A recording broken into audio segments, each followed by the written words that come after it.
Sector. We've seen the German government saying it's agreed with France to halt the €100 billion joint fighter jet project, FCAS. So that is being halted. Some work will still continue. The core of it might still continue, but that's something to watch. Morgan Stanley strategist cutting European defence to equal weight as well. And we continue to watch the Italian banking story after we've seen Intesa make the latest bid.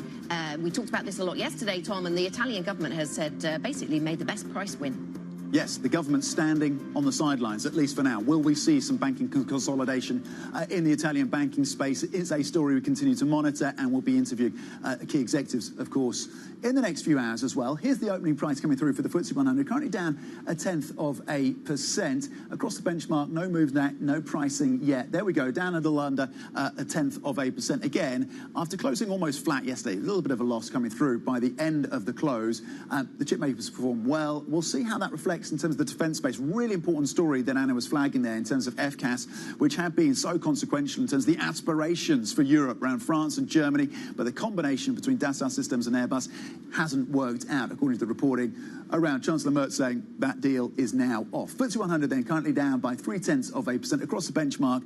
Very modest losses so far. You're actually seeing gains though in the Netherlands. The IBEX is up about 0.1%, and over in France the CAC current is off by 0.2%. Anna, what are you seeing on a sector by sector basis? Yeah, let's bring up the sector picture and see what we've got there. So technology has been rebounding in Asia, and that's probably important to say as we continue to see another decent day for the technology space. So that sector is the best performing across Europe. But what is interesting actually is that we have technology leading, but in terms of the balance of sectors going up and down, most sectors are in negative territory. So it's interesting that technology is moving in the opposite direction to most sectors. So to the upside, we have technology. We also have banks up by 0.2%, and media. So some quite cyclical sectors doing okay, and growth-related sectors. To the downside, healthcare.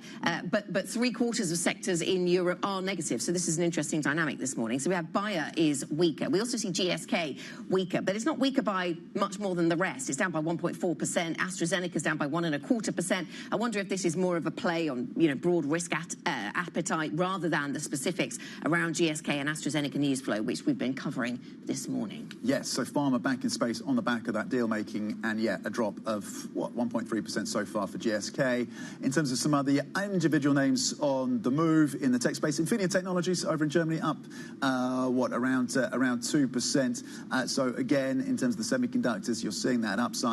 On the downside, Bayer in the healthcare space down around 2%, and you're also seeing a little pressure on some of the financial services firms, including Wise Group, down around 3%, Anna. So that's the picture. Broadly, as you see across the benchmark in Europe, losses of just 0.1%. Yeah, just 0.1%, despite the fact that, what is it, 3/4, 2/3 of the sectors are in negative territory, but there's some heavyweight ones moving higher, and that makes the difference. So we're down 0.1%, as Tom says. Let's get another perspective on these markets. We're joined now by Jeffrey Yu, Senior Market Strategist over at BNY. Pleased to say he's on set with us this morning. Jeff. Morning. Good morning to you. Thank you for joining us.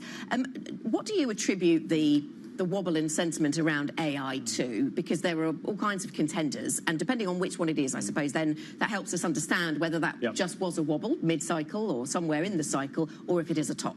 I would still say the top contenders still fed expectations. Ultimately, where we go in terms of risk appetite, and it's not just for tech, it's really globally, what we're seeing in EM, in Europe even, where do financial conditions go? In particular, where do US financial conditions go? And the payrolls report on Friday, I think that July jolted markets a bit out of, I wouldn't say complacency per se, because inflation concerns have been in place for some time, but it could even be higher than previously anticipated, and I think that was the trigger. So some relief from today, but I don't think we're really in the clear until the Fed decision. Okay, so that's next week. So, and I think we've got some Oracle numbers out just tomorrow, haven't we? So that could be another signpost on the AI journey.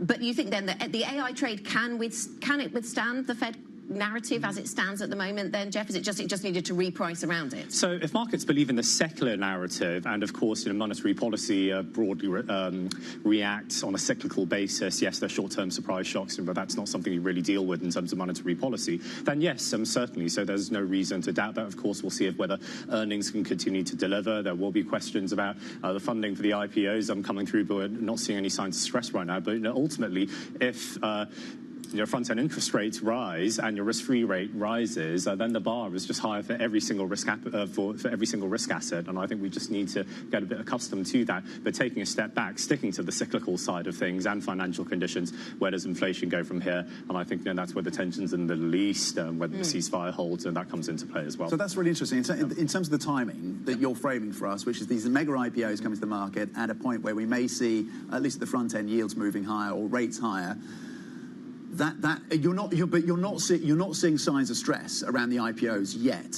No, you're quite clear on that. We're absolutely clear on that, and I think the Fed, with Fed Chair Walsh's first meeting, the kind of message that's going to be sent, is there going to be a very consistent message in all of these questions coming through? It's all relative, at the end of the day, right? So even if we have a secular picture in terms of AI, even if it is very strong, if there's a massive repricing, which again is not our base case, but if there's a massive repricing in the price of money, so to speak, from the Fed, then we will need to reassess because the cost of capital is going to go up, right? And that's where I think investors are putting money into the IPO, they would need to reprice their expectations as well. So several steps in the way, the secular and the cyclical, the short-term, the geopolitical, all that's being into play, and we just need to rank our priorities. Is there a level on the 10-year that you're focused on that becomes a real headwind for equities? Real is the right word there, as in the real yield, right? So if inflation really starts to go up, and then pricing power, I know that's something we talk more about staples, where they can sort of pass on costs, but you'd argue that AI firms, they perhaps can pass on costs as well, given there's so few of them in a strong position to do so. So if real yields are really start to move, now that would again require the Fed to actually move ahead of where even inflation is. We're a long way from that right now, so I'm actually not too concerned about it right now. But if every single central bank has said this, it's really even less about headline inflation. Wages, if wage growth, and I think that's what spooked the markets on Friday, if wage growth is stable or even shows signs of firming up, that's where you have to move on the real side of things, and that's where repricing happens. We heard from BNP earlier on, they were talking about the different narratives behind the ECB and the Fed right now, expecting both of them to hike, but for really different reasons, and suggesting that the US is hiking because the economy is reaccelerating, or at least there were signs of reacceleration. How would you characterize the US growth story right now? I'll be sympathetic to that view. We don't see them hiking at this point. Again, let's see where the labour market goes. But on the ECB side of things, I still stand by my case that I think it's policy error, right? So they hike this week. There's a risk they're going to be cutting, towards Q4, and we've sort of been there before, right? Because if you just look at the figures, if you look at where household demand is, where aggregate demand is, completely different place compared to where the US is, right? So that's where the new Banque de France governor, coming in, I think he's going to have a very, very, very strong message about growth. President Macron stated that before. So you think it will be a mistake if they hike this week? Yes, I do think this is reacting. We've even had some governing council members talk about a second hike as a matter of when rather than if. So are we really getting ahead of ourselves here? And again, if you look at all the PMIs, what they're pointing to, the services on the manufacturing side, really wobbly right now. You're not really seeing the underlying strength. So you're tightening financial conditions, the period where there are fiscal constraints in Europe, households, they're demonstrating restraints of firms as well. Like in the UK, I think the BOE's approach is much fairer, where Governor Bailey has said he's not convinced by the overshoot story yet. And also, I just keep on going to that one number, household savings rates in the UK is approaching 10%, right? So that just tells you where the households are, right? So yes, rates are high, but they're very, very cautious. So that's a European context, really shouldn't be hiking. What's the historical context of that 10% savings rate in the UK? So I think we see that during periods of, so COVID, right? Yeah. That was a unique situation. But when households are extremely concerned about the environment, about the labour market, and rightfully so, given the direction of the labour market, as Governor Bailey has highlighted, so that just shows caution, right? And savings rates in Europe, especially in Germany, have traditionally been high. So there isn't that much spending going on. And that in itself is a form of restraint, which the BOE is recognising, and the ECB less so. What are the links between EM and Europe right now? Are there lessons to be learned? Is it a stretch to suggest that what we're seeing in EM, and yes, there are very different impacts around the currencies, but what we're seeing in the EM, and maybe some echoes of what we may see in Europe if the strait remains closed for a longer period of time? So I think balance of payments really matters. If I look at Southeast Asia right now, that's where you're seeing some of the stress. Of course, in Indonesia, we saw the off-cycle hike just today. And I was just looking at some of the numbers coming through. We've had like 75 basis points in several weeks, right? So that just shows, where you have an environment in EM which is sort of still dependent on foreign funding or FX funding. And to be clear, compared to, say, 1998, Indonesia and the rest, they're much better in terms of being self-funded. So I would absolutely not draw comparisons, but that balance of payments angle is in place, and it goes back to real rates. However, the bar for real rates in EM is far higher compared to, say, European currencies and the like. So that's where I think people want to see either greater fiscal constraint, greater fiscal restraint, which I think is what's being demanded of Indonesia at this point, or you move aggressively on interest rates to create a buffer for the currency. Yeah, it's interesting. We've had two voices then on the programme when asked about emerging markets in the context of off-cycle rate hikes, which have a sort of alarming nature to them, I suppose, for some in the markets. Both you and our earlier interviewee from BNP, both giving quite resilient stories around EM, both in relation to their own history and in relation to developed markets. What does that tell us about where we are on the EM narrative? I do think that policymaking is much more dynamic right now, and there's less of a hot money dollar inflows in 1998 pouring into the real estate market. One of the reasons we have really liked Indonesia is an EM trade, let's say 2 or 3 years ago. So the green transition, nickel, the world's dominant nickel producer, so really converted that in terms of trade approach, fiscal strength, and also being self-funded, right? So that self-funding issue is just so important to avoid these dollar shocks. But having said that, so you've got to look at the other side of the equation as well. So how about onshore flows, be it from Indonesia or elsewhere in Asia or anywhere, going to the US, because US rates are going up. So even if you make a case that what Indonesian authorities or any authorities in EM have done right now is strong, that could all be spoiled if the Fed becomes much more hawkish than anticipated. Okay, so watch the flow show again. Absolutely. If you get a more hawkish Kevin Walsh than maybe somebody expected. Does the world need to brace for structurally higher inflation longer term, Jeffrey? That, I think, is what a lot of central bankers have been highlighting already, but in part they're not ready to go there yet, because if you actually do deliver strong returns to, say, productivity growth and from AI and the like, that could be disinflationary as well. In the short term, again, the risk is we've had supply shock after supply shock after supply shock. So on a combined basis, if you have 3 or 4 major supply shocks in the space of like 4 or 5 years, that can become a bit structural as well. So that's the fear. If it becomes embedded in household expectations that you're just going to see never-ending supply shocks, then it becomes structural. You can't say like transitory stuff, for a period of 5 or 6 years, right? So that's where language needs adjusting. Yeah, 5 or 6 years on transitory is probably about the cut-off point, isn't it, Jeff? Indeed. Yeah. Jeff, thank you very much indeed. Always fantastic to get your insights on these markets. Jeff Hughes, senior market strategist over at BNY. Let's check in on the Core 6 right now, about 11, 12 minutes into your Tuesday session. So you're seeing some upside gains once again for ASML, one of the strongest performers yesterday in the session, building again on the gains, up 0.9% for the maker of those lithography machines on the tech enthusiasm. LVMH in the luxury space, interestingly, getting a bit of a lift, up 0.3. Downside pressure, though, in some of the drug names. Novo Nordisk down 1.2%. Rheinmetall on defence down 1.2%. And Schneider Electric, with their exposure to data centre stories, down 0.2 modestly. Nestle largely unchanged. Let's get some more details on some of the individual stocks on the move.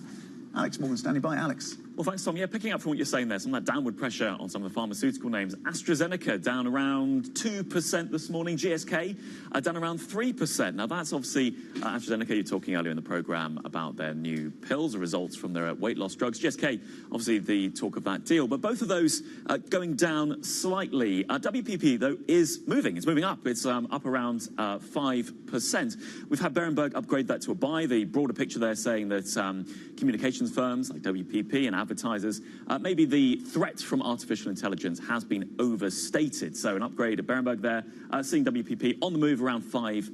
And then let's just turn it over to Italian banks. And we've seen the main players when it comes to the Monte dei Paschi all on the move this morning. Of course, the Italian government saying, we're hands off on this one. Monte dei Paschi itself up around 3%.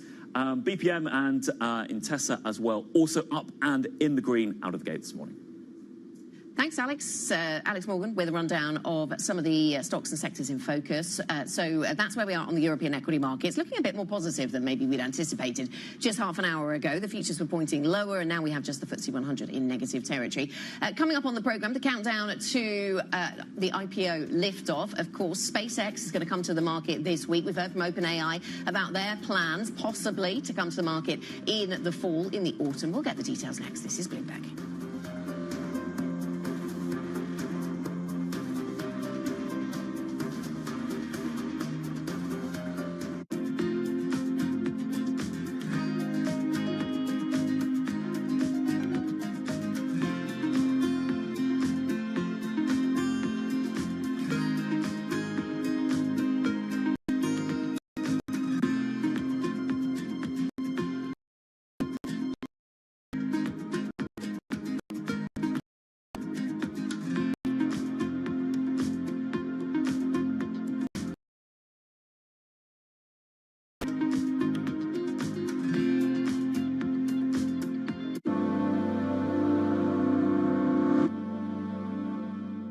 Welcome to the world of decentralized finance. Have not recovered in the same way that, say, Bitcoin has. Bloomberg is covering all things crypto. It's a pretty spectacular story. The people. This is the future. This is the 21st century economy. The transactions. It snapped up nearly $1 billion of Bitcoin. And the technology. We need to build a digital Fort Knox. That gives people financial freedom, and that's a wonderful thing. That's extraordinary. We ride the wave that is Bitcoin. Bloomberg Crypto, only on Bloomberg. Join me each week on Wall Street Week for stories of capitalism from business, markets, economics, tech, and climate. More than what you need to know, it's what you need to think about. The countdown is on. Everything you need to get the edge at the end of the market day. Get ahead of tomorrow's trading with The Close. Weekdays on Bloomberg. Context changes everything.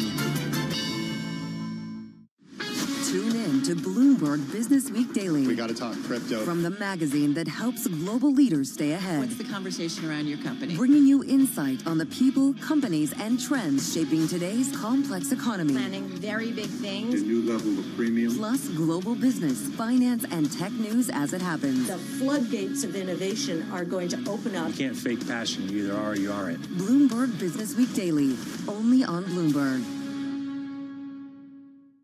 From the world of politics to the world of business, Joe Matthew and Kaylee Lines deliver news, insight, and analysis live 2 times a day, every trading day. Balance of Power at 1 and 5 Eastern, only on Bloomberg. Asia is at the forefront of some of the world's biggest stories. I'm Sherrian in Tokyo. And I'm Heidi Stroud-Watts here in Sydney, where the trading day begins. We're here in the center of all the action to get you set up with the numbers, news, and knowledge you need for the day ahead. The demand is indeed recovering. We've been waiting for this moment. The opportunity of a century. Join us on Bloomberg The Asia Trade. Weekdays only on Bloomberg TV. Context changes everything. Bringing you the latest geopolitical news whenever and wherever it happens. I'm David Gura on the Salar de Uyuni in Bolivia, and this is Bloomberg.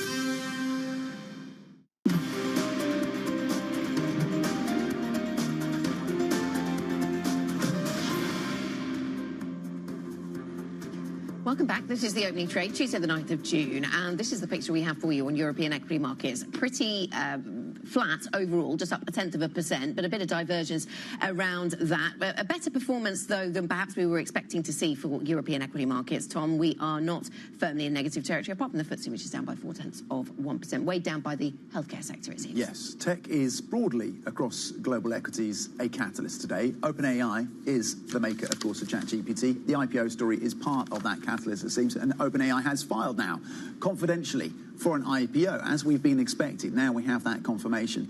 The mega SpaceX IPO, meanwhile, is just days away. AI rivals then racing to tap public markets for their ambitious growth plans.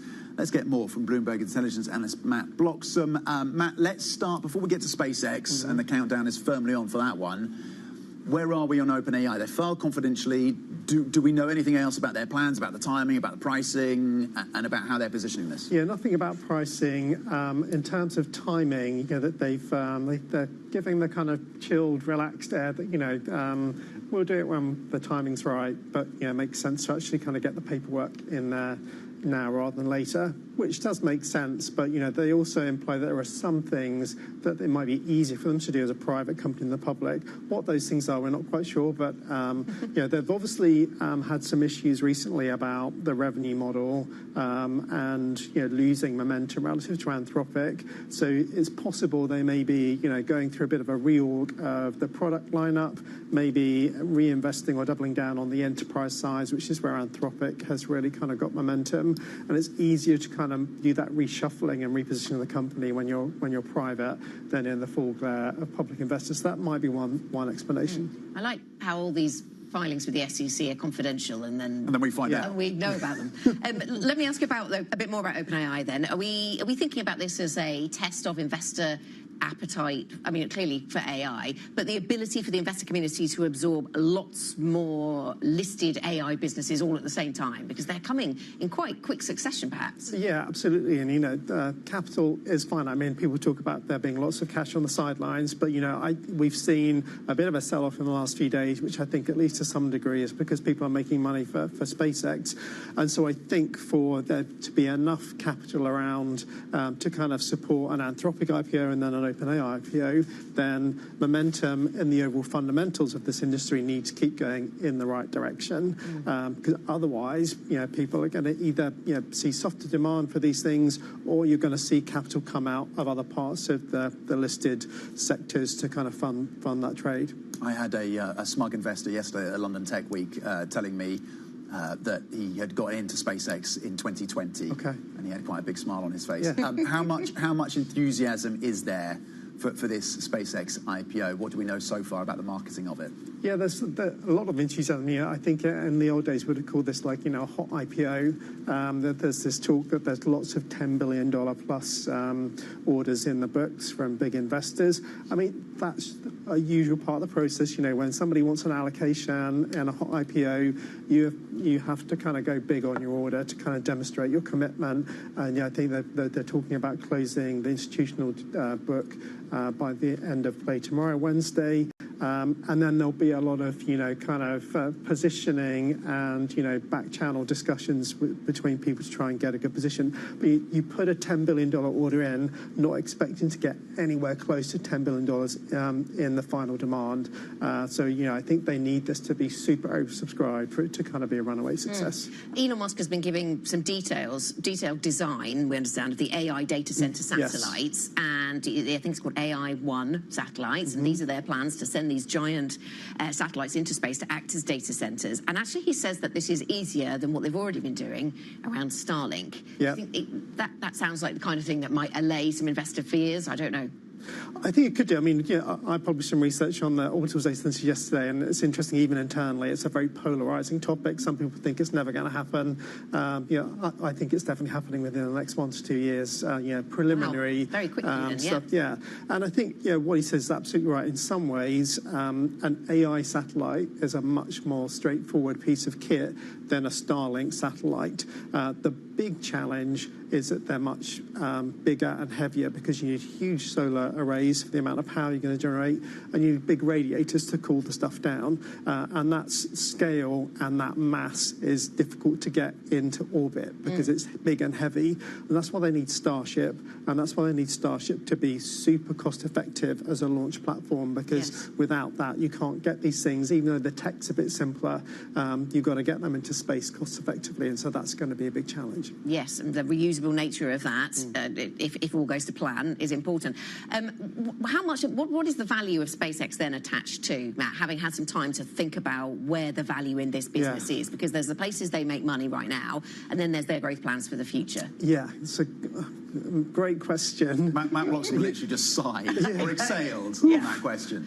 Short thesis. Yeah, do you know, I kind of personally, I kind of think it's a bit of a misdirection or a red herring to kind of look at the individual parts of SpaceX. You need to look at it in the round that ultimately the prize they're going for is this $22.5 trillion enterprise AI opportunity, and that all these different parts of the business have a role to play in creating an offering for that. The orbital data centers, the rockets to launch the orbital data centers, the chip manufacturing to go into the orbital data center, so that it's all a cost-effective plan. And on top of that, Grok and their AI platforms are actually a credible offering to the enterprise customer, and that's where Cursor comes in, which is this business that they're planning to complete the acquisition on once they've gone public. Okay, Matt, thank you so much. Lots more to talk about with Matt Bloxham, of course, from Bloomberg Intelligence. No doubt he'll be back as we build towards that IPO. Now, pivoting to another sector, this is Italian banking. The Italian finance minister has suggested the government won't interfere in any battle for control of Monte dei Paschi, saying price will determine the outcome. Intesa Sanpaolo and Banco BPM are both bidding for ownership of the world's oldest bank. Let's go to Stephen Aarons, Bloomberg's EU finance reporter in Frankfurt. Steve, thanks for joining us. So let's start with the politics of this deal. The Meloni government then deciding to take to the sidelines on this one. Is that the full story? And I'll be surprised.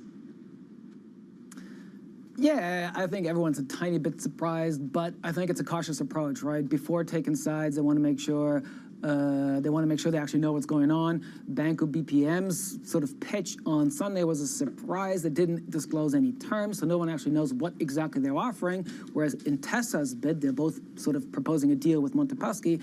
Intesa's bid on Monday was very concrete, very detailed, and so I think the government is biding its time. Also, obviously, yes, the Italian government has gotten involved in this kind of deal in the past, but it's always a bit of a political risk. If you show too much involvement in a deal that's a private sector deal, you're taking a risk. Does that suggest the details you've just given us around Intesa versus Banco and their bids? Does it suggest that Intesa is further ahead, is more likely to succeed than Banco at this point? Where are we in that kind of race? Yes, it would seem so. I mean, it's difficult to say from the outside, but I think what's very clear is that Intesa's offer is much more well prepared. The CEO, Carlo Messina, who will actually be on TV later today, said that he'd been preparing a sort of side deal that is important for the Monte Paschi offer. He'd been preparing that since January, so almost 6 months now, whereas the Banco BPM deal seemed like a very almost spontaneous one. And so from that perspective alone, it does seem that Intesa currently has an edge on Banco BPM. Will UniCredit, what's the next move from UniCredit, do you think, Stephen? It's a good question. I mean, clearly UniCredit is a driver of M&A. The CEO, Andrea Orcel, whom we all know very well, is always keen to do deals. He actually bid for, as you may remember, he bid for Banco BPM last year. That deal was kind of prevented by the government, so there we have the involvement of the Italian government. I'm pretty sure he's thinking now about his next move. A takeover of Monte Paschi by Intesa would very much change the Italian banking landscape for him. It would broaden the lead Intesa already has on UniCredit, so he's definitely thinking about the next move. Stephen, thank you very much indeed for that update on a potential merger amongst those Italian banks. Stephen Aarons, and we're going to hear shortly, as Stephen was saying, from Intesa Sanpaolo CEO Carlo Messina. That exclusive interview is on the Pulse, 9 a.m. UK time, so make sure you stay tuned for that. There's a lot more coming up. This is Bloomberg.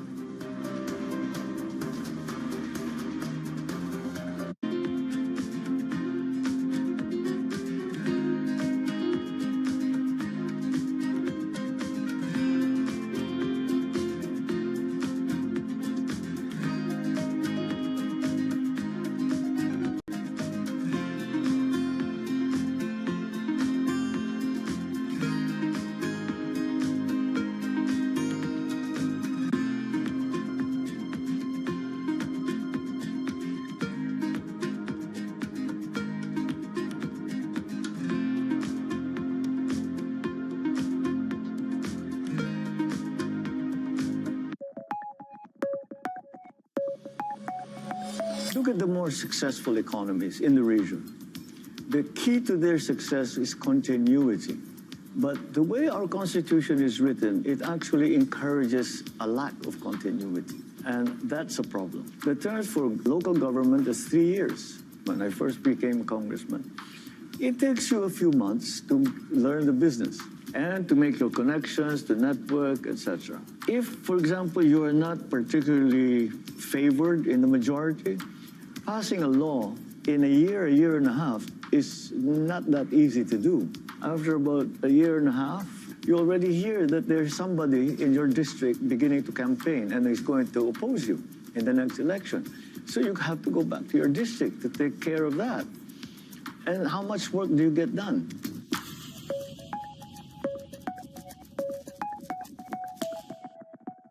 It's the world's second largest economy with a growing influence in global affairs. Bloomberg The China Show brings you the unmatched expertise you need to keep track of breaking news, in-depth market analysis, and the most influential newsmakers in and around China. We need to do more to engage the market more. We're risk on. I think we caught a little sweet spot. Massive savings right now. It's already a different game. Bloomberg The China Show.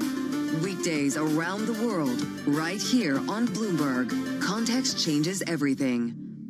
At 9:30 a.m., the market tells you what it's really thinking. We beat the drum to the opening bell. With deep analysis of the forces driving the price action. Focusing investors on what really matters. Where the money flows, which markets are changing. Conversations with players shaping the narrative. Innovative growth companies gravitate to NASDAQ. It's not just like, let's buy the Mag 7 or AI. That's a really compelling story. This is where your trading day begins. And this is Open Interest. Only on Bloomberg.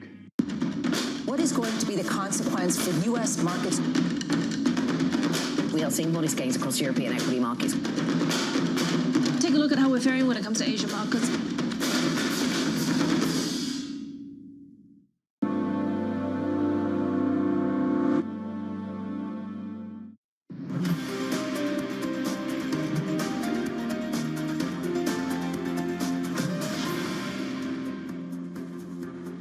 Good morning, everybody. This is the opening trade, 30 minutes then into our session. And European equity markets overall not doing anything, entirely flat on the stock 600. A bit of recovery, of course, from Friday and the story of Friday, which was higher yields in the States, a better U.S. economy, certainly on the labor side. That led to a lot of tech selling, very narrow sell-off. We saw a rebound on that story yesterday, and that took some of Europe with it. But though Europe closed pretty mixed yesterday, we started to price in a bit of catch-up for the latter part of the U.S. session, the early part of Tuesday here. But now we've done that, and we're pretty flat on the European stocks. The DAX is down by 0.2%, but the price for the downside goes to the FTSE 100. And Tom, that's being weighed down, it would seem, by some of those pharmaceutical stories that we've been talking about this morning. Yeah, we'll give you more details on those, but let's first set the stage in terms of where volumes are at in the trading day today. Down about 35% right now, so just bear that in mind. On the upside, you do say have the majority of stocks in positive territory. If you lift the hood then, 320 or so, 318 right now. Individual stocks across the stock 600 currently in positive territory. On the downside, 263 facing losses so far in the session. Let's start with the leaders though and flag what is happening in terms of views on WPP in the advertising space. This is a company that has been under pressure, but it's raised a new buy at Berenberg. Thinks the sell-off around AI has been over. WPP then benefiting from that up 4.6%. You've got the likes of Givaudan also seeing an upgrade as well. That stock is up 5% thanks to the upside buy rating coming through from Deutsche Bank. Infineon is benefiting from the broader gains that we're seeing across the semiconductor space, a very strong session in Asia. You also had the semiconductors rallying, the likes of Intel and Micron in the US. So Infineon getting that gain as well, up close to 2%. On the downside, let's flip the board and have a look at what's happening in the pharma space. Anna pointed out the FTSE 100 is seeing across the indexes the biggest losses so far, and pharmaceuticals are playing that role on the downside. Then GSK falling 3.3% on the back of a more than $10 billion acquisition that they're hoping to complete. Wise Group facing that investigation in Belgium. That continues, and pressure continues to weigh on that stock, currently down 3.6%. Rheinmetall in the defence space, of course, we've seen the ending of this deal. It seems, at least, between Germany and France, the FCAS deal around aircraft, and so the broader defence space is negative on the back of that, down 1.2% so far. Anna, what are you looking at? Let's get up to date on some of the other stories we need to know. We'll start with that very story then, Tom. The German government says it has decided, with France, to halt a €100 billion joint fighter jet project. The Future Combat Air System Initiative, or FCAS, has been plagued with cross-border disagreements and multiple delays. A German official told Bloomberg that Chancellor Merz and President Macron jointly agreed that the companies involved were unable to find common ground. AstraZeneca says its experimental obesity pill helped patients lose up to 11.8% of their body weight in a mid-stage trial. That is below the results from Eli Lilly's rival pill, but Astra says that the data is strong enough to compete in the fast-growing weight loss market. Oil declined after Israel and Iran agreed to stop attacking each other following an escalation in fighting earlier on this week. The flare-up put wider negotiations to end the war in the Middle East at risk, prompting President Donald Trump to appeal for de-escalation. Tom. Let's stay on that story, get more details with Anthony DiPaola, Bloomberg's Middle East energy markets reporter in Dubai. Anthony, what is the current state of play? We're seeing Brent down 1.3%, $92 a barrel, so it has that 92 handle on it. WTI below $90 a barrel. Some modest optimism that maybe there's going to be progress. I mean, how much weight do we put on these comments from President Trump? Yeah, good morning, Tom. Yeah, we have come off quite a bit, given the positive fact that we didn't have an escalation of fighting yesterday. So we did see prices rise on an exchange of missile fire between Iran and Israel. President Trump came out saying that those two parties needed to stop fighting, which they did. So we've got, again, this time of pause. So we are seeing that kind of positivity on the fact that the fighting has halted for now. The ceasefire, which is tenuous, looks to be holding, but we're still not getting the oil flow through the Strait of Hormuz. So it seems that the base case there really is that until we get an opening and shippers and oil traders and the producers inside the Persian Gulf have that confidence that it's going to be open and it's going to stay open and that shipping can resume without risk, then we won't have that flow continuing. And that's really what's keeping the price up, because we are still seeing the markets starved of supply. There are a lot of other factors like lower Chinese demand, stockpiles coming on the market in countries like Japan, Europe, the U.S., and some oil that is trickling through via some other avenues, a route that goes across Oman, avoids the Iranian waters. So we are seeing these factors kind of moderating that price along with the fact that we haven't continued fighting at the moment yet. Anthony, can I ask about inventories then? You mentioned some of the stockpiles and the use of some of those stockpiles. Inventories around the world, hard to estimate perhaps in parts of the world like China, but it does seem as if Bloomberg Intelligence has put out some research talking about the pressure on inventories. They're saying we're now down to only 6 months of inventories until, and once that is worked through, we would be faced with a severe global shortage. What's the thinking where you are around the inventory question? Yeah, I mean, inventories is a big issue. That's a stock of oil that's in storage in the markets, and once we draw that down, that doesn't come back. So we need to get back to the flow of actual oil going to the markets. And some estimates are less optimistic than others in terms of some products. For example, jet fuel. The forecasts are for a very tight summer. As people travel, potential for flight cancellations, for issues around viability.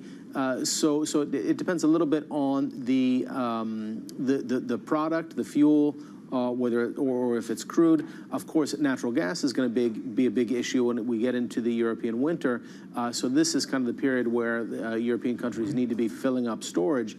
And without that flow of very important LNG coming out of the Gulf, there again, we've seen a smattering of tankers that have managed to get through, but not enough to really fill those storage tanks. Of course, President Trump offering U.S. LNG as the panacea for this issue, but we will come to see towards the end of the summer, as we get into the European winter, whether those stockpiles have been refilled.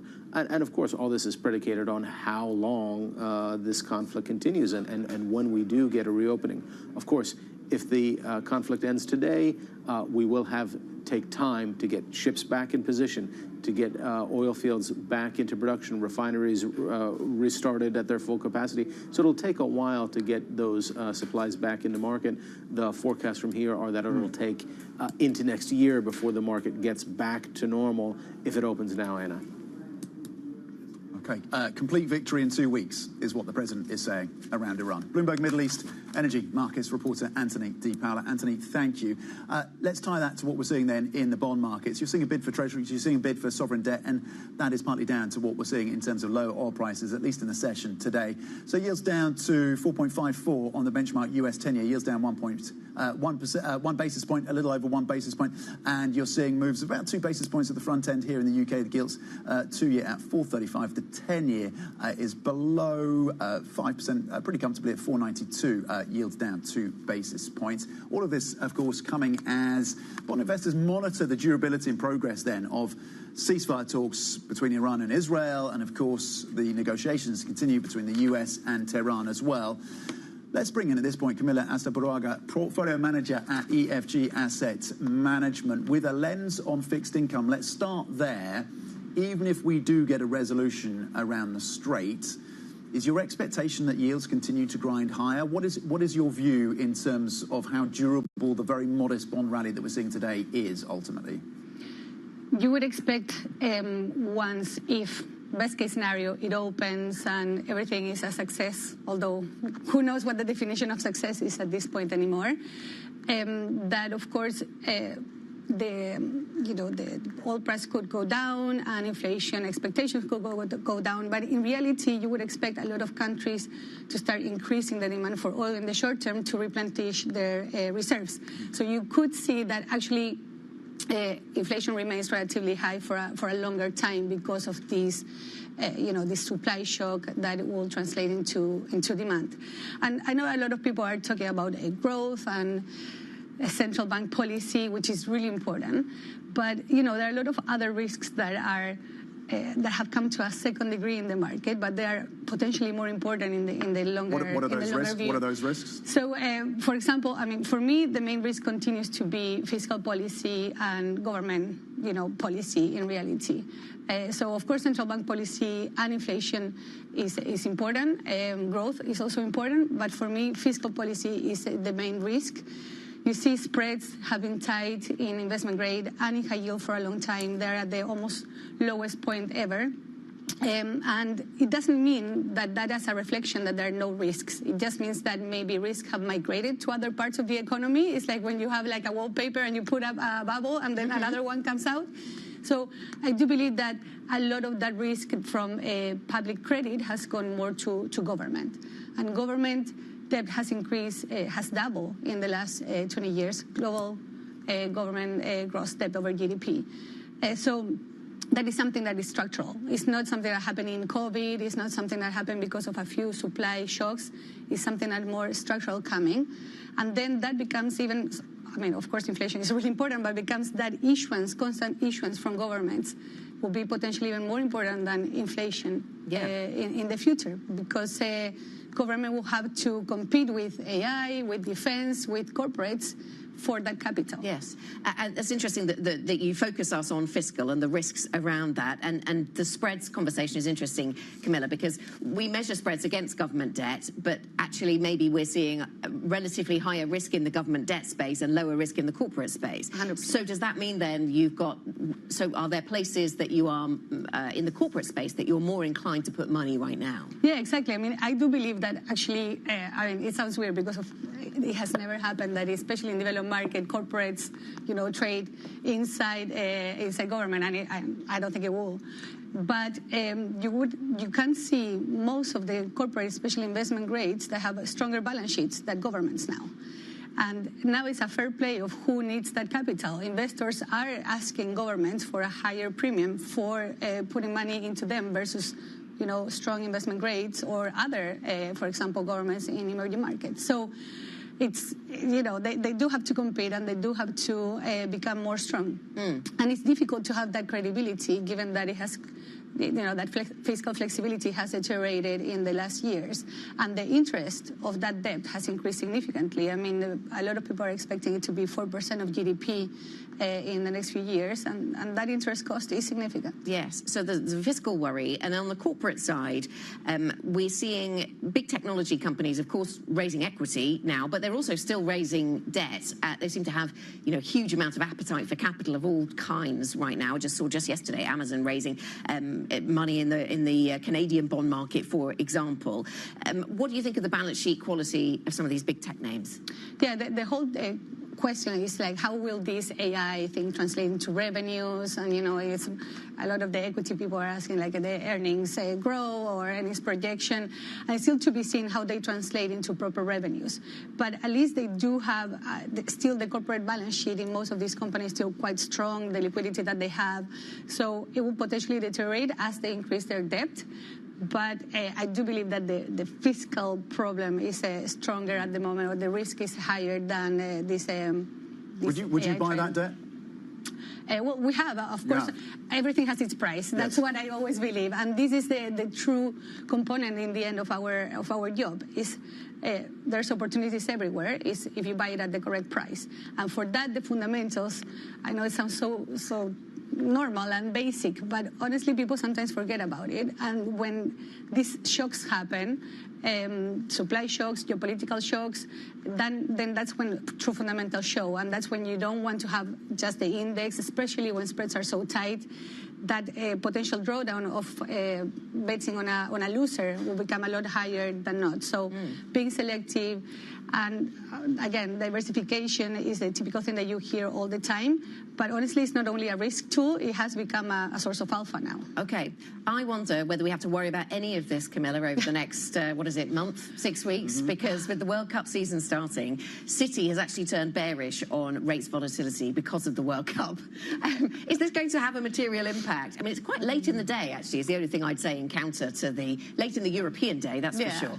Do you expect that we will be distracted, maybe, from the bond market story? Yeah, it's funny because you sometimes forget that the market is made by people, And when people are happy and excited about something, it might actually, volatility might come down when people are just watching, football. But Let's it see. could happen. Yeah. Are you Spanish?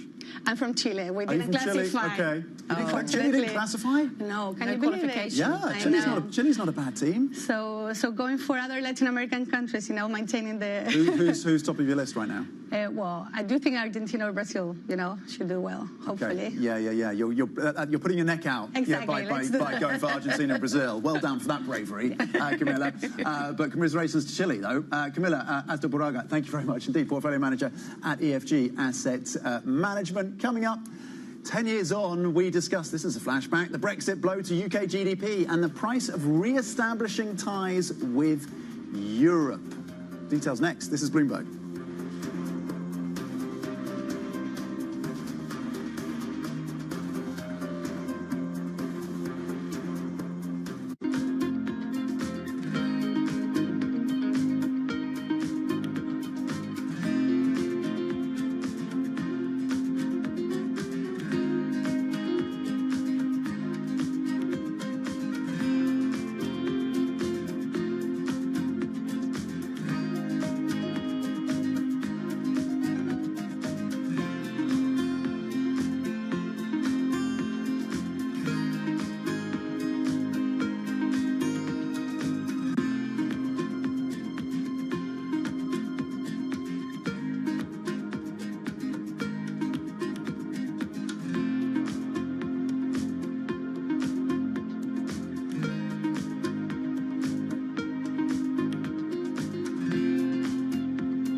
Being called an ideological lunatic or a bunch of left-wing nut jobs? I've been called worse things than that.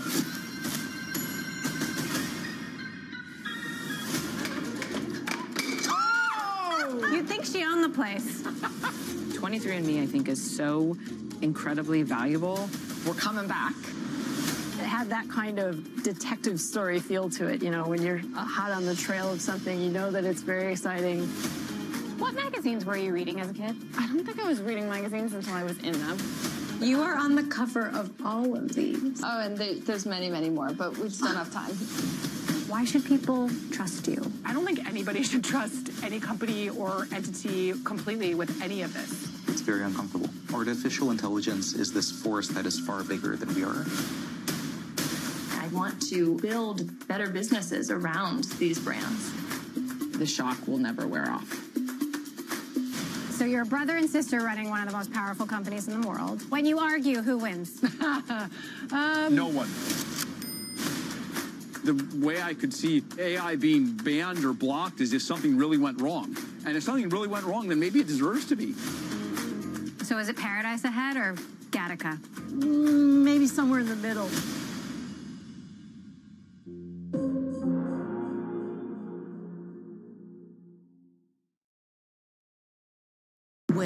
Breaks. A redhead across the Bloomberg terminal. Bloomberg has you covered. Trump's global tariffs are struck down by the U.S. Supreme Court. For all the context and clarity you need. There's going to be now tons of tariff headlines until midterm elections. Hear it first on Bloomberg. Bringing you up-to-the-minute automotive news whenever and wherever it happens. I'm Matt Miller in Detroit, and this is Bloomberg.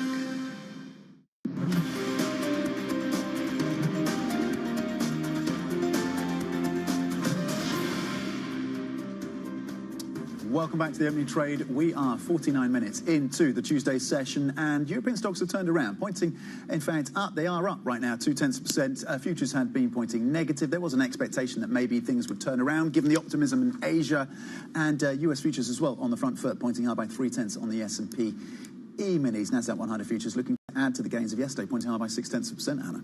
Let's take a trip down memory lane, perhaps. It has been nearly 10 years since the UK voted to leave the European Union. Bloomberg Economics has done some analysis that shows the choice to leave the EU may have caused a GDP hit of between 2 and 4%. Now, some politicians are proposing new formal ties with Europe, but that might require costly concessions. Let's get into this conversation, shall we? 10 years on. Dan Hansen joins us, Chief UK Economist at Bloomberg Economics. Dan, well, you've opened a can of worms, haven't you? I remember 10 years ago, you know, we were drum beating towards the vote itself, but, you know, a lot's happened since then. Yep. So talk us through how you arrived then at this conclusion of a 2 to 4% hit to GDP, because what intrigues me about this, as soon as we made the decision, well, as soon as we actually left, COVID hit. Yes. And all kinds of weird things happened to lots of economies around the world. So how have you got to this conclusion? So the way most people come at this and how we've come at it is that what you need to do is build a world or build a scenario where the UK didn't leave the European Union. And you do that by proxying the path of the UK using different countries.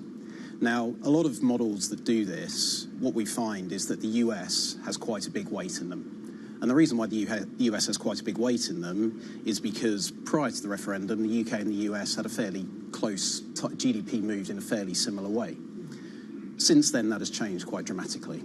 So if we keep the US and also Ireland in our model, because Ireland has very volatile GDP, we saw that the other day with euro area GDP, Ireland had a massive fall in GDP. We actually get a huge hit to the economy. We get a 10% hit, which just seems enormous to me. It means it implies the economy would have grown 1 percentage point faster a year over the past 10 years.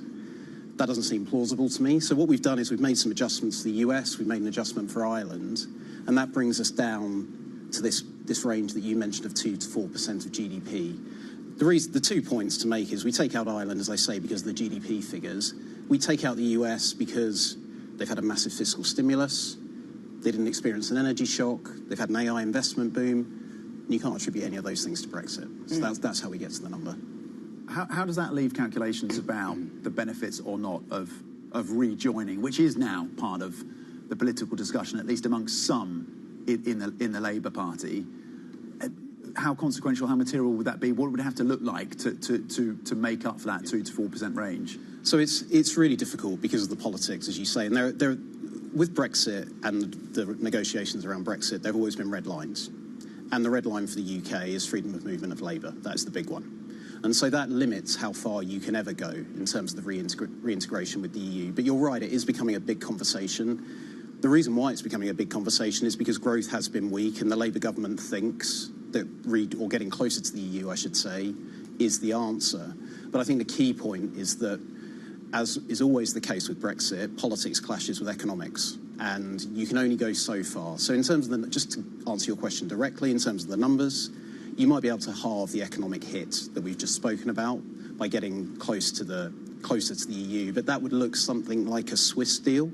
Like, Switzerland is not in the European Union, but the key point with Switzerland as well is they have to accept freedom of movement of labour. So there are these big trade-offs, and the final point I'd make is it takes an awful lot of time to negotiate these things.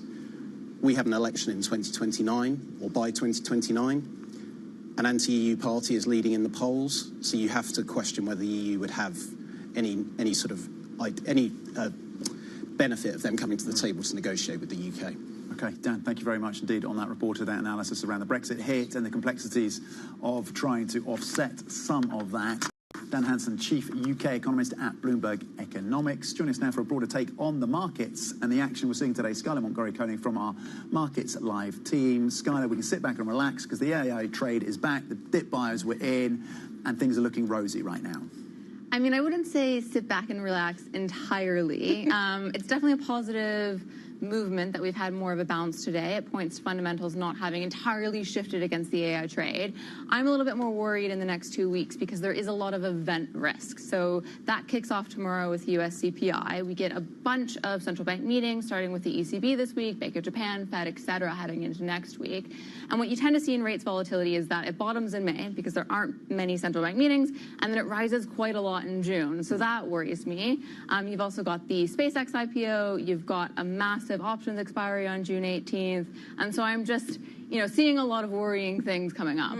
It's okay, because Citi says with the World Cup, volatility in rates is going to drop because everyone's going to just be watching the football. But, I mean, that's quite late in our day is the point I keep coming back to. What about the oil price and the role it's playing here then, Skylar? Because this has been a source of volatility for bond markets, hasn't it? We're down 1.3%, a 92 handle. Oh, it just jumped, 93 handle on Brent this morning. But that's substantially weaker than it was just yesterday. What kind of we can't rely on any of these oil prices, though, can we? They're sort of as good until they're gone, until the news changes. Yeah, it's really interesting. You've seen more of a disconnect between bonds and the Brent price than you did for kind of the prior 3 months towards the end of May, when you got that really strong non-farm payrolls report from the U.S. And what you've seen, particularly in June, is that oil prices have been in a range, admittedly a wide one, between $90 and $100 a barrel, but you've still had yields kind of trickle up.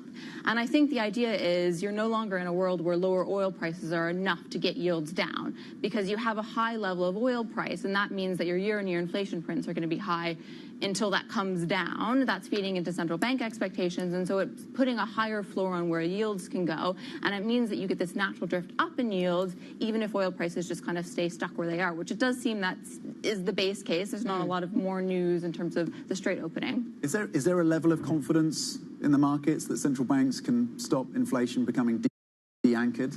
Yes. This is very much my worry heading into the Fed meeting next week, is that if you look at yields, the real yield is what's driven the rise more recently. So your break-even's very, very contained. Even inflation swaps are very contained.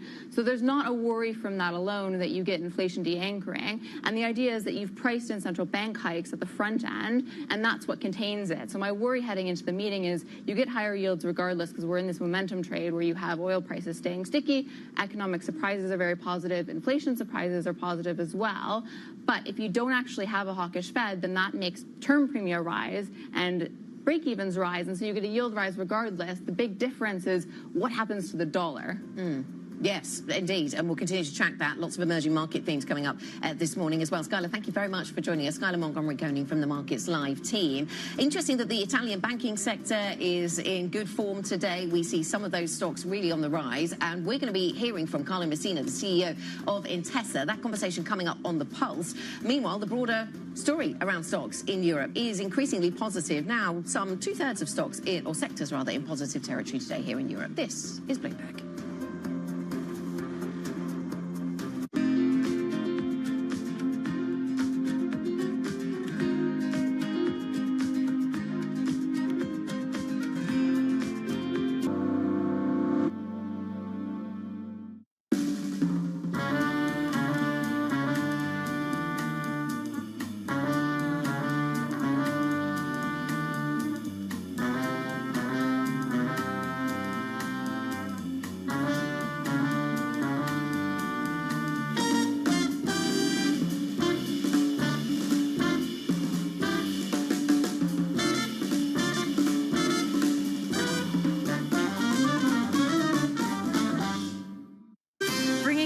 up-to-the-minute geopolitical news whenever and wherever it happens. I'm Jennifer Zabasaja in the Lesotho Highlands, and this is Bloomberg.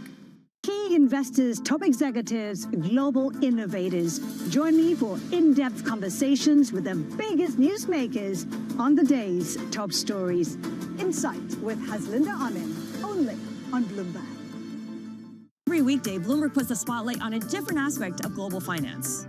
Flows, funds, and the forces shaping markets on ETF IQ. The future of money with Bloomberg Crypto. The players behind major transactions on Bloomberg Deals.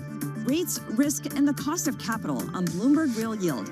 And personal finance, retirement, and wealth management on Bloomberg Money. A different topic every weekday, only on Bloomberg Television.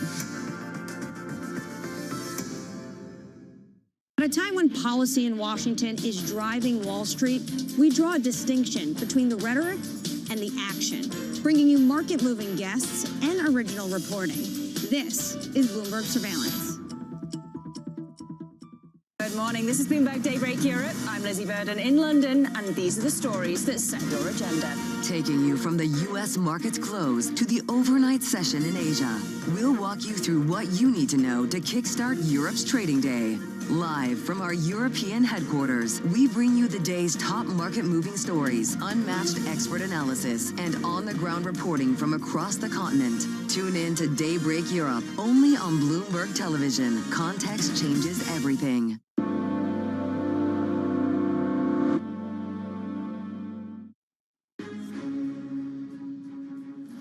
Italy's Banca Monte dei Paschi says it's reviewing a 31 billion euro takeover bid by Intesa Sanpaolo, as well as a rival merger proposal by Banco BPM. Carlo Messina, the chief executive of Intesa Sanpaolo, joins me for an exclusive conversation in just a few moments.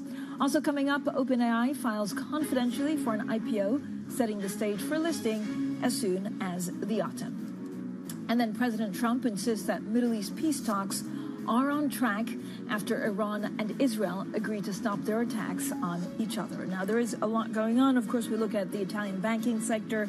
In Europe, we look at data in the U.S., and then we look at AI. Look, a recovery in the AI trade really entered the second day in a cautiously risk-on session. Oil prices falling on easing tensions in the Middle East. I'm looking at Brent crude actually falling towards $93 a barrel after Israel and Iran agreed to end attacks against each other. Now, very quickly, let's also get onto the European markets map just to have a look at whether that slight optimism in S&P futures gaining some 0.2% also translates into Europe, and it seems like it does with the FTSE is down a touch, down 0.1%, but the CAC 40 and the DAX gaining between 0.2 and 0.5%. So for the conversations that matter and the insights you need, let's get started.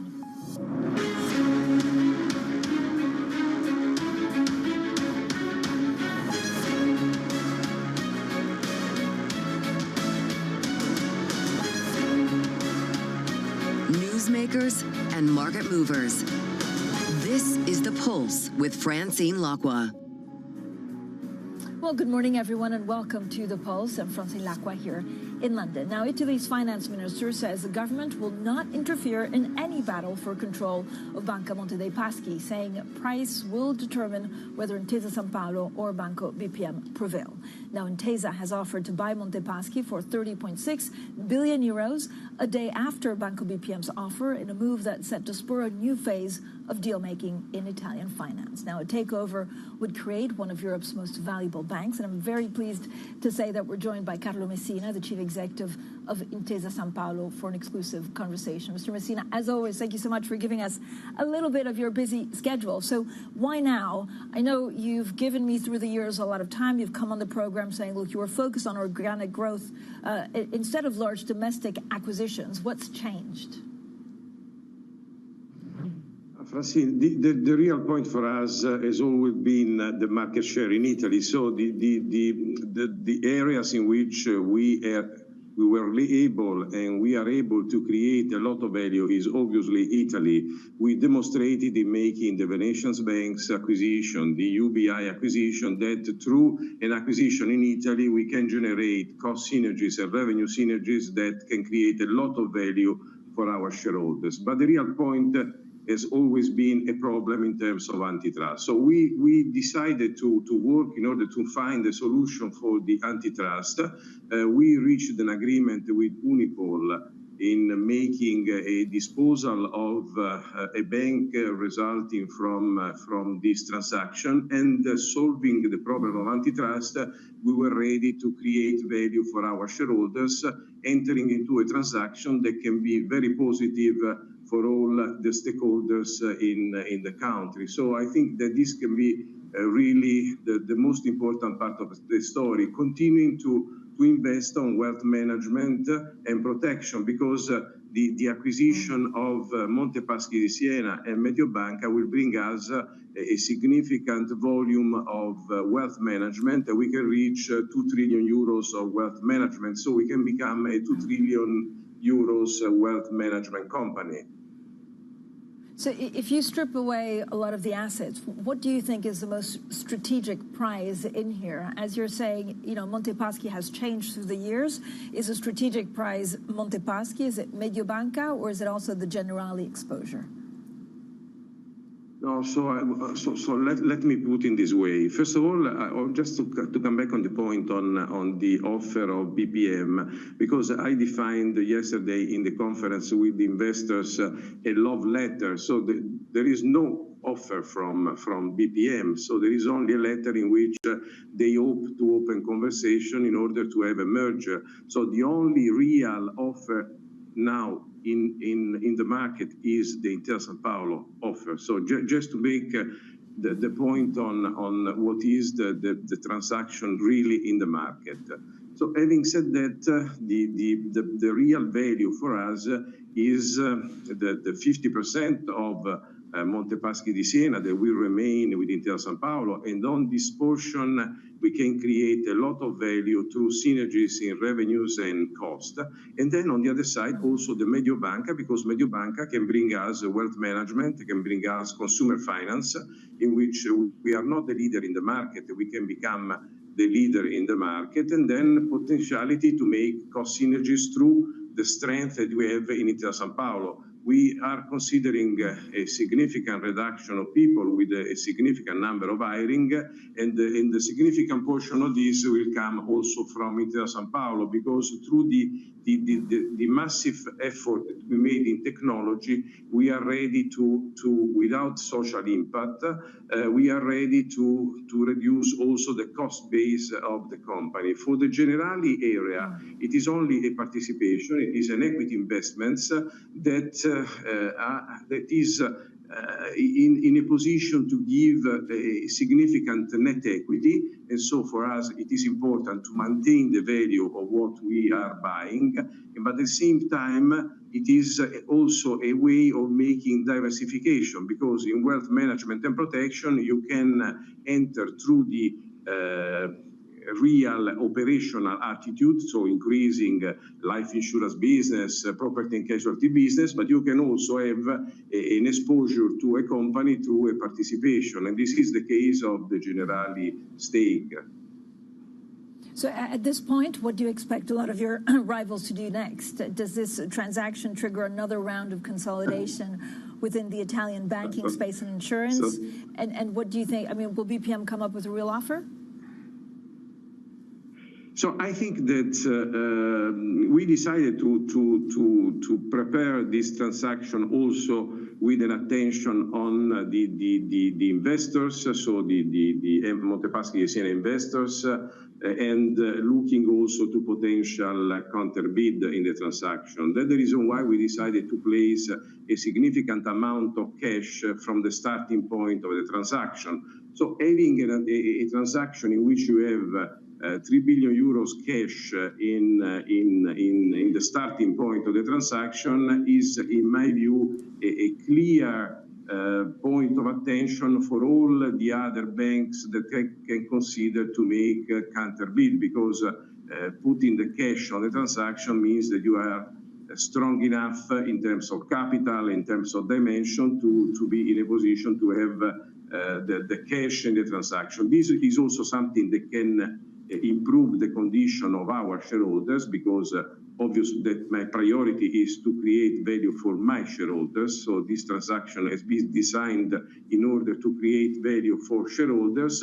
Is a move that in this moment I think has a high degree of probability to have success. In any case, we will be really rigorous because as I told you, my priority is to create a group that can create earning per share accretion, dividend per share accretion, and distribution for my shareholders, and to realize a group that can have 16 billion euros net income in the future, and a market cap that could be a leading market cap in the European landscape.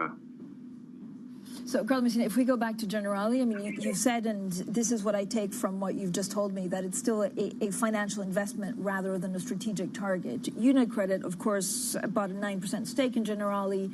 We understand that they could be interested in more. Are you expecting a reaction from UniCredit to your bid for what you've proposed in the last couple of days?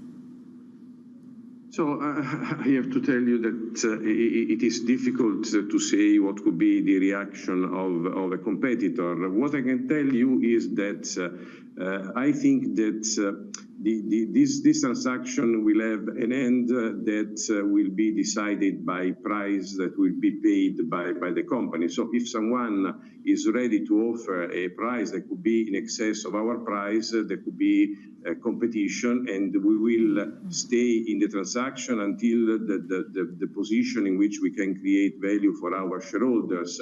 But considering that Generali is not the target of this transaction, the target of this transaction related to Generali for me is to maintain the net income that is embedded in the price that I'm paying for Monte Paschi di Siena. So in this price is embedded a net income deriving from Generali, and I will do all my best in order to maintain this net income.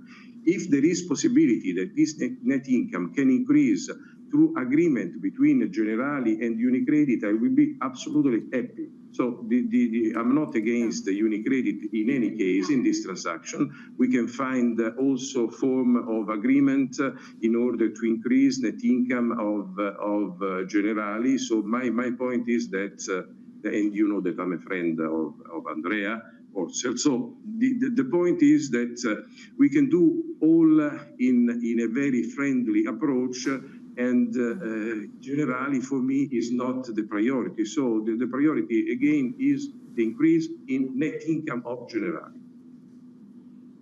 Carlo Messina, if this transaction goes through, what does Intesa look like in 5 years? What exactly is your vision of the end game? There are so many banks trying to look abroad, actually at other European countries, whereas you seem to be really doubling down on Italy.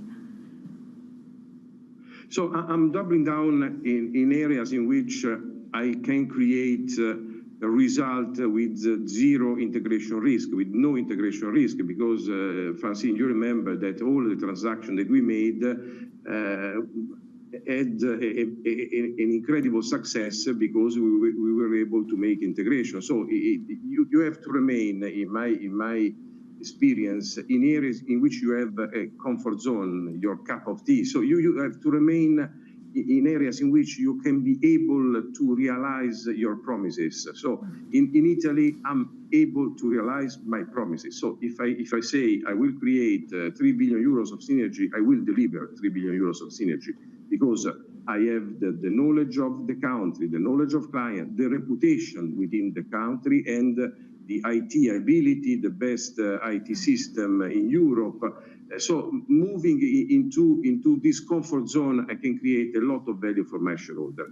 At the same time, we will create a company that today is in a position to have a 10 billion euros net income generation. So we are still in a position, we are in a position to maintain a leadership in Europe in any case. But moving to 60 billion euros, this is a starting point also to look at the consolidation in Europe in a position of total strength in comparison to all the other peers.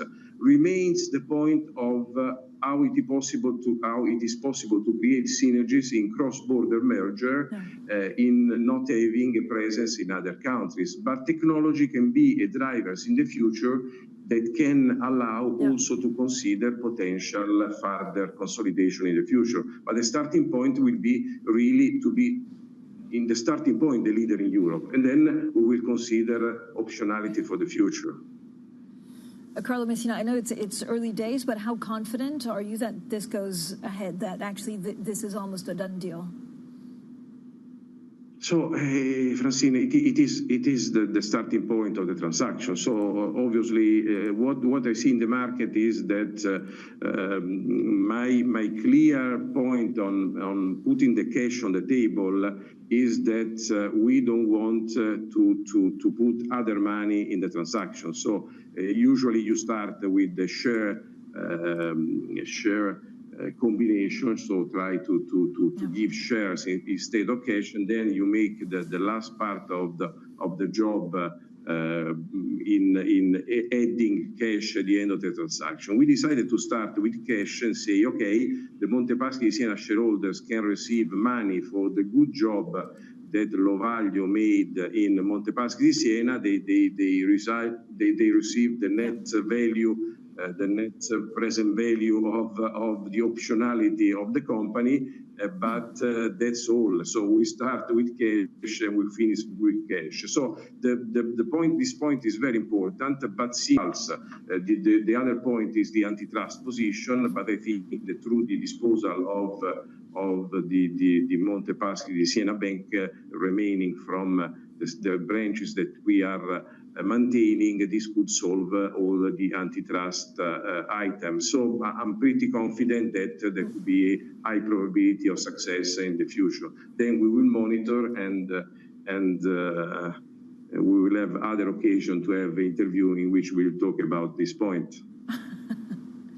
I was going to say exactly that, Carlo Messina. Thank you so much. I hope this is just one of many interviews so that we follow the story closely. That was, of course, the chief executive of Intesa Sanpaolo speaking to us exclusively. Now, OpenAI has filed confidentially for an IPO, joining its rivals in a race to tap public markets to fund its growth plans. Now, it's very clear that this is what's been driving markets over the last couple of months. This potential listing could come by the end of this year. Well, Bloomberg senior strategist Neil Campling joins us now. Neil, thank you so much for coming on set. You're like a ninja. You're always here on time when we need you. So what does OpenAI actually say about these plans?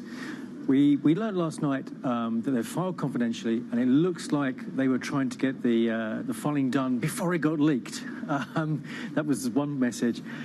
Also within the details, we heard that they're likely to tender an offering in the coming weeks for employees, effectively to try and enable them to cash in ahead of the IPO, which may come towards the end of this year. They did suggest that it wasn't definitive that it would happen in that time frame, but I think in some respects that Alphabet, Google raising that big amount of equity last week kind of catalyzed everybody else to think about their need to come to the market sooner rather than later. And obviously we've got the big deal, SpaceX, coming this week, and Anthropic also likely to come to the market later this year. So in some respects, if OpenAI comes later in this year and last of those big IPOs, then maybe there's a risk that there'll be less appetite for their deal relative to the others. So they probably felt they need to file confidentially, so they got the opportunity. It's quicker to come to market if they want to or need to. Yeah, maybe it's the first mover advantage. Neil, I have so many questions, so we'll have to get you back on because I could, we could do a 2-hour show just on these IPOs and exactly what you learned about SpaceX. Neil Campling there with the very latest on OpenAI, and then, of course, we'll get to him also on SpaceX. Now, to talk a bit more about the markets, but also the macroeconomics that, for the moment, seem to be untouched by anything that's happening in AI. I'm delighted to be joined by Angel Ubide, the head of economic research for global fixed income and macro at Citadel. And thank you so much for joining us. There's a lot going on. It's fixed income. It's actually, concerns about everything that's happening with inflation and the Fed. What do you think is the single thing that's most misunderstood by economists right now in how our economies are shifting and changing? Good morning, Francine. So I think the most misunderstood thing right now is we've been focusing obviously on the Strait of Hormuz and the oil prices and the race for markets over the next few months. But the one thing that has been underlying sort of in the background is the strength of the U.S. economy and related to what you were mentioning before, the strength of CapEx related to AI, which is driving a lot of the action in markets right now, not just equities, but also fixed income. And it is a demand shock, which is different from the worry we had about oil prices being a negative supply shock. We are combining those two things, and that is confusing a little bit markets and maybe also central bankers at the same time. But Angel, can you first of all, when you look at the strength of the U.S. economy, the numbers we had last Friday was a complete blowout. I don't know whether that masks some of the underlying concerns are inflation, or whether that's really being driven out by equity markets and the fact that people feel a bit richer and so are ready to spend and hire. So that's a very good example, right? What we have seen. So I think there are two things about the U.S. labor market. On the one hand, it's true there was more job creation than expected, which is probably driven by more people coming into the labor force, people feeling more confident about finding jobs. There has been also an increase in job openings, so there is a little bit of an improvement in confidence there. But at the same time, it wasn't something that represented an overheating of the labor market because the unemployment rate didn't go down, wages have not accelerated. So I think in some sense what we are seeing is a bit of a removal of the worries of last year after the trade war and the other issues that were hanging over the U.S. economy. And it's an economy that is growing at around trend, maybe a little bit above that, driven in part, again, by all this CapEx boom. We are probably in one of the biggest CapEx booms of the last 20 years. It's a very interesting moment in macro right now. I mean, what does a policy mistake look like from the Fed? So for the Fed, they have two options, right? They have inflation above target. They have inflation that has been above target for the last 4 or 5 years. They can choose to hold rates for a longer period of time where they are, or they can choose to raise rates. And it's going to all be a decision by the new chairman, Kevin Warsh. He's going to come. He's going to want to make his name in the context of central bankers. I have a feeling that he's probably going to be a bit more hawkish than people might expect, that he will want to make clear that under his watch, inflation is going to come down. And markets are starting to think about that. We are now pricing one rate hike by the end of the year. There could be a little bit more than that even. Yields on the U.S. two-year note have surged to the highest level in more than a year. If you look at what the Treasury market as a whole is telling Kevin Warsh, is it that rates need to be higher? I think what the Treasury market is saying that with a little bit of an adjustment in interest rates, inflation expectations are going to be anchored, right? If you look at the behavior of the long end, a lot of the increase in long-term rates has come from the real side, which is essentially a repricing of the Fed expectations. The break-evens haven't really moved much in the longer part of the curve. And I think that's the message that the market is sending. The economy is doing well. The equity market is doing well. The earnings of companies are very strong. The labor market seems to be in balance, but inflation is a little bit on the high side. So there is a bit of a message there to the central bank that is maybe you need to do a bit of an adjustment for everything to be okay. And that seems to be the message that is being received at the Fed right now. Do you worry about, a part of the Treasury market or a part, in the U.S. market that needs to break? Again, we watch, equities are doing one thing.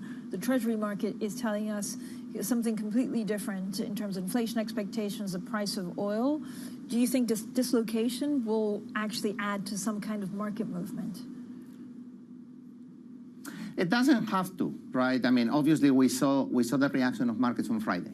Right, and we saw that good data was bad news for the equity market, but the market has bounced back. And I think this is a question of finding a new equilibrium. If the new equilibrium is a way in which the neutral interest rate is a little bit higher, and rather than the Fed at 3.5 to sustain the economy, you need to have the Fed at 4%. It is okay, provided it's done in a smooth way and in a way that doesn't surprise markets. So there is going to be expectation, obviously, about the next Fed meeting. We need to see what the new leadership is showing, and then we'll adjust from there. it doesn't have to end badly. I think that's the point. The point is that the economy is strong, and if you need to raise rates for the right reason, it's fine. I know there's a lot of talk about the neutral rate and why it's so difficult to actually pinpoint it. If you speak to 3 Fed governors, they probably have a range, but it's quite different. I mean, how much will that influence actually Kevin Warsh's thinking? We don't really know where he thinks the neutral rate is. So that's exactly the big question mark. He's been speaking, in the past about he's a believer in the U.S. economy having higher potential growth and higher productivity growth. Typically, you would associate that with a higher neutral rate. It still remains to be seen. It is true that productivity growth has picked up in the last couple of years. It is true that the economy has been doing quite well with a level of interest rates at 3.5. It was 4.25 just the middle of last year. So with this kind of level of interest rates, the economy has been doing quite well. So I think it stands to reason that probably the level of rates right now is at around neutral, not much more than that. And they will need to play it a little bit by ear and make the adjustment as they go. I know you've been a big proponent of Eurobonds. It seems that finally, in some shape or form, they're actually back on the agenda after years of many European countries really pushing back. Do you think something will get done? Again, I think the Commission is discussing a range of ideas, right, to make joint debt, I guess, more widespread and more permanent. Will we see something in our lifetime? I hope so. I think we are already seeing it. There is one thing that people are missing, that is the EU bonds and bills that are issued by the European Union, which are, in fact, the instrument that we would recommend to be the Eurobonds, are already quite large. They are the 5th bond market in Europe after Germany, France, Italy, and Spain. So they are already there. They have an infrastructure. They have futures. They are accepted in repo. And they are trading quite well. It's a question of making them bigger and making them more like sovereigns rather than supranationals, which is where we propose that if we increase the size, to the 25% of GDP that we propose, then they will be considered as sovereign, and then they will be accepted as such, and Europe will have a true risk-free asset. Are we going to get there anytime soon? I don't know, but we are really making progress in the conversation. That I can tell you. Okay, thank you so much, as always, for your time. And I'll be there, Head of Economic Research for Global Fixed Income and Macro at Citadel. Now, there is quite a lot going on in the markets. First of all, look, the market is looking at treasuries. The market is also looking at AI, given the rally we've seen in the last couple of days. We saw it over the last, 4 to 5 weeks, and then we saw a little bit of a pullback. Now, this is what we're seeing overall. A recovery in the AI trade is entering its second day in a cautiously risk-on session today.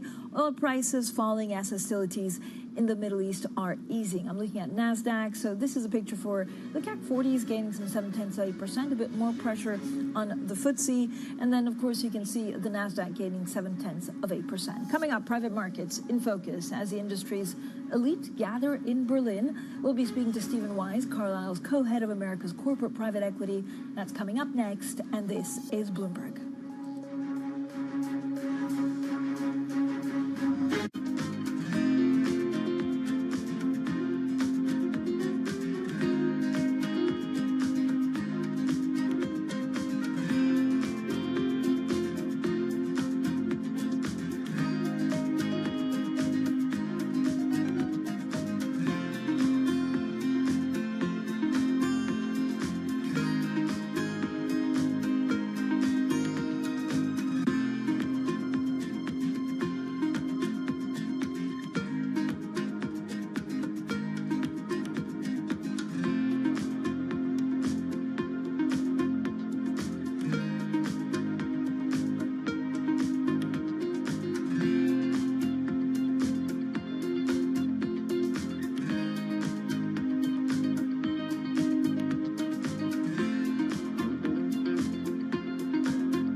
Anything we do in Africa is going to be more risky than the U.S. I think the approach we want to take is how are we being compensated for that risk? And one of those is obviously going to be a valuation question. in our minds, valuation was a lot more attractive in Africa, even if we adjust for some of those Africa risks that a lot of Western investors see. So yes, in a lot of ways, you take some of those models that, as I said, might be more asset medium or asset heavy. There might be some more inherent risks. However, if we're saying we're adding some risk because of that kind of model, but we're now solving a core problem as opposed to maybe a nice to have solution in Africa, that might actually offset it. Where if you're solving something that people really absolutely need and can't live without, in a way that then that's a lot less risky. So again, we'd encourage investors to have a less binary view. In other words, the US isn't risky, Africa is risky. That's going to lead to a lot of complications down the road.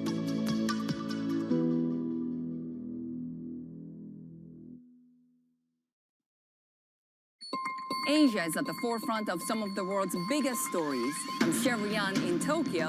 And I'm Heidi Stroud-Watts here in Sydney, where the trading day begins. We're here in the center of all the action to get you set up with the numbers, news, and knowledge you need for the day ahead. The demand is indeed recovering. We've been waiting for this moment. The opportunity of a century. Join us on Bloomberg The Asia Trade. Weekdays only on Bloomberg TV. Context changes everything. Astonishing day for US technology. It's shaping the region's technology ecosystem. Asia's biggest tech news and innovation. Bringing you the world's business and financial news whenever and wherever it happens. I'm Michael McKee at Mount Everest, and this is Bloomberg.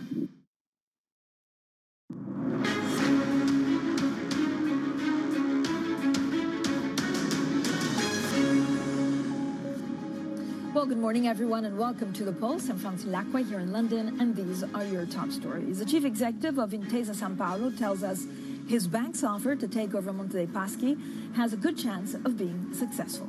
OpenAI files confidentially for an IPO, setting the stage for listing as soon as the autumn. And President Trump insists that the Middle East peace talks are on track after Iran and Israel agreed to stop their attacks on each other.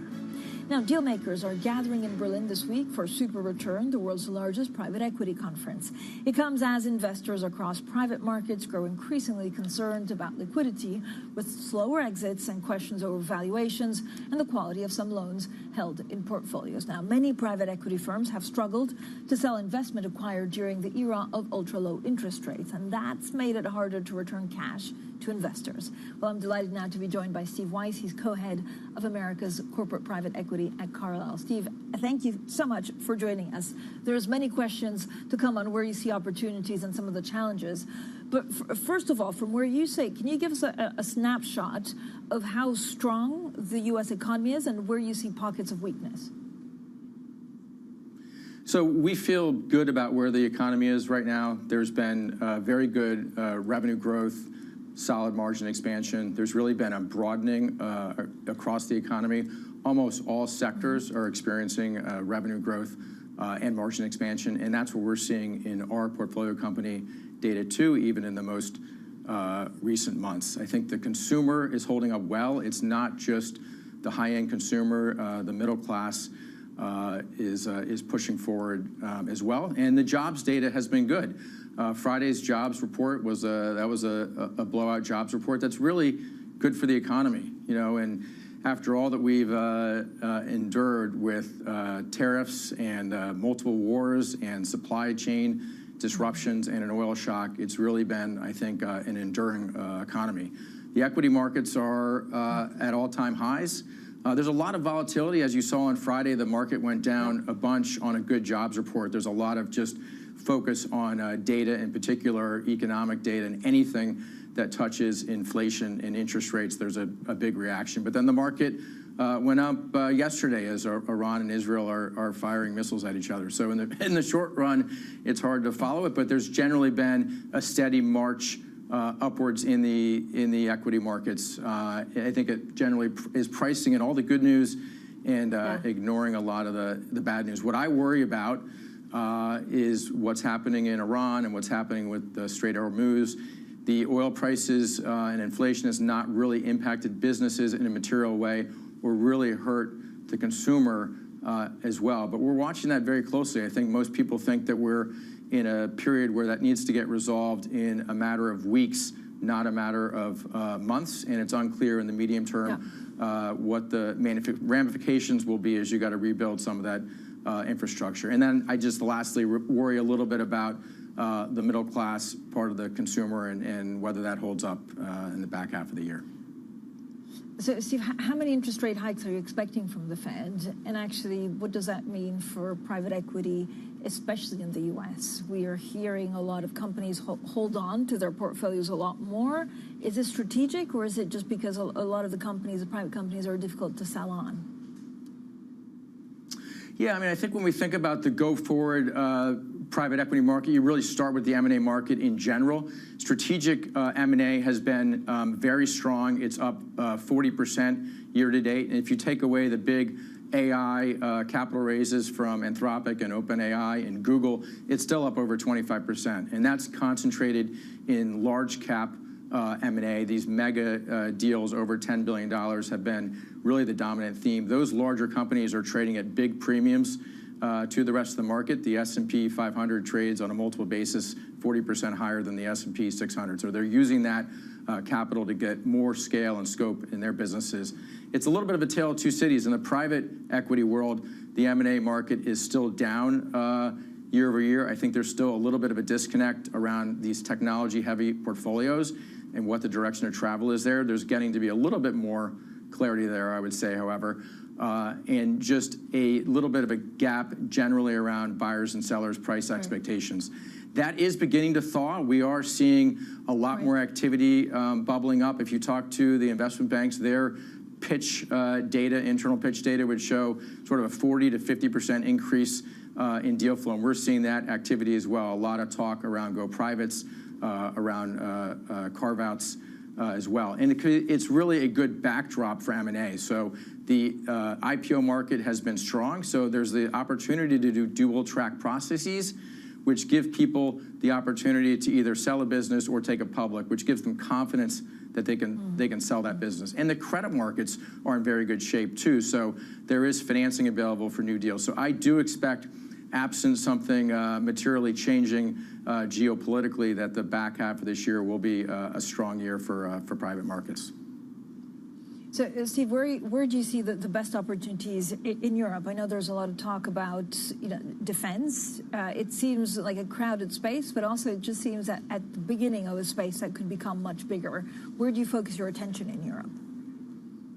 Yeah, this is a great opportunity for Carlyle. You know, the heritage of the firm 40 years ago almost started in Washington, D.C.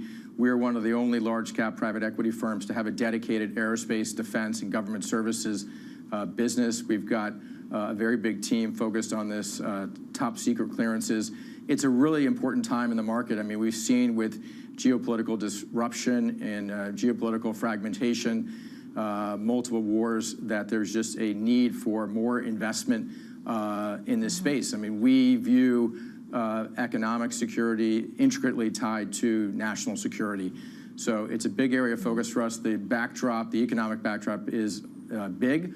A $1 trillion budget in the U.S. for spending, and in Europe, the NATO countries looking at spending 3 to 5% of their GDP on defense, and Japan potentially doubling their investment in defense. This is a big area of focus for us, certainly. That's one area among many for us. We're also spending a lot of time in the industrial area as well. Not only is there a lot happening with supply chain resiliency and onshoring, but what people will call the fourth industrial revolution, where AI is really coming to the industrial world and playing a big part in automation, playing a big part in data capture, and transforming currently underused industrial data to drive commercial excellence and operational efficiency. In some ways, the old economy is the new economy, and so we're looking at the intersection of technology and industrial as well. Yeah, I was going to ask, I mean, talking about the new economy, what does AI mean for private equity? So first of all, in terms of investment, I don't know whether there's a specific segment in the AI space that still could present, great value to Carlyle, but also how are you using it within the firm? Yeah, thanks for asking that. So AI is super important. I'd say the first thing is we have less of a software exposure than most private equity firms. It's less than 8% of our portfolio. So when you have the downdraft with what they call the SaaS apocalypse, it didn't impact as much, which was a benefit, just given the broad nature of our portfolio across all aspects of the economy. AI is super important. We're not a venture capital firm. We're not trying to invest in the hottest new AI native technology. We are spending a lot of time and a lot of money on AI, not only in terms of workflow and making the firm and our professionals more efficient, but how does it allow us to get better investment insights? We've got a very large proprietary data lake. We've got data we're scooping up from hundreds of companies around the world. We're purchasing data, we're scraping data from the internet, and we're packaging that up and analyzing that and gaining really interesting insights. I would say the most important area for AI for us is how do we drive value creation in our portfolio, both for the commercial excellence and for operational efficiencies. We're not trying to invent the wheel here. We are partnering with the best AI native companies across many different functional areas to drive growth and efficiency. It's a huge priority for us. Steve, thank you so much for your time today. Enjoy Super Returns. Steve Wise, co-head of America's corporate private equity at Carlyle. Now, Bloomberg TV will also be from Super Return in Berlin tomorrow and Thursday with some really great exclusive interviews with some of the leading figures in private markets. Or Danny Berger will be leading that for us. Now, it's almost 10 years since Britain voted to leave the European Union. Bloomberg Economics has calculated that may have cost the UK economy between 2 and 4% of GDP. Let's get more analysis from Dan Hansen, chief UK economist at Bloomberg Economics. I don't know whether it's a celebration or a commiseration. It's 10 years since it happened, and it feels like actually it was yesterday. At the same time, it feels like a lifetime ago. So talk us through, Dan, good morning. Good morning. How you've arrived to this conclusion of a 2 to 4% hit, which is pretty big on UK GDP. Yeah, it is. I mean, I think what we started from the premise that we've seen a lot of estimates come out over the years about the impact of Brexit. Obviously, the longer you go through time, the harder it is to disentangle that from things like the pandemic, things like the energy crisis. But what we've done is sort of come at it from a blank sheet of paper and thought through using similar methods to other estimates. But a couple of things are different with our estimates to what you might see in the mainstream media. So one thing we've done is we've tried to control for the impact the US economy can have on these estimates. So what you do when you pull together this estimate of the Brexit hit, you effectively create a counterfactual UK economy. Yep. And what you look at is what's the gap between the counterfactual and actual UK GDP. And that counterfactual is built up of other countries, some including the US. Another country that can have a big impact on the estimates is Ireland. And what we've done is we've attempted to take those forces out of the estimate. So you go from a very big estimate, almost 10% of GDP, and you come all the way down to between 2 and 4% of GDP, which, as you say, is still a significant hit, but it's not as high as the model might say if you just took the model as given. And the reason we've done that, particularly on the US, if you think about what's happened in the US economy over the past at least 5 years since the pandemic, a lot of fiscal stimulus, no energy shock in 2022, and a lot of AI investment as well. And you can't attribute those things to Brexit. So that's why we've got a smaller number than perhaps some other estimates come to. Dan, I mean, there's a number of UK politicians, including the Prime Minister, actually talking about the idea of getting closer to the EU. I mean, some are even talking about rejoining Europe in some way. Does that sound feasible? No, in short. The thing with Brexit, and it's always been the case, is that there are lots of red lines, and there are red lines on both sides, and they haven't changed. Over the 10 years, those red lines have not changed. So I think, and the big one, at least for the UK, is freedom of movement of labour. And it's very hard for the UK to cherry-pick bits of the single market. So effectively, the trade side of the single market, the UK would like to be a part of. But if you take that, you need to take freedom of movement on the other side. So the other consideration, at least if you're sitting in Brussels, is that the UK is due to have an election by 2029. Reform are leading in the polls. We know the reforms politics around the European Union. And trade deals take a long time to negotiate. So the incentive for the EU to sit down at the table and try and do something very deep and develop with the UK, you can see why they might decide it might, the juice might not be worth the squeeze, if you like. So how difficult would it be just to establish, I guess, a new formal UK-EU working relationship? Well, I think the government has been, we had the reset last year. There's potentially going to be a summit later this summer, although we don't know the date yet. You can see the direction of travel. Again, the thing I'd say is there just feels to me like a big limit on how deep the integration can be. And that isn't really about economics. It's very much about politics, and the two sides just are too far apart. And we know we just will not let the UK cherry pick as much as it might like to. Dan, thank you so much. As ever, Dan Hansen, our chief UK economist at Bloomberg Economics. Now, coming up, President Trump insists that the Middle East peace talks are on track. We'll have plenty more on that next. And this is Bloomberg.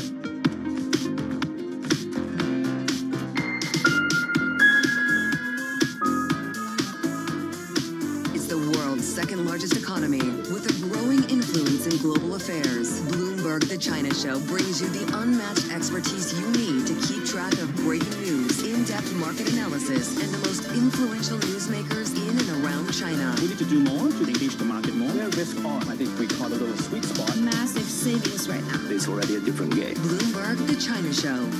Weekdays around the world, right here on Bloomberg. Context changes everything.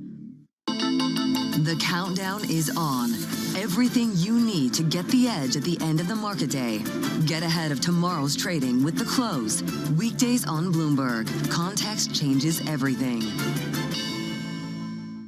At 9:30 a.m., the market tells you what it's really thinking. We beat the drum to the opening bell. With deep analysis of the forces driving the price action. Focusing investors on what really matters. Where the money flows, which markets are changing. Conversations with players shaping the narrative. Innovative growth companies gravitate to NASDAQ. It's not just like, let's buy the Mag 7 or AI. That's a really compelling story. This is where your trading day begins. And this is Open Interest. Only on Bloomberg.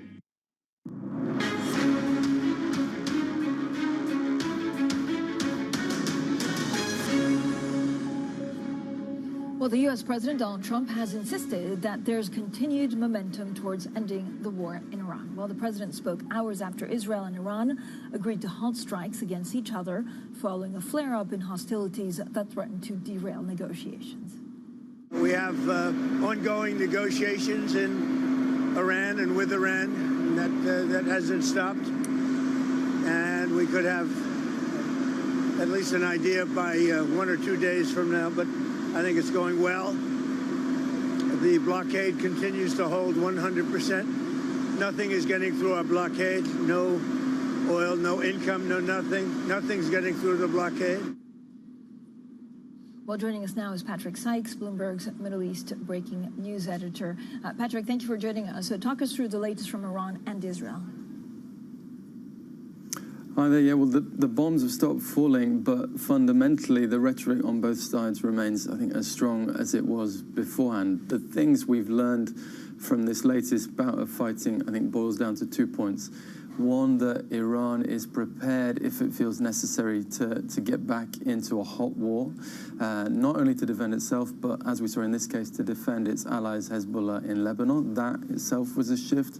And then secondly, that Israel is the potential spoiler to any negotiated settlement in the medium and longer term, right? Trump says that he was able to bring an end to the fighting over those couple of days that it was going on, but he wasn't able to stop it happening in the first place. And remember that Israel is not party to the talks between Iran and the US, but I think it's clearly sending a message that it's going to have a say in, let's say, the lifespan of any potential deal.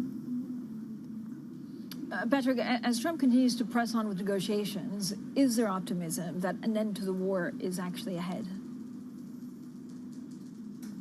Negotiations continue, and yeah, he maintains he's very optimistic that, you heard in that clip, a deal could come within a couple of days. Of course, we've heard that kind of timeline before, so it is very hard to kind of assess how genuine it is. What we do know is that whatever would be agreed at this stage would be a preliminary agreement, right? It would stop the fighting. Technically, it would extend the ceasefire, potentially lift the restrictions around Hormuz, but importantly, it would delay to a later stage the discussion of those thornier issues around Iran's nuclear program, that stockpile of enriched uranium.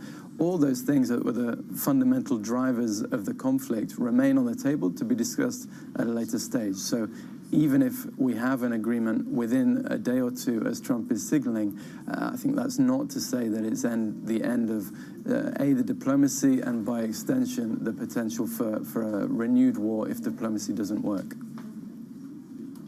Patrick, thanks so much. Patrick Sykes there with the very latest, of course, on geopolitics. Now to talk more about the latest from the conflict in the Middle East, we're joined by Lawrence Friedman, Emeritus Professor of War Studies at King's College London. Professor, thank you for joining us. To me, it's very unclear how this ends, because there's a tit for tat, we're a ceasefire, it gets worse and it gets better. What exactly is the U.S.'s negotiating position today? Very good question. I think the problem is that the administration, or Trump himself, is caught between two positions. First, that this has been a great victory, that they've defeated Iran, and secondly, that this therefore will lead to a deal. But when you look at the deal, it reflects Iran's bargaining position, and in particular will involve releasing funds from frozen assets. And so the problem for Trump is not that he can get a deal. It's not that there's a deal unavailable. It's that it won't look as a victory.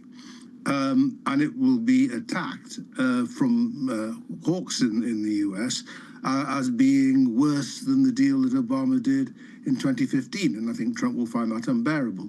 So the issue is not, can there be a deal? Something can be sorted out. It's just the deal that's available doesn't look good to Trump. But he doesn't, at the same time, he doesn't really want to go back to fighting.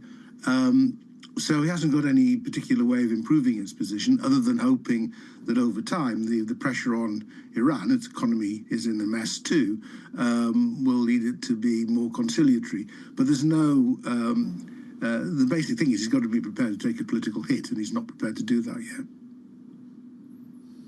So what does Iran want? Again, I keep on being told like they don't trust the U.S. because President Trump, keeps on changing his mind about things, or they say one thing and then social media says another. Are they fighting for their survival? Or are they really fighting to, keep some kind of nuclear something, but also to control the Strait of Hormuz? Because that changes everything, and it changes the whole complex in the Middle East. I think the issue of the Strait of Hormuz is central to the international community, to the Gulf states and so on. And I think a deal which allows Iran continuing control over that and charging its tolls and so on will be problematic, which is why you need funds being released to Iran. If they're not going to get money that way, then you have to show that they're going to get money another way. I think that will potentially satisfy Iran on that side. On the nuclear side, they don't see any particular need to make more concessions than they'd made before. And their problem is that twice last June and then in February, There's been negotiations going on with the Americans on this issue, and twice they've been interrupted by major military strikes. So it's not surprising that they're a little skeptical as to how interested the Americans actually are in a deal, and that plays to the tensions between the US and Israel, which have also been seen recently. So I think one of the questions in Tehran is whether if they stick to a position, actually they can drive a wedge more between the US and Israel, which in itself could be seen as an advantage.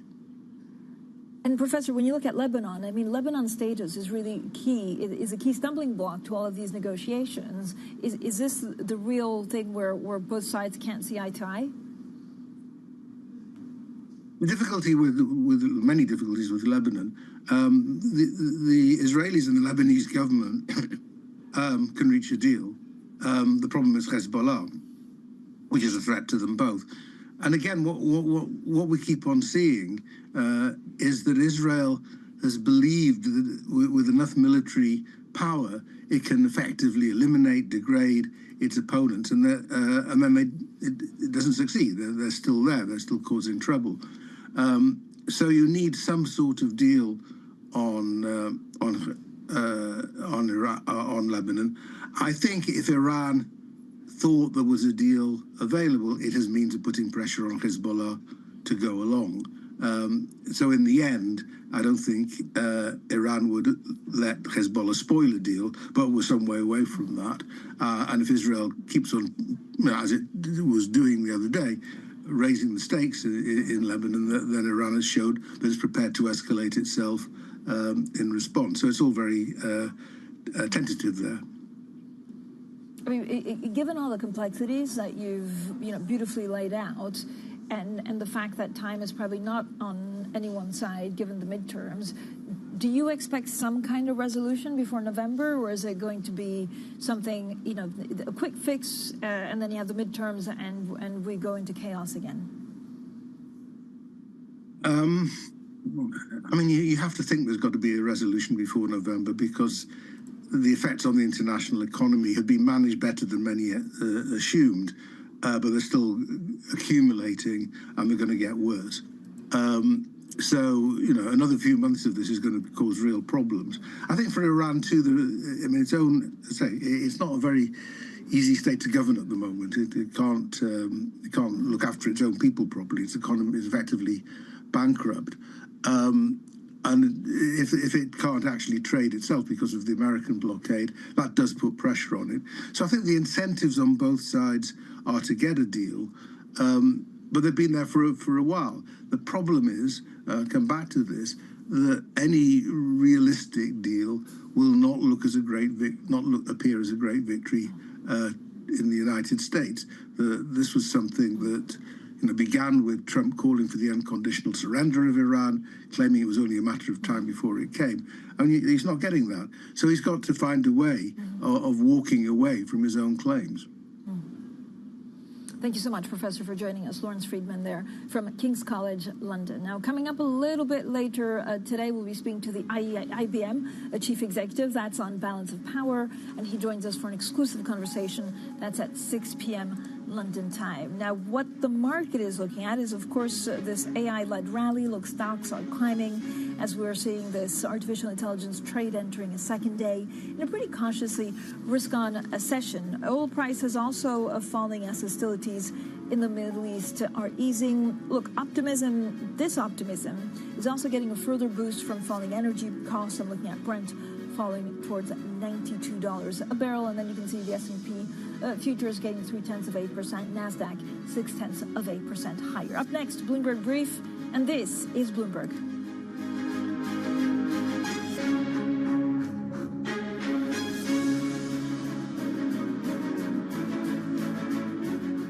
From the world of politics to the world of business, Joe Matthew and Kaylee Lines deliver news, insight, and analysis live 2 times a day, every trading day. Balance of Power at 1 and 5 Eastern, only on Bloomberg.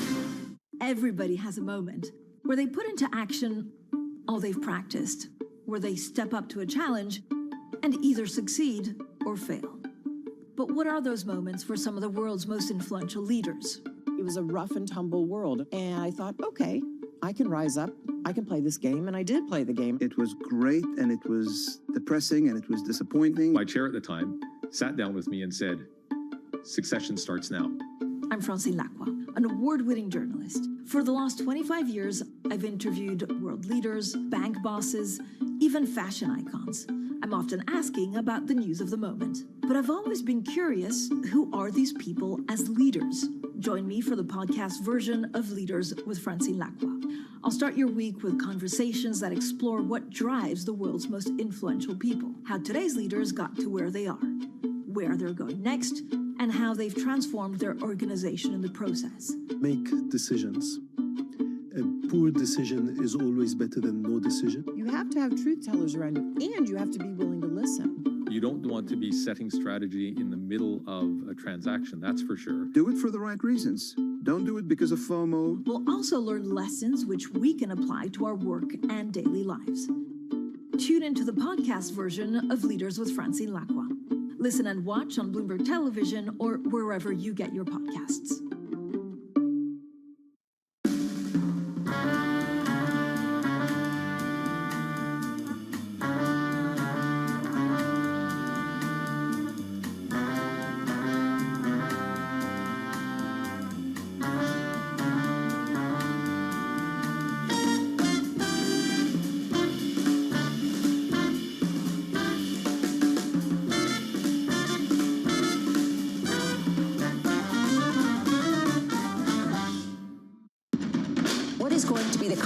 For U.S. markets, we are seeing modest gains across European equity markets. Take a look at how we're faring when it comes to Asian markets.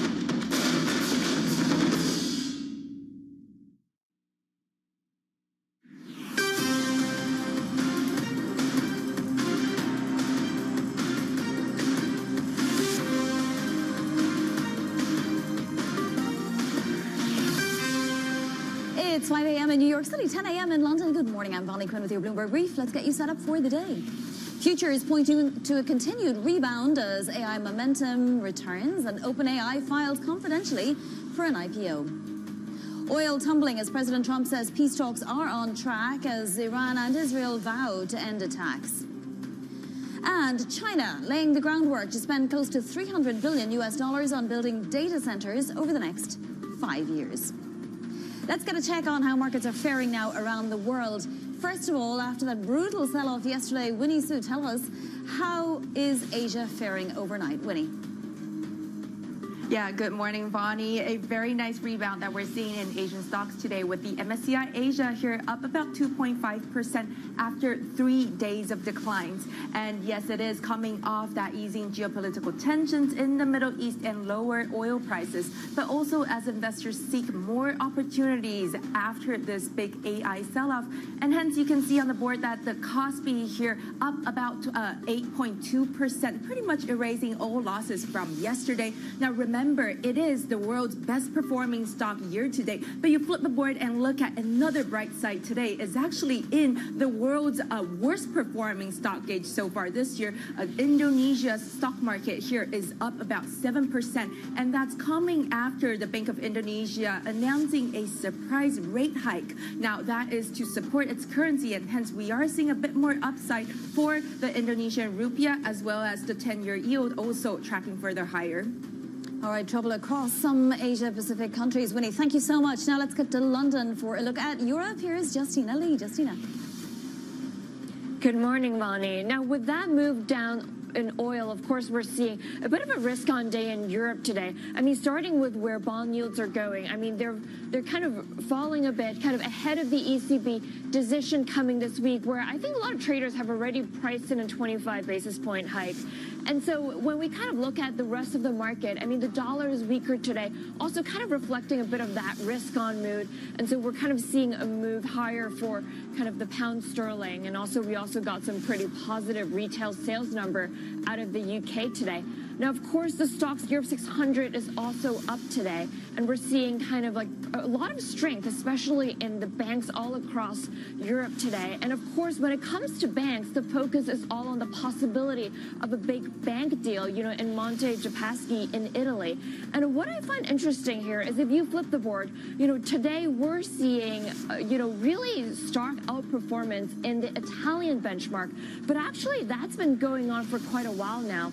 And of course, today it's all about those Italian banks. There's not just because of that, you know, Italy also has an AI stock in ST Microelectronics, and that's been driving a bit of that outperformance lately, Bonnie. All right, Justina Lee, thank you so much. Well, Justina mentioned that move in oil, and we are seeing WTI now trading below $90 a barrel on the front month contract. Brent crude just above $92 a barrel. So this market has decided, obviously, that the Strait of Hormuz is going to open soon and open quickly. We'll see how long that actually takes to happen and how many barrels will start to get off those tankers. For the moment, we're continuing to see a reversal of that down day on Friday. So yesterday, the SOX index was up 5.6%, retracing half that decline. Looks like we might have another positive day today with futures pointed higher on the Nasdaq 100, S&P, and for the small caps as well. Let's take a look at bonds, because the CPI obviously is in focus this week before the Fed chair takes the stand next week at his first FOMC meeting. We have the 2-year yield down about a basis point and a half.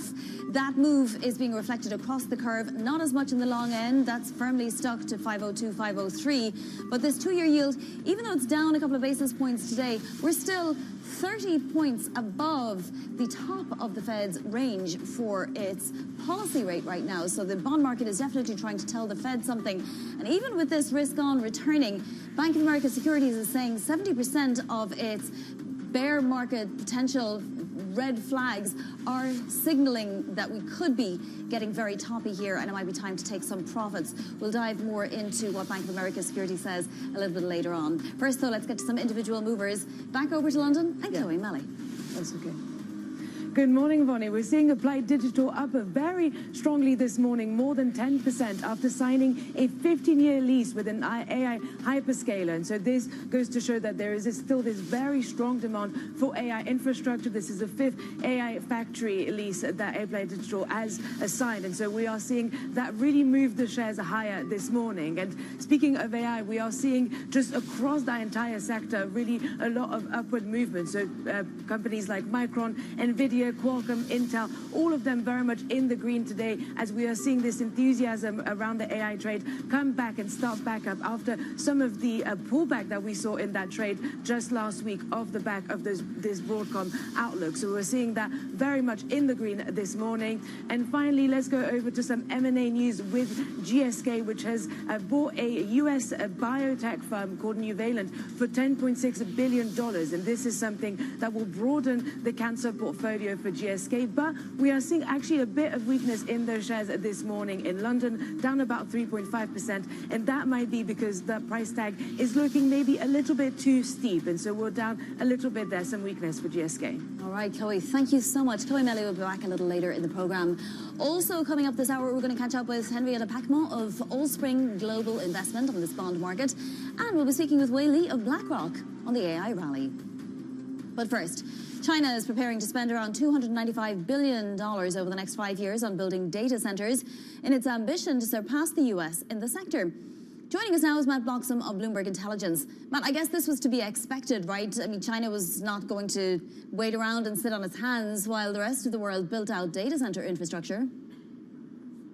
Yeah, that's right. Although, even though $295 billion is a lot of money, it's relatively small compared to the spending we're seeing out of the US hyperscalers, which this year alone could be upwards of $725 billion. And that $295 billion that China's committing is over a 5-year period. Now, there are some differences there. I'm not sure if the China project includes power, which could add significantly to the overall investment. And obviously, some things like labor and land are substantially cheaper in China. And I think they'll look to use locally sourced components, particularly chip hardware from the likes of Huawei, which could also bring the cost down. But yeah, this is a real statement of intent from China that they want to close the gap with the US AI industry. Now, We also got the news that OpenAI has filed confidentially for an IPO. I guess it's a race to the finish line. Is OpenAI going to be the last to the gate and therefore less advantaged because of it, Matt? It certainly seems that they're at the kind of tail end of this IPO frenzy we're seeing, and I think even in their statements around this confidential filing have suggested that they're not in a big rush to float. They'll do it when the time makes most sense for them, and that perhaps they've still got a few things to do behind the veil of being a private company, before they kind of push those plans forward. But it's a kind of issue around whether coming late is going to be an advantage or a disadvantage for them, given that there's so much demand for AI right now. Did we learn anything from the confidential filing? I guess we don't hear too much, right, when it's confidential? Yeah, no, nothing. I think really the most interesting thing is this comment they made that there's some things they still want to do, which they might be better off doing privately. Difficult to know for sure what those things are, but I think for me, it could be a bit of a rejig of their product lineup. They've lost momentum to Anthropic, particularly in the enterprise space. So perhaps there's quite a few things they're doing on the product side that would be easy to be done privately, so they can come to market with a cleaner offering and with some momentum behind that new offering. All right, Matt, thank you so much. Matt's going to be back later in the show. That is Matt Bloxham of Bloomberg Intelligence. Turning to the Middle East, President Trump renewing his claims of momentum towards ending the conflict with Iran after a halt to hostilities between Israel and the Islamic Republic. We have ongoing negotiations in Iran and with Iran that hasn't stopped, and we could have at least an idea by 1 or 2 days from now, but I think it's going well. The blockade continues to hold 100%. Nothing is getting through our blockade. No oil, no income, no nothing. Nothing's getting through the blockade. Bloomberg's Abir Abu Omar joins us now from Dubai. So what more did the president have to say, Abir, about peace talks and negotiations, what the U.S. is willing to give and what it wants in return? Good morning, Vonnie. So look, you heard him speaking to reporters there in New York saying that the deal is still on the table. We might reach a deal in 1 or 2 days. He did also say that he spoke to Israel's Prime Minister Benjamin Netanyahu and that Israel's actions against Iran have been legitimate, essentially, because of Iran's attacks against Israel. So it's not a narrative that we haven't heard over the past 2 months. It's certainly not a narrative that we haven't heard since the initial ceasefire was reached on April 8th. The president has come out every week or so and said that a deal with Iran is imminent. Now that faces some pushback from the Iranian side. Last week, Hezbollah had rejected the ceasefire agreement that happened between Lebanon and Israel. And what we saw over the past week, Vonnie, and the week before that even, is an escalation in hostilities in the GCC, but also yesterday, those attacks between Iran and Israel definitely mark an escalation since the ceasefire had arrived. But according to President Trump and the United States side, a deal is still imminent. The blockade is still there, but the MOU, or the interim deal as we've been calling it, is supposed to reopen the Strait of Hormuz immediately and extend the ongoing ceasefire for about 60 days. And that is what President Trump says is imminent. He spoke to Benjamin Netanyahu and told him not to retaliate against Iran. And he also told both sides to just stop shooting. Both obliged yesterday. We haven't seen a massive tick-up in escalations today, but still a wait-and-see mode when it comes to actually arriving to that MOU or interim deal and what that ensues for oil prices and the opening of the Strait of Hormuz, Vonnie. All right, Abir, thank you so much. That's Abir Abu Omar in Dubai. Now to other top stories trending on the terminal this morning. AI demand boosting China trade. Exports in May jumped more than 19% over last year. Imports surged 27%. Chips and computers drove about half the growth for both exports and imports, with chip sales soaring 111%. Indonesia's central bank delivers a surprise rate hike. Bank Indonesia raised rates by 25 basis points to 5.5%. The move meant to stem foreign outflows triggered by policy uncertainty under the president. The New York Knicks fell to the San Antonio Spurs for the first time. The score 115-111 for Game 3 of the NBA Finals. Tickets at Madison Square Garden were priced as high as 6 figures, even in the nosebleeds. President Trump was there, coming as the guest of Knicks owner Jim Dolan. Game 4, also at the Garden on Wednesday. Coming up, Henrietta Pacmont of Old Spring joins next. This is Bloomberg.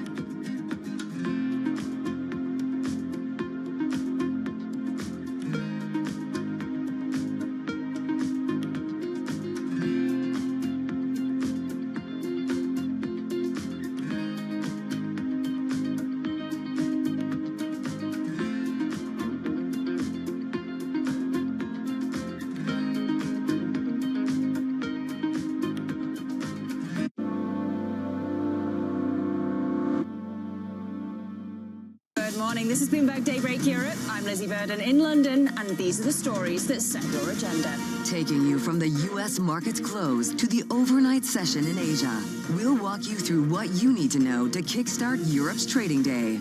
Live from our European headquarters, we bring you the day's top market-moving stories, unmatched expert analysis, and on-the-ground reporting from across the continent. Tune in to Daybreak Europe, only on Bloomberg Television. Context changes everything. Astonishing day for US technology. It's shaping the region's technology ecosystem. Asia's biggest tech news and innovation. Bringing you up-to-the-minute geopolitical news whenever and wherever it happens. I'm Jennifer Zabasaja in the Lesotho Highlands, and this is Bloomberg. It's the world's second largest economy with a growing influence in global affairs. Bloomberg The China Show brings you the unmatched expertise you need to keep track of breaking news, in-depth market analysis, and the most influential newsmakers in and around China. We need to do more to engage the market more. We're risk on. I think we caught a little sweet spot. Massive savings right now. It's already a different game. Bloomberg The China Show.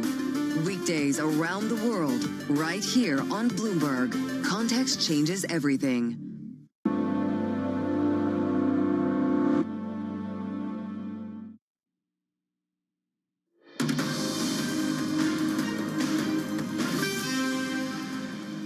Bloomberg Brief. I'm Bonnie Quinn in New York. Two-year Treasury yields rising to their highest in more than a year as the latest economic data led investors to price in at least 1 quarter-point rate hike this year. Joining us now is Henrietta Pacmont, Fixed Income Investment COO at Old Spring Global Investment. Henrietta, so we had that repricing, and then we look to be reversing that ever so slightly, but now after the jobs report, it's all guns blazing for a rate hike. What's the likelihood we'll get one this year? So I think the likelihood is increasing. Two drivers, obviously, to this. One is inflation. We still have the situation going on in the Middle East, and that is a driver on the inflation front. But yes, I think we're also in a situation where the economy is strong, and that needs to be taken into account. So you mentioned the jobs report. Yes, I mean, we are gearing up to the World Cup, so I think that there's a bit of an effect there that investors need to take into account. When you say an effect from the World Cup, do you mean a little bit of a dampening in volatility? Citi calling it out today, saying, look, you know, everyone goes to sleep, or at least, you know, work stoppages happen all over the place when the World Cup is on. Well, that can be an effect too, but I think it's also you know, looking at the shape of the job report on Friday. Can you just maybe expand a little bit? When you say the shape of the job report, how do you mean, and how does it relate to the World Cup? I'm not following. So if you look at the makeup of the jobs report, there was a portion of that was due to leisure, and one has to sort of be a little careful to sort of see what the impact might be there related to the event. That being said, if you look more broadly at the economy, we are in a situation where it looks pretty strong. So then, you know that Kevin Warsh is going to come into the Fed. He's going to tout productivity, the possibility for America to continue to be #1 and to continue with, you know, huge productivity. Why would he then try and make an argument for a rate increase? So obviously we're in a situation where we're looking at a new Fed chair, so we'll have to see what the reaction function looks like. I mean, what we've seen so far is a reluctance to act in the face of the inflation pressures that we're seeing, and in the face of what we're seeing from an economic perspective. So I do think that some elements have changed now. Obviously, the conflict in the Middle East has lasted longer. We are seeing higher prices in the energy sector for longer. We'll have to see what impact that has, and if it leads to a broadening of the inflation story as well. So those are factors that have changed. It's that length of the conflict that we need to take into account. More from a growth perspective, I think that the picture there is possibly a little less clear. Obviously, we have had a degree of bringing forward of some of the consumption that we'll have to see how that how that evolves over the course of the year. But if you look at deal making, if you look at the activity in terms of M&A and so on, it's still pretty buoyant. You can see that animal spirits are pretty strong at this point in time. Henrietta, what are you looking for out of tomorrow's CPI? So year over year, consensus is looking for a 4.2% growth in inflation. Now, that's going to be a little bit terrifying if we do see that print. So, we know what the drivers are for it. So I think there's a degree of the market, knowing what to expect. But as I mentioned, right, it's, is it going to be in that range? What's the breadth of that inflation? And as we look into sort of months to come, is what kind of resolution do we have in the Middle East, and what impact that might have, particularly on energy prices. I do think that there is, we need to be careful about the greedflation as well, given the context, and to see what impact that might have, and that will inform the reaction function of the central bank. So Henrietta, the repricing that we got a couple of weeks ago, was very obvious, and it was a big repricing. But what we've seen in the last couple of days is something slightly different. We're seeing parts of the curve very much flattening. So you have that 30-year yield stuck at around 502, and it's staying there. It's not moving. And yet you obviously have the front end coming up. Is that what we should anticipate continuing into next week and beyond? Obviously, the front end is informed by the expectations of rate hikes by the central bank. If you look at the longer end, I think the sort of dynamics are a little different there. It has been a bit of a safety valve for inflation expectations, for the Fed maybe being a little behind. I think that's also, we see expressions of anxiety around deficits and so on. So I think the dynamics in the longer end will be interesting to watch. But at this point in time, we're actually steering away from that long end because of the sort of multiple elements that are at play there. And just briefly, Henrietta, are you adding then? Are you even adding at the short end? So yes, we have been adding on the rate side as we've seen these moves, and as some of these rate hikes have been priced in.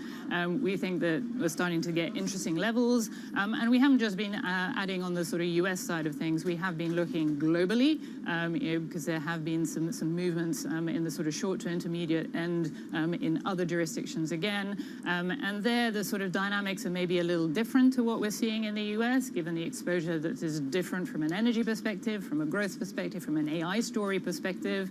So we've taken a more diversified bet in that space. All right, Henrietta, thank you so much for joining today. Fabulous conversation. Henrietta Packmo of Allspring Global Investment. Coming up, a look at what's making headlines in your front page news. This is Bloomberg.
Look at the more successful economies in the region.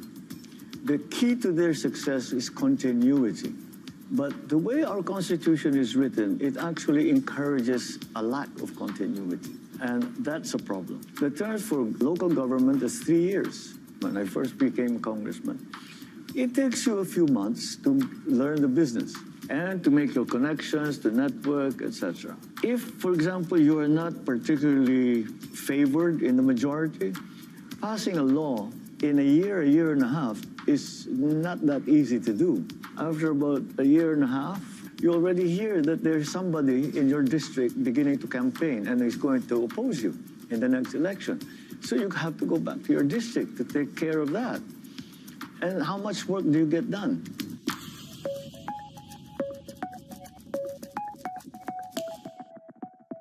From the world of politics to the world of business, Joe Matthew and Kaylee Lines deliver news, insight, and analysis live 2 times a day, every trading day. Balance of Power at 1 and 5 Eastern, only on Bloomberg.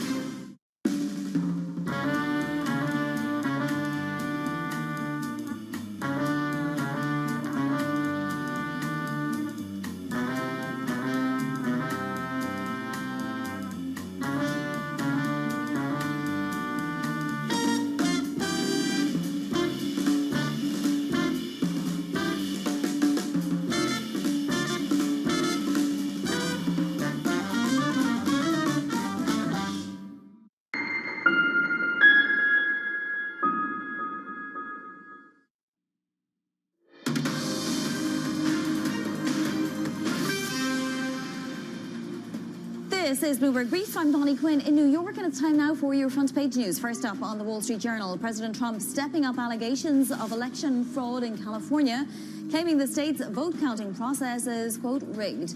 California law favors participation over speed, according to the Journal, requiring election officials to verify and count every ballot that is postmarked by Election Day and arrives within a week. There has been no evidence of impropriety. Next up, the Washington Post on a federal judge throwing out the Trump administration's $100,000 fee on H-1B visas for highly skilled workers. The move had been challenged by California and 19 other states. The judge declared President Trump's fee unlawful, saying the president unilaterally imposed an illegal tax. The administration is expected to appeal.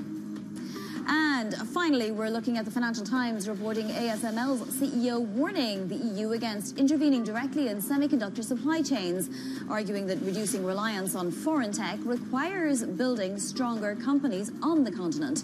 Christophe Fouquet's comments come days after the EU unveiled plans for a new chips strategy. All right, let's take a look at your markets. We have S&P futures pointed higher for potentially a second day of gains. The dollar index down slightly. The yen is still above 160. We're watching that. And the 2-year yield down just barely. Coming up, we are going to be speaking with Wei Li of BlackRock.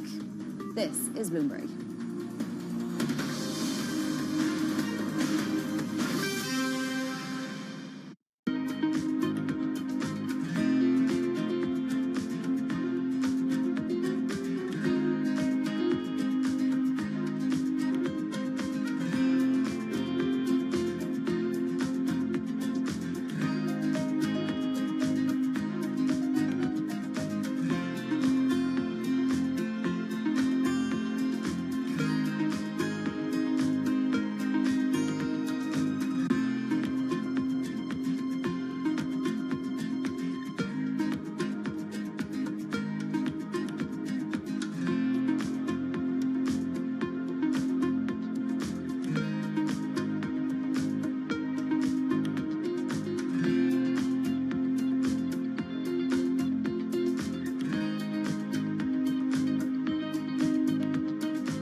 As an exchange, what can you do to make it more attractive to be a publicly traded company?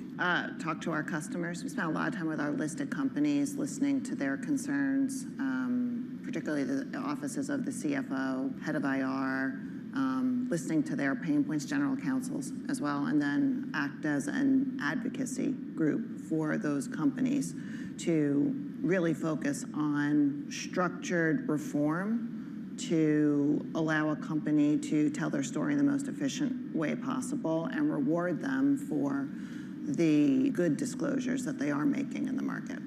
Is there any sort of financial innovation that you could drive to get more companies to list? Tokenization has come up. Well, we did announce our tokenization initiative earlier this year. We've already built the technology, we've already done a variety of proof of concepts. It allows for instantaneous settlement, 24/7 trading.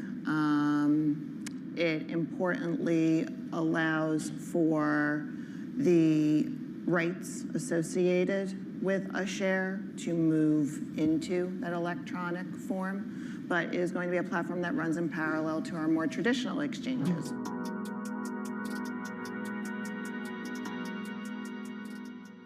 Making money isn't about drowning in emotions. It's about understanding what's actually happening. Markets are the best way to glean signal from noise, and that is what we try to do every morning. This is Bloomberg Surveillance. Bringing you up-to-the-minute automotive news whenever and wherever it happens. I'm Matt Miller in Detroit, and this is Bloomberg.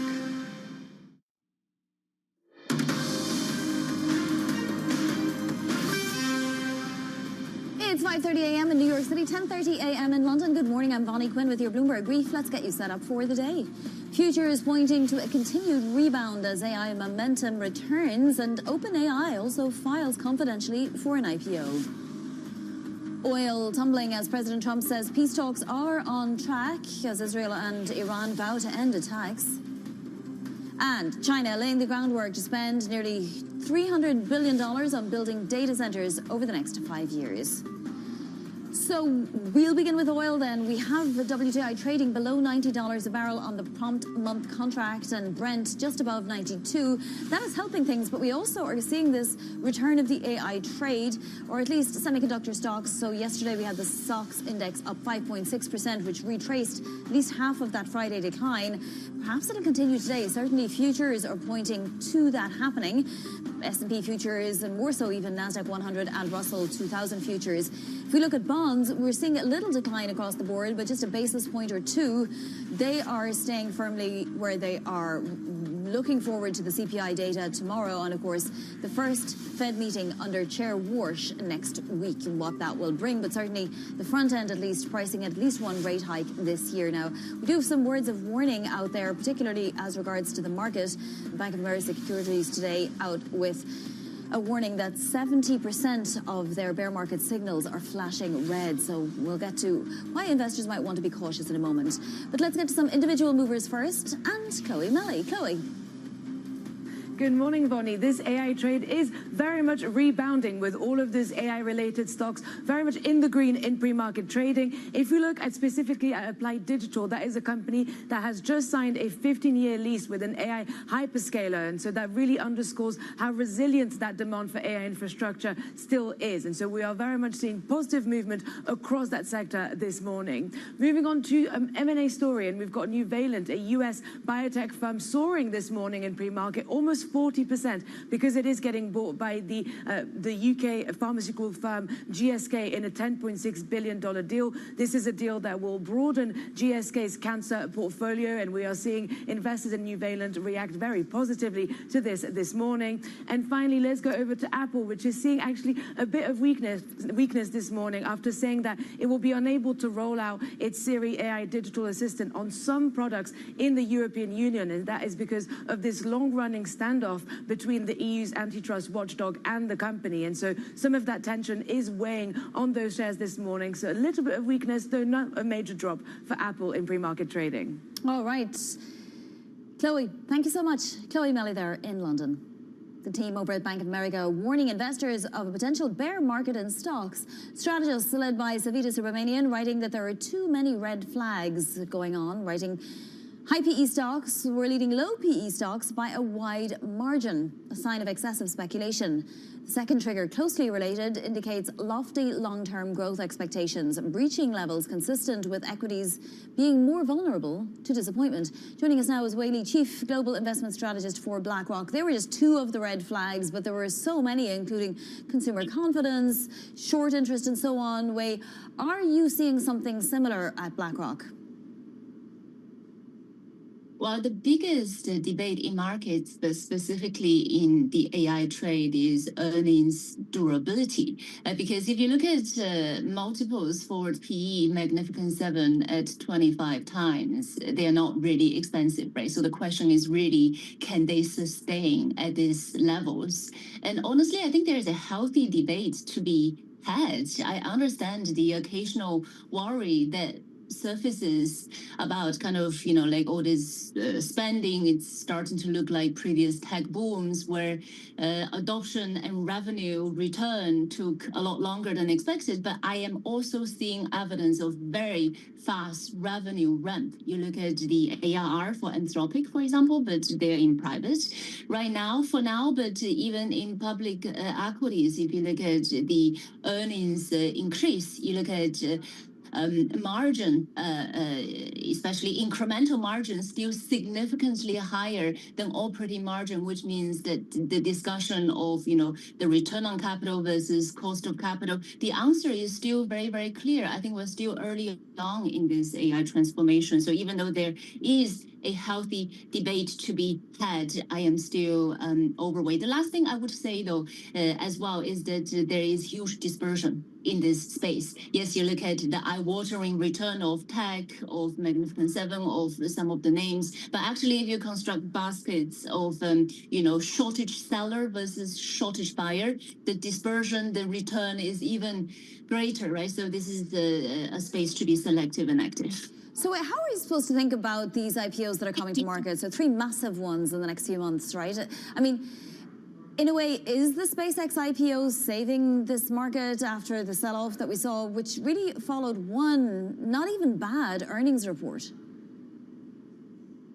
Well, I think it is inevitable that we're seeing more kind of companies going to markets. We see greater debt issuance, we see equity issuance, and now we see IPOs, really big IPOs, because pricing pressure is real and token spend cost pressure is pushing higher. So there is a funding gap that is increasing, right? All these companies are burning through cash. So it's no surprise that the competition for capital is increasing. In the near term, I would say these big IPOs, they suggest confidence and conviction in the scope of AI transformation. But over the longer term, I do worry about liquidity drain because of this fierce competition for capital. But what is really interesting is that even though the absolute size of these IPOs, they are huge, they are larger than what we have seen before. But if you look at it relative to the size of the US equity market cap,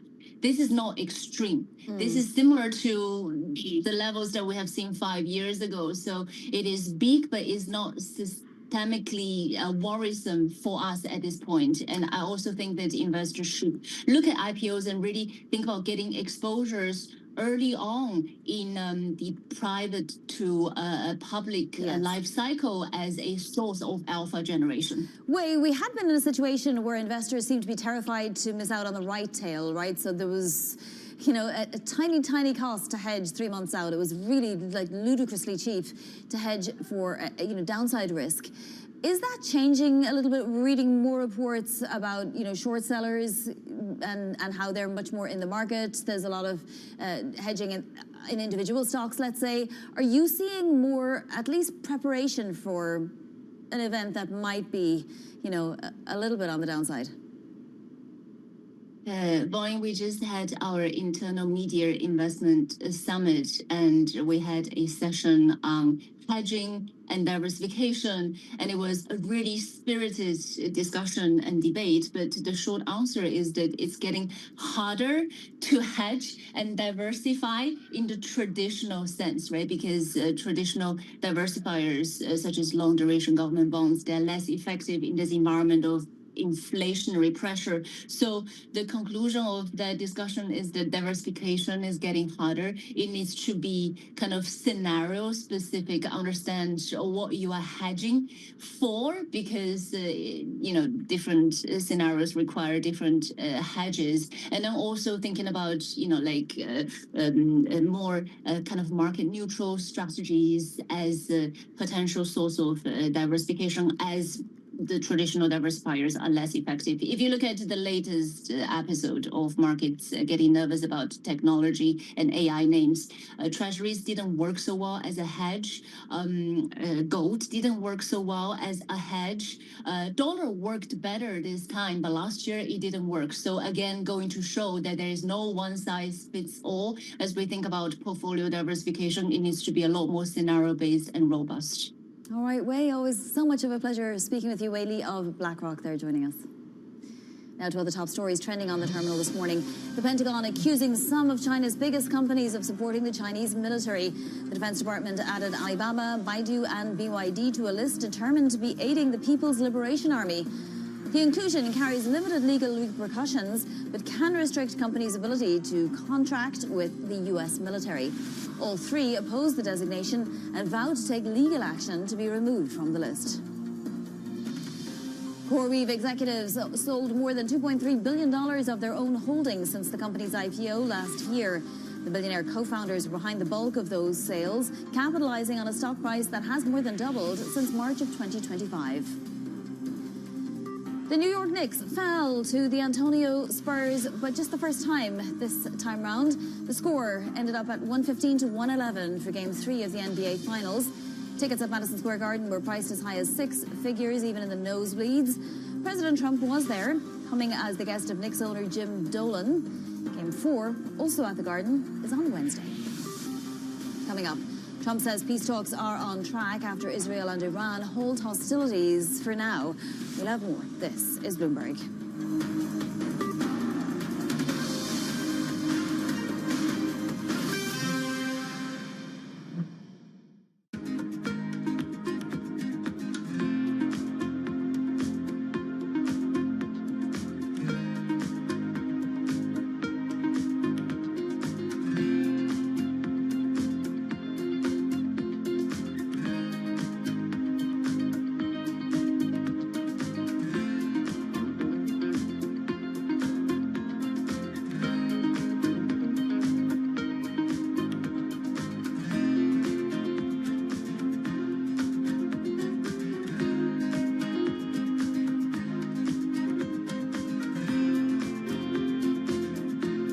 Know how the market day started. Find out how it finishes. Public markets to private markets. From the micro to the macro. Covering retail, entertainment, the business of sports. The supply chains, trade policy, how it all is impacting the U.S. equity market as we drive to the closing bell at 4 p.m. A holistic approach to covering financial markets. If it matters to your life, we're covering it. I'm Katie Greifeld. And I'm Romaine Bostic, and this is The Close. Live every weekday. Only on Bloomberg. Context changes everything.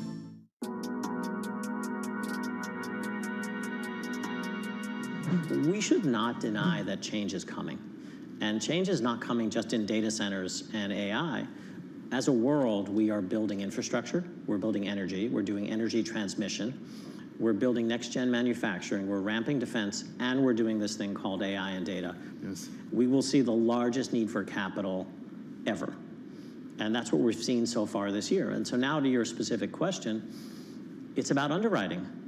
There are a number of very strong US tech companies who run diversified businesses, Amazon, Google, Microsoft, who are interested in seeing these centers built and are interested in not consolidating the debt on their balance sheet. And to the extent they are prepared to lend their credit, one can lend against those types of things and make sensible underwriting decisions.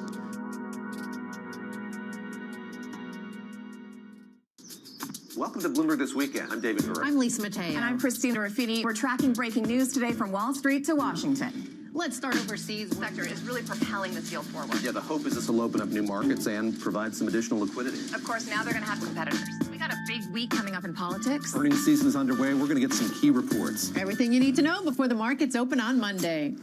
Introducing Bloomberg This Weekend, bringing a little Bloomberg into your weekend routine. Guys, Buckle up.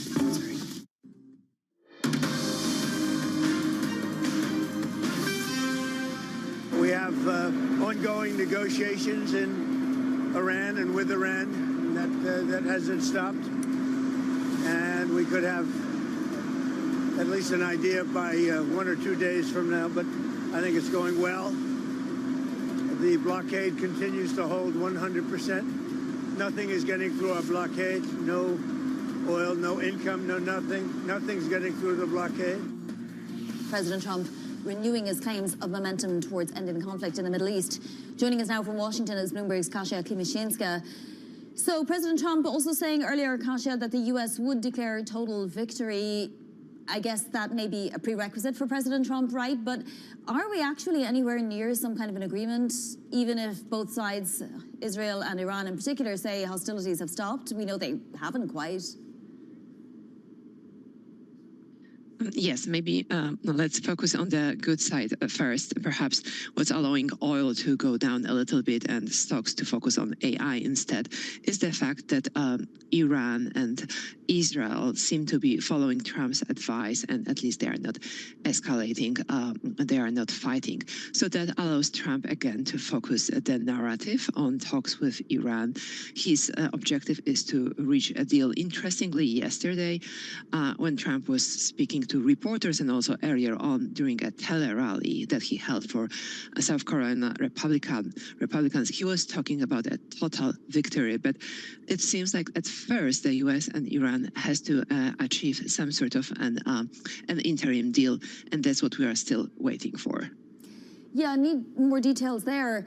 Now, let's move to domestic politics. Fascinating race in California, but we do now have a two-person runoff in November, it looks like, and it's going to be between Javier Becerra and Steve Hilton. So it took a few days, as we were expecting. What's this runoff going to look like over the coming months, and what can the candidates learn from the people who didn't quite make it to the runoff?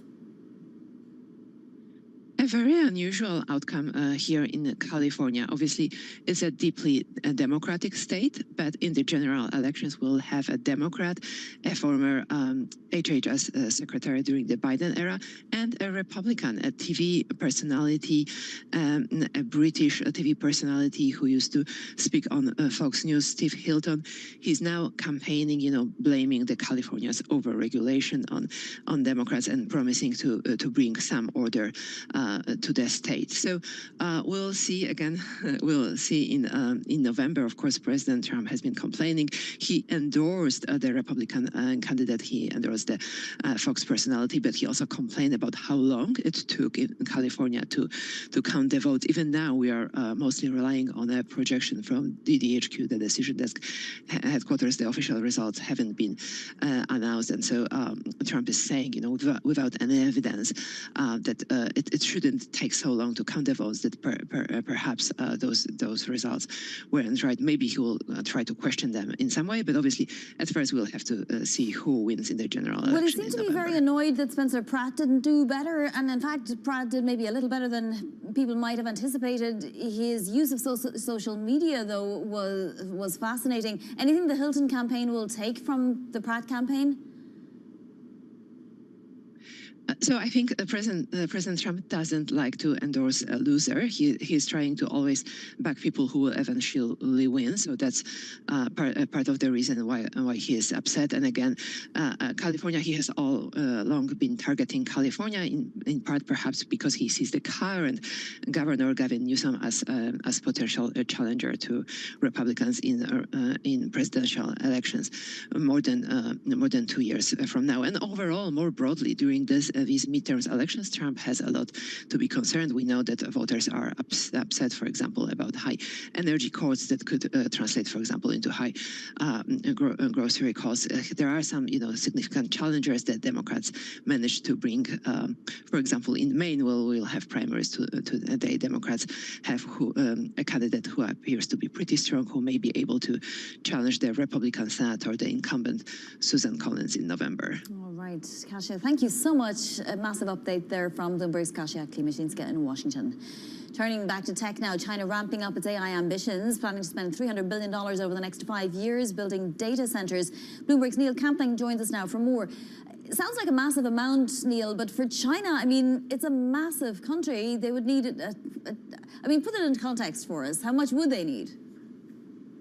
Sure. Morning, buddy. I think it's a big number in principle, 295 billion, but that's over 5 years to spend on building out a nationwide AI data center infrastructure. Let's put that number in context. In the US, the hyperscalers are going to spend over $700 billion this year alone, so far larger than we're talking about in terms of China, and their efforts to really build out their own self-reliance so that they don't need to buy as many of the AI chips from NVIDIA and others. But the number themselves probably is not as great as needed to be in future if they really want to have ambitions to try and match the US in terms of size and scope for the AI opportunity, I think.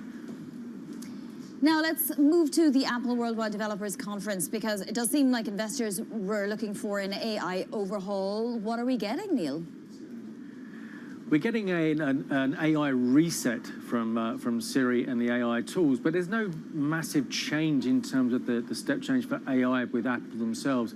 The real incremental information I think we got from the conference last night was primarily around really the software tools, suggesting there's going to be a new set of iPhones this year coming out in September that are likely to include the foldable iPhone, which is something I think which many investors and consumers are hoping for a real step change in the type of product that comes out from Apple.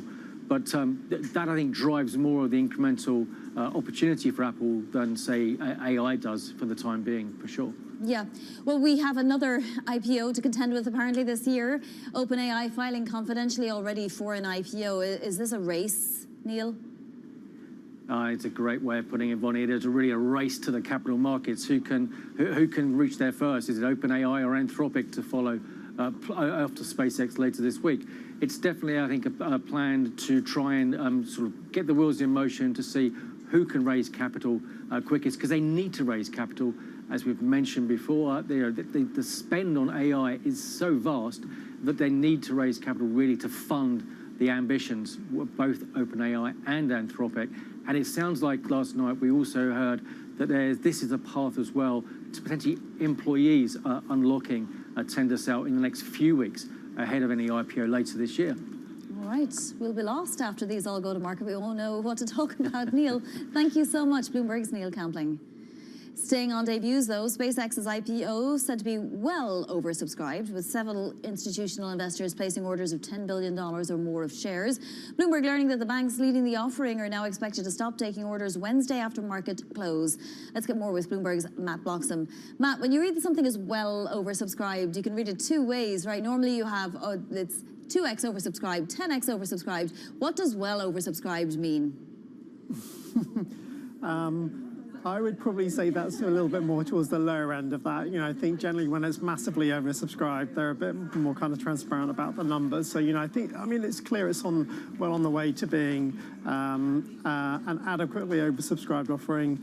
I think the issue is, probably these big investors that have kind of put up $10 billion are expecting to get nowhere near that volume in the actual book. So, I think we need a big oversubscription number to avoid any unanticipated big exposure for people, which could, create some selling pressure in the days after the IPO. Look, there's going to be some price discovery the first few hours and first few days.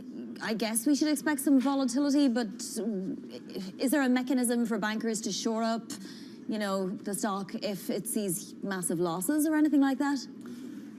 Yeah, absolutely. Typically a standard part of the process will be for the kind of underwriting banks to kind of manage that process. I think, look, that they've allocated 30% of this float to retail. I think there's generally a kind of huge amount of excitement and anticipation amongst retail investors about that. And obviously the early index inclusion that NASDAQ has put in place will probably create quite a bit of technical demand too. So I think that there's quite a few things here that suggest it is going to be a fairly robust post IPO trade, as long as they do get that big level of oversubscription in the book. Yeah, Matt, it's going to be fascinating. Thank you so much, Matt Bloxham there of Bloomberg Intelligence. Coming up, we're going to get you set up for your trading day. This is Bloomberg.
Trading day is about to start. And you're already looking for that edge. The opening trade brings you everything you need to know as markets open across Europe. Let's talk about the significant risk transfers to find space in their balance sheet. Hedging some of that risk. You could look at it the other way. Obviously, this stuff is risk-weighted. I would much rather be long than be short. We're in a kind of sweet spot. Very, very strong alignment. 3 revolutions in one. I'm Guy Johnson. I'm Anna Edwards. And I'm Tom McKenzie. This is your opening trade. Every trading day, only on Bloomberg.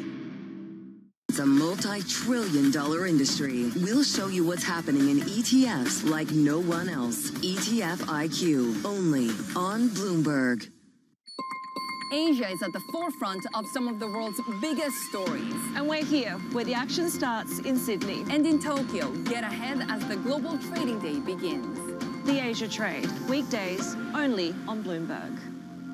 At 9:30 a.m., the market tells you what it's really thinking. We beat the drum to the opening bell. With deep analysis of the forces driving the price action. Focusing investors on what really matters. Where the money flows, which markets are changing. Conversations with players shaping the narrative. Innovative growth companies gravitate to NASDAQ. It's not just like, let's buy the Mag 7 or AI. That's a really compelling story. This is where your trading day begins. And this is open interest. Only on Bloomberg. U.S. jobs numbers are released. Bloomberg has the report under surveillance with crucial data and expert analysis at terminal speed. Nobody covers Jobs Day like Bloomberg.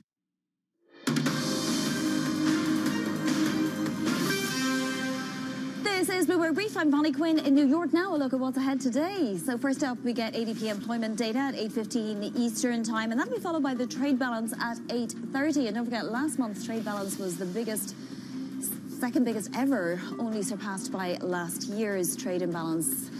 $58 billion of 3-year Treasury notes going on auction this afternoon. We'll be watching for any type of price movement there. Anything interesting coming out of that. Plus U.S. congressional primaries in Maine, Nevada, North Dakota, and South Carolina. This is a macro picture for you as we head into the Tuesday session. Now, WTI is trading below $89 a barrel once again. At the same time, you've NASDAQ 100 futures continuing that rebound after Friday's decline. And then the VIX index, well, it's come well down, but it's still around 18. We'll be keeping an eye on the VIX. You can be assured that it's not just NASDAQ 100 futures. Equity futures across the board are pointed higher today. As well abroad, the Kospi also had a massive rebound after that 8% decline yesterday. We saw the beginning of that rebound in yesterday's session in the US, and it continued around the world. That's it for Bloomberg Brief. Surveillance is next. This is Bloomberg.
World's most powerful investors don't ring a bell. They quietly reshape entire industries. This is the money shaping the world, the dealmaker playbook where power and billions of dollars change hands every day. From private equity and credit to venture capital and M&A, we bring you the inside scoop on the biggest deals and debates, plus exclusive conversations with finance's ultimate insiders. Great scoop on this. You've been reporting about an activist investor coming up and trying to shake things up. What's the latest? We've been hearing that there was going to be an activist at some point. The question was who? There is a convergence of technology and national security. The United States is a big country.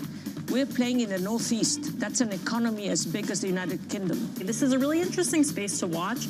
We're expecting more consolidation. As this is Bloomberg Deals at Bloomberg Invest, I want to talk about the broader deal and M&A environment. This is a moment in time. We'll see how long we're here. It's far too early to call. There is an underinvestment in what's going on in private markets because everyone's looking for additional AI cloud capacity, and it's very tough to build. Everybody wants to get things going, and the IPO market is just one symptom of that. It is an early indicator of what we're going to see in the M&A market. Let's go to Scarlet Fu, who's taking a closer look at drone companies. With ongoing conflicts in the Middle East and Ukraine, there's renewed investor appetite for new names in the space. Excellent reporting. I'm Danny Berger, and this is Bloomberg Deals. Every week, only on Bloomberg Television. Middle East and Africa. Vibrant resources and high-yield investment opportunities abound. Join me on Horizons Middle East and Africa for the stories, newsmakers, and insight from this exciting region. Now weekdays, only on Bloomberg. Bringing you up-to-the-minute geopolitical news whenever and wherever it happens. I'm Stephen Engel at Japan's Akasaka Palace in Tokyo, and this is Bloomberg.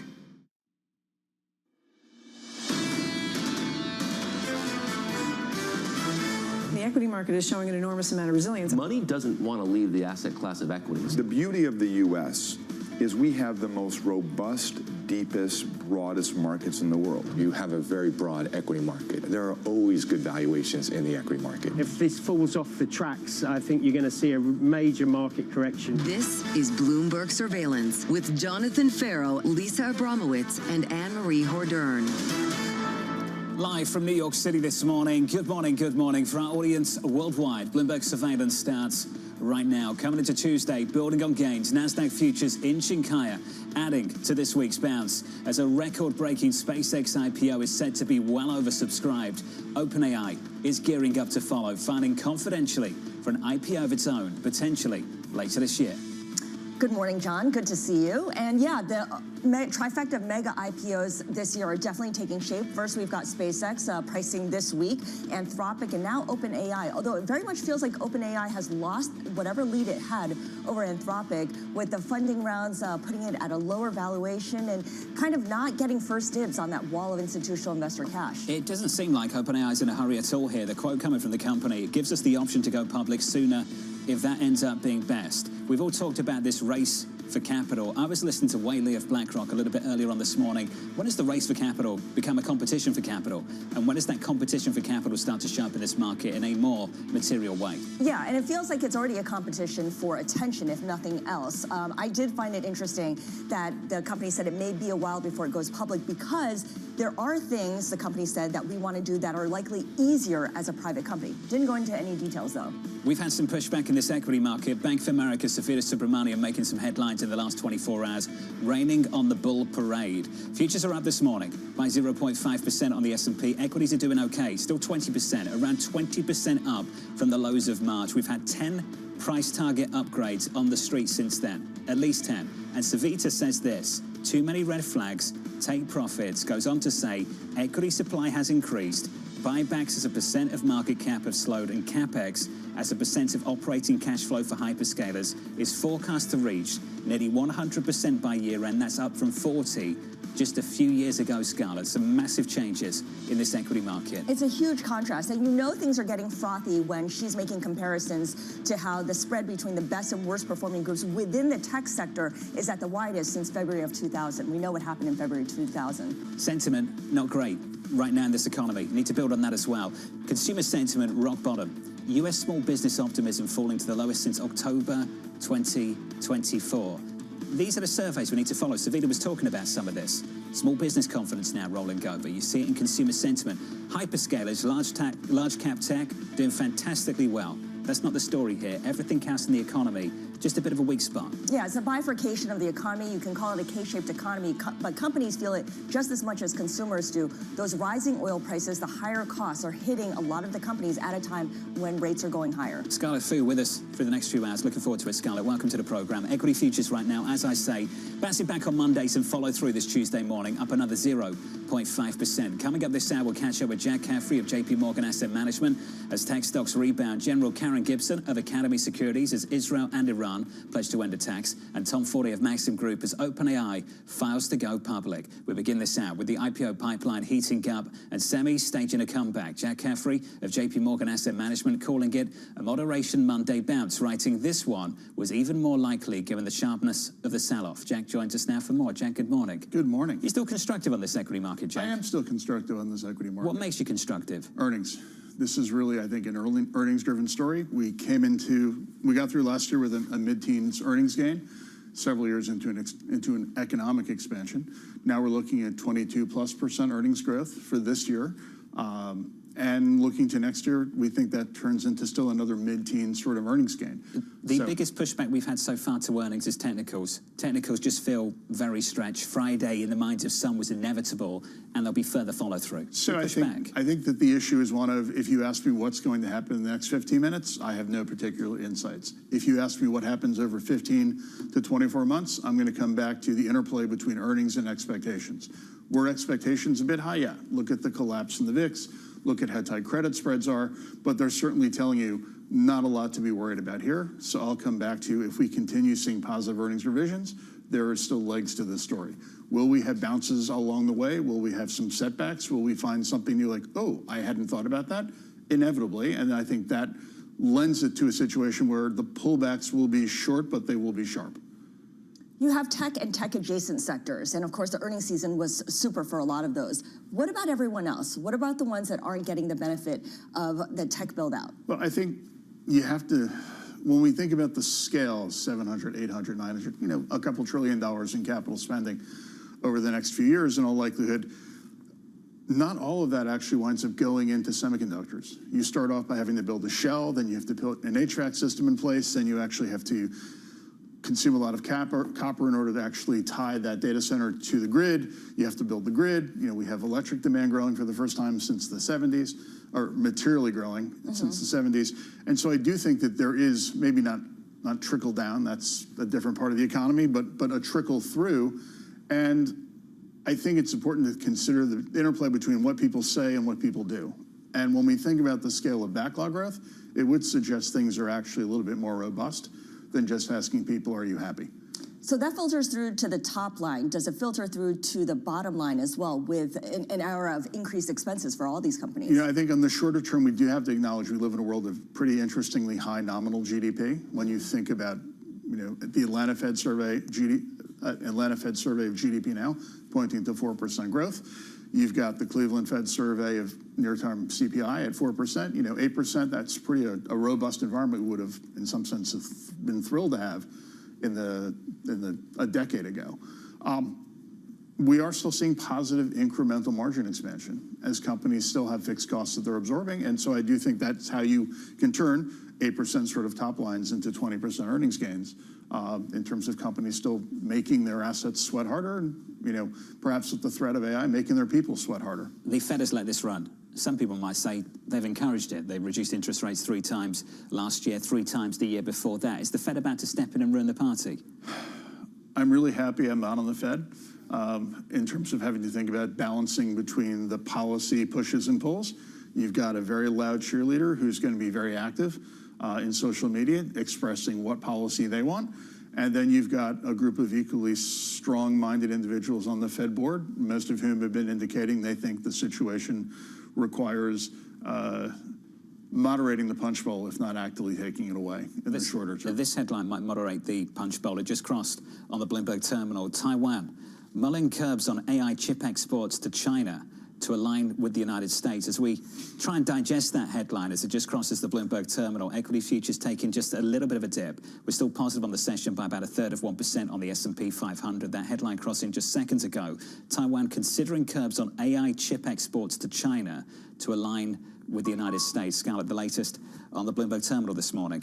Yeah, and that gives you this sense that Taiwan is going to not bend over backwards, but make sure it aligns with the U.S. in order to get the kind of arms deals and fulfill those contracts that it had wanted from the United States. And we already seen how President Trump is going to make sure that he is going to hew to what Xi Jinping wants in order to be able to move forward with their trading relationship too. We'll attempt to bring you more details on that story in just a moment. Futures still just about positive on the S&P 500. Let's turn back to the Federal Reserve.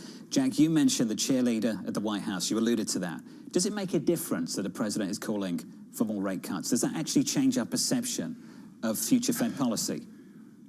I think that the president is an active user of the bully pulpit, and in terms of whether it's what he would like to see in interest rate policy, clearly he did not have the impact that he was hoping to have in terms of the direction of rates over the last several months.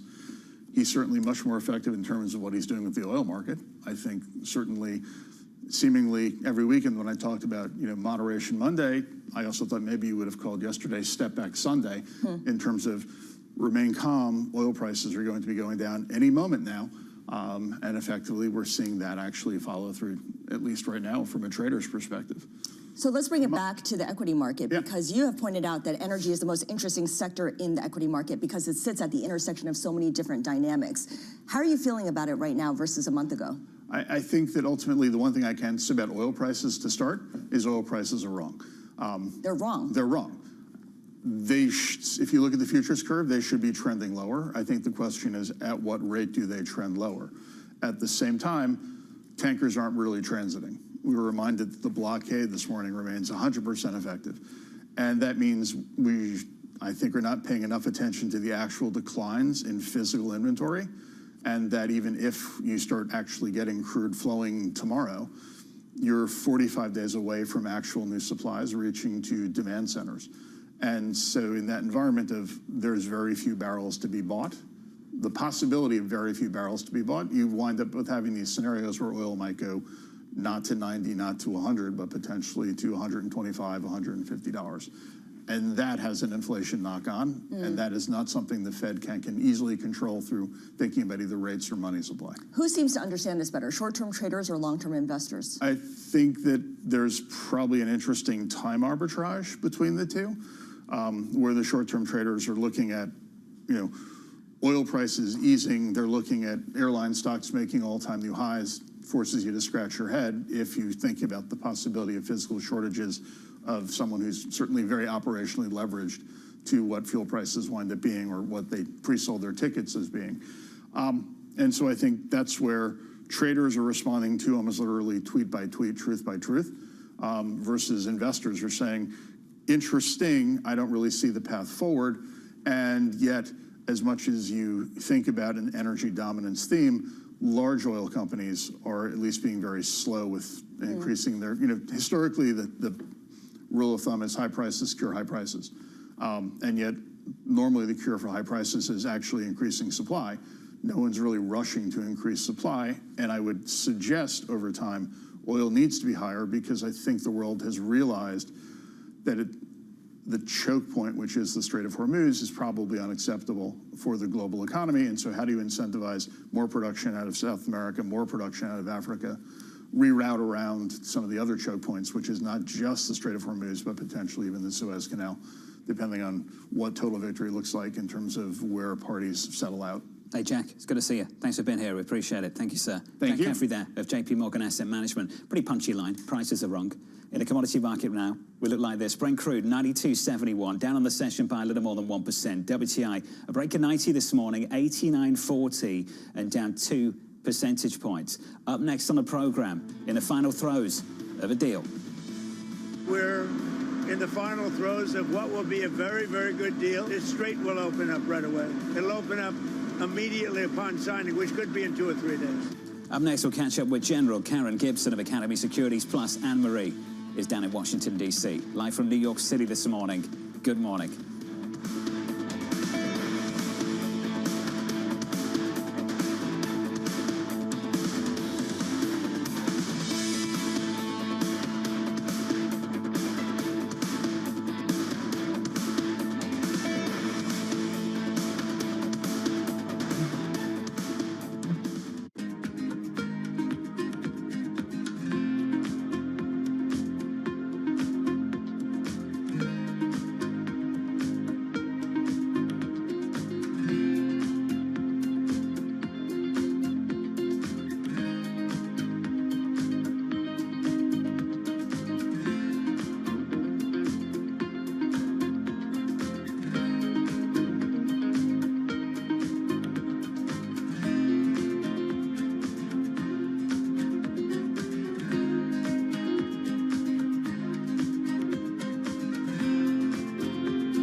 Investors, top executives, global innovators. Join me for in-depth conversations with the biggest newsmakers on the day's top stories.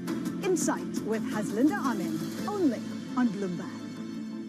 Welcome to the world of decentralized finance. Why is it that NFTs have not recovered in the same way that, say, Bitcoin has? Bloomberg is covering all things crypto. It's a pretty spectacular story. The people. This is the future. This is the 21st century economy. The transactions. It snapped up nearly $1 billion of Bitcoin. And the technology. We need to build a digital Fort Knox. That gives people financial freedom, and that's a wonderful thing. That's extraordinary. We ride the wave that is Bitcoin. Bloomberg Crypto, only on Bloomberg. At a time when policy in Washington is driving Wall Street, we draw a distinction between the rhetoric and the action, bringing you market-moving guests and original reporting. This is Bloomberg Surveillance.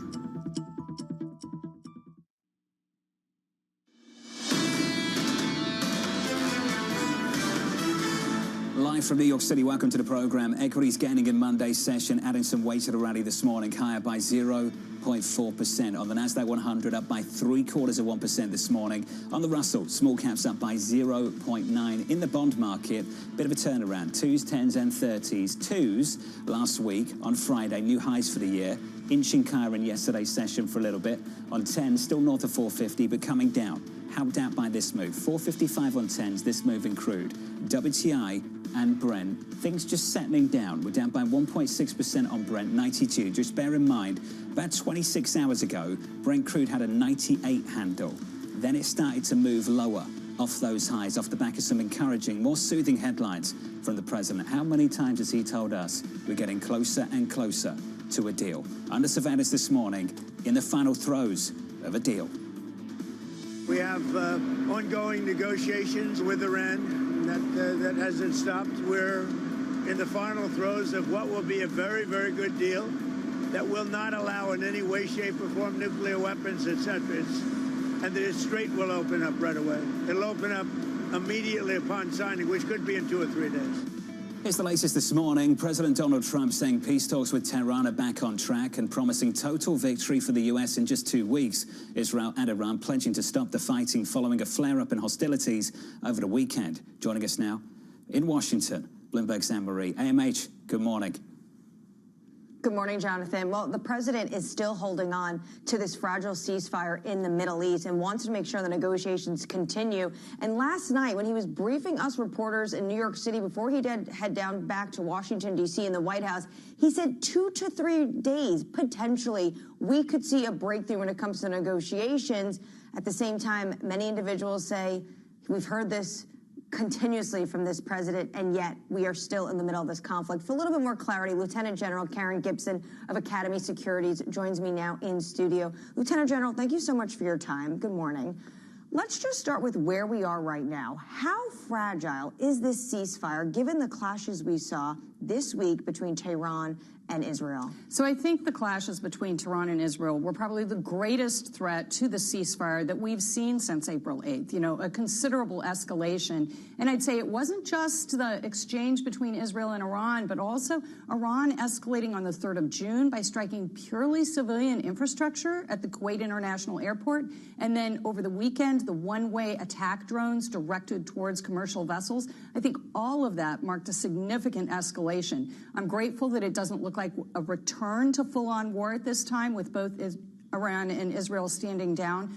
But I think what it risks, as we throw in now that we're going to try to restrain Israel and control Hezbollah, that the diplomatic agenda and the things that need to be negotiated is expanding faster than diplomats and negotiators can handle. It feels like red lines continuously turn pink. What would be, do you think, a proper red line that this administration would say, the regime has broken the ceasefire? Well, I think if we saw significant casualties, either significant civilian casualties, American casualties, our defensive measures at our military bases in the Middle East have been strong. So that's not been an issue. But I think just something that was really untoward, and again, you know, perhaps a purely civilian target at which there was significant damage might require something else. But I think the fact that the president isn't reacting kinetically is an indicator that he, per his remarks, has hopes that these negotiations are actually going to deliver something. Does at the same time,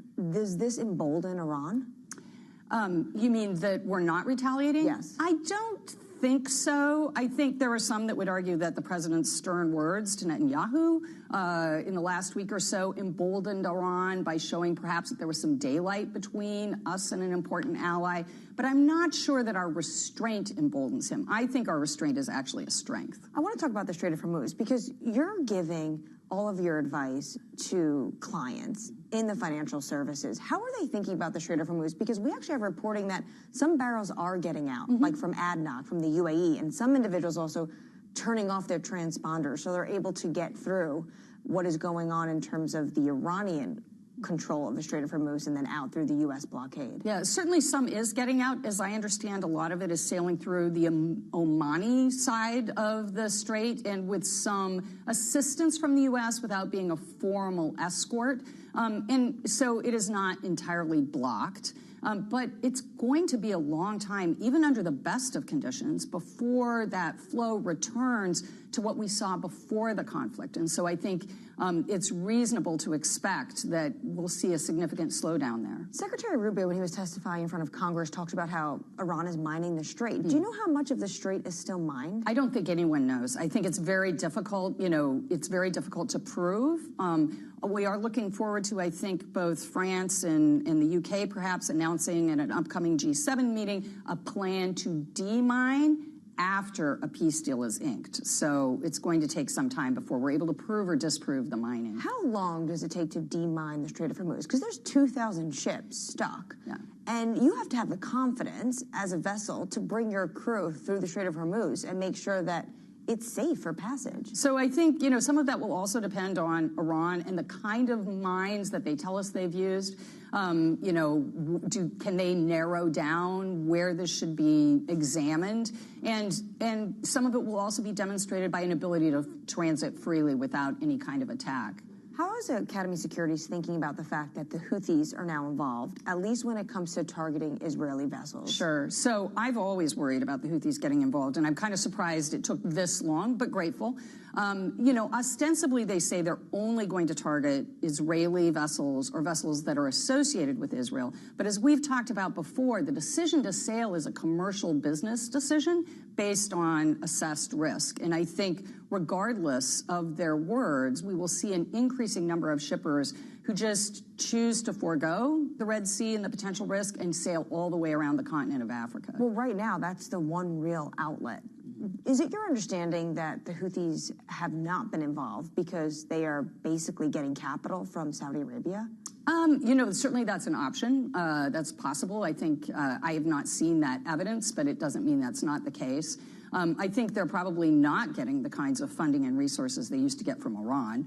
They are an Iranian-aligned proxy. And I think it's also important to remember that any of these proxies are still, to an extent, independent actors. And while their interests may be aligned with Iran, they're not necessarily their puppets. How long do you think we could see potentially the Red Sea and the Bab el-Mandeb Strait becoming another choke point that vessels really need to be concerned about? Yeah, so I think that, the Houthis have proved reluctant to get engaged, and that their recent involvement was really driven by Israeli action against Hezbollah in southern Lebanon. Prospects for a peaceful solution in Lebanon could take a while. And really, I think, is the new wild card that we've introduced. So we started out, our overwhelming objective to control Iran's nuclear ambitions. Now we've added, we got to unstick the strait. And now there's a third bucket of things to negotiate, and that's related to Lebanon, Hezbollah, and Israel. But that's because the Iranians have demanded that. Yes.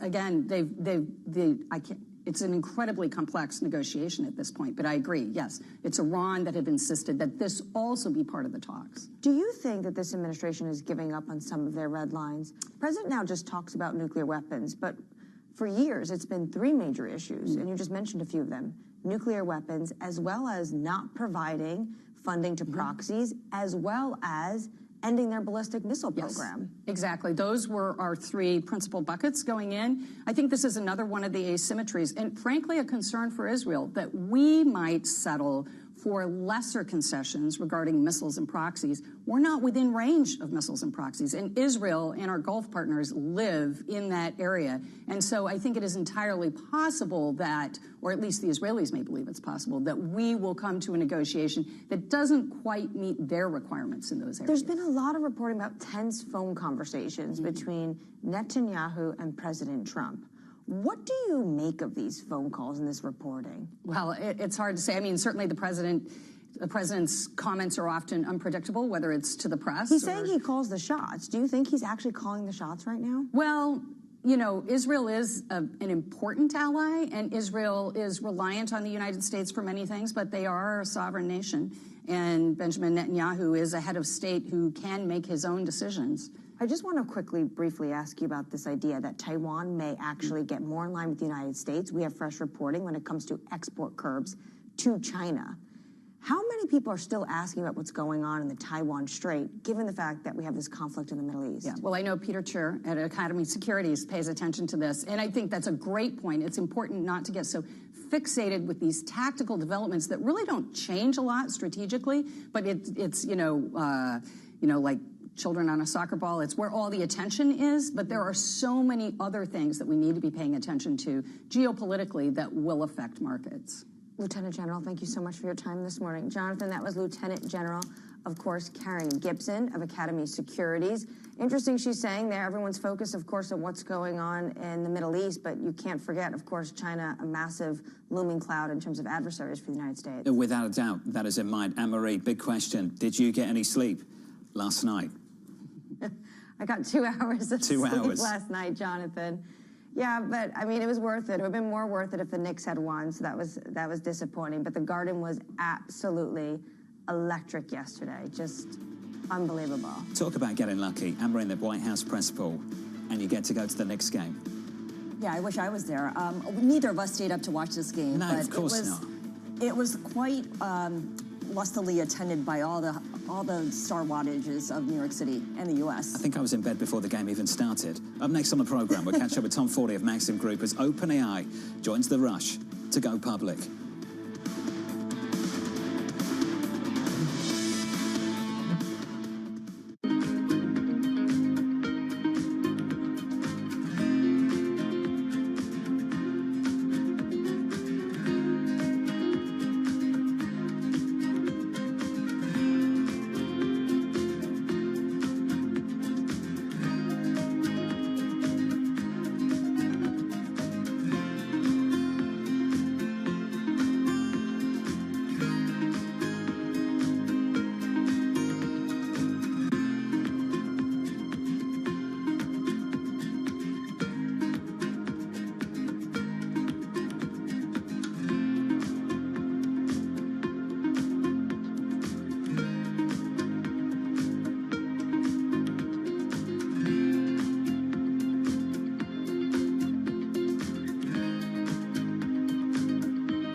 Anything we do in Africa is going to be more risky than the U.S.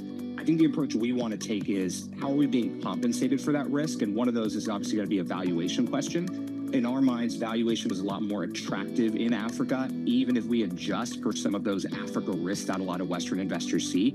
So yes, in a lot of ways, you take some of those models that, as I said, might be more asset medium or asset heavy. There might be some more inherent risks. However, if we're saying we're adding some risk because of that kind of model, but we're now solving a core problem as opposed to maybe a nice to have solution in Africa, that might actually offset it. Where if you're solving something that people really absolutely need and can't live without, in a way that then that's a lot less risky. So again, we'd encourage investors to have a less binary view. In other words, the US isn't risky, Africa is risky. That's going to lead to a lot of complications down the road.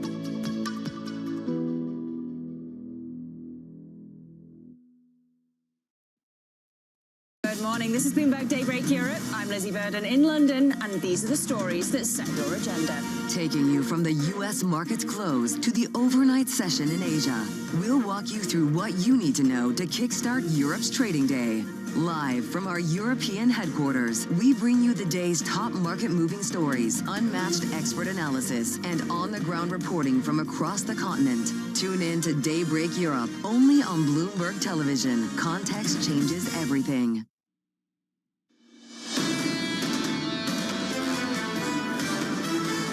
Big week ahead. Really gets going tomorrow morning, 8:30 Eastern Time tomorrow morning. CPI.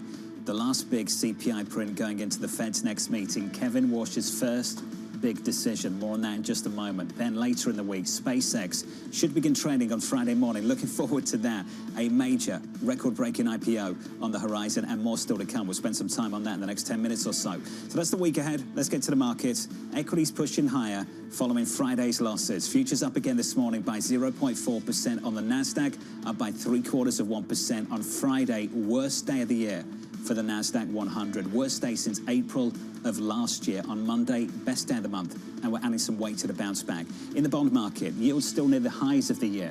On 2s around 4.15, on 10s around 4.55, and some changes to the outlook at a few banks, including from Goldman Sachs, no longer expecting the Fed to lower interest rates this year. That's David Mericle over at Goldman. BNP joining the program later. James Egelhoff saying we now expect the Fed to reverse 2025's 3 insurance rate cuts at sequential meetings beginning in December. So that's a hike, another hike, and another hike, and maybe even more than that. We'll spend some time on that. 30s this morning, still holding on to 5. And in the commodity market, let's spend some time on crude. This time yesterday, around 4 a.m. Eastern time, to kick off the trading week, we were talking about a 98 handle on Brent. This morning, we're down to 92.63, and down on the session by 1.7%. WTI down by 2. It's a break of 90 to the downside, 89.30. Scarlet Fu, this president keeps promising us a deal that we haven't seen yet, and we've had the promise of a deal on the table now for the best part of 2 months. Yeah, we've been here before, and it feels like oil markets and investors are accustomed to this as well, which is why it seems like the equity market just dismisses any possibility of what's going on in Iran, because they take it out, they remove it as a factor, and focus on the good things like earnings. April 17th, the Strait was going to reopen, and then the Strait did not reopen, and the Strait is still all but closed over in the Middle East. And to Scarlett's point, we've put that issue in a box and just kind of left it there. Is it going to come back out and be a factor in this market story? On our radar this morning, President Donald Trump saying peace talks with Iran are back on track with a deal just around the corner. We're in the final throes of what will be a very, very good deal. This Strait will open up right away. It'll open up immediately upon signing, which could be in 2 or 3 days. Israel and Iran agreeing to end attacks after trading missile strikes. Elsewhere, the race to go public heating up. OpenAI confidentially filing for an IPO, setting its sights on a listing as soon as this fall. Elsewhere, SpaceX, set to make its trading debut on Friday, is offering already well oversubscribed. Orders exceeding $10 billion are said to be piling up. And finally, Apple going all in on AI, unveiling its next generation of software. Some appear to be racing forward, seemingly pursuing AI for the sake of AI. We believe that truly helpful AI must be centered around you and your needs. This means integrating AI deep into the products you use every day. The announcement headlined by a redesigned version of Siri, failing to impress investors concerned with its long-delayed AI strategy. The stock down yesterday, almost 2%, down again this morning, Scarlett, by 0.2. Well, it feels very much like we've been here before as well, because 2 years ago, Apple promised an AI-enabled Siri, but didn't deliver. So now they've come out and said AI-infused Siri is going to be remade into an app, and it's going to be doing things differently thanks to Google's Gemini technology, which it has licensed. So the question is, will this get people to buy the latest version of the iPhone? Will it get developers to create new programs tied to this new AI-enabled Siri? Throwing some shade at competition as well with that quote. Some appear to be racing forward, seemingly pursuing AI for the sake of AI. Do you think we're throwing some shade at the amount of capex we've seen? Perhaps. So I mean, Apple has been rewarded, some might say, by investors for not chasing all that capex, right? They're not spending the hundreds of billions of dollars to build out their AI. They've been delayed, but in a way, when they're ready to step in is when they're ready to actually move forward. Stock is down at the pre-market by 0.2%. Let's stick with tech. OpenAI confidentially filing for an IPO, joining longtime rival Anthropic in the race to go public. The company releasing a statement saying, quote, "We have not decided on timing yet. It may be a while. This gives us the option to go public sooner if that ends up being best." Tom Forday of Maxim Group joins us now for more. Tom, welcome to the program. What do you think they mean by that last line, the option, if it's the best way forward? Is this IPO not guaranteed this year? Yeah, so the way that I think about it, Jonathan, is that I would say that they have to go public with Anthropic going public. And what's interesting now is if you're a hyperscaler and you have large contracts outstanding to OpenAI and Anthropic, I would be very encouraged at the prospect of both of them going public. So perhaps they want to have some optionality on timing, but I think with Anthropic going public, OpenAI needs to go public, and sooner the better. Tom, let's talk about the time and the race to go public. How big is this window, and how much capacity do we have to absorb IPOs this large, this quickly? So Jonathan, it reminds me somewhat of Uber, Airbnb, and DoorDash, but at market caps that are more like NVIDIA, Amazon, and Apple. So it is kind of very interesting and unique. And I would say that the timing suggests to me, as long as the capital markets remain open to these really massive market caps, if you're curious to see how SpaceX trades and opens on Friday, then I think that's the opportunity. I also think the backdrop is getting a little more challenging. When you think about the market sell-off on Friday, it was a lot of concerns on artificial intelligence, and you're seeing a lot of examples of not in my backyard as far as adding new data centers, and you're even seeing some consumer pushback where they're focusing on search engines that are less using AI as another blowback. So I think that the environment is also important from a enterprise spending standpoint and a consumer perception of AI for these very large AI companies to go public. Tom, as part of its explanation that it may be a while before it goes public, OpenAI also said there are things we want to do that are likely easier as a private company. What are some of those things? So generally speaking, Charlotte, I would say that it may be easier on a short-term basis to do additional capital raises without the scrutiny of being a public company.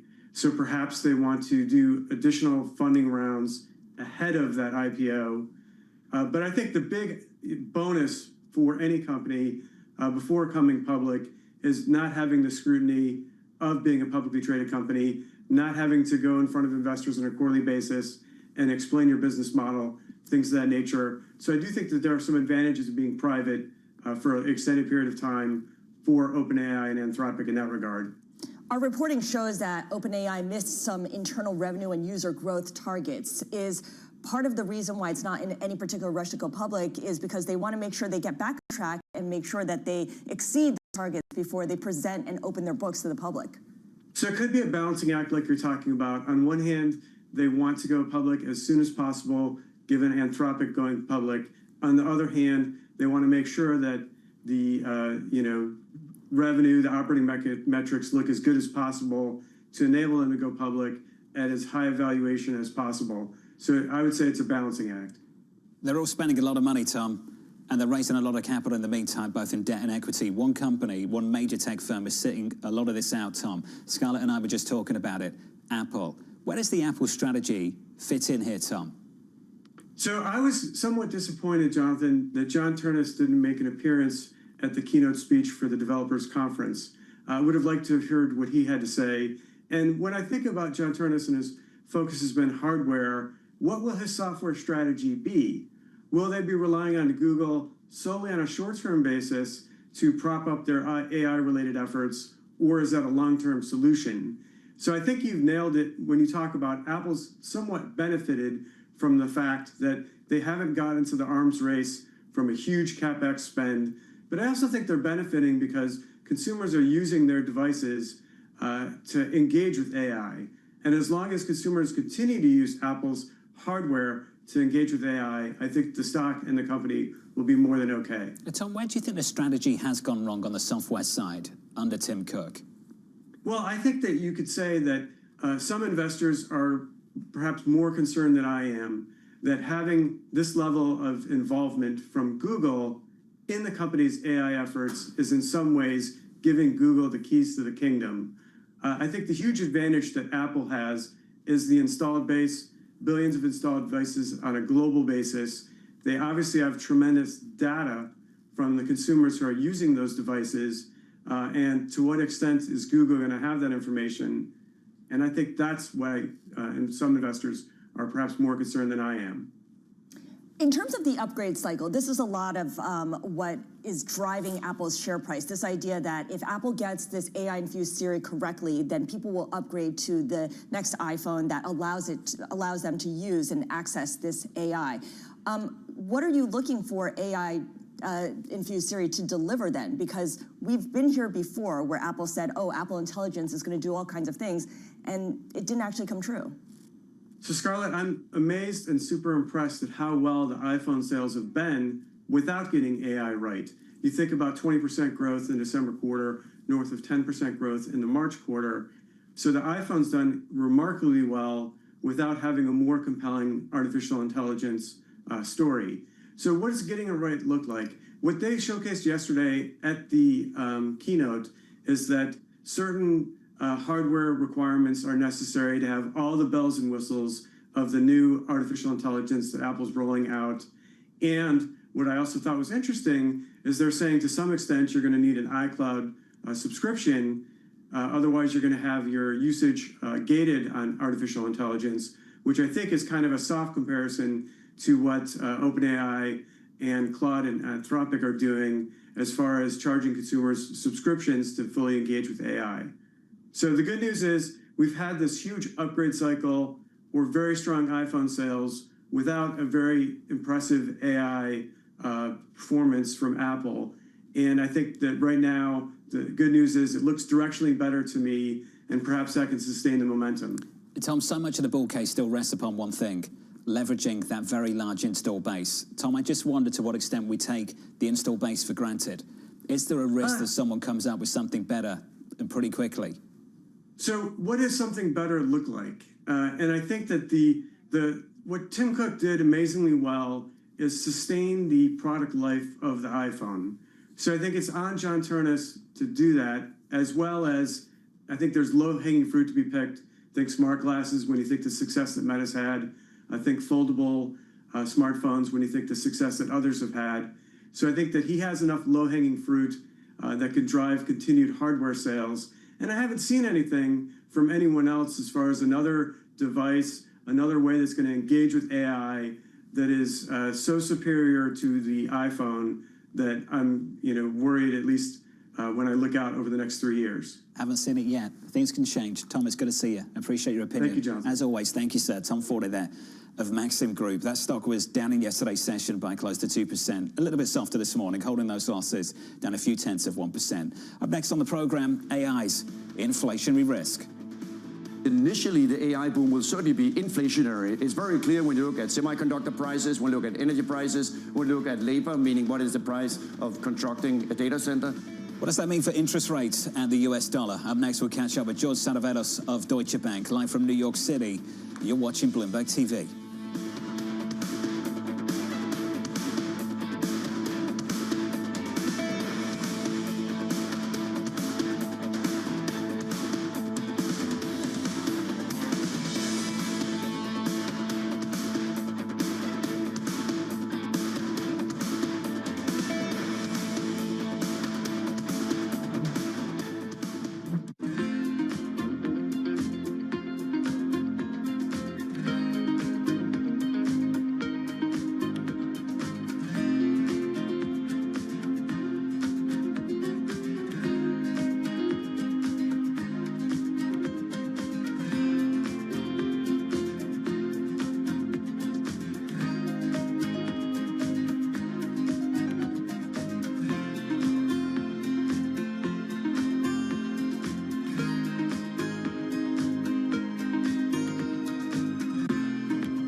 My old mentor, Roger Staubach, who told me when I transitioned, football will never leave you, but you need to leave it. Wow. Everyone has a dream, and a lot of dreams are, my dream is to play football and play professional football, and you get the dream comes true, but it is going to end. And the day it ends, the day before it ends, you're one of the best in the world. Great. The next day you wake up, that's gone. What are you great at? And the truth is, nothing, right? I'm not great at anything else. I talk about it all the time, Steve, is this whole idea of it's not from penthouse to penthouse. And what I mean by that is you played for 15, 20 years and you're in the penthouse. That doesn't mean that you come to the business world and you're going to be in the penthouse. Now, you don't start in the third floor or the lobby. You actually have to start in the basement.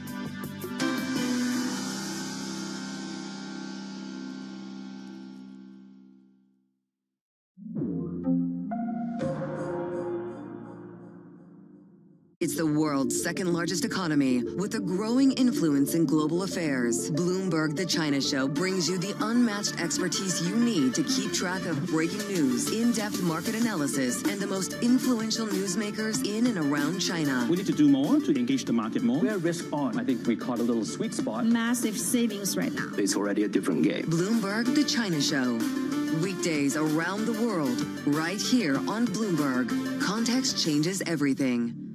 When news breaks, A redhead across the Bloomberg terminal. Bloomberg has you covered. Trump's global tariffs are struck down by the U.S. Supreme Court. For all the context and clarity you need. There's going to be now tons of tariff headlines until midterm elections. Hear it first on Bloomberg. Join me each week on Wall Street Week for stories of capitalism from business, markets, economics, tech, and climate. More than what you need to know, it's what you need to think about.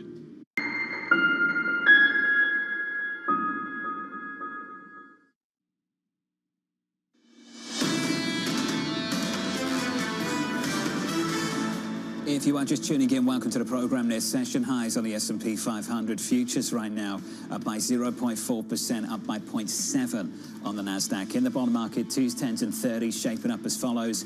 Yields look like this. We're down 2 basis points at the front end of the curve. 2s at 414.31, a week and a day away from the Fed's next decision. Under surveillance this morning, AI's inflationary risk. Initially, the AI boom will certainly be inflationary. It's very clear when you look at semiconductor prices, when you look at energy prices, when you look at labor, meaning what is the price of constructing a data center. If AI does result in more job growth, it will be really the miracle drug that both creates higher productivity and also creates higher job growth. So here's the latest this morning. Wall Street looking for signs artificial intelligence is adding to inflation, and CPI and PPI data are just around the corner. George Saravelos of Deutsche Bank writing, there is no compelling evidence of an impact on the labor market, but a lot of evidence of demand-side inflation. AI is currently putting upward, not downward pressure on rates. George joins us now for more. George, welcome to the show. Good to see you, buddy. Can you make the case right now that this Fed is sufficiently restrictive?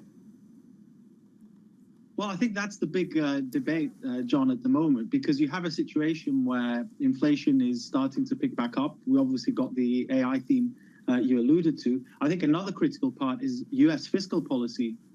Last year was tightening. This year it's easing again. We not only have OBA, but these refunds on tariffs that are going through. And of course, the average tariff rate has come down pretty sharply, and growth is holding in very well. So I think it's a very valid question to ask. The FOMC members themselves are asking that question. And I think this June Fed meeting that's coming up is going to be a really big test for the new chair. I think the market will test Chair Walsh.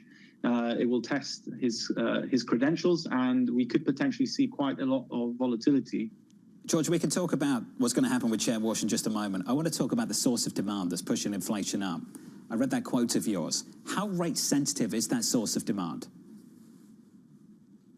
Well, again, that's something I think that boils to the core of this question around AI. And arguably, you can make the case that is not that rate sensitive. You effectively have a whole new sector of the economy that's being built out. But this notwithstanding, if the Fed has to push inflation down, then it may have to use the blunt interest rate tool, which effectively makes some of these K-shaped dynamics, which many people talk about, worse. And of course, it creates political problems as well. So it's not really an easy position for the Fed to be in. What I would say on AI is that we really have to keep an open mind in terms of the impact. It's best not to be driven by narratives, but the data. And the good thing over the last 6 months is that we have data. Anthropic in particular, if you go on their website, releases very detailed data on AI usage, and then you can map that usage. You can see what the impact on the labor market is. And for now, at least, we can very clearly see that there is no negative impact on the labor market. And it's mostly on the inflationary side via the CapEx build out. George, I seem to recall Kevin Warsh has a stance that AI is going to boost productivity while keeping inflation at bay. Does he have data to back that up, or is that a narrative? Well, I think the issue with AI is obviously this is an impact that will take many years to play out and has different stages. So you have the CapEx stage, then you have the usage stage. And I think the difficulty is because it's such a new technology, it's very difficult to make a convincing case of the impact long term one way or another. And this is why I keep emphasizing, I don't think anyone will have strong credibility in terms of coming out there with a narrative and a theory. We really have to be looking at the data in the here and now. And at the moment, the data is telling us it's mostly acting as a positive demand shock. You said you have the CapEx stage. Is there, I mean, does that stage ever end? Doesn't the CapEx boom just kind of continue? Maybe not at the same rate, but it's an ongoing thing, isn't it? So I think we need to break it down to two stages. One is building the so-called AI factories to produce AI, which is effectively the CapEx build. Think of it as the equivalent to building the railways, laying the railway tracks. And then the second stage is where you actually use the technology. And I think there's a very open question on during that usage, if usage picks up, could that end up having much bigger disinflationary impacts? But I think the dominant impact at the moment is the demand side and the CapEx rollout, which at some stage should peak. We will build enough data centers at some point to satisfy the demand. And at the moment, we're in that build-out period. George, I've been reading the research of Matt Lazzetti and the team, your colleagues, on the outlook for interest rates. I think Matt, sort of ahead of the curve, a number of months ago, talking about taking back the insurance cuts of last year.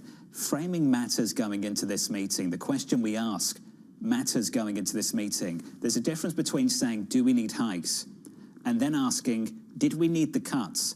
If you start with the second question, did we need the cuts? George, is there a decent argument to take some of those cuts back? Well, this goes back to the challenge of having to rely on payrolls that keeps on getting endlessly revised and is very volatile. I think with the benefit of hindsight, you can probably make the case that some of those insurance cuts need to be reversed. I think it's easy, of course, to say that with hindsight. The genuine piece of new information, of course, is the role of AI. And I would say probably the fiscal stance in the US is a bit more expansionary than people thought. And of course, you have the energy shock.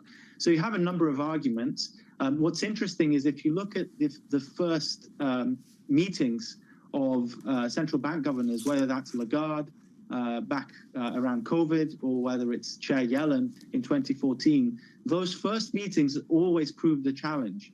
If you remember back to the Lagarde comment around the ECB not being in the business of closing spreads, that caused a huge volatility around the event, and then we had the reversal on a subsequent television interview.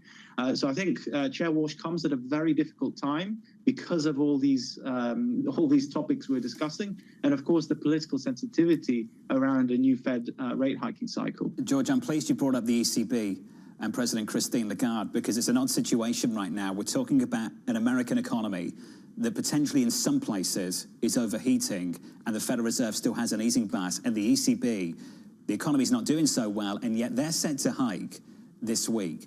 George, what does that mean for the FX dynamic? How things are stacking up for both the US dollar and a euro?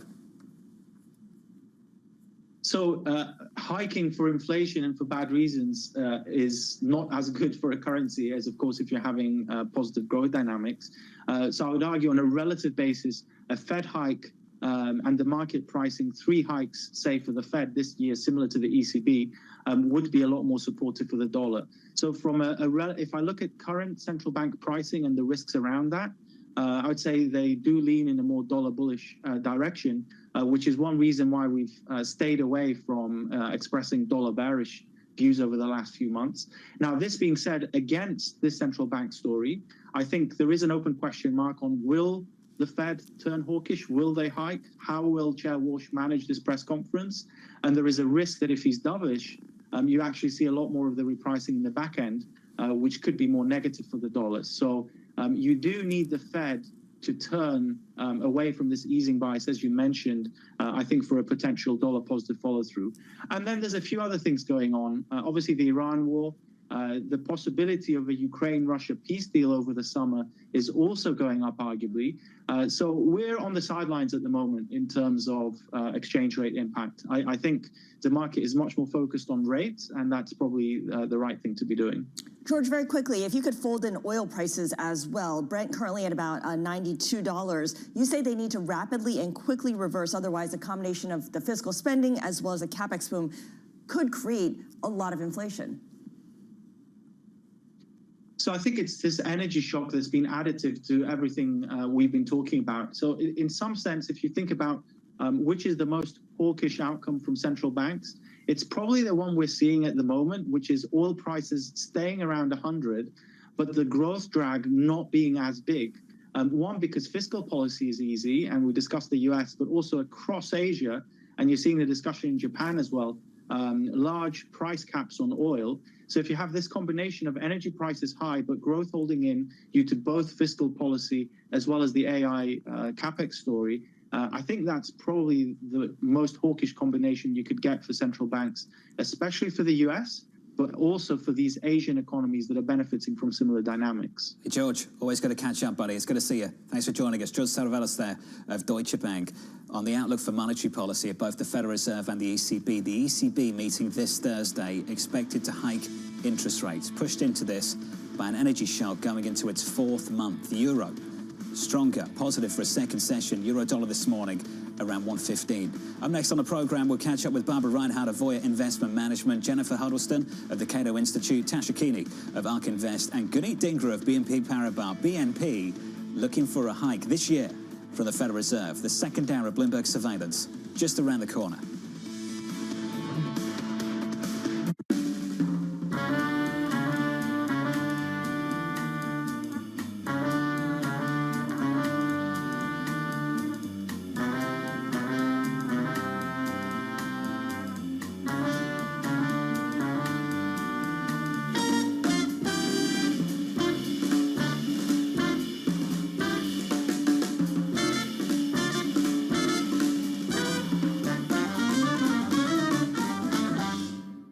Everybody has a moment where they put into action all they've practiced, where they step up to a challenge and either succeed or fail.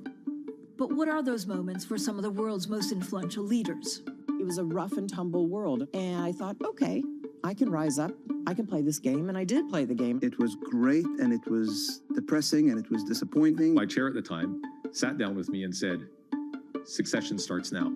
I'm Francine Lacroix, an award-winning journalist. For the last 25 years, I've interviewed world leaders, bank bosses, even fashion icons.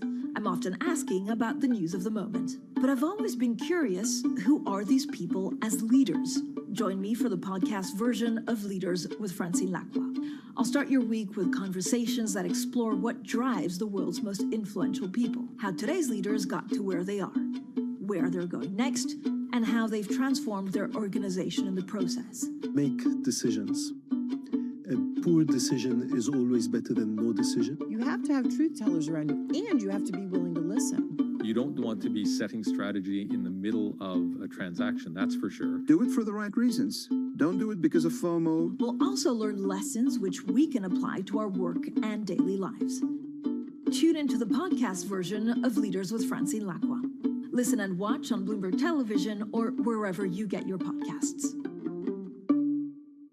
Know how the market day started. Find out how it finishes. Public markets to private markets. From the micro to the macro. Covering retail, entertainment, the business of sports. The supply chains, trade policy, how it all is impacting the U.S. equity market as we drive to the closing bell at 4 p.m. A holistic approach to covering financial markets. If it matters to your life, we're covering it. I'm Katie Greifeld. And I'm Romaine Bostic, and this is The Close. Live every weekday. Only on Bloomberg. Context changes everything. Astonishing day for U.S. technology. It's shaping the region's technology ecosystem. Asia's biggest tech news and innovation. Welcome to Bloomberg This Weekend. I'm David Verrett. I'm Lisa Mateo. And I'm Christina Ruffini. We're tracking breaking news today from Wall Street to Washington. Let's start overseas. The sector is really propelling this deal forward. Yeah, the hope is this will open up new markets and provide some additional liquidity. Of course, now they're going to have competitors. We got a big week coming up in politics. Earnings season is underway. We're going to get some key reports. Everything you need to know before the markets open on Monday. Introducing Bloomberg This Weekend, bringing a little Bloomberg into your weekend routine. Guys, buckle up.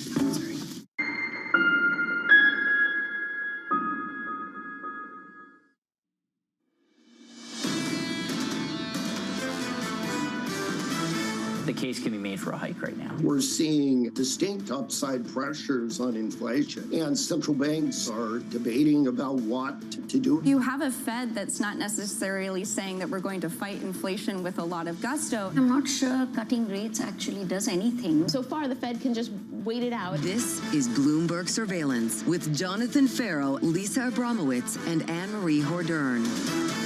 Alongside Scala Fu this morning, live from New York City this morning. Good morning for our audience worldwide. The second hour of Bloomberg surveillance starts right now. New price action looks like this. Looking for a second day of gains. The bounce continues. Here's the positive follow-through. Up by 0.5 on the S&P 500, on the Nasdaq up by 0.8, on the Russell up 1 percentage point. The bond market yields declining across the curve. 2's out to 30s, 2's down by 2 to 413.90. Encouraged by this move on crude, a break in 90. On WTI, an 89 handle, down by 2.5%. Brent at 92. Yesterday, trading at 98. Some distance from there this morning, down by 2.1% at the front end of the futures curve on the Brent contract. If we turn to the week ahead, the main event tomorrow morning on the data side of things, CPI at 8:30 Eastern Time. The last CPI print ahead of the Federal Reserve's next meeting and Kevin Warsh's first. And expectations, Scala Fu continue to build. They continue to build, but right now, if Kevin Warsh can make sure that there is no real concrete steps towards a rate hike, that might be counted as a victory. Drop the easing bus. Exactly. That seems to be the fight right now, which is odd, because the ECB this week on Thursday is set to hike interest rates, and the European economy right now is in nowhere near as good shape as the American economy. So just set the scene. The ECB is going to hike. Economy's not as good, and the Federal Reserve is just talking about dropping an easing bus. Never mind introducing a hawkish bus. We're not even there yet. And never mind hiking. BNP later this hour thinks we will. They're nowhere near right now. Yeah, it's a study in contrast, and it really goes to show how quickly things have changed from just a month ago or 6 months ago or 8 weeks ago. Futures doing better. Futures this morning on the S&P up by 0.5%. Nasdaq futures building up as well. Russell futures too. Coming up this hour, we'll catch up with Barbara Reinhardt of Voya Investment Management as big tech continues to fuel gains. Tasha Keeley of ARK Investors OpenAI joins SpaceX and Anthropic in the race to go public. And here he is, Guneet Dhingra of BNP Paribas, expecting the Fed to hike interest rates, a new house call over at BNP. We'll get that conversation to you a little bit later. We begin this hour with stocks adding to gains as the AI-led rebound enters a second session. Barbara Reinhardt of Voya Investment Management writing, it's been one of the strongest momentum-style-based runs in more than 50 years. Friday's reaction was a challenge of the AI trade, a realization of the size of the coming mega IPOs and equity offerings. Barbara joins us now for more. Barbara, good morning. Good morning. We've asked this question a few times, a few different ways. Do we have the capacity to absorb all that equity? We think that they do. The market has a tremendous amount of demand for it. You can see that the SpaceX IPO is oversubscribed by over 10 times. The equity market is big enough to digest it. I think the issue that the market was really grappling with on Friday were all the equity follow-on offerings, one from other big tech names like Google and then potentially from Meta, which was, is this the start of something else? Do you think the window's closing with the Federal Reserve in mind, the prospect of potentially, and I stress potentially, tighter policy on the horizon? I think it's a good question, Jonathan. The Federal Reserve is really in play, and while all of this IPOs news has really been capturing the headlines, the Fed is going to be the big thing to watch, I think, over the course of this summer.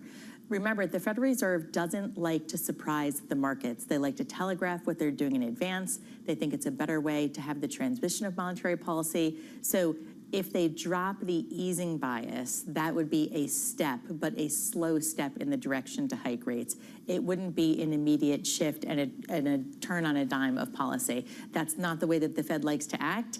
And we would see that as a significant change at the margin, but one that we really give a very low probability to. Our understanding of the new Fed chair, Kevin Warsh, is that he is not big on over-communicating either. So what might that less communicative Fed look like as it transitions out of one regime into another? Well, remember, the change in leadership at the Federal Reserve is just one piece of it. You have a very big FOMC committee, you have a very large institution and an institutional mindset behind at the Fed. So the chairman is one piece to it, and maybe that at the margin will change just a bit, but it'll be over a very long period of time. Think about this. Jerome Powell introduced the whole Fed Listens tour. That was a big change for the Fed to go out to the markets, to listen to business owners and to people in the community. That was a slight change at the margin, but another way for the Fed to absorb data and to collect data. And this chairman will also have his hallmark and his change, but it's going to be very slow at the margin. So yields, even though they're somewhat easing today, at least on the short end, near the highest in over a year since February of 2025. Higher yields push up the cost of mortgages and corporate borrowing. How much tightening is the rates market doing for the Fed right now? Oh, it's doing a lot of heavy lifting. The two-year yield is certainly kind of the place that we've seen the lion's share of it, but we very much closely watch credit spreads. Credit spreads are the cost of financing into the markets for corporations and for small businesses. As long as you see credit spreads continuing to stay behaved, that incremental cost of financing tends to be at the margin. So, for us, those are the pieces that we're watching very closely. Financial conditions have indeed tightened because you've got higher oil prices. You've had, an increase in the front end of the curve, but it's really been at the back of a very strong rally in equity markets, and that's been the swamping effect to it. Spreads are still tight. 265 on high yield spreads on a Bloomberg this morning as of the last 24 hours or so. You've said before the bond market worries you. It Do you always still have does. those worries? What can you pinpoint in the bond market this morning that worries you? Well, the nice news is since the last time I was on, the 10-year yield has eased pretty dramatically, and that's relatively good news because that's where the mortgage rate is priced off of. So to see yields easing at the back end is a very good development. If you can get some improvement and some movement on a resolution to the war in Iran, that will help ease financial conditions. It'll help oil prices come down. That could really make for a much easier time in financial markets over the course of this summer. However, we do watch a lot of the political developments. There's been a big backlash that we've at least seen in the headlines about AI data centers being built out. That's something that we're watching very closely for the AI trade. We're past this kind of indigestion period, knowing that all these IPOs are coming. You may have to be more selective. It could be more choppy this summer, but we don't think that the bull market in equities is over. This is the crowding out theme that I wanted to spend some time on. I've spoken to Rick Reeder of BlackRock about this in the last week. Jim Zouter of Apollo sat in your seat and talked about this too. You've got a lot of offerings coming on the equity side, on the debt side as well. And if you think about the prospect of crowding out, who's vulnerable here? Some people are pointing to the Treasury market, but maybe it's the government bond market that's vulnerable to that crowding out. Does that resonate with you? You would have lost a lot of money betting against the U.S. Treasury market over the past 30 years. There's always some concern that the government debt to GDP is becoming too high for the U.S. to finance. The U.S. is the single biggest liquid market in the world at this point. Every single Treasury bond, corporate bonds are priced off of the U.S. Treasury market. So I'm not necessarily concerned because you've seen rates really come down pretty dramatically from their peak at the middle of May. That actually is relatively good news. But of course, we watch it very closely. We're asset allocators, so we make the stock to bond decision here at Voya. We're making it for long-term investments, for retirement. But we don't think that there's necessarily a crowding out at this point. I think that the one thing you do have to watch is if the hyperscalers start to have difficulty finding financing or if their financing costs continue to go up. That would be something that'd be a negative change that you have to watch out for. But you can see the forces starting to change. The forces that have been supportive of this market for the last 10 years are starting to turn. These equity markets were driven by a handful of names that were buying back a lot of stock and not issuing equity and not doing a ton of capex either. Now they're starting to turn. Well, see that in the debt market too. Yes, but you do have a very strong earnings rally. Yes, we certainly acknowledge that the tech stocks are a big portion of the U.S. equity market and a big portion of the earnings story. But I would say the other 493 companies in the S&P 500 have relatively good earnings growth, relatively good sales growth as well. So let's talk about some of the other 493 companies in the S&P 500. Where can you go defensive at this point? Because it feels like it's tech and then there's just everything else as an afterthought. Scarlett, it's such a good question. Look, as you're thinking about investing and as you're thinking about making your investment decisions over the next 3 to 5 years, the defensive parts of the market, healthcare, financials, they are much cheaper than they've been in the past. And when you're thinking about making your investment decisions, allocating capital to where the earnings growth is the strongest is usually a good way to go. But when the defensives get cheap enough, it's always worth it to have an insurance policy, and you want to have the insurance policy before the storm hits. When it comes to financials, though, are you worried, given the rate outlook, what that means for this sector? They're so rate sensitive, and we've been kind of counting on easier policy. Well, remember this, the back ends come down, so that's going to help the mortgage market. That will help that NIM spread that most financials work off of. And if you think over the next 3 to 5 years, where we're certainly concerned to see the backup in the 2-year in such a meaningful way, just 6 months ago, we were talking about a relatively weak labor market, right? Yes, Friday's number for non-farm payrolls was a barn burner, but to think that the U.S. is going into an overheating, that the Fed is going to have to raise interest rates aggressively, isn't our base case at this point. The last 2 summers we've gone into, we've had a weakening of the labour market followed up by 3 interest rate cuts from the Federal Reserve. is this year shaping up to be quite different? Jonathan, you point out such an interesting cyclical factor. We talk about this all the time at Voya. You always tend to see these weakening labor markets kind of going into August, and then you see some firming of them into the fourth quarter. It's not surprising. We've seen it before. You know, I think you're probably on the flip side of this because you had a relatively softer labor market in the last quarter of last year and into the first quarter of this year. So we probably would see it probably on firmer footing at this point. And I think that's good news for all of our college grads that are looking for jobs. Barbara, appreciate your time. It's Thank good you to for see having you. me. Thank you. Barbara Reinhardt there at Voya Investment Management. Payrolls on Friday, the strongest growth we've seen in quite a while, topping all forecasts, all estimates in our survey, the strongest 3-month advance in more than 2 years. Equity futures right now, the S&P up by 0.5. Up next on the program, leading the AI race. We're leading China. We're leading everybody in the world with AI, and we want to keep it that way. It's probably the biggest industry maybe that we've ever seen. Up next on the program, Jennifer Huddleston of the Cato Institute, live from New York City this morning. Good morning.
Politics to the world of business. Joe Matthew and Kaylee Lines deliver news, insight, and analysis live 2 times a day, every trading day. Balance of Power at 1 and 5 Eastern, only on Bloomberg. Trading day is about to start. And you're already looking for that edge. The opening trade brings you everything you need to know as markets open across Europe. Let's talk about the significant risk transfers to find space in their balance sheet. Hedging some of that risk. You could look at it the other way. Obviously, this stuff is risk-weighted. I would much rather be long than be short. We're in a kind of sweet spot. Very, very strong alignment. 3 revolutions in one. I'm Guy Johnson. I'm Anna Edwards. And I'm Tom McKenzie. This is your opening trade. Every trading day, only on Bloomberg. Making money isn't about drowning in emotions. It's about understanding what's actually happening. Markets are the best way to glean signal from noise, and that is what we try to do every morning. This is Bloomberg Surveillance.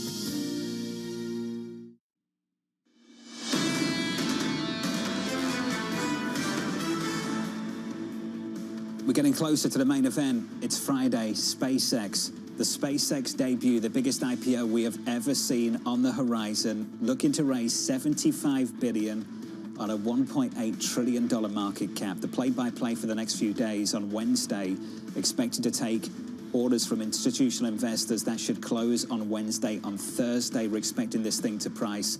On Friday, expecting it to trade. As for the IPOs, could see more from Anthropic, OpenAI gearing up to do the same. And as for those companies, some of those companies looking to give up some stakes. This came from Notice, some reporting from Jeff Stein, that the president's plan to meet with AI companies was news to the AI companies. Scarlett, an amazing story I've read in the last 24 hours. This is a big debate right now in Silicon Valley and down in Washington, D.C. The president's looking to have meetings that apparently these companies didn't know anything about. Well, the president has a lot of things that he's juggling. Chief among them is ending the war in Iran, and we still don't really have any progress on that. But AI is at the center of the universe right now. It's certainly leading charge of the booming stock market. And it's no accident that the president wants to make sure that that continues. Tech stocks, they continue to do well through this week. Started Monday following Friday's sell-off this morning. Futures positive again, up by 0.5 on the S&P. On the Nasdaq 100, up by 0.8 on the Russell, up by 0.9. Helped out by this bond market this morning, I have to say. 2s, 10s and 30s, things just calming down just a bit going into CPI tomorrow morning.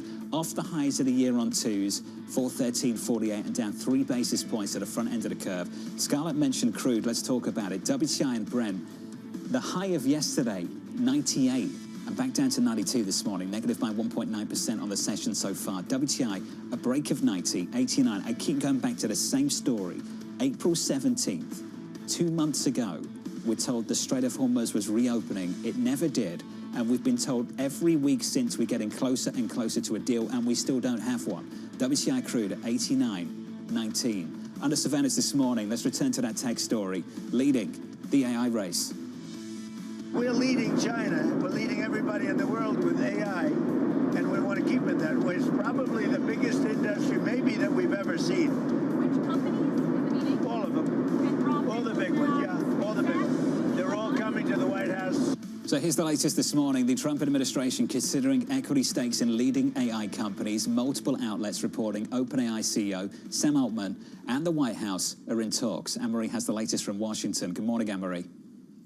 Good morning, Jonathan. Well, we thought the president was breaking some news on Friday when he was gaggling with reporters, including myself, on Air Force One. And then we get these reports that actually it was news to those companies themselves, Anthropic, OpenAI, SpaceX. But the direction of travel is clear in terms of what this White House wants to do when it comes to these AI companies, especially as all of them prepare to go to the market. Jennifer Huddleston joins me now, Senior Fellow in Technology Policy at the Cato Institute. Jennifer, good morning. Thanks for joining me. Good morning. Thanks for having me. So you're spending a lot of your time right now focused on this. The president talks about concepts of ideas in terms of how there could be more of a public-private partnership when it comes to these AI companies. What do you think some of the policy proposals this White House, maybe Congress, could actually land on? You know, there's a big difference in kind of the idea of a public-private partnership and what we're seeing in terms of calls for government investment in some of these leading companies. One of the real concerns is that if we see government investment, if we see significant government involvement, that could lead to the government picking winners and losers at a time when this industry is incredibly dynamic and where we don't necessarily know where the full applications of the technology are going or who those leaders are going to be when it comes to what consumers actually need and want.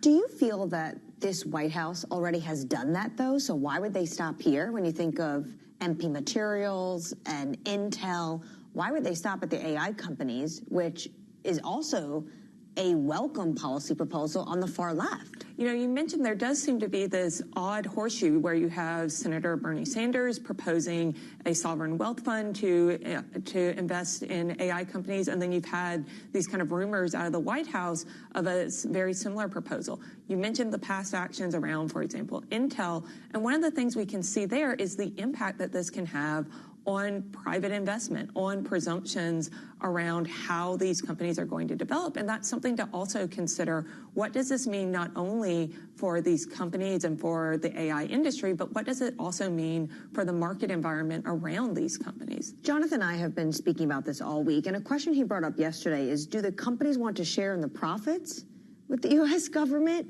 or do you think they want to get involved with the U.S. government to potentially protect against the downside?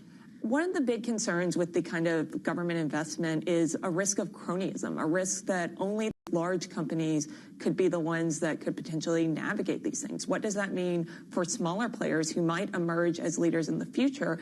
And also, what does that mean for the involvement of the government in this technology that's so critical to access to information, to the opportunities for many potential innovations and applications?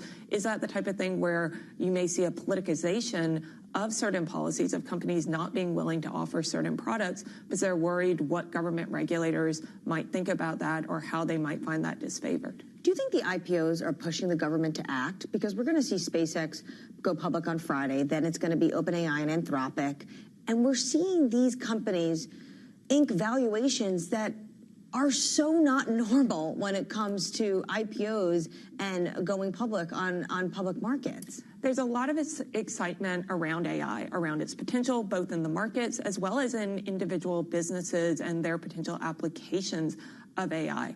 I think that we're also in a moment where we're still seeing a lot of potential fears, a lot of potential concerns around AI, and a lot of uncertainty of what that means for jobs or things like that. So I don't think that we can say hard and fast whether this is a result of, interest in IPOs, but more just a continuing question of what the U.S. approach to AI policy should look like. You mentioned this horseshoe. You have Bernie Sanders on the far left. I asked Trump about this, and he said that they actually share some economic thinking similarities, and that he took some of Bernie's voters. Then you have individuals like even Steve Bannon on the far right who think Bernie Sanders doesn't go far enough.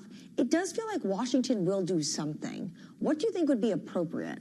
I think it's really important that we remember why a light touch approach to innovation has allowed the U.S. to be a leader in the internet era, and that we consider how that might play out in the AI era. There may be a need for clear policy guardrails around some of the issues like government use of AI. But when we're thinking about how this technology could potentially evolve in its most beneficial ways, we should want consumers and innovators in the market to be the ones that decide all the potential application, rather than bureaucrats dictating that this technology can only evolve in one particular direction. Do you think executives are more willing to work with the government on this and potentially even give them a stake, because they know there's going to be public backlash? When we've seen so much public backlash, especially recently at commencement speeches, there's a lot of anxiety. Bernie Sanders is talking about the fact that AI models run based off of all of our collective work as a society. There's certainly a lot of discomfort in the public around AI, and I think it's important that we remember all the benefits of AI, and that AI isn't just products like ChatGPT. We're seeing things like amazing medical research advances. We're seeing better predictions for natural disasters. We're seeing a lot of applications of AI that the average individual might not be aware about or thinking about, and that therefore when we're thinking about AI, we have to think much bigger, including when we're thinking about AI policy. You're very optimistic on the future of AI. A lot of people are nervous that it would mean loss of jobs in this country.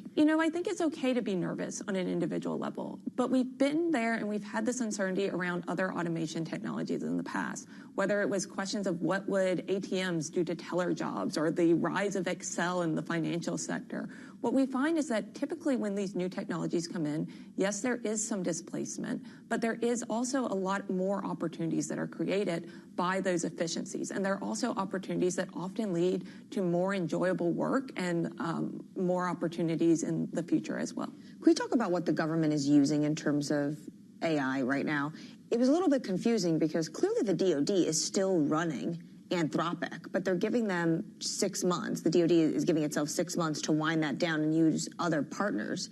What does it mean for Anthropic to be used, and especially Mythos, across other agencies in the government, but still be a supply chain risk, considered a supply chain risk at the Pentagon? This is a really complicated question, and one of the questions we really need to be discussing when it comes to potential guardrails for artificial intelligence. There are certainly benefits of the government using artificial intelligence to better serve its constituents, to better serve its citizens, but there are also unique civil rights and civil liberty concerns when it comes to the potential use of AI for concerns related to domestic surveillance or autonomous lethal weapons, many of which were at the heart of the dispute between the Pentagon and Anthropic. A few weeks ago, I spoke to Undersecretary Neil Michael about this, and he said there's no talks anymore left between DoD and Anthropic. But we have seen the Anthropic CEO have meetings in Washington, even with the Chief of Staff, Susie Wiles. Do you think that's going to get patched up?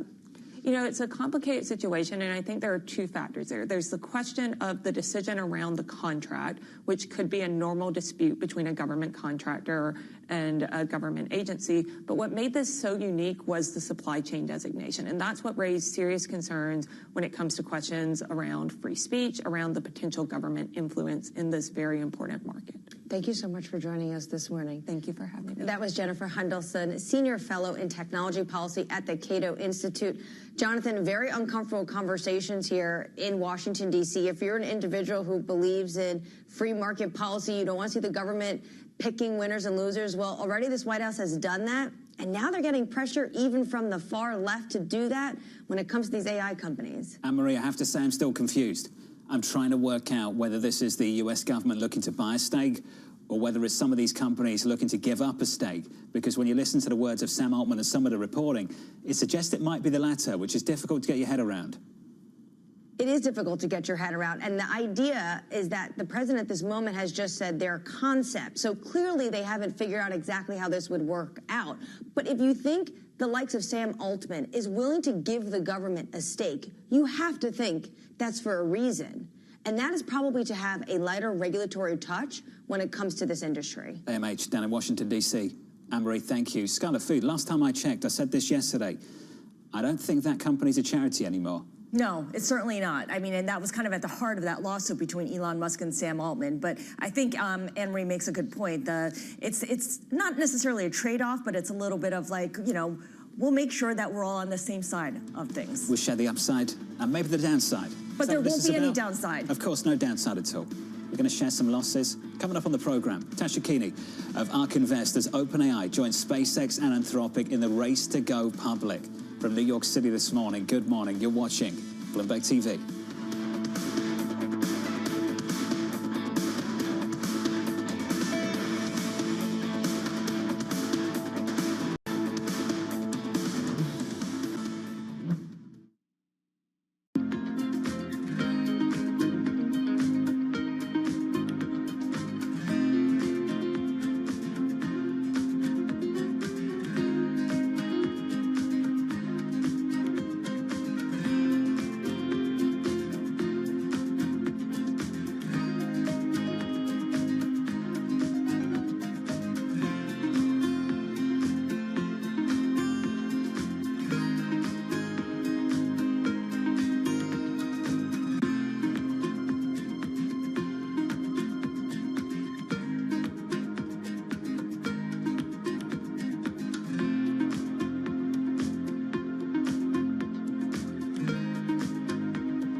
At 9:30 a.m., the market tells you what it's really thinking. We beat the drum to the opening bell. With deep analysis of the forces driving the price action. Focusing investors on what really matters. Where the money flows, which markets are changing. Conversations with players shaping the narrative. Innovative growth companies gravitate to NASDAQ. It's not just like, let's buy the Mag 7 or AI. That's a really compelling story. This is where your trading day begins. And this is Open Interest. Only on Bloomberg.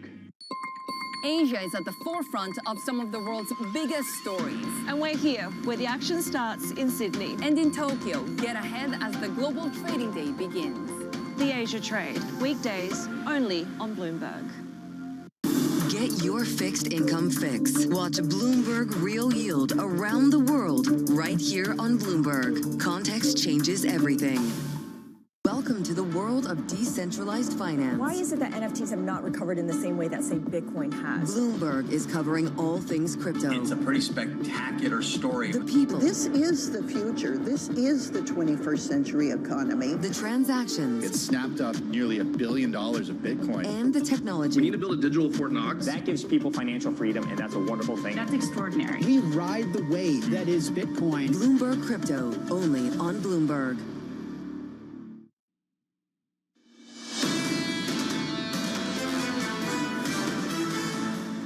Equities bouncing back Monday, follow through this Tuesday morning. Equity futures up by 0.4% on the S&P 500, on the Nasdaq up by 0.8. On Friday, chips got absolutely hammered, down by 10 percentage points on the semiconductor index. Yesterday, up by more than 5. This morning, chip stocks across the board once again, picking up a little bit. Nvidia up by 0.4%, Broadcom up by 1, Intel up by 2.3. That's the scene on the equity side of things. Here's the picture in the bond market. 2s, 10s and 30s. Yields just behaving just a little bit. We're down 3 basis points going into CPI tomorrow morning. 413.48 on 2s, on 10s, 454. In the commodity market, helping out this move, contributing to it. Brent crude down by 1.8% to 92. WTI at 89. Why are we at these levels, even though we haven't done anything about the situation in the Middle East? This came from SocGen. The loss in supply is double the 1973 shock. So why is crude only up by 30% so far this year? This is from SocGen's Michael Haig. China is acting as the market's key rebalancing force, quietly cutting crude imports from 11.7 million barrels a day in February to just under 9 by late May. Alongside a drop in refinery utilization, it represents one of the biggest offsets we've seen to this commodity market. A lot of news developments out of China. Yeah, I think that caught a lot of people by surprise, but China has been on this shift to clean energy, and it's really taken hold at a time when, you know, a lot of people thought that it would be importing oil the way that it did in the past. What I find interesting, of course, is this idea that investors seem to look past all the latest details in the Iran conflict and fixate on the idea that there will be an end to this soon, and the Strait of Hormuz will be free-flowing once again. Even though hostilities have picked up a few times in the last week, even over the weekend. But, you know, there's a deal coming in 2 weeks. Of course, the promise of a deal on the horizon still. Even though the president looked like he lost control over the weekend of Israel, telling them not to strike Iran, and they do just that. Yeah, it does seem like the Israel and the U.S.'s end goals or objectives may be diverting a little bit here, right? Iran certainly wants Lebanon to be a part of whatever agreement there is. Israel is intent on making sure that Hezbollah is destroyed, and the U.S. just wants a deal. Brent crude at 92, WTI this morning around 89. On our radar this morning, the president signaling peace talks with Iran are on track, and a deal is imminent. We're in the final throes of what will be a very, very good deal. This strait will open up right away. It'll open up immediately upon signing, which could be in 2 or 3 days. Momentum towards a deal coming as Iran and Israel agree to hold strikes following recent attacks. Elsewhere, OpenAI confidentially filing for an IPO, setting its sights on a listing as soon as the fall. It joins SpaceX, which is preparing for its trading debut on Friday. Investors already placing orders exceeding $10 billion. And finally, Taiwan authorities weighing stricter export controls on AI chips. The proposal could further align with U.S. measures restricting sales to all customers in China and enable Taiwan to prosecute chip smuggling as a criminal violation. Well, this all comes down to how the U.S. bans sales of its most advanced technology. And here we're talking about AI servers with NVIDIA chips to China unless the U.S. has given specific permission. And interestingly, for Taiwan's part, it doesn't actually consider unauthorized AI chip exports to China to be a crime. Instead, what they do is warn potential sellers that you might be running afoul of U.S. rules, U.S. laws if you proceed, but do so at your own risk. So now this is kind of bringing everything back under its own umbrella again. Just on a path seemingly to more tension between Taiwan and China. Yeah, just what we need. And nothing convincing coming from this administration that they'd step in if it ever came to that. The latest on Taiwan this morning from our Bloomberg reporting. Elsewhere, AI companies racing to go public. OpenAI confidentially filing for an IPO just yesterday. ARK Invest Venture Fund gives investors access to private companies. SpaceX, OpenAI and Anthropic are its top 3 holdings. The fund growing close to 30% over the last 6 months. Tasha Keeney of ARK Invest joins us now for more. Tasha, welcome to the program. I have no doubt that you and the team are very excited about the IPO taking place later this week on Friday. Could we just spend a bit of time talking about the company, Tasha? The 3 driving forces of it, the 3 big components of it, and how they complement each other. Sure. Well, the story is really that SpaceX is the low-cost launch provider. You know, with reusable rockets, they have been the industry driving force to drive launch costs down. So right now they're at about $1,000 per kilogram. Our research suggests, you know, they'll go to the low hundreds of dollars per kilogram. You know, and as they get cheaper, that's what we think enables orbital data centers. So this, you know, the XAI acquisition here comes into play. They could on-sell the compute that they send into space space like we've seen them do on the ground and monetize it that way, or they could on-sell model services from XAI models. So that, plus the connectivity business, again, enabled by a low-cost launch here, Starlink, is, I think today it's thought of as the backup option for areas that don't get service, but, their ambition is to be a major provider here of connectivity and to not just be the backup option. So very ambitious targets here, but it's certainly a market that we're excited about. Some of this takes a lot of imagination, but can you just help us out with valuation and how to value this company? Value it as a comms company, an AI infrastructure company. Tasha, how do you value this? Well, the majority of the opportunity here, as laid out by the company, is really in the AI compute space. So, the connectivity business, as I mentioned, they're marking that as around $1 trillion opportunity. That's again, if they're able to be sort of like a main provider here of connectivity and actually compete with the telcos or partner with them, remains to be seen. For the AI space, again, to monetize compute, on the ground, we're seeing rates of on average about $15 billion per gigawatt per year. And then if they were to on-sell model services, they could probably get roughly double that. Of course, the deals that they've struck with Anthropic and Google are at higher rates. That could be more of a short-term phenomenon there, but certainly proves that they're already ready to be an AI infrastructure provider for terrestrial services. And again, the greater ambition here is to send that compute into space and to be an AI data center provider in space. Tasha, when SpaceX becomes a publicly traded company, they're going to be releasing earnings, they're going to be holding earnings calls with the public. Do you think that the company will manage public market expectations the same way that Tesla does, talking about it until eventually it does do it? Yes, well, I think, at ARK Invest, we are long-term investors here. So I think it's important for innovation stocks, which I would, firmly categorize SpaceX as that, to have a long-term horizon here. So really what enables the business is reusable rockets, as I mentioned. The Starship program, they're going for full reusability here. This has never been done before, but, they've been seeing good progress from their test flights. So I certainly think that they're on the path to getting there, and we would expect that to happen roughly in the next year. But, like all innovation stocks, is it necessarily, can you time things perfectly quarter to quarter? I would say no, but I think, again, the long-term opportunity is what's important here. We've certainly seen that with Tesla, that there was quite a bit of volatility in earlier years, but now they've really proven to be a major automotive manufacturer, and we think in the future of robo-taxis as well. Jonathan mentioned that ARK VX also owns OpenAI and Anthropic. In fact, with SpaceX, those make up the top 3 holdings. We tend to lump these 3 companies all together, especially since they are all going public this year. But are they actually comparable to one another? So I would look at the broad opportunity here. ARK has sized the potential for AI enterprise software in 2030 at roughly $7 trillion. And you can think of that market as, there'll be 3 to 4 players that can occupy this space. We're seeing amazing productivity gains already from these models, and we would expect that to increase. So that's kind of how I would think of the space again. But SpaceX, as I mentioned, the differentiator here is really that they're also willing to be a major infrastructure provider as well. Tasha, always appreciate your time. Tasha Keeney there of ARK Invest on the future. Takes a lot of imagination to really get your head around how big these markets could be, which is why a lot of people are still so skeptical about this valuation. And a lot of investors willing to believe the story that they're being told. If it wasn't Elon Musk running this company, would this company, in its current condition, just say the numbers are exactly the same, but Elon Musk is not the CEO?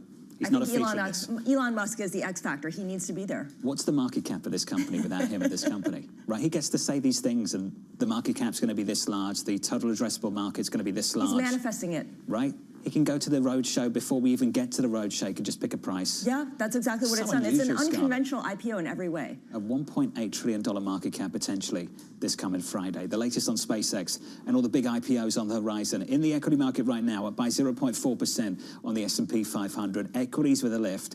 Encouraged by the move in the bond market, no doubt. Taking some heat out of fixed income on the yield side of things. Yields declined across the curve, 2s, 10s, and 30s. Encouraged by this move in crude, 454 on 10s. Crude down this morning on WTI and Brent. Brent crude down by about 1.6%. WTI down by 1.9, $89 a barrel. Up next on the program, betting on rate hikes.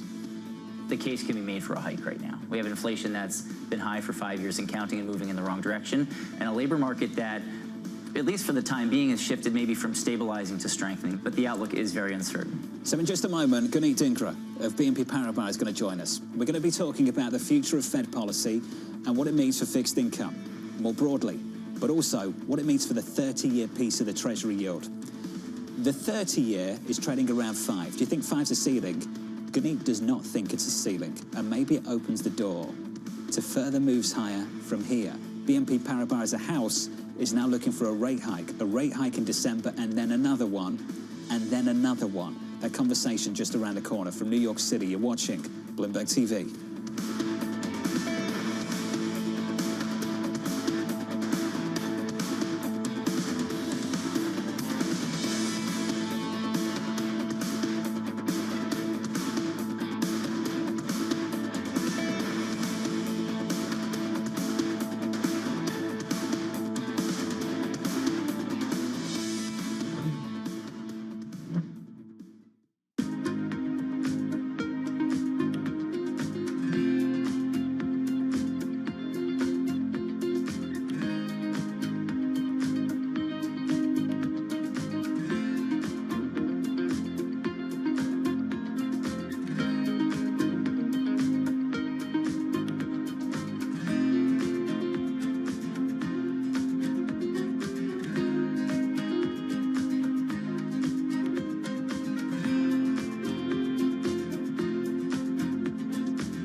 Look at the more successful economies in the region. The key to their success is continuity. But the way our Constitution is written, it actually encourages a lack of continuity. And that's a problem. The terms for local government is 3 years. When I first became a congressman, it takes you a few months to learn the business and to make your connections, to network, etc. If, for example, you are not particularly favored in the majority, passing a law in a year and a half is not that easy to do. After about a year and a half, you already hear that there's somebody in your district beginning to campaign and is going to oppose you in the next election. So you have to go back to your district to take care of that. And how much work do you get done?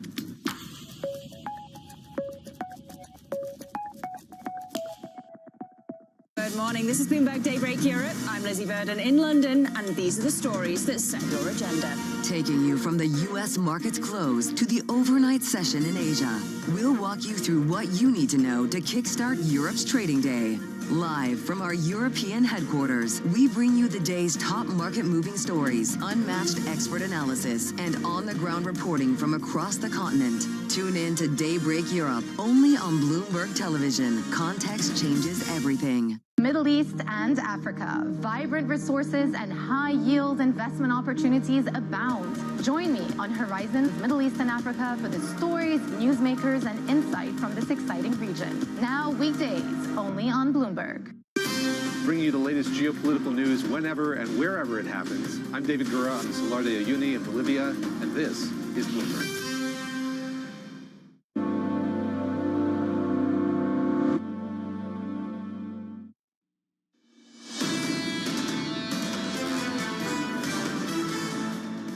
Inflation data coming through the week, PPI and CPI later this week. CPI first, of course, dropping tomorrow morning at 8:30 Eastern Time. Earlier this morning, we had small business confidence. Small business optimism falling to the lowest since October 2024. Some of the sentiment readings in this economy, not great right now. So that's small business, consumer confidence, if you look at you, Mitch. Whether you put lots of weight on you, Mitch, or not, I don't know, but I can just tell you where the data is and where it has been. Record lows on consumer sentiment scala. Business confidence this morning on the small business side of things, not great either. And both of those always point to inflation, or at least business owners and consumers' perception of where inflation is headed. And they think it's going higher. And you have the data tomorrow. You mentioned CPI. The estimate right now is for a 4.2% print year over year. We're talking about the four handle now. Increasingly, I don't just see this as a spot survey. How do you feel about this economy in isolation? It's the accumulation of all the price increases over the last 5 or 6 years that I think is really weighing on confidence on both the business side, for small businesses, and the consumer side too. And the idea that wages have not kept pace with that either, because as much as we got a blockbuster jobs report, the wage gains don't get to the same area as the inflation numbers. We're going to sit here tomorrow morning and say inflation's up 4%. That's a problem. The consumer will be like, 4%? How about 30? 30 since the pandemic. That's what they're feeling, and maybe a whole lot worse than that. Equity futures right now in the S&P. Check it out. Positive follow through once again, up by 0.4% on the S&P. On the Nasdaq, up by 0.9. On the Russell this morning, higher by 1 full percentage point. We're going to spend lots of time on fixed income in just a moment. 2s, 10s, and 30s. Yields look like this, down 2 basis points at the front end of the curve, 413.69, just off the highs of the year. 10s at 454.63, down a basis point. Scarlett said it. CPI could have a 4 handle tomorrow morning. Unemployment is close to 4% as well. And the Fed, as things stand, I know that's set to change, but seriously, just think about it. 4 on unemployment, 4 on CPI. Bromo said it repeatedly on this program. We've got a Fed with an easing bias. Make sense of that.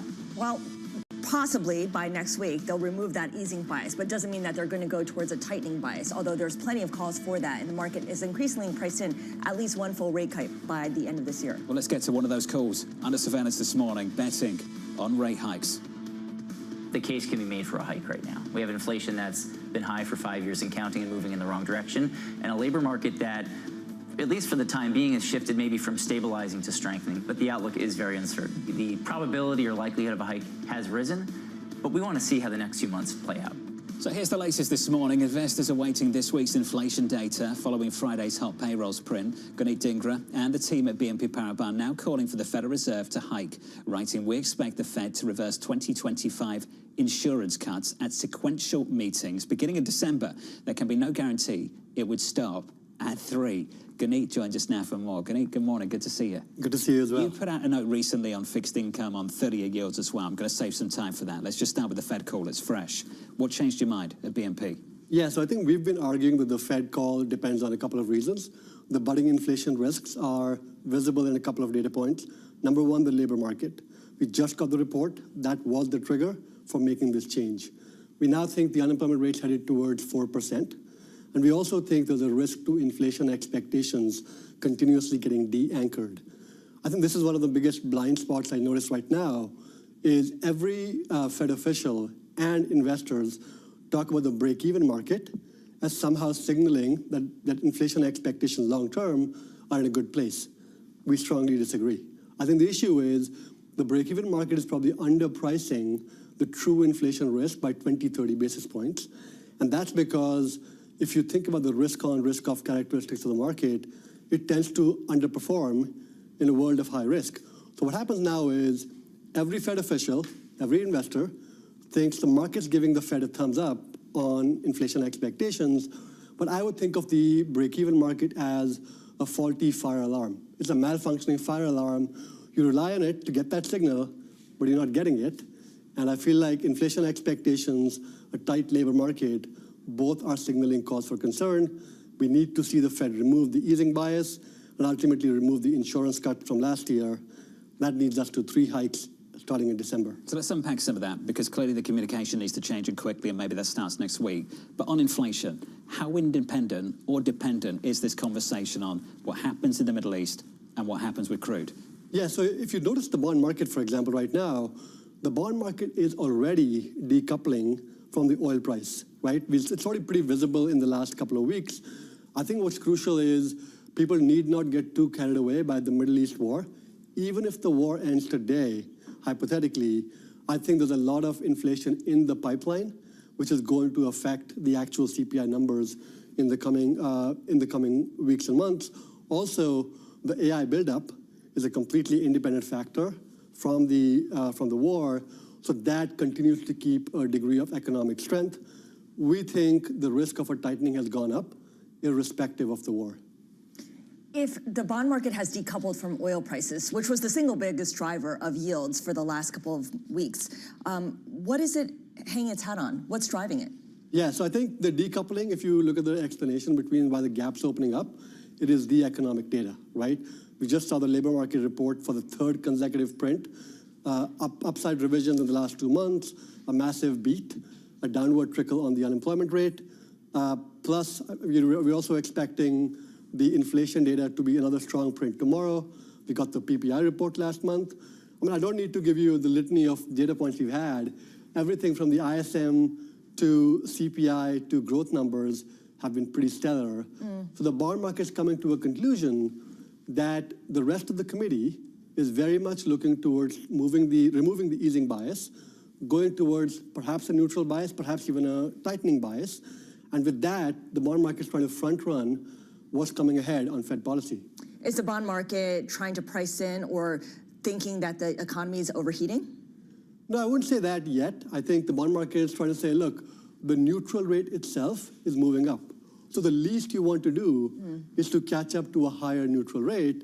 This is why I think long end yields also need to keep going up, because as the neutral rate goes up, long end yields go up, front end yields catch up to it. I don't think the bond market's yet signaling a significant degree of tightening coming up, because go back to 21, 22, when we had a real tightening, the yield curve was getting inverted. We're nowhere close to that. So I think at this point, the bond market's simply catching up and saying, look, there's no way easing bias can work here. Neutral rates higher. We need to reverse the insurance from last year. Well, let's sit on that. Let's bring up the curve, 2s, 10s, and 30s, and we'll start at the front end of the curve. So you've got 2s at 4.15, around that level right now. So trading above the policy rate, the Federal Reserve. So you've got this market, the front end of the curve, starting to think about rate hikes. But further out, if I compare 2s to 10s, I've got some flattening coming through in the curve. Now, I know you haven't got the inversion that signals you're too tight. They haven't moved yet. But I just wonder if that's just around the corner or not. Why do you have the belief that 5s can break out? And as I alluded to it in the tease for this particular segment, why do you believe that 5s might be the floor and not the ceiling at the long end of the curve? Yeah, so I think the 30-year rate at 5% is getting completely de-anchored, right? The problem here is there's two things that people expect, right? 5%, there is no historical level here. There's no historical level for the last 20 years. So you can't look at a historical chart and say, hey, at 525, suddenly we have a support. Secondly, the buyer base, I think this is a very crucial point. The buyer base of the Treasury market has changed a lot in the last 12 to 24 months. Almost 90% of the overseas demand for Treasuries is now made by financial centers. So think of Luxembourg, think of UK, think of Belgium. Previously, it was mostly driven by more central bank type flows, which was more yield sensitive. So yield level at 5%, attractive level buy in. Now, because financial centers are driving those flows, it's not as yield level sensitive, but a lot more macro sensitive, momentum sensitive, and relative value sensitive. And therefore more volatile. Exactly, more volatile. I think so the de-anchoring is kind of going to lend itself to more volatility. Obviously, the other part about going above 5% also is, because I mentioned relative value, you have to think of this in the context of where are stocks, right? Stocks have obviously gone up. And I think back to 2023, when people were trying to lock in their stock market gains by looking at what the hedge could be. And one of the popular hedges in 2023 was to have higher rates in the long end. That can, quote unquote, stop the party. So right now, I also think of the long bond yield going up also as a hedge to slowing down the momentum in the equity market. Let's just stay on that. The corrective action that we got a couple of years ago from the Treasury, it was Janet Yellen back then, really tightened up issuance and brought a lot of it to the front end. You've talked about the need for corrective action from Treasury. They've already played that hand once. Can they play it again? Yeah, so I think what the Treasury has done so far, they have taken all those small steps like buybacks. They've taken all those small steps like issuing everything in T-bills, what we call T-bill and chill. So they've done that, but the problem is the next step left is similar to what you described in 2023, where you have to have some degree of changes to long end supply, very explicit changes, so coupon cuts or supply cuts. That can happen, but the fact that a month ago, when we had the quarterly refunding meeting, and we did not get any signal from the Treasury when 30-year yields were at 5%, that there's going to be a supply change, tells me there is comfort level at these 5% yields for now. Maybe the strike for this so-called Treasury put is closer to 525, perhaps even 550. You alluded to what might get us there. I've brought up this conversation a few times in the last few days. The amount of paper that's being issued in equity and in debt. Could there be some crowding out that might squeeze the long end of this curve? Yeah, absolutely. So I think 2023 is the perfect example where we had about a 15-20% gain in the stock market. People towards the third quarter in 23 were talking about how to lock in those gains. And one of the popular hedges at that time was to play for higher bond yields. I think right now is a very similar backdrop. That's why I feel like you need to see higher bond yields, not only to adjust to a more fundamental higher neutral, but also just to keep the rest of the risky market rally in check. Interesting. Guneet, appreciate your time, buddy. It's good to see you. Lots to think about here. Guneet Dhingra there of BNP Paribas, how the 30-year could become increasingly untethered, more volatile to your point, Scala, and why the central bank will be hiking, not cutting, starting in December, going 3 times and maybe more. That's a call that's definitely out there. What we do know is, of course, the Fed begins its 2-day meeting next week, and Kevin Warsh will be helming his first FOMC. Whether he gives any indication of where he personally stands, that remains to be seen. He's for a less communicative Fed, it appears. I'd imagine that wasn't in his plans or in the interview over at the White House a number of months ago. Up next on the program, Matt Miskin of John Hancock Investments, Gil Luria of D.A. Davidson, David Seif of Nomura, Nisha Patel of Parametric. The third hour of Bloomberg Surveillance just around the corner.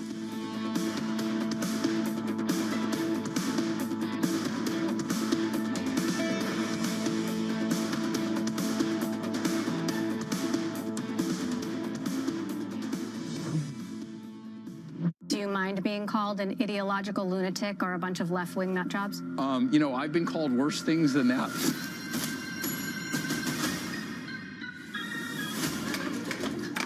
Oh! You'd think she owned the place. 23andMe, I think, is so incredibly valuable. We're coming back. It had that kind of detective story feel to it. You know, when you're hot on the trail of something, you know that it's very exciting. What magazines were you reading as a kid? I don't think I was reading magazines until I was in them. You are on the cover of all of these. Oh, and there's many, many more, but we just don't have time. Why should people trust you? I don't think anybody should trust any company or entity completely with any of this. It's very uncomfortable. Artificial intelligence is this force that is far bigger than we are. I want to build better businesses around these brands. The shock will never wear off. So you're a brother and sister running one of the most powerful companies in the world. When you argue, who wins? No one. The way I could see AI being banned or blocked is if something really went wrong. And if something really went wrong, then maybe it deserves to be. So is it Paradise Ahead or Gattaca? Maybe somewhere in the middle.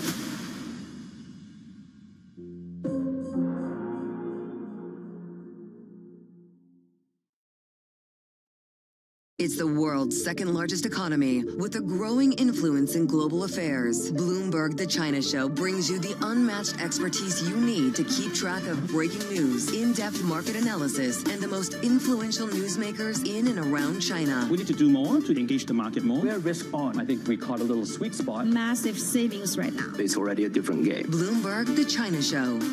Weekdays around the world, right here on Bloomberg. Context changes everything.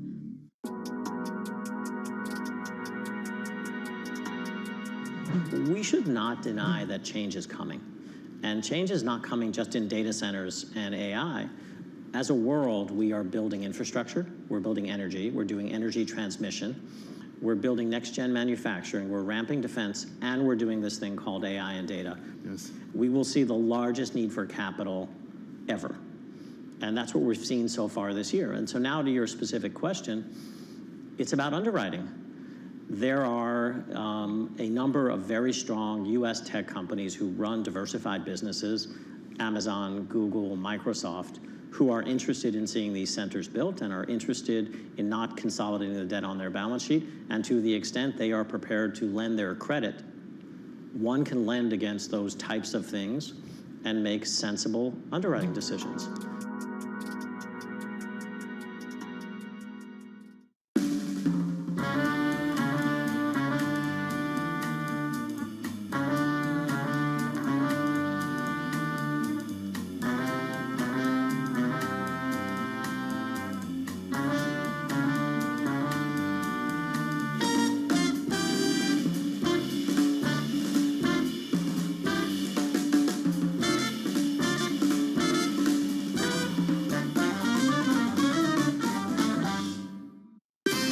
you up-to-the-minute geopolitical news whenever and wherever it happens. I'm Jennifer Zabasaja in the Lesotho Highlands, and this is Bloomberg.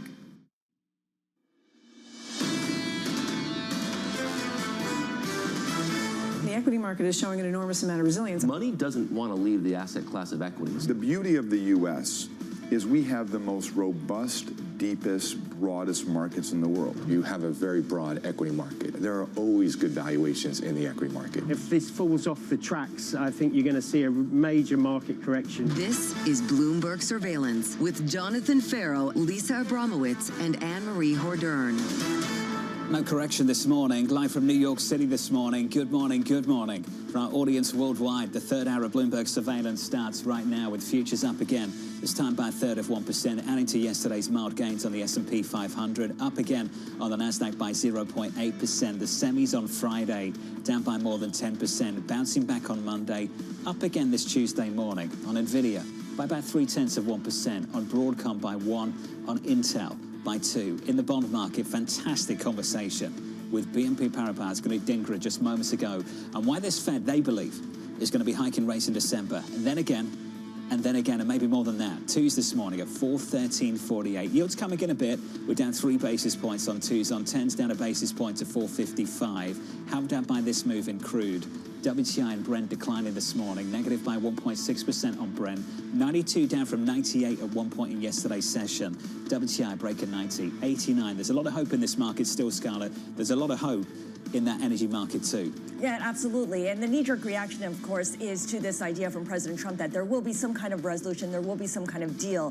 For now, that's enough for investors. And of course, you have a market move that's fairly buoyant because of the upcoming SpaceX IPO. Pricing on Thursday, potentially trading on Friday. Our central bank's about to ruin the party. Coming up this week, keep this one in mind. ECB decision this coming Thursday. Gearing up to hike interest rates the following week.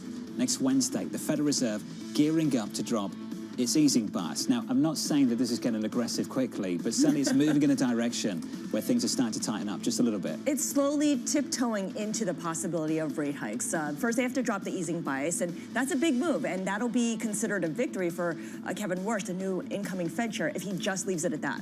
Gunit Dhingra thinks that yields can move higher at the long end of the curve as well. 30s this morning, still around 5%, just holding on to those levels so far today. Coming up this hour, we'll catch up with Matt Miskin of John Hancock as the rebounded chip steadies the market. Gil Luria of D.A. Davidson as OpenAI moves to go public. And Nisha Patel of Parametric on the top risks facing a new Warsh Fed. We begin this out with stocks edging higher as enthusiasm returns to AI. Matt Miskin of John Hancock writing, markets are becoming the tail wagging the dog. Liquidity events could derail the economic improvement and change the macro picture rather quickly. Matt joins us now for more. Matt, welcome to the program.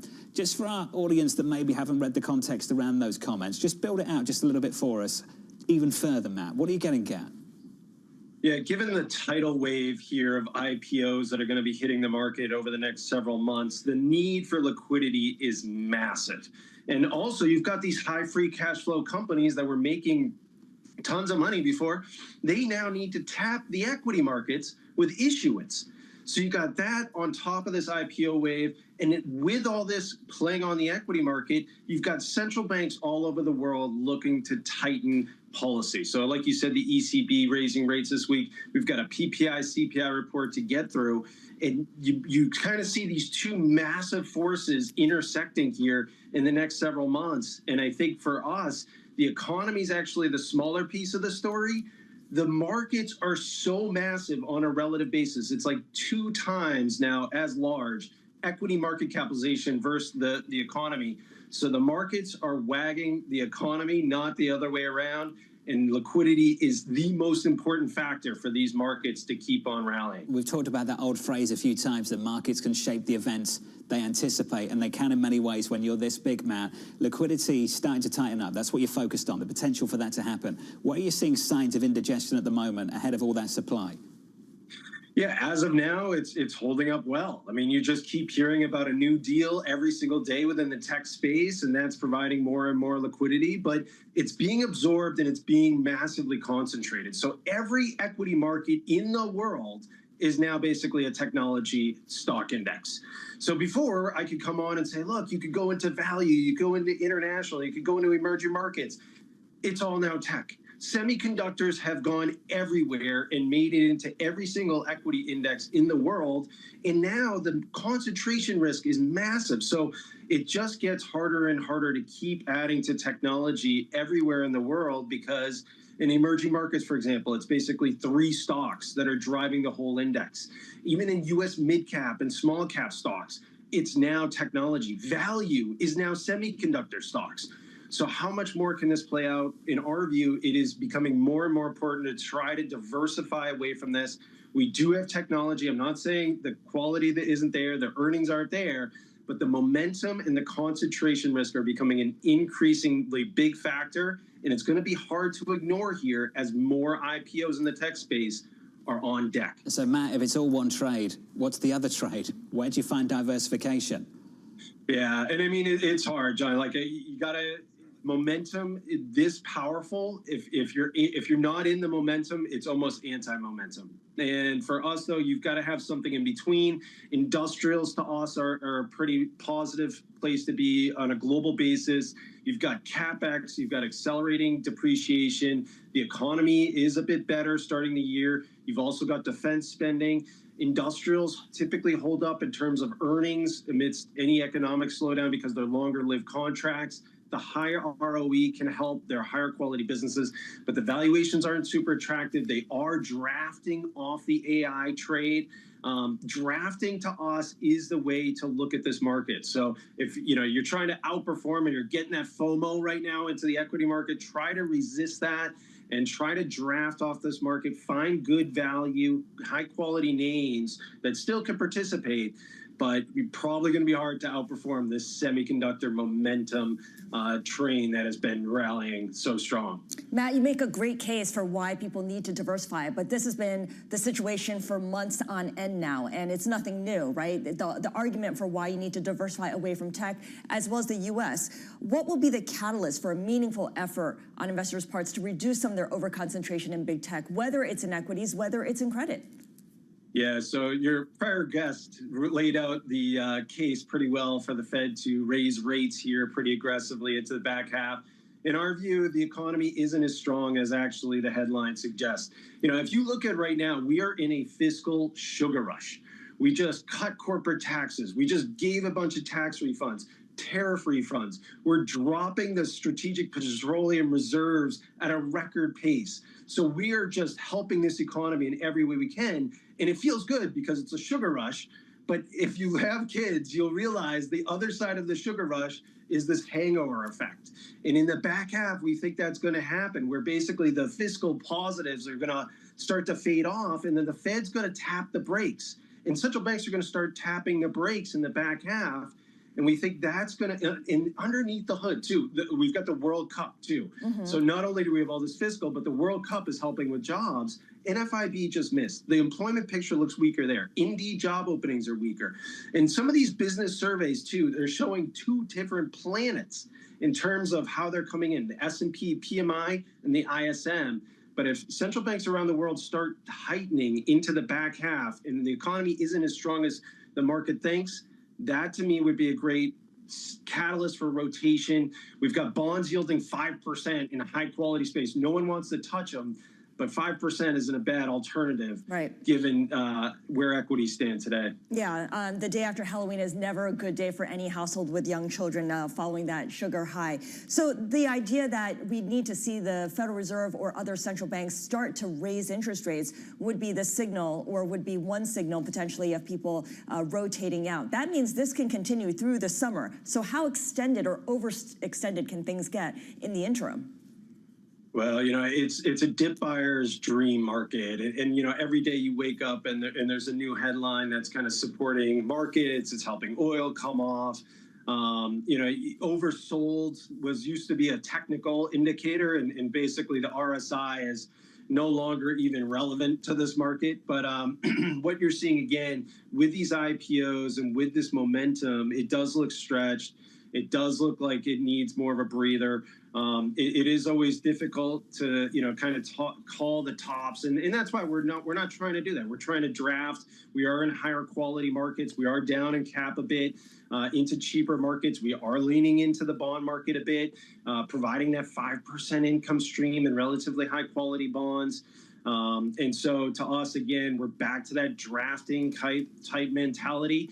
And momentum can be a great force, but it can turn and whipsaw fast. You're just going to want to be careful of that as central banks start to raise rates here in the next couple months. Matt, we've mentioned this a few times already this week. The last 2 summers, we've gone into a summer of labour market weakness, followed by rate cuts from the Federal Reserve.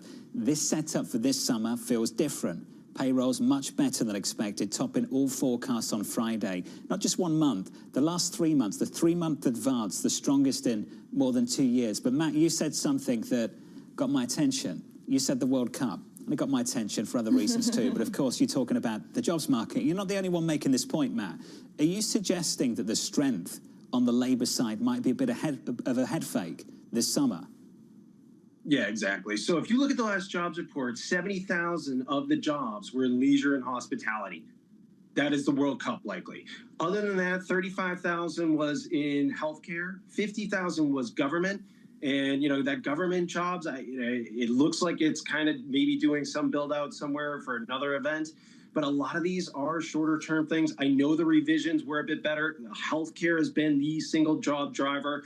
But again, look at Indeed job openings. They just actually fell meaningfully here in the last several weeks. Link Up is another job data resource. They're showing job decreases. The JOLTS report boomed through, but again, 700,000 of that was leisure and hospitality. It was one sector. So I think, again, you're looking at this sugar rush, and the World Cup is another sugar rush for the economy. And I think that's going to fade. And underneath the hood of the jobs market, it isn't as strong as it looks. And the Fed right now needs to almost act like a speedboat. They need to be able to tactically raise rates and then potentially cut rates as this fiscal sugar rush comes through. They're not built for that. They're built to be a tanker. Usually this is longer term stuff. Monetary policy works with a long lag. And it makes it very difficult for a new Fed chairman to come in, have to address this, because they can't rely on the transitory language anymore. They really, kind of wore that out in past cycles. So they need to address it. The bond vigilantes are likely going to be in charge. They're the most powerful force on the planet. So I think they're going to do the job for them here over the summer. But watch for something to break based on liquidity. If it gets too tight, too fast, things can change fast. Again, that's why we're playing a little bit of defense, trying to participate in this market, but doing so in a higher quality way. That begs the question, Matt, just to wrap it up. If the bond vigilantes are going to take over, just take charge for now. Why buy bonds in the face of that? Because the yields go up and then you get greater yields. So at the end of the day, we're sitting here saying, okay, we're at 4.5 on high quality bonds. If we get to 5, we're going to probably look at it opportunistically to add more. Bond vigilantes often sell into this, and then you can buy at great yields. If I can get 5.5 on high quality bonds, and if some mild credits, more like 6, to me, that sounds really attractive. Our long-term return forecast for equities is like 6 to 8%. If we start to get bonds yielding almost 6% with a third of the vol, that's a nice opportunity. For now, we're waiting it out. We're being patient. And if we get another opportunity to add here in the next couple months on weaker economic data and kind of a sugar rush that fades, not a bad little setup for the end of the year. Are you just bitter because you didn't get tickets either, Matt? I didn't get tickets either. I'm working on it. Way. It's too expensive. You work on it, buddy. Matt Miskin there of John Hancock. Thank you, sir. Never mind. The US Open's expensive enough in September. That's crazy prices. The Knicks last night, crazy prices. There was a story on the Bloomberg that in 1994, the last time the U.S. hosted the World Cup, the finals tickets were about $725. This time around, yes, that's right. This time around, it's upwards of $10,000. So there's inflation at work for you. The amount of wealth in this country is just overwhelming. Absolutely overwhelming. Up next on the program, the Morning Calls Plus, Gil Luria of D.A. Davidson as OpenAI begins the push to go public. That conversation just around the corner. Live from New York City this morning. Good morning.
investors, top executives, global innovators. Join me for in-depth conversations with the biggest newsmakers on the day's top stories. Insight with Haslinda Amin, only on Bloomberg. Know how the market day started. Find out how it finishes. Public markets to private markets. From the micro to the macro. Covering retail, entertainment, the business of sports. The supply chains, trade policy, how it all is impacting the U.S. equity market as we drive to the closing bell at 4 p.m. A holistic approach to covering financial markets. If it matters to your life, we're covering it. I'm Katie Greifeld. And I'm Romaine Bostic, and this is The Close. Live every weekday. Only on Bloomberg. Context changes everything.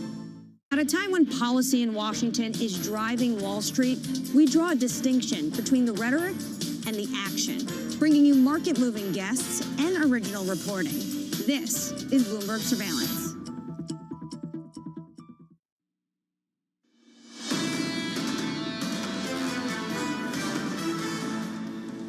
They have to go public with Anthropic going public. If you're a hyperscaler and you have large contracts outstanding to OpenAI and Anthropic, I would be very encouraged at the prospect of both of them going public.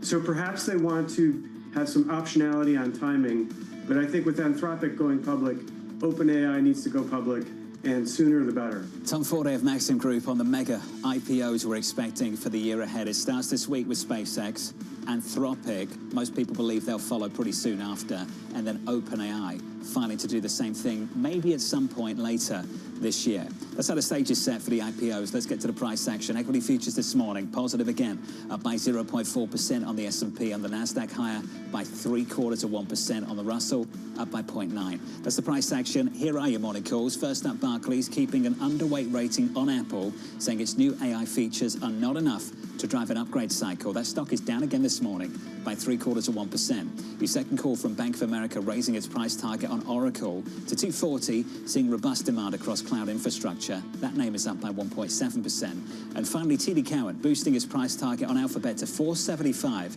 expecting sharp growth in enterprise and consumer AI demand. That name up by 0.75%.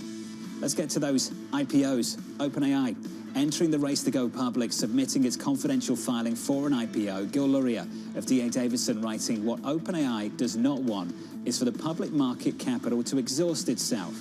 It does not want to be the third and last of the large IPOs. Gil joins us now for more. And Gil, welcome to the program. There might not be the only thing to worry about, not just the IPOs, but also Alphabet, with an upsized capital raise as well in the last week. And Gil, as you pointed out, before we even got the rumor from the FT on Meta, you might see Meta and the others follow. Gil, just frame for us how much equity we could see come into this market in the next 6 months. Hundreds of billions of dollars of new equity, because Microsoft, Amazon, and Meta just took note that Google, that Alphabet just had a very successful equity raise. The stock held up even as they issued $40-something billion of equity. They were able to raise debt at the same time, all at a very low cost of capital. And this is a war for capital. So this is where it's at. And these companies are filing a secondary. So they can do that overnight while the IPOs take time to go through. So the big companies that are already public are going to the capital markets and draining them before many of these IPOs are happening. SpaceX will hopefully happen this Friday, but OpenAI and Anthropic may get to a market that's somewhat depleted. Now, the demand for those IPOs is going to be so great that they'll do fine, but the market is finite. And we've already seen some volatile days where investors have been selling stock to free up capacity to participate in these offerings and IPOs. So it's getting crowded out there. Gil, how much tolerance is there at, say, a Meta to really stomach the investor pushback? What was intriguing about Friday was just how quickly that stock rolled over. Just on the mere report in the FT that maybe they'd follow Alphabet and do something similar. Is that something they can stomach? Are we underestimating their tolerance for that? Well, Mr. Zuckerberg has controlling interest, and he's shown that his perspective is always long-term. He rarely tries to satisfy investors in the short term. If he feels like this is the time to go out and get the capital, he'll do so. He'd rather do it at a higher price, but he's shown through his spending and through being very clear about the fact that he's investing ahead of demand, that he has tolerance for that. And if he thinks capital is the key to compete right now, he'll go out and get capital regardless of where the stock is. Gail, you said the market is finite. Where is the market finite? It's not for the big AI IPOs that we're talking about here, whether it's SpaceX, Anthropic, and eventually OpenAI. It's not for Alphabet's equity raise, an upsized equity raise at that. Potentially it might be for Meta, or at least a hint of it, but where do you see that really, the rubber hitting the road? Yeah, it's all the public companies, especially in technology, could sell off as we get this supply of capital, including the largest companies, right? So they're trying to get out. That's why Google was ahead of the curve. They got out while at a peak, and the other ones may not get that benefit. All of Meta, Microsoft, and Amazon are already off their peaks. So there's going to be selling in those, selling in a lot of other technology stocks as we get these IPOs. It can happen anytime. It can happen the day before, and it can happen weeks before. But investors do have to free up capacity. Investors are mostly invested at this point. There's not as much cash on the sidelines as usual. And so investors are going to have to free up capital from all their public company holdings, especially in technology and including the largest ones, in order to fund their investment in these IPOs. These floats are pretty decent size. We're talking about SpaceX doing at least $75 billion on Friday. OpenAI and Anthropic may be at the same scale. They all need the capital. They're all losing money. They all need to fund their compute and their build-outs. So they're going to go out with pretty big floats, and the capital has to come from somewhere. The capital has to come from somewhere. You mentioned it might mean people lightening up on some of their holdings in big tech, but what other parts of the tech universe are most vulnerable? Yeah, I mean, the AI trade in some parts of it has gone up quite a bit, right? Because investors haven't been able to invest in OpenAI and Anthropic yet, they've been investing in increasingly remote parts of the AI trade, some smaller semis companies, optical companies, nuclear companies. All of these have been plays on AI because you couldn't buy OpenAI and Anthropic. Those with the higher valuations and those tangential parts of the AI trade are most at risk. I'd say that some of the core AI trades are actually not that expensive. If you look at NVIDIA and Micron and Microsoft, these are companies that are critical for deployment of AI. Their multiples are still low, but as you start getting further away from that with AMD and Intel and optical and again, even nuclear or quantum, you're starting to get really high valuations. Those are the most vulnerable. Good. I just wanted to finish up on a line of questioning that Scarlett opened up a little bit earlier on this morning on OpenAI and why they're still private and why they seem to be dragging their feet a little bit as well, why they're choosing ultimately to be last. Gil, what are the benefits of them staying private at the moment? Why do you think they're somewhat hesitant? There's a lot of gamesmanship happening between OpenAI and Anthropic. Whoever goes first gets to drive the narrative for what metrics are important, how to report their numbers, and you don't want to be second because of the conversation we just had about capital. So the reason OpenAI rushed for a confidential filing is to make sure they have an opportunity either before Anthropic or soon after and continue to drive the narrative.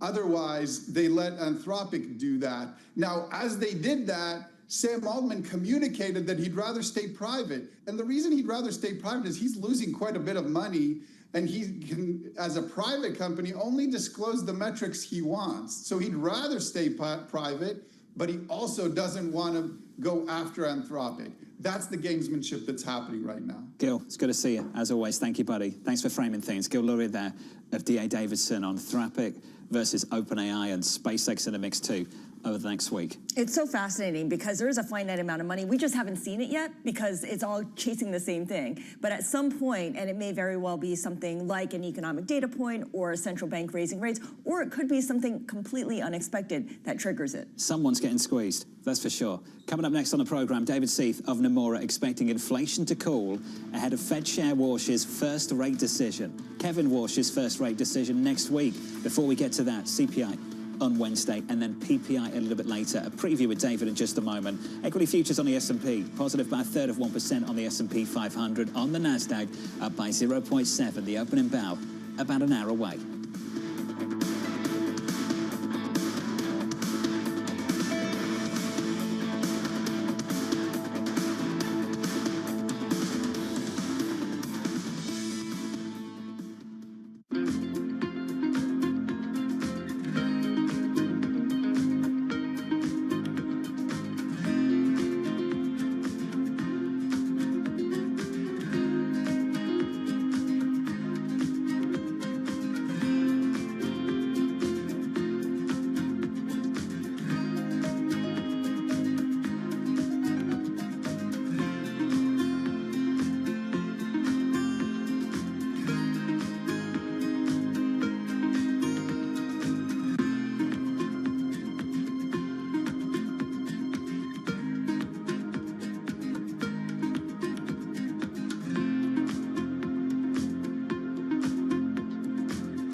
Welcome to Bloomberg This Weekend. I'm David Murray. I'm Lisa Mateo. And I'm Christina Raffini. We're tracking breaking news today from Wall Street to Washington. Let's start overseas. The sector is really propelling this yield forward. Yeah, the hope is this will open up new markets and provide some additional liquidity. Of course, now they're going to have competitors. We got a big week coming up in politics. Earnings season is underway. We're going to get some key reports. Everything you need to know before the markets open on Monday. Introducing Bloomberg This Weekend, bringing a little Bloomberg into your weekend routine. Guys, buckle up. When news breaks, A redhead across the Bloomberg terminal. Bloomberg has you covered. Trump's global tariffs are struck down by the U.S. Supreme Court. For all the context and clarity you need. There's going to be now tons of tariff headlines until midterm elections. Hear it first on Bloomberg. Bringing you up-to-the-minute automotive news whenever and wherever it happens. I'm Matt Miller in Detroit, and this is Bloomberg. The trading day is about to start. And you're already looking for that edge. The opening trade brings you everything you need to know as markets open across Europe. Let's talk about the significant risk transfers to find space in their balance sheet. Hedging some of that risk. You could look at it the other way. Obviously, this stuff is risk-weighted. I would much rather be long than be short. We're in a kind of sweet spot. Very, very strong alignment. 3 revolutions in one. I'm Guy Johnson. I'm Anna Edwards. And I'm Tom McKenzie. This is your opening trade. Every trading day, only on Bloomberg.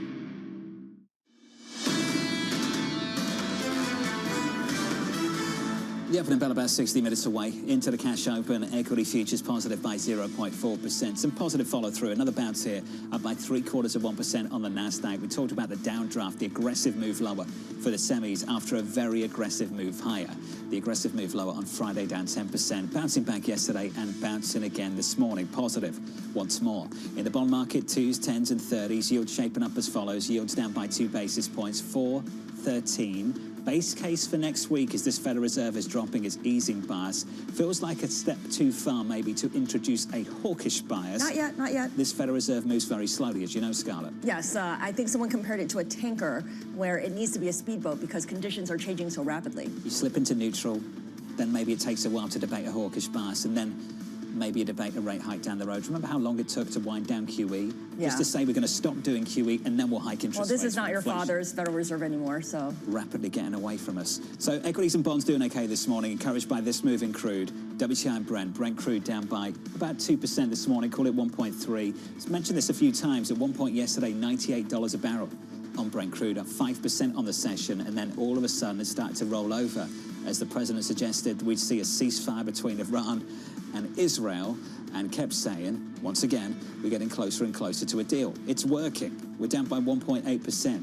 WTI to 89.60 this morning. Let's talk about the data ahead of us. CPI tomorrow, PPI on Thursday, and Fed Chair Kevin Warsh's first read on inflation will be followed by his first rate decision a week on Wednesday. Bloomberg's Saleha Mohsin joins us now for more. Saleha, welcome to the program. It's good to see you up from Washington, D.C., here in New York City. Just help frame for us the debate down in Washington right now, ahead of this meeting just a week away. It seems like what we're up for next week is a theme of opposing forces. On the one hand, inflation could very well come in kind of hot tomorrow based on how energy prices have developed over the last few months. But then we had last week's labor market report, a blowout jobs report that showed that it's a hot market. Lots of things are running hot, but that pulls the interest rate picture in opposite directions. And then we have Donald Trump versus the bond market. The $31 trillion treasuries market is saying to Kevin Warsh, rates need to be higher. But President Donald Trump on Sunday on Meet the Press said Kevin Warsh should cut rates. So Warsh needs to perform for the president to keep his job. He needs to perform for markets to keep his credibility and to build his credibility, and also find a way to build consensus on a board at the Fed and FOMC that is pulling apart a little bit. That line that you just mentioned, I just want to drill down on that. He needs to perform for the president to keep his job. Do you actually believe that's the case? That's what the case seemed to be for Jay Powell, but he did not take that bait. He did not perform for anyone, but he heard a lot from the president. He heard a lot of incoming. The president called him a bonehead, said he wanted to fire him over and over and over again. And we don't know where Trump is going to land when Warsh delivers his first decision, driving that committee. How much is Trump going to pay attention to? Did the committee support Kevin Warsh? Or is he able to make the changes that the president wants? Or does he need to find another scapegoat to blame that on? Can we just set on willingness versus ability? The president might be willing. He might attempt to get rid of some people on the institution. Haven't we learned that he doesn't have the ability? We're going to learn a little bit more about that. We think this month, the Supreme Court ruling or the opinion on Lisa Cook and Trump's attempts to fire her, we're expecting that. We don't know for sure. Sometime in June. It could be next week, right after the FOMC meeting. It could be this week. We will learn more about what the parameters for the U.S. president is in his or her ability to fire a sitting Fed governor. Saleha, it's good to see you. As always, Bloomberg's Saleha Mohsin there on the latest at the Federal Reserve down in Washington, D.C. In any other year, under any other president, Republican president, Kevin Warsh would have just been an establishment selection to run this institution. And the unwarranted, ill-advised attacks on this institution by the president over the last few months have made that job so difficult for him, so needlessly difficult, that anything he does will be framed in just the way it was framed then, that somehow he's doing the president's bidding. Yeah, and this was certainly hammered home during his confirmation hearings, with the Democrats really slamming him for whether he'd be willing to be the president's, I believe they used the word sock puppet over and over again. But it's a difficult situation, but we do know that Treasury Secretary Scott Bessent has kind of paved the way, at least to President Trump, making the case that right now rates can't be cut because of where things stand with inflation. Got to give him a chance, see how this works out over the next few months. David Seif of Nomura writes the following on inflation. We expect core CPI inflation to decelerate to 0.2% for May, below consensus. David joins us now for more. David, good morning. Good morning. Where does that below consensus call come from?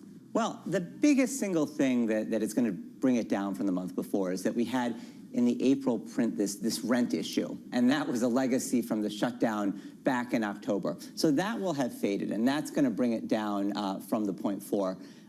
It's not exactly clear why many other forecasters have it at 0.3. We would actually say that not only is our point forecast 0.2, but we actually think that 0.1 would be more likely than 0.3 for core CPI. I should clarify, though, that this is a 1-month print that we're coming up with, and there's nothing in the data that leads us to believe that inflation is slowing down on a steadier basis, so to speak. So yeah, we're seeing that rent issue fade. We are going to see also some of the effects of the tariffs, which have now been in place for a while, fade on a sort of year-over-year basis, even a month-over-month basis.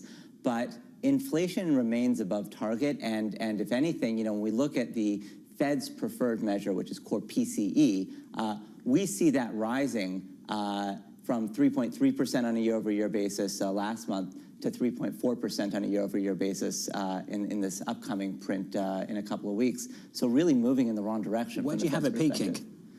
We think 3.4% may well be the peak, but it's not something that is going to return anywhere close to 2% this year. Of course, the big data points are CPI tomorrow and then PPI the day after. But we did get some data this morning at 8:30. The trade balance came in, and the trade gap narrowed in April as exports rose faster than imports. It shrank 1.2% to $55.9 billion. Once upon a time, during the first Trump administration, this data point mattered a lot. He kind of used the trade balance as a scorecard for whether he was winning or losing, because that was when he was really keeping an eye on trade and our trade deals with other countries. Is this still a politically sensitive data point anymore? I think it's a lot less sensitive than before, and I would go a little bit further than that even and say that because of the closure of the Strait of Hormuz and what that has done to U.S. oil exports, it probably has even less importance in terms of sort of the long-run trajectory of the economy until things return to normal there, and who knows when that will be, of course.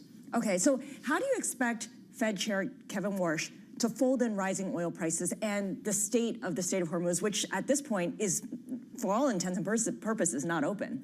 Yeah, it seems as though the Fed, and frankly, this is one thing where we really do expect continuity from Powell to Warsh, to really look through the closure of the Strait of Hormuz.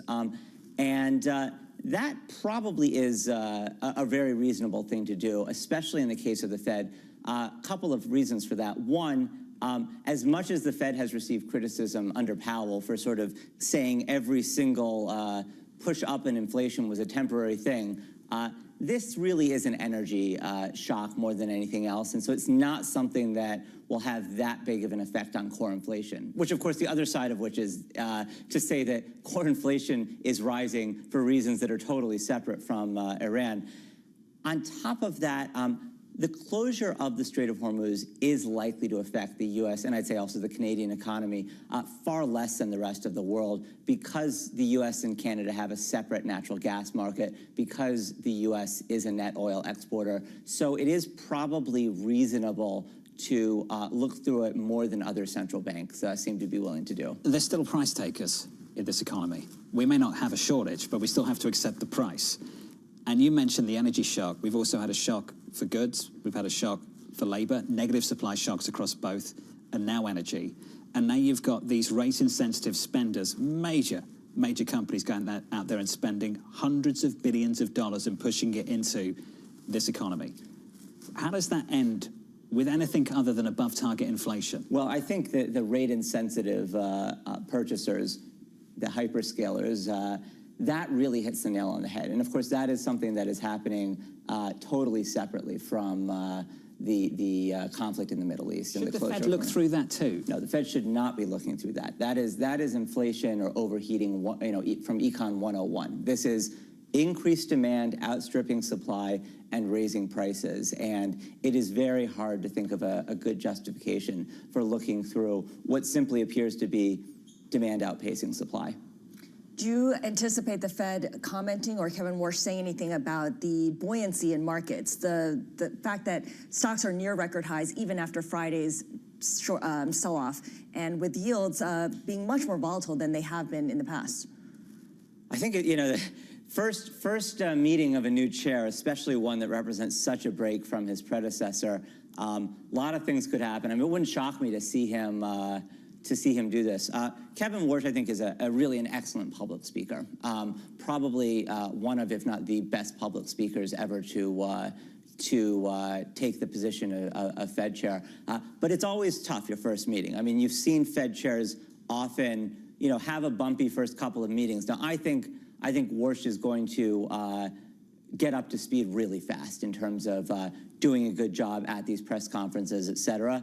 But I think the first step is to try to just sort of establish himself as someone who can run one of these press conferences in a way that that hits all the points and make sure to attempt to represent everybody on the committee, which is theoretically what the chair is supposed to do in that FOMC press conference. Lisa is not on this committee this morning. She's off the show. She's back tomorrow. But she'd asked the following question. She's asked it a few times. I'd love your reaction to it.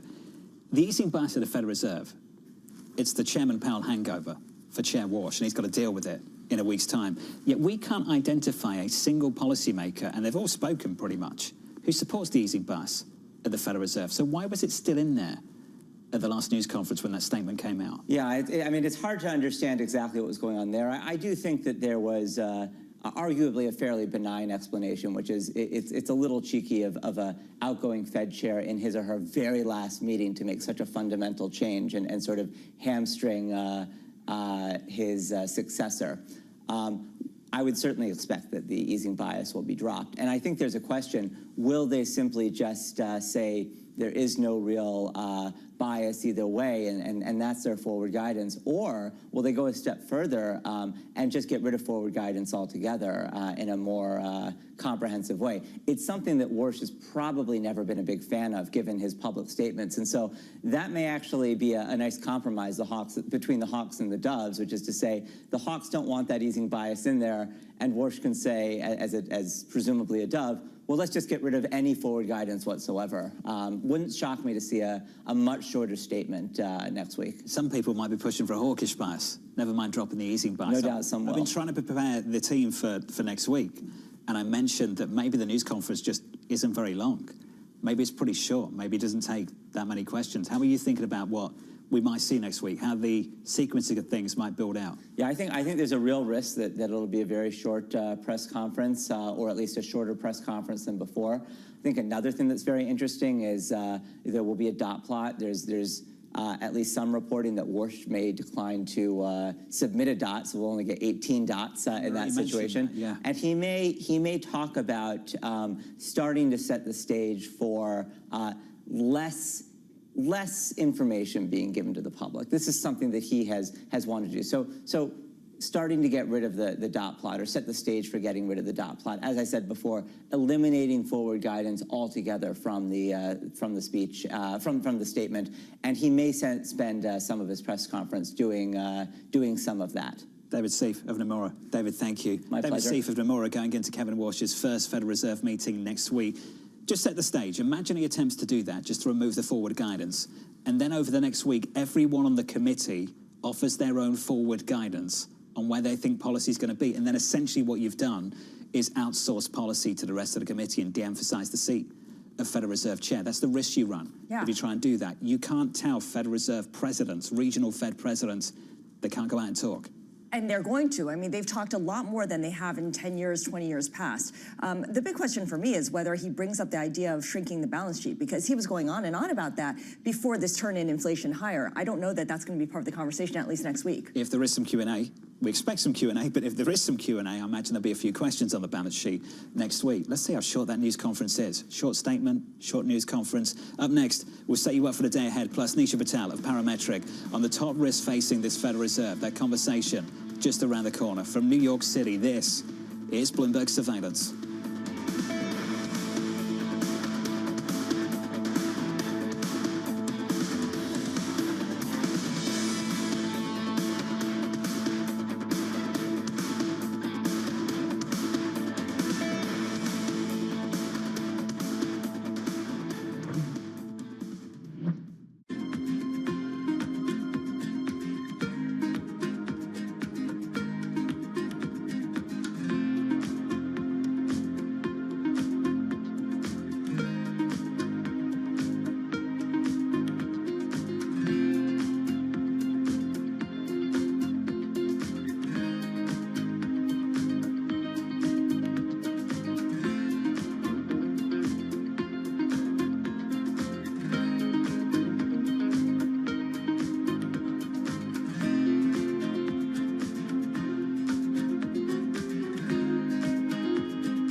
anything we do in Africa is going to be more risky than the U.S.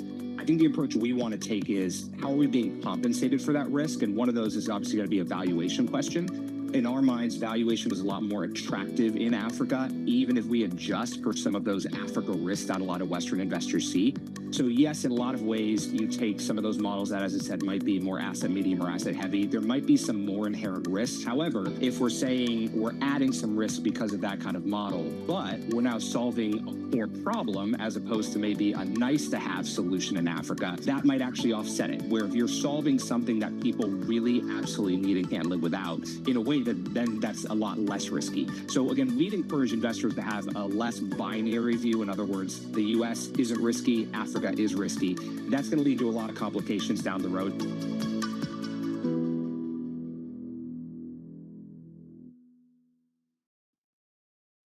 At 9:30 a.m., the market tells you what it's really thinking. We beat the drum to the opening bell. With deep analysis of the forces driving the price action. Focusing investors on what really matters. Where the money flows, which markets are changing. Conversations with players shaping the narrative. Innovative growth companies gravitate to NASDAQ. It's not just like, let's buy the Mag 7 or AI. That's a really compelling story. This is where your trading day begins. And this is Open Interest. Only on Bloomberg. Astonishing day for US technology. It's shaping the region's technology ecosystem. Asia's biggest tech news and innovation. It's a multi-trillion-dollar industry. We'll show you what's happening in ETFs like no one else. ETF IQ, only on Bloomberg.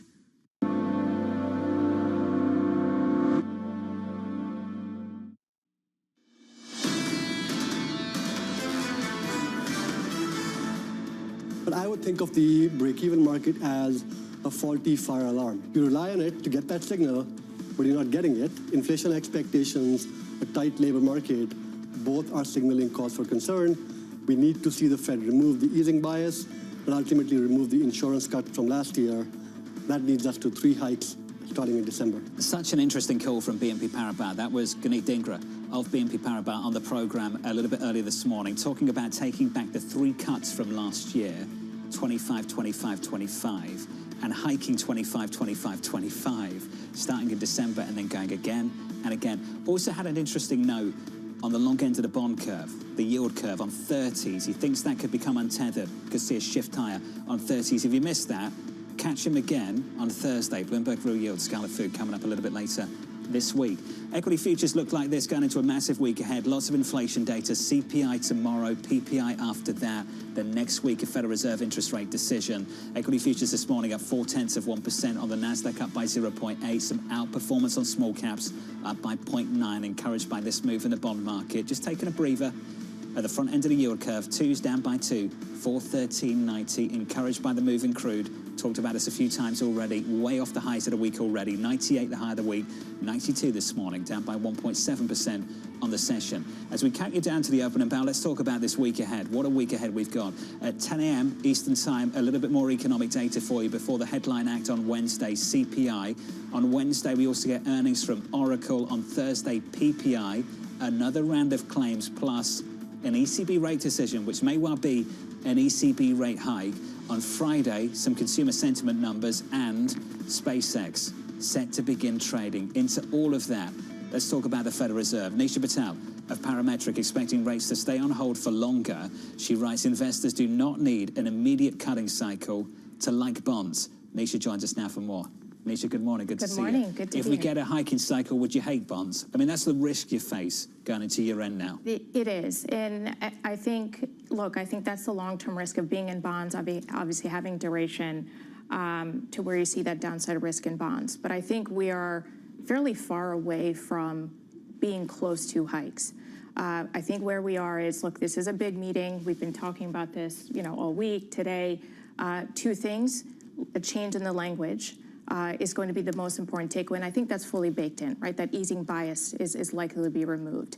But more than anything, that doesn't point to, right, the Fed being ready to hike rates. This is just giving the optionality back. This is a communication reset. What I do think the market is going to be paying attention to is two things. Is there a language statement also that the Fed is worried about upside risk inflation, right? Now, is that may not come into this meeting, but then the second part of that, what does inflation mean? What does that mean for consumer spending and real disposable income? So consumers are spending. That's a good news. Real disposable income has come down. So where this is really hit is in that lower and middle class, right, income earners and that purchasing power. So my I would say thesis around the bonds, right? This provides a good hedge. Yields are high. This is a very different situation than 2022. And so the worry, in my view, still is that if you see some sort of a deterioration in consumer spending for all these reasons, you now have a growth scare, right? You have a growth concern.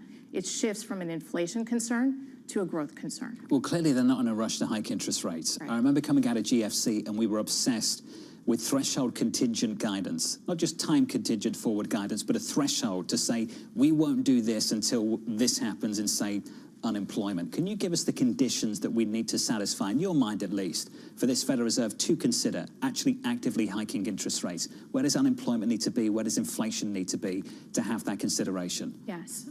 So look, I think today we're definitely in a slightly one-directional move, both on the labor market side and inflation side. As much as the Fed has always articulated a 2% inflation target, I do wonder under Warsh whether that slightly changes. Is that 3% target acceptable? Seems like that has been, right, over the past 12 months. That is what ultimately let the Fed cut last year 75 basis points. So I think a 3% range of moderation of inflation could be acceptable at a time where you do start to see negative jobs and payrolls numbers, right? Data point, but I imagine 3 weak labor market data points could substantiate a case to where, hey, this now becomes a growth concern, right, instead of an inflation concern. There's this idea that the Federal Reserve under Kevin Warsh is going to be less communicative, perhaps reduce its kind of forward guidance that it does offer to the market at large. How's the bond market likely to react to less communication, less forward guidance? Yes, I imagine the reaction is not going to be a good one because this has been a bond market that's been very used to very open communication and transparency. So look, I would think that Warsh's first meeting, a very big meeting. Obviously, there's 2 avenues here. I think the market is very closely going to be watching out for that tone. Right, this is the first meeting to set credibility. So does he carry on that transparency for the sake of, right, not giving a shock to the market when you're already possibly removing a language on the easing bias and giving some sort of kind of optionality back on the table for rate hikes. So I think my point is there would be a lot to really cut back substantially on that communication right away. But look, we know that he's communicated. He wants the Fed to be less communicative, less transparent. Does not like the idea of dot plot. So I think that shift could happen over time. Perhaps that gives the market some time to digest and accept this. But I think that would be a bold move to do this right up front. But at the same time, he needs to perform for the president. That's what Saleha Mohsen said, right? That he needs to perform for a president who put him there because he's out of central casting, but also he's in favor of lower rates. What kind of bone do you expect him to throw to the president? I would imagine, look, I think this is where he will likely kind of take out that easing bias, or they will choose to take out the easing bias to appease the hawks on the committee. But they may not really set this up to say, hey, the next move is going to be a hike. So again, it is all about optionality. That possibly appeases the administration and anybody who's on the dovish side to say, hey, everything's on the table at this point, and that could possibly be kind of where this lands. As things stand, the market's leading this Fed. This Fed is not leading this market. That's the story of the last few months anyway, Scarlett. Yeah, the idea that the Fed is behind the curve yet again, and you wonder whether it's going to shake out the way it did in the previous cycle when the Fed had to raise with supersized rate hikes. Yep, Nisha, it's good to see you. Thanks for being here. It's good to be here. As always, Thanks. Nisha Patel there of Parametric. A special thank you to Scarlett Fu as well. It's been a skipped pleasure. game 3 as well, Scar, so I appreciate it. Thank you. You get some sleep now. And you Well, can it's watch okay. I Game didn't 4. miss a terrible. I mean, I missed a bad game in terms of being a Knicks fan, but you know, we can do it again on Wednesday. Well, thank you for waking up early for us. We appreciate it. Thank you, Scarlett Fu. here at Bloomberg. From New York City this morning, good morning to you all. Futures are positive going into the cash open. We're higher by 0.4%. Coming up tomorrow, we'll catch up with Steve Chevron of Federated, Jim Bianco of Bianco Research, Gagi Chowdhury of BlackRock, David Kelly of JP Morgan Asset Management. From New York City this morning, good morning. Thank you for choosing Bloomberg TV. This was Bloomberg Surveillance.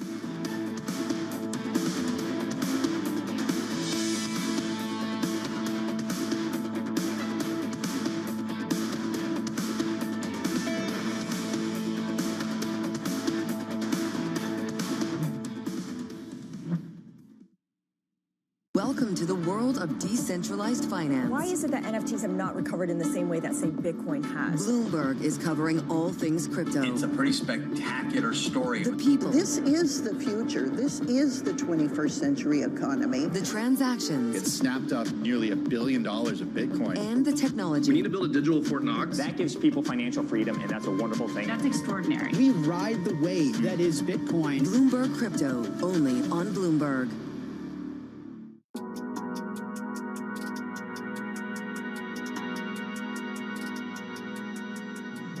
As an exchange, what can you do to make it more attractive to be a publicly traded company?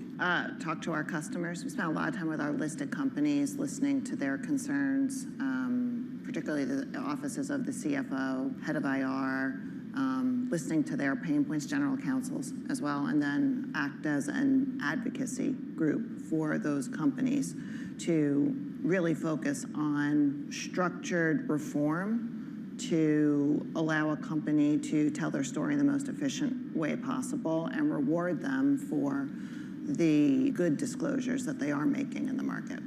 Is there any sort of financial innovation that you could drive to get more companies to list? Tokenization has come up. Well, we did announce our tokenization initiative earlier this year. We already built the technology, we've already done a variety of proof of concepts. It allows for instantaneous settlement, 24/7 trading.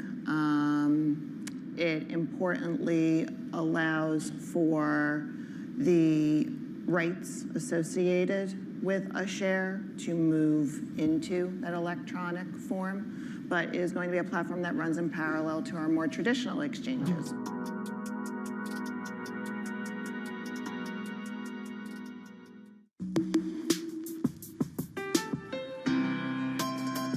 My old mentor, Roger Staubach, who told me when I transitioned, football will never leave you, but you need to leave it. Wow. Everyone has a dream, and a lot of dreams are, you know, my dream is to play football and play professional football, and you get the dream comes true, but it is going to end. And the day it ends, the day before it ends, you're one of the best in the world. Great. The next day you wake up, that's gone. What are you great at? And the truth is, nothing, right? I'm not great at anything else. I talk about it all the time, Steve, is this whole idea of it's not from penthouse to penthouse. And what I mean by that is you played for 15, 20 years and you're in the penthouse. It doesn't mean that you come to the business world and you're going to be in the penthouse. Now, you don't start on the third floor or the lobby. You actually have to start in the basement.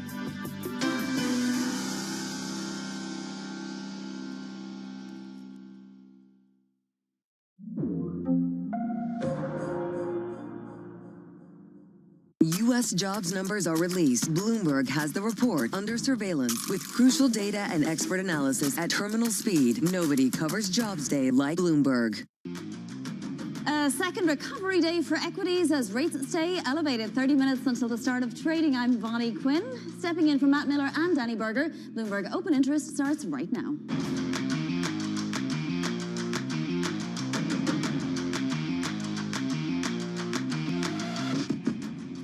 Coming up, the AI-led rebound continues with investors finding fresh reasons to stay bullish on tech. OpenAI confidentially files for an IPO as SpaceX prepares for its blockbuster debut later this week. And Apple gets a lukewarm reception as it makes the case that it can compete in the AI era. All right, let's take a look at some individual movers now. Stocks to watch. Tech obviously continuing to drive this market as semiconductor stocks rebound. Sentiment strong as investors gear up for the biggest IPO of all time, we assume, from SpaceX on Friday. This despite headwinds like aggressive short selling and potential chip curbs between Taiwan and China. Meanwhile, OpenAI has filed confidentially to go public, paving the way for another mega IPO. The ChatGPT maker is said to be targeting a listing as soon as this fall.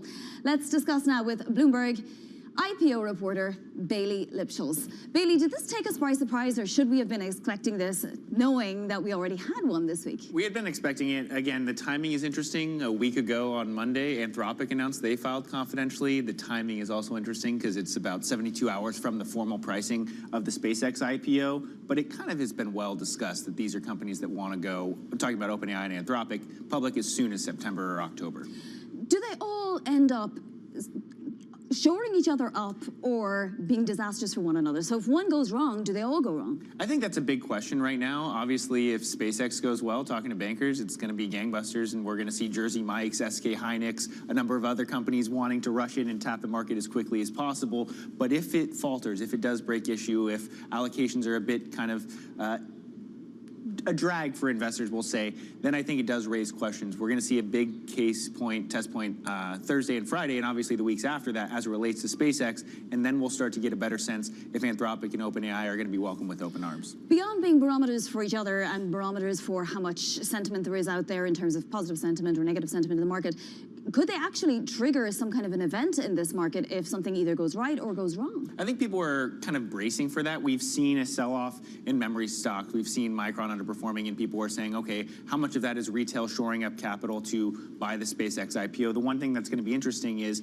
we have 15 days from IPO to entry on NASDAQ 100, so SpaceX will be trading essentially by itself. The weeks and months, the next year, it's not going to be in the S&P 500. Is that a source of alpha for active investors who want to diversify? Or is it a potential vacuum suck where people are selling stocks in the S&P 500 to buy SpaceX? And what does that ultimately mean? Those are questions that investors are right now kind of debating. Well, I watched a lot of IPOs, and they don't all pop. They may pop for the first few minutes, but then it's a lot of price discovery before they sort of settle down, right, Bailey? It'll be interesting. Bailey, you're going to be taking us through it the whole time between now and when all of those companies that go public. Our thanks to Bailey Lipschulz. Turning to Apple's latest updates now. The company is delaying its new Siri AI in the European Union due to antitrust issues. The company's new AI feature is giving investors a glimpse into an upcoming generation of products. Bloomberg Tech co-host Carolyn Hyde joins me. Carolyn, if they have to delay Siri in the European Union because it doesn't adhere to the DMA, right, the Digital Markets Act, is there anything that we in the US should be maybe concerned about, user privacy-wise? Well, I think there's some mudslinging going on at the moment. The EU is saying this is Apple's choice and Apple alone. There is nothing within the DMA, the Digital Markets Act, that prevents them from offering Siri AI at the same sort of time frame as we would get in the United States. Now, meanwhile, the EU is saying, meanwhile, Apple's coming back saying, look, if you enforce the tough reading of your rules as we currently see it, it would mean, in their sort of overall focuses, is that we would have to sort of bend some of the essential protections that we hold so dear.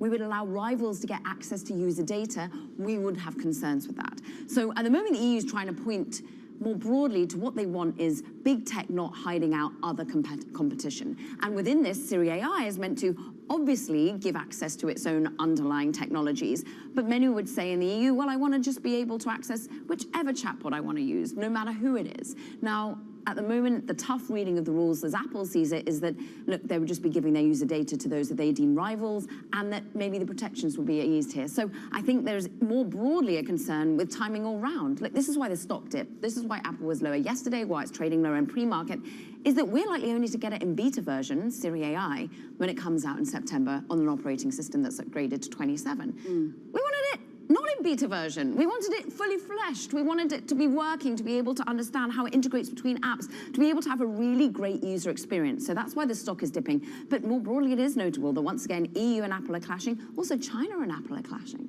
Yeah, absolutely. But before we get to that, I just want to say, I'm not sure I want it at all in beta version or any version. It's going to be able to tell you answers to questions based on your messages, your emails, everything that's, yours inside that phone, which I guess it already knows and it can already, track through. But I'm not sure I want to be asking it questions out loud and getting out loud answers back.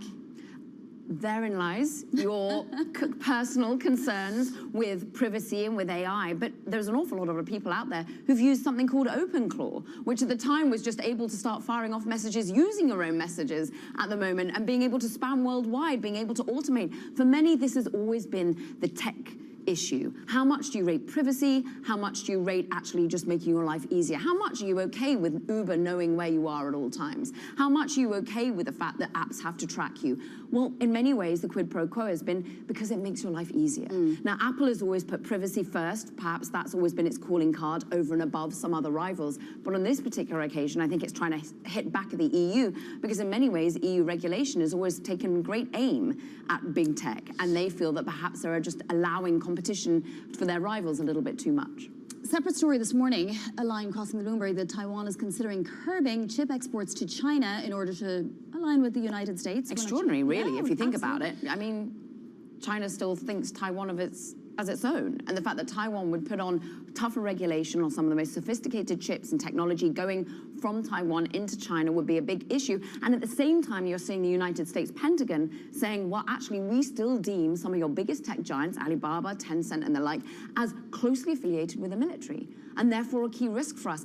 Every day, I seem to feel like we're getting whipsawed on whether the relationship between US and China is growing closer or whether it's getting further apart. And on this particular perspective, it feels as though Taiwan is getting in lockstep more with the United States in the same way that Japan has been asked to do, in the same way that the Dutch have been asked to do with ASML. And now it seems as though Taiwan is having to dance to the tune as well. These are a lot of nettling questions, though, because you can only imagine that this will poke China more and perhaps make China want to, bring that timetable forward where it thinks it's going to, receive Taiwan back into the fold, if you like. Caroline, thank you so much. Bloomberg Tech's Caroline Hyde. Joining me now is Charles Schwab, Chief Investment Strategist, Liz Ann Saunders. Liz, thrilled to have you. Thank you. Just this Taiwan story, it's a little odd, the timing of it, right? So Taiwan obviously cozying up to the United States a little bit, also keeping China's pressure off. I mean, at some point, does this escalate more, and does China sort of take a little bit more of a Was robust I billed stance? you as a geopolitical strategist today? No, but you must be thinking about the idea that 2027 is coming up, and that was the deadline that China had set for sort of reincorporating what it thinks of as Taiwan into its fold. Yeah, and to me, the bigger story here is just how important a nation like that has become to this broader technology story, the AI story. So in the past, we thought about tensions between China and Taiwan as more just geopolitical. But now it is more economic than I think people have thought about in the past. So there's a different lens being used to understand the importance of Taiwan. Liz Ann, just more broadly on this market, how healthy is it? So you go home on Friday, and you've got to think that a lot of people were putting plan Bs together. That they were thinking, what am I going to do Monday, And then Tuesday comes and we're looking at a second day of recovery, and we may even be back to where we were Thursday evening. I think that's the nature of the market right now, especially as it relates to positioning associated with the most significant cohorts that are driving day-to-day activity. So you've got the long-short hedge fund community, the systematics, the commodity trading advisors, and then that sort of fourth cohort of the retail trader, separate and distinct from individual investors. And for the most part, those cohorts are playing a really, really, really short-term game, and they key off technicals, they key off positioning of the other cohorts. So you get these dramatic whipsaw kind of moves because a day like Friday, where you actually saw the AI trade really, really suffer, but anything non-AI actually was up on the day on Friday. So you worked off some of the severely overbought conditions fairly quickly on Friday. That meant that you saw some of those shorter-term players step back in. And it's not really been the retail trader recently. So it's not so much a FOMO kind of thing, which tends to be the acronym that defines the retail traders. But I think these kind of rapid-fire moves and the rotations that happen and turn on a dime, I don't see that backdrop changing anytime soon. So is the market overall fairly valued then? And when we do see some kind of a shift, it'll more be a shift in terms of what people are owning as opposed to the fact that they are actually owning the S&P 500, let's say. Fairly valued is an interesting term. The one thing I always caution with our investors when we talk about valuations is that they're not entry and exit points. Valuation, if anything, is an indicator of sentiment. It doesn't give you any perspective on what the market is going to do. That said, you do tend to see upward pressure on valuations, which is good, when you've got downward pressure in terms of either interest rates or inflation. That is not happening right now. So all else equal, the inflation backdrop is not quite supportive of valuations where they are. The good news is that the denominator in the PE equation has been on fire. So you've actually seen some lessening of valuation concerns by virtue of earnings growth moving sharply higher at a greater pace than what we've seen in terms of price appreciation. And you have to wonder how many more quarters that's going to continue on for.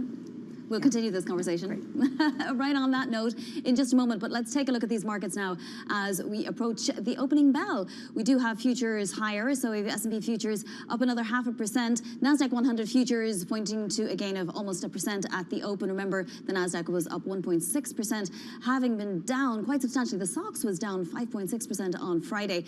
Those yields are staying elevated, even if we're off a couple of basis points. That 10-year yield, 4.53. Perhaps nothing alarming yet, but the 30-year yield is above 5, and we do have the 2-year yield well above the upper band of the Fed's policy range. Brent crude trading at $92.50.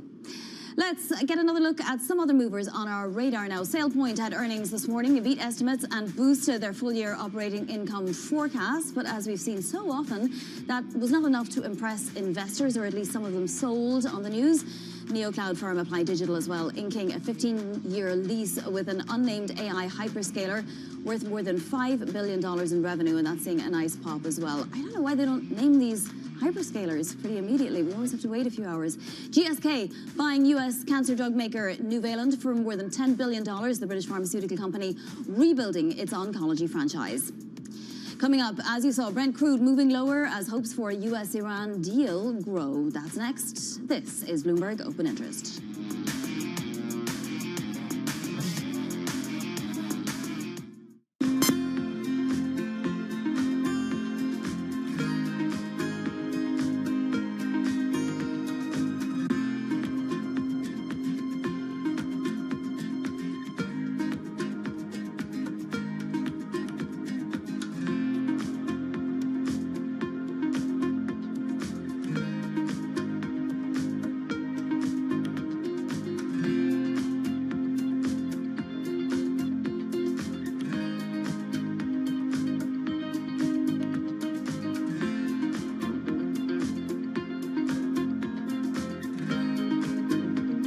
It's the world's second largest economy with a growing influence in global affairs. Bloomberg The China Show brings you the unmatched expertise you need to keep track of breaking news, in-depth market analysis, and the most influential newsmakers in and around China. We need to do more to engage the market more. We're risk on. I think we caught a little sweet spot. Massive savings right now. It's already a different game. Bloomberg The China Show. Weekdays around the world, right here on Bloomberg. Context changes everything.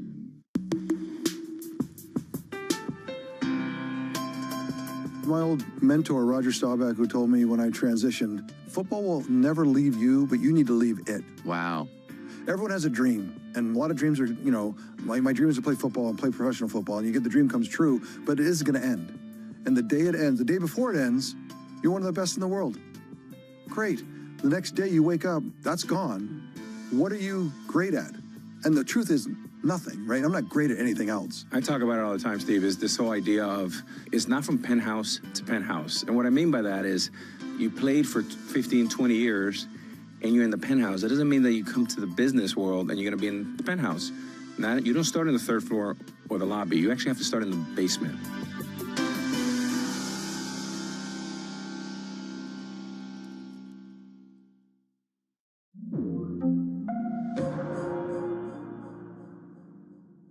Bringing you up-to-the-minute space news whenever and wherever it happens. I'm Ed Ludlow at NASA's Kennedy Space Center in Florida, and this is Bloomberg.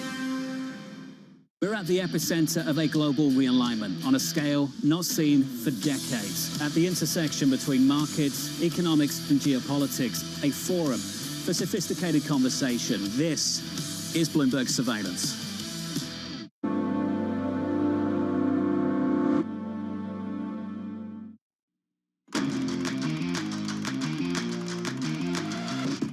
Now to high interest to look at what's making headlines around the world. CoreWeave's founders have sold more than $2.3 billion in stock since the AI cloud company's IPO, cashing in after shares surged more than 150%. The sales were made through pre-arranged trading plans, and founders still own major stakes, but the insider selling is drawing fresh scrutiny as CoreWeave continues heavy spending and remains unprofitable.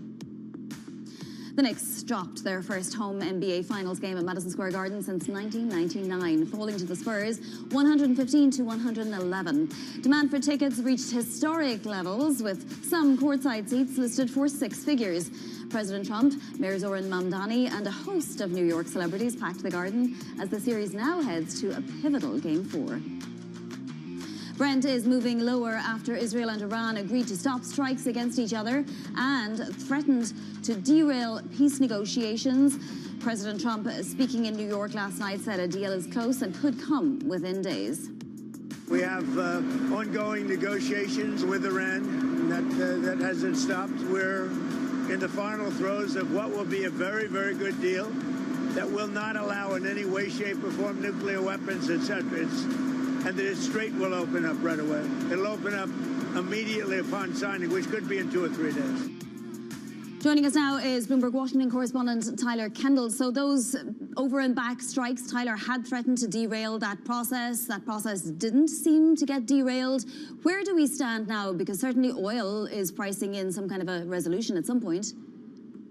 Well, Vani, at this point, the White House is expressing optimism and has made very clear that it is committed to finding a diplomatic solution, which is part of why we saw President Trump directly involved in those negotiations to get Israel and Iran to stop firing on each other, at least for now. He went on to tell reporters last night that he expects those two sides to cease their hostilities for at least another week, in his words, though we know that the threat of escalation still remains. And part of that is because Iran has repeatedly demanded that any ceasefire needs to extend to Israel's operation against the Iranian-backed militant group Hezbollah, something that it appears increasingly unlikely that Israel is going to agree to. Still, at this point, people familiar with the matter do tell us here at Bloomberg News that the negotiations for a broader U.S.-Iran deal remain intense and ongoing this week, with Pakistan still a key mediator. Something that has become increasingly clear, though, is that until a deal is reached, the U.S. is still going to ramp up its economic pressure and keep that U.S. naval blockade in place. In fact, new this morning, CENTCOM confirmed that the U.S. military fired on an empty oil tanker with suspected links to the Iranian oil trade. Vani, according to CENTCOM, so far they have intercepted at least 7 vessels and redirected 134 more. Right, Tyler, so the president definitely underscoring that the U.S. blockade is still in place. Iran, though, also has what's essentially a blockade. Ships are not getting through the strait. Does the extension of a ceasefire do anything in terms of moving things along in the strait?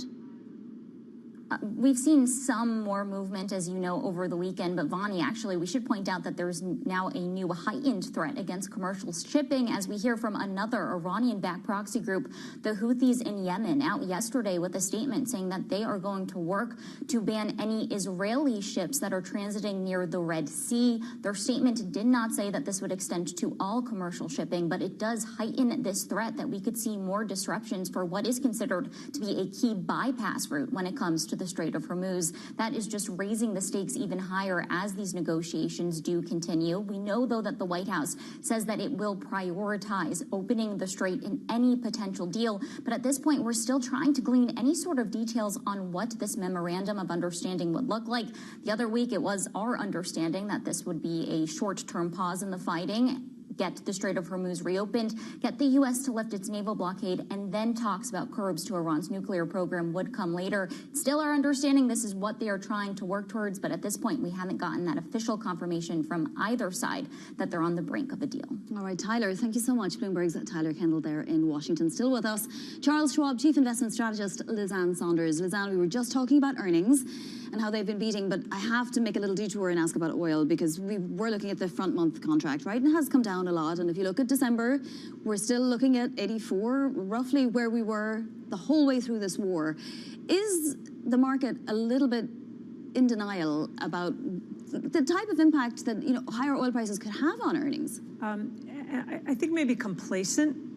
is probably the right descriptor, and I think it was last week that leaders within both Chevron and Exxon came out and said that given how low stockpiles are, that without a relatively imminent opening of the Strait of Hormuz and getting that oil flowing again, they cited numbers as much as 150 in a matter of a few weeks. So we are sort of on the brink of what potentially could be a more significant spike. We're still in an inverse correlation territory between oil prices and the stock market. So some of the turnaround that we already talked about was a function of this move down, but there's been so many fits and starts in the announcements of an imminent deal, and then we don't get one, an announcement of an imminent opening of the strait. So time is not on the side of the economic bulls as it relates to the oil price channel. So between that and the inflation data that we're going to get tomorrow, the Fed meeting next week, there's a lot of uncertainty out there for the stock market and I guess for companies in general. What do you do in that situation? I think that what the market is pricing in now, which is now a little bit earlier, an initial rate hike, pretty much pricing out rate cuts. I think that will be potentially a volatility driver, but also the reaction function on the part of the bond market, specifically the 10-year yield, which right now also has a pretty sharp inverse correlation between equity prices. To me, the most interesting thing that's going to happen over the next week or two is the Fed meeting, not because of any expectation that they're going to do something, but under new leadership of Warsh, who came in with an assumption that he was going to take a more dovish stance. I think the ability for him to telegraph that has altered quite dramatically, not to mention the fact that, and I get questions all the time about, well, if Warsh wants to cut, what do you think the impact on the market is going to be? Well, Warsh is one person. The C in FOMC stands for committee. It doesn't stand for chair. So you have to get 7 people on board. And the commentary coming from Fed officials is not suggestive of an easing bias by any means. So I think we may see the first step in what will be a telegraphing process, maybe just by dropping the easing bias within the statement. And the balance sheet, how much can he do through the balance sheet mechanism? We have to talk more about this in just a moment after we get the market open. Lizanne is sticking around, luckily. Coming up next hour, more on geopolitical and inflation risks with JP Morgan's Mira Pandit as well. This is Bloomberg Open Interest.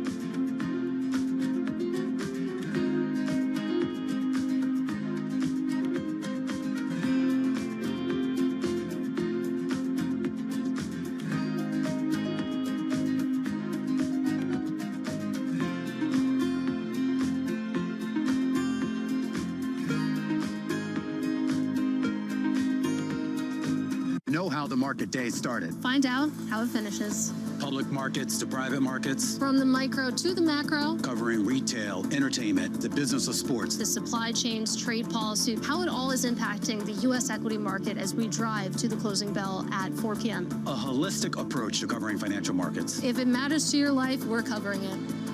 I'm Katie Greifeld. And I'm Romaine Bostic, and this is The Close. Live every weekday. Only on Bloomberg. Context changes everything.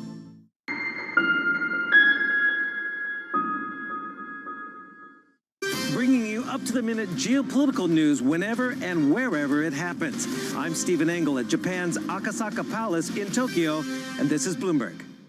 From the world of politics to the world of business, Joe Matthew and Kaylee Lines deliver news, insight, and analysis live 2 times a day, every trading day. Balance of Power at 1 and 5 Eastern, only on Bloomberg.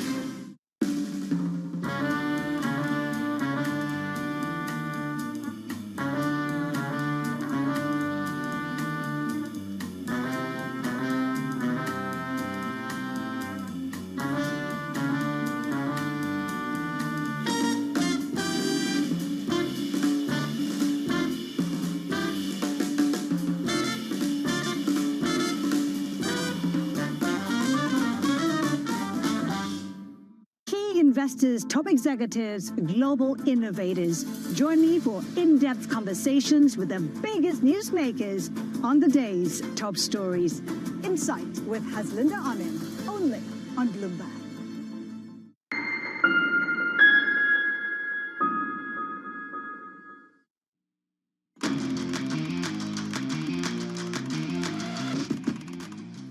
Let's get a look at some other movers now on our radar. We have AST Space Mobile launching its next satellites June 17th as it expands its direct-to-device broadband network. That stock up 7%. Vail Resorts, well, it cut its net income guidance for the full year due to challenging weather conditions in the western U.S. That stock off just a little bit, down about 3.1%. And we had earnings this morning. J.M. Smucker profits were above estimates as the high price of coffee helped boost earnings. Let's get a check on markets generally now ahead of the opening bell. It looks like it might be a positive day all day long here, at least for equities. We are seeing futures pointed higher on all the major indices after a gain day yesterday as well. This to make up for last Friday's suffering on the part of many traders. We have rates elevated as well, down about a basis point across the board. And then we also have Brent crude trading lower, just around $92 a barrel. We'll begin the trading day with Lizanne Saunders next.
You don't think the court was hurt by the perception that it was a political decision? The court's always hurt, it seems to me, if we look political. One of my concerns, my present-day concerns, is there's too much partisanship.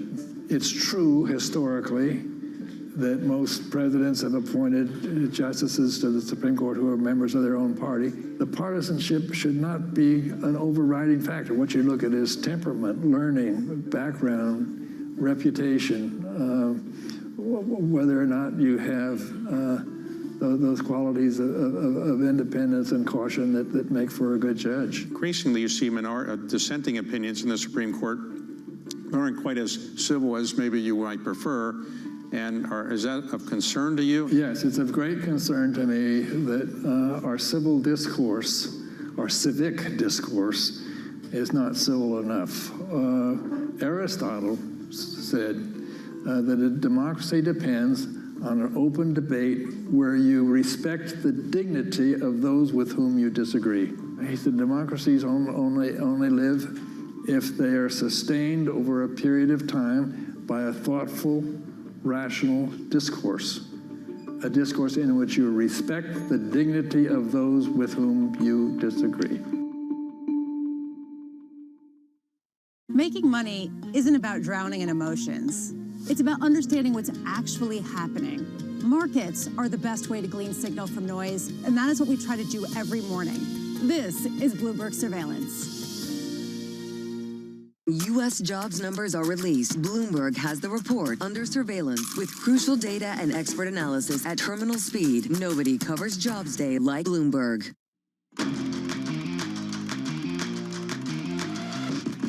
Moments away from the start of trading, this is Bloomberg Open Interest. I'm Bonnie Quinn, stepping in for Matt Miller and Danny Berger. And it looks like we might have a second day of gains coming up on our hands with futures all pointed higher. If we take a look at the NYSE, we have the HUD secretary ringing the opening bell. In fact, on the NYSE, I don't know if you know, but it is home ownership month, would you believe? So that's why the HUD Secretary, Scott Turner, is down at the NYSE celebrating that with some associates. And then on the New York Stock Exchange, or in fact the NASDAQ, we have Corvell. It's a managed care company, about $3 billion. Another Texas little connection here. Of course, the HUD Secretary from Texas, and this company is based in Fort Worth. Let's take a look at some of the stocks on the move in the pre-market. We have NVIDIA, Micron, Marvell, all of the AI-related names back up again, about 1% for NVIDIA, Micron, and more than 3.5% in Marvell. These are all almost back to where they were Thursday evening before we saw that sell-off on Friday. A massive day for these companies yesterday as well. The semiconductor index, the Philly SOX, was down more than 10% on Friday. Well, we retraced more than 5% of that yesterday, so we'll see how these companies can do today, but it is essentially a green day for equities across the board.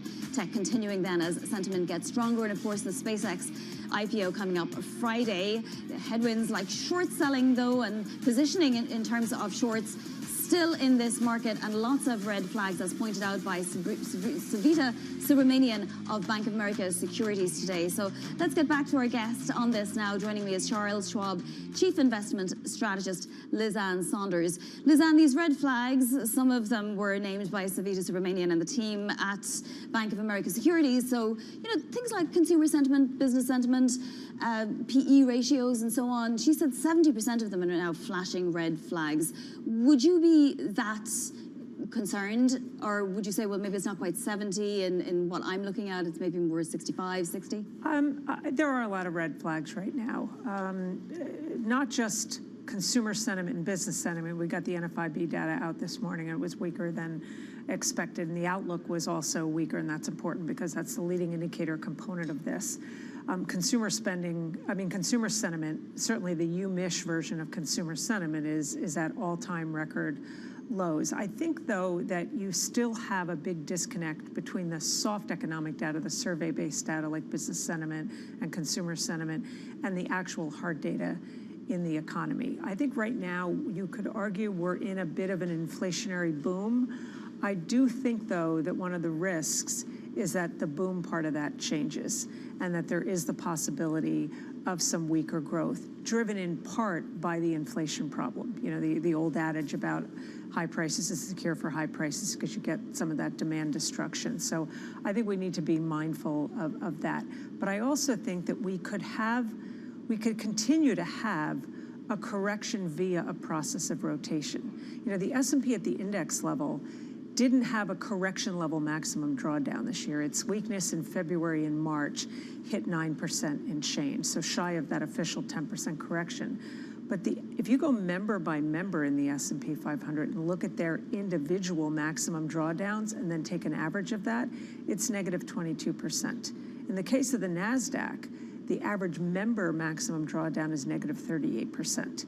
So you could continue to have, whether it's a correction of valuation excess or a correction of sentiment excess, occur via a process of rotation, as opposed to a correction happening all at once at the index level. That's a very pleasant thought. Yeah, that's not a bad way to go through a corrective phase. Right, exactly. Yeah. We were talking about Kevin Warsh a few minutes ago, and I know you said it's a committee and it's all going to be done by consensus. However, he's going to want to try to be very helpful in that regard and try and get a consensus, but one that reflects his opinions. How much will he do with just the balance sheet in terms of rate setting, if you like? Yeah, that we don't know. I mean, he's been on record and fairly vocal about believing there should be a smaller balance sheet than what the Fed has right now.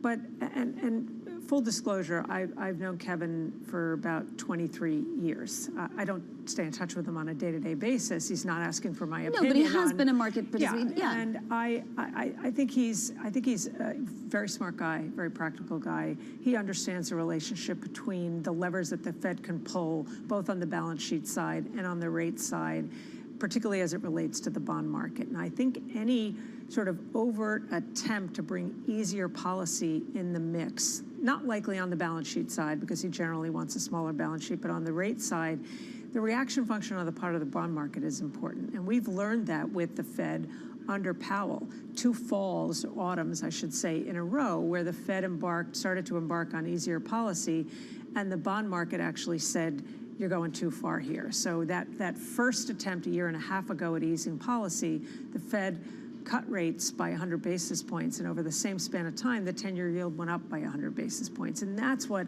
impacts the economy through the channels of things like mortgage rates. So I think Kevin, like any Fed appropriate policy, is going to heed any messages that come from the bond market that may at times be in stark contrast to what the goal is on the short-term Fed funds rate side. Well, you could say the bond market's already sending out signals, right? I mean, very drastically at the front end at the moment.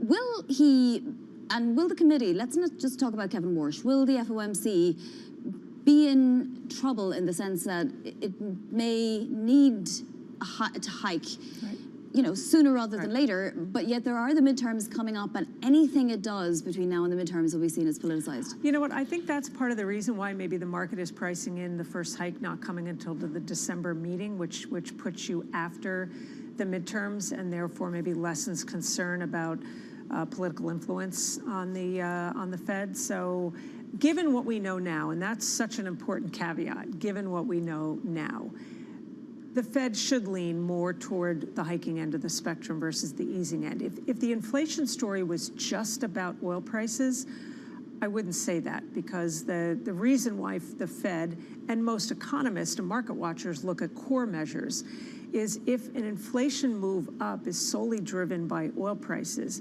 the Fed hiking rates doesn't directly bring oil prices down and then potentially causes economic problems, which higher oil prices are already in the process of doing. So, but we've got, the inflation problem was a little broader than that. We have seen an increase in money supply. We're seeing the AI feeder into inflation right now with some of the supply chain disruptions. So it has become a broader inflation story, which is why the market is looking at a hike being the next move. But I think you're right. I think the goal would be not to do anything in advance of, certainly immediately in advance of the midterms.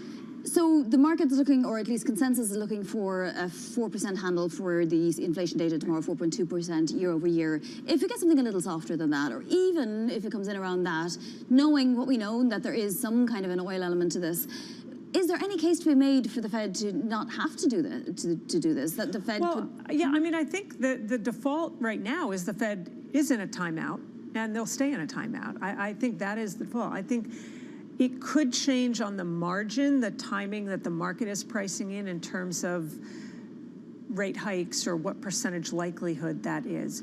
But Vonnie, I also think that every single inflation data point that comes out, every single labor market data point that comes out can and has been moving the needle in terms of rate change expectations.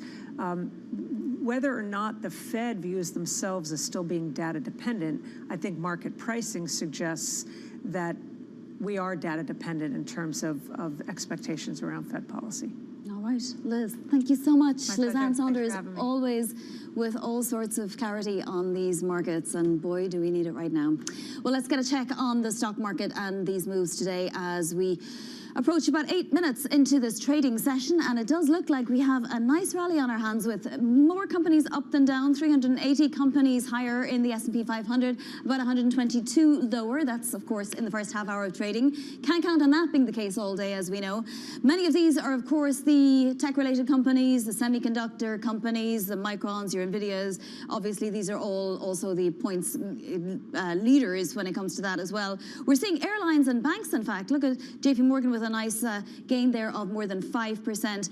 Airlines, too, also participating in this rally. And to the downside, you do see some of those energy companies, as you might anticipate, with oil to the downside to the tune of 2 or 3%. We also have some of those services companies, ServiceNow, CrowdStrike, and Palo Alto Networks, some of the software companies, just selling off just a little bit again today. All right, coming up here on Open Interest, we're going to be speaking about Apple's foldable iPhone and, of course, Apple's AI strategy. That's after the WWDC. This is Bloomberg.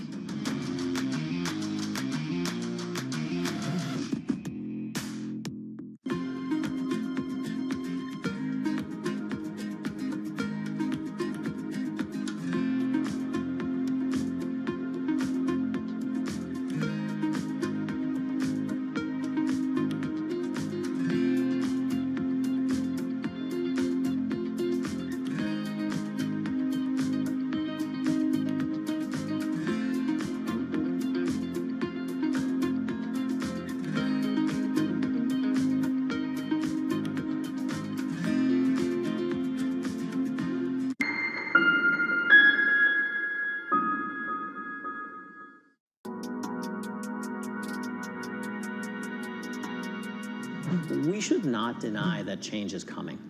And change is not coming just in data centers and AI.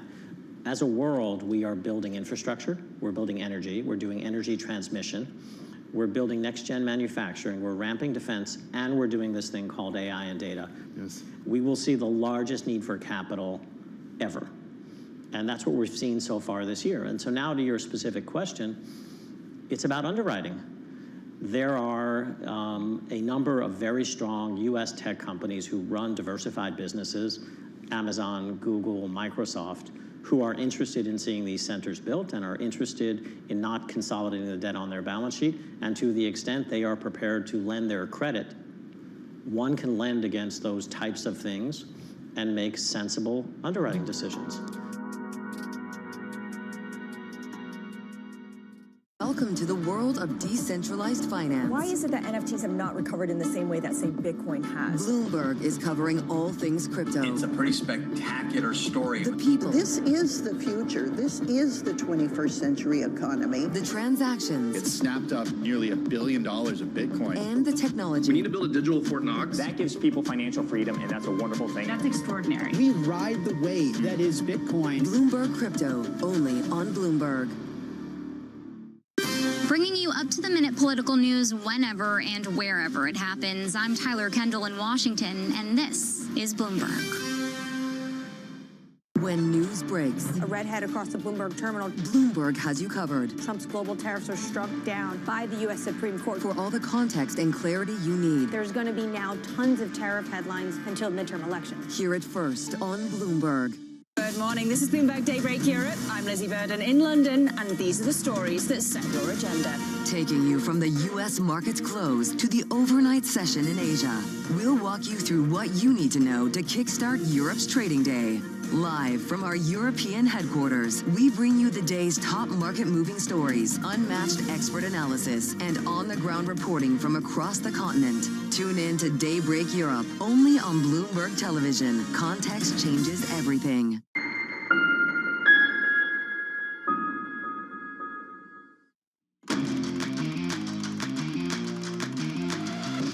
Time now for our top calls. Some of the analyst action in focus this morning. First off, KBW is upgrading Toll Brothers, downgrading Lennar, saying the K-shaped housing market favors affluent buyers, while entry-level shoppers remain squeezed by higher housing costs, weak confidence, job uncertainty, and, of course, elevated mortgage rates. Next up, Citi bullish on lithium stocks. The firm says the worst of lithium sell-off is likely over and expects prices to recover as battery makers restock ahead of the August and September production ramp for electric vehicles. And finally, Wall Street a little divided on Apple's AI event. Baird optimistic on a revamped Siri, but it's flagging timing uncertainty. Wedbush, meanwhile, calling the event an important step to unlocking AI monetization. But Wedbush more skeptical on the fact that AI announcements lacked a breakthrough moment. At the same time, Apple's new operating systems may be offering clues about what's next. The latest iOS updates offer signs of the company's upcoming foldable iPhone, including references to folding hardware and new features for larger displays. Bloomberg's Ryan Blastelica joins me now with more. So Ryan, what do we know about all these hints and signals and iOS sort of flags that are being put out there about what's actually coming in September? Well, people have been expecting a foldable iPhone for a while now, and there's a lot of growing excitement and optimism that, in addition to some of the AI features, a foldable iPhone is going to be different enough that people might be more tempted than they have been in past generations to upgrade their phones, which, of course, is what is really needed for Apple to sustain some of the recent improvement in revenue growth that they've experienced. Now, as I understand it, these foldable iPhones are massive when they're unfolded, right? So they're almost more like iPads. It's not, you know, the old Motorola flip phone of old. It's certainly not the old flip phone, but I think we're still waiting to see a lot of the exact specifications, all the other details. I think they're going to be unveiled later on this year, but certainly yesterday at the WWDC event, they didn't talk about that. They talked a lot about their AI strategy and how they're going to start incorporating some of these new features really into the operating system, into the Siri digital assistant to help coordinate amongst all the different apps. So that's certainly at least the focus in the near term. Foldable phone may be a catalyst for later on this year. What about wearables and back to the glasses idea that sort of didn't work so well the first time around for the likes of Meta, but might actually start working for Apple? Yeah, I think wearables is something that people are paying a lot of attention to right now. If you think about what is this business going to look like 10 years from now, there are some speculation that maybe wearables like glasses could be something like a category killer for the smartphone. Now, that's very speculative at this point, but a lot of investment is going into wearables, into glasses, into the Apple Watch, AirPods, all these different sort of things that are away from the traditional smartphone. There's a lot of interest and excitement in there, but at the moment, it's very premature to say that glasses or some other sort of thing is going to be an iPhone killer. Yeah, I mean, also the idea that some of these things are going to be quite expensive, right? So that foldable phone we were talking about, we're looking at something like $2,000 potentially. Some of these wearables, could we be looking at a similar price point? And I guess after these market gains, does it really matter? Well, the market gains do indicate that there maybe is some rising expectation for Apple being able to execute on all of this stuff. Obviously, they first introduced some AI features a couple of years ago. They had some delays, they had some issues with the product, and we did see a lot of volatility in the stock as investors sort of, figured out how important is AI going to be to Apple, how strong are they going to be in this market. It does seem like there is some growing optimism that they will be able to compete, that their AI services, especially ones that are being done in conjunction with Alphabet's Gemini, that they will be able to be strong enough to sort of justify all the expense and justify people trading up for them. But right now we just don't know, and the fact that we saw a negative reaction in the stock yesterday, maybe that was just some profit taking, maybe a little bit of sell the news, but also just maybe a little bit of a sense that maybe some people were underwhelmed by what was unveiled. Yeah, also the idea that Apple is going to have to delay Siri in Europe, it's going to have to finesse some of these products to meet the DMA, the Digital Market Act regulations. Is there anything that we should be worried about, Ryan, in terms of privacy, or have we got maybe too lax with our details, given that you can now ask Siri to rifle through your photographs and answer questions based on them? Well, privacy was a major focus of the keynote presentation yesterday. Apple really centered that, you can use this AI without it being a real privacy risk to you. They took a couple of, subtle shots at a competitor saying, you can use these things without it tracking you. But as far as what that's going to mean for the stock, it's hard to say. Again, I think people are maybe a little bit disappointed that all of these features aren't going to be immediately available. I believe they are for developers, but it's going to be released in September here and in other parts of the world later on. I think that might have been something of a disappointment to some people, or at least factored into when we might start to see an upgrade cycle really pick up. For sure, people do like their September releases. Ryan, thank you so much. That is Bloomberg's Ryan Vlastelica. Coming up, Treasury yields sending Kevin Warsh a clear message the Fed may not be done hiking. Details next. This is Bloomberg Open Interest.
It's a multi-trillion-dollar industry. We'll show you what's happening in ETFs like no one else. ETF IQ, only on Bloomberg. Astonishing day for US technology. It's shaping the region's technology ecosystem. Asia's biggest tech news and innovation. At 9:30 a.m., the market tells you what it's really thinking. We beat the drum to the opening bell. With deep analysis of the forces driving the price action. Focusing investors on what really matters. Where the money flows, which markets are changing. Conversations, the players shaping the narrative. Innovative growth companies gravitate to NASDAQ. It's not just like, let's buy the Mag 7 or AI. That's a really compelling story. This is where your trading day begins. And this is Open Interest. Only on Bloomberg. Bringing you the world's business and financial news whenever and wherever it happens. I'm Michael McKee at Mount Everest, and this is Bloomberg.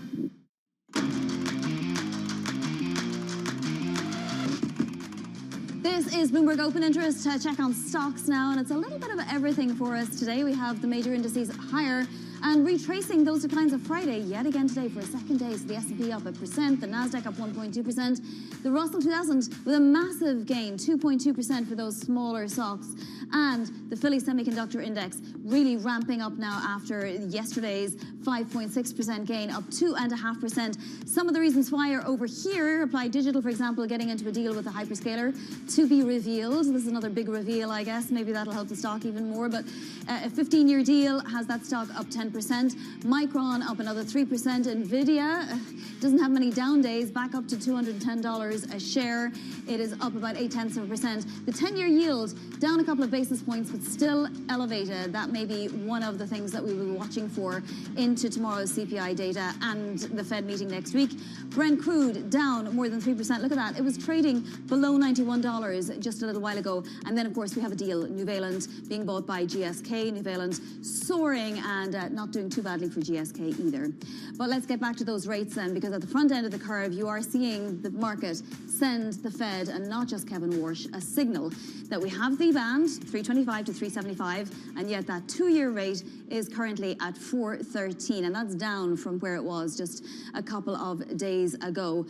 So yields climbing above the Fed's policy rate. What does it all mean, particularly when we're looking at CPI data in the morning and into the first Fed meeting under Fed Chair Kevin Warsh? There's only one person to ask, and that's Ira Jersey, Chief Interest Rate Strategist for Bloomberg Intelligence. How will Kevin Warsh meet this moment, Ira? Everybody always says, look, it's a committee and so on, but all eyes will be on the new chair and what he says about the difference in front-end yields between the policy rate and what's out there in the market. Yeah, presumably he's going to be asked about that at next week's meeting. You know, is the market telling you that you have to hike interest rates? The market's not exactly saying that. I disagree with the notion that the market's telling the Fed it has to hike interest rates. What it's really pricing, remember the market prices for forward expectations, is either a string of interest rate hikes or unchanged rates. And this is the kind of the bimodal potential outcome that I think the market's trying to contend with. And you can really see this if you look at the options market. And when you look at options on SOFR, on short-term interest rate futures, what you see is that there's around a 30% chance of 100 basis points of interest rate hikes and a 30% chance of the Fed doing nothing. So this is kind of the midpoint of those two different outcomes, which you know, we don't know what's going to happen. So it's kind of the market's way of saying, hey, let's price some uncertainty risk and let's price that risk into the market. And that's where you see 2-year yield just a little bit above 4%. Ira, is there any kind of prevailing view anywhere now that just reducing the money supply will help in terms of inflation and inflation expectations? And will that form part of the next committee's, you know, modus operandus? Well, I don't think so. You know, Kevin Warsh would like to shrink the balance sheet, but the challenge with that, and I think he'll find this out very quickly when he starts speaking regularly with the large banks that provide liquidity into funding markets. So when you look at something like the repurchase agreement market, which is really the grease that underlies all financial activity in the world, really, and in the U.S. in particular, whenever you get reserve balances down toward certain levels, you end up seeing the funding markets and the repurchase agreement market really start to go haywire. That's what happened in December, and that's one of the reasons why the Fed has been buying Treasury bills in order to kind of keep bank reserves at a certain level, right around where they are now, quite frankly, in order to ensure that funding markets are acting properly and are stable. And that is one of the Fed's mandates. We have to remember, we always talk about the dual mandate, but they also have a financial stability mandate, and that's where reserves come in. Can Kevin Warsh get the balance sheet down? The answer is yes, if, and I think only if, they're able to change some bank regulations to allow banks to not have to hold quite as many reserves.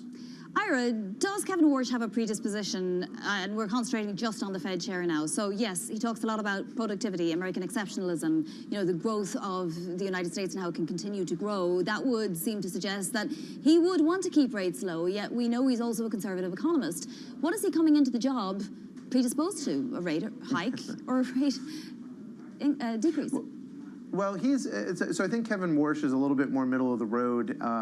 You know, he would like to lower interest rates and also shrink the Fed's balance sheet. Like that was one of the policy angles that he had expressed earlier.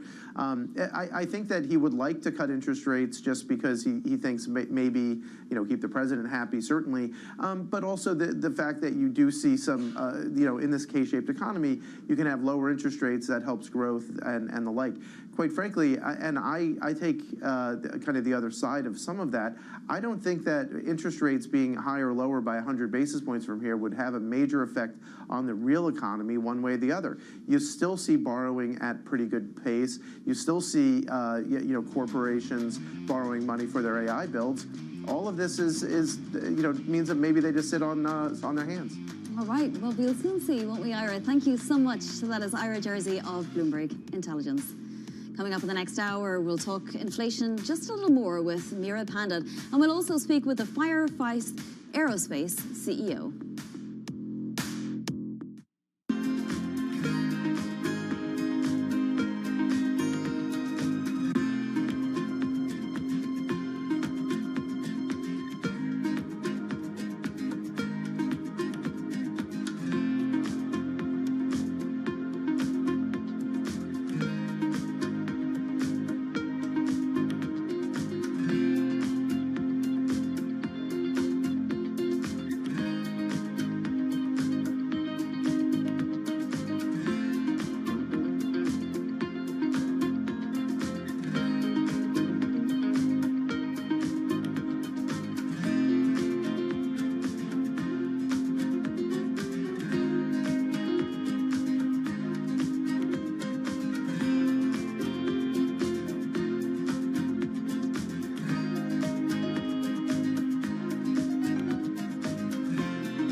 Everybody has a moment where they put into action all they've practiced, where they step up to a challenge and either succeed or fail.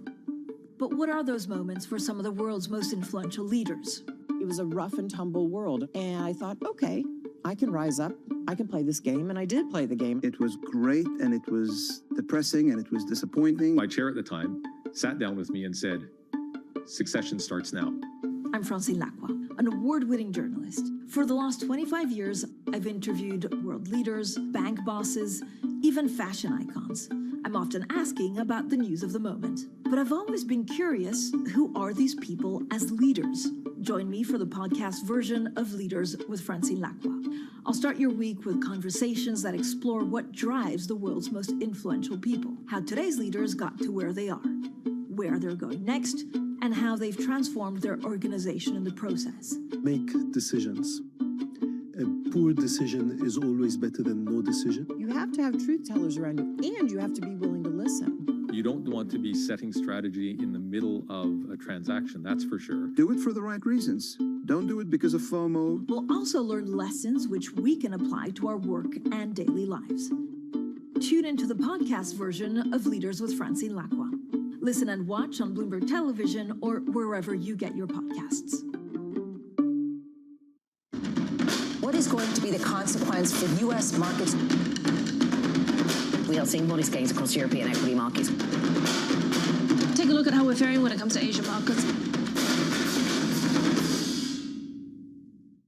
Bringing you up to the minute geopolitical news whenever and wherever it happens. I'm Anne-Marie Hodern in Beijing, China, and this is Bloomberg.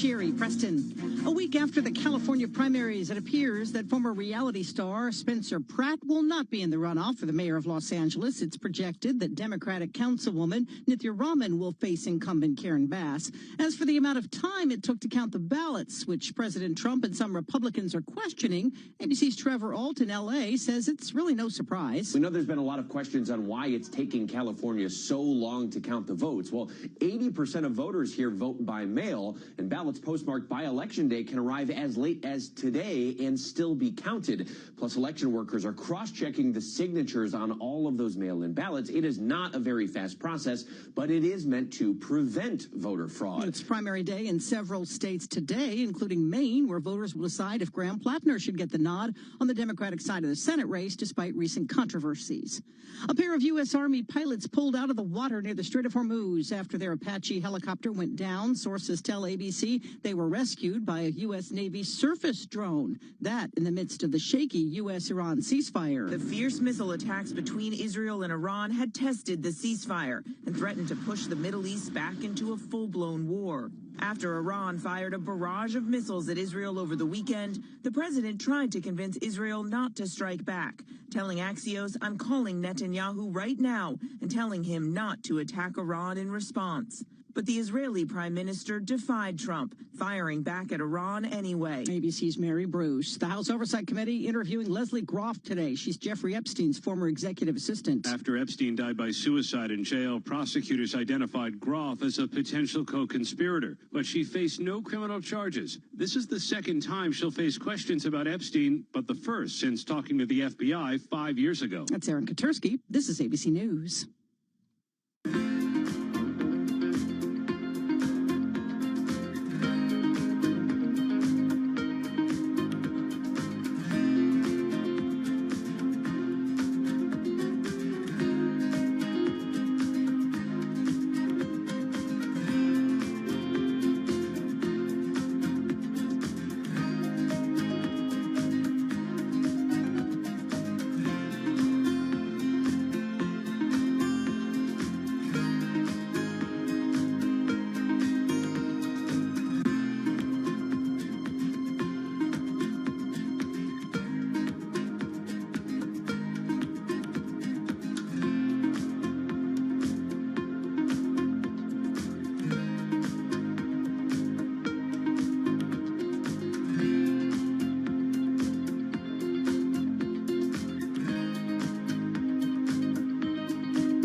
Now in its fourth month, and Americans say they are certainly feeling it in the form of higher prices, especially when it comes to energy and food. The Federal Reserve Bank of New York survey finds 44% of Americans now say their financial situation is worse than a year ago, and 13% say their situation is much worse, the highest percentage in 4 years. The financial unease putting added strain on food pantries. That's ABC's Karen Hua.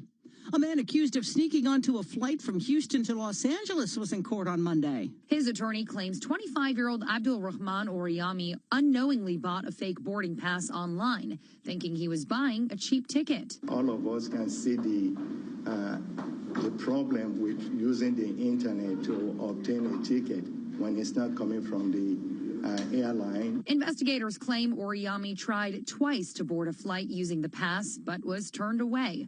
They say about an hour later, he walked past distracted gate agents and boarded a flight to Los Angeles, where he was later found hiding in the bathroom. ABC's Hannah Batab. The Secretary of Agriculture says the food supply is safe, even as more cases of the New World screwworm show up in animals in Texas and in New Mexico. And the stock market is climbing as investors jump back into the AI space. They had backed away from those stocks last week. The Dow up was almost 500 points. Now it's up 341. Sherry Preston, ABC News. This is Bloomberg Intelligence with Scarlett Fu and Paul Sweeney. How do you think the Fed is looking at tariffs, the uncertainty of tariffs? Let's take a look at the sectors and how they performed. A lot of investors getting whipsawed every day by news events. Breaking market headlines and corporate news from across the globe. Could we see a market disruption, a market event? Are people just too exuberant out there? You see some so-called low-quality stocks driving this short-term rally. Bloomberg Intelligence with Scarlett Fu and Paul Sweeney on Bloomberg Radio, originals and the Bloomberg Business app. Tuesday morning from the Bloomberg Interactive Broker Studio in New York City. To our worldwide audience, we are streaming live on YouTube. We're streaming live on Bloomberg.com/video. That's where you'll find us. We got green on the screen here today. Coming up, we're going to check in with Tyler Kendall, Bloomberg Washington correspondent, get the latest on what's happening in the Mideast. President Trump says peace talks are on track after Israel-Iran clashes end. So let's get the latest reporting there. Drew Redding, Bloomberg Intelligence U.S. homebuilding analyst, will discuss existing home sales data that came out this morning. Zach Wasserman, Senior Executive Vice President and CFO at Huntington National Bank, give us his thoughts on what's happening out there in the world of banking. Are they extending loans? Do borrowers want to borrow money to grow their business? And then Dan Ives, Global Head of Technology Research at Wedbush Securities, gives us the latest on what's happening in the overall world of tech. We got Anthropic filed. We got OpenAI is now filed for an IPO. We got SpaceX in the market with its IPO. So there's a lot to talk about in the world of tech. But right now, let's go to Matt Piper and get a Bloomberg Business Flash. Hey, Paul, good morning. This Bloomberg Business Flash is brought to you by IBKR. For the past 3 years, Interactive Brokers' individual clients averaged 24.3% annually, beating the S&P 500. Lower costs and access to 170 global markets matter. Visit ibkr.com/performance. And let's go to those numbers. As Paul said, everything's in the green right now. The Dow, NASDAQ, and S&P are all up by about 0.7%. President Trump says peace talks are on track after Israel and Iran clashes end. Let's take a look at oil. Brent crude right now at $91 a barrel. West Texas at $87 a barrel. The Bloomberg Dollar Spot Index down about 0.3%. Another day, another headline on chip makers. After Friday's tech sell-off, chip stocks are poised to continue their recovery. At least they're trying to. Marvell Technology shares of the chip maker right now are actually down about 3% after surging nearly 10% yesterday. Elsewhere, Intel is up 1.5%. Micron Technology up 3%. NVIDIA just slid down just fractionally, and Qualcomm is down about 3% as well.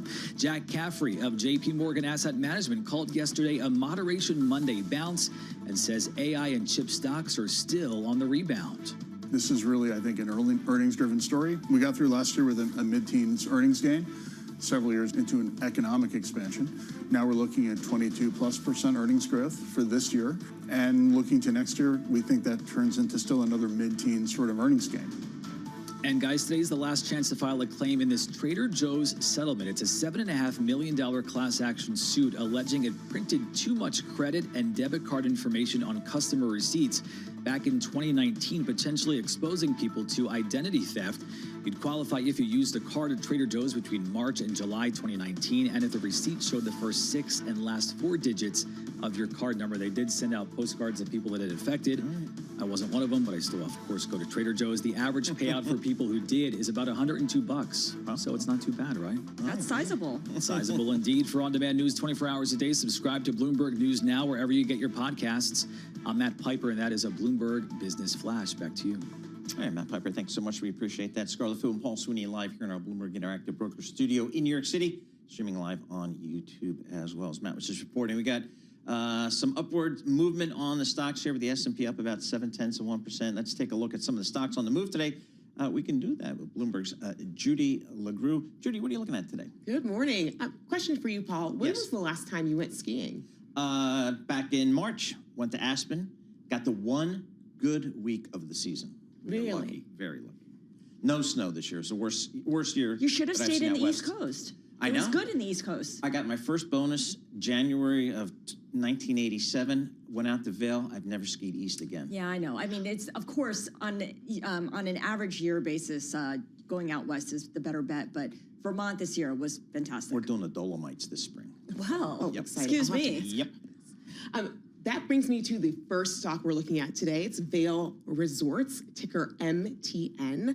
The stock is down as much as 8% today in intraday trading, and it's on track for the largest intraday drop in 2 years.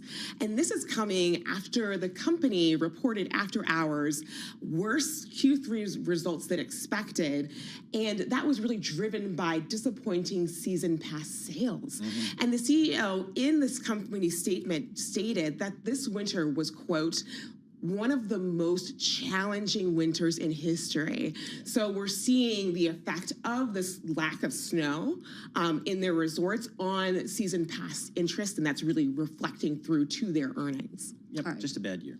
Yeah, well, I mean, but that's why they sell those high-priced season pass tickets and the Epic Pass, so and that it balances I've it dropped out. a fortune on Vail Resorts over my career. Yeah, if you tally it up, you'll be kind of depressed. Yep. All right, next up. Next up is United Natural Foods, ticker UNFI. The stock is down as much as 22% in trading today, on track for the largest intraday drop since September 2023. And United Natural Foods is Whole Foods supplier. So any food you're seeing at Whole Foods, good chance it's from United Natural Foods. They came out with their earnings and lowered the top end of their guidance, although the midpoint pretty much remains quite similar. Their third quarter adjusted EPS narrowly beat, while their revenue narrowly missed. So the stock itself is up 53% year to date as of market close yesterday. And that's certainly one that we're looking at in terms of getting a read on consumer. Applied Digital. Applied Digital Corporation had a really, really big after hours. They announced that a fifth AI factory campus lease was signed with operations to begin in Q1 2028. And the stock, Applied Digital Corporation, ticker APLD, is up as much as 14% on that news, and is up 67% year to date as of market close on Monday. So the deal that they signed represents over $5 billion in contracted revenue and nearly $13 billion if all renewal options are exercised over a 30-year term. So we're really talking a lot of action and a lot of movement in the data center AI space that's reflected in APLD's stock movements today. All right, fantastic. Thank you so much, Judy. Thank you. Judy LeGroux is one of our Bloomberg News reporters, and for more conversations like this, be sure to subscribe to our Stock Movers Reports, 5-minute audio reports on the biggest winners and losers in the stock market, available on Apple Podcasts, Spotify, or anywhere you listen.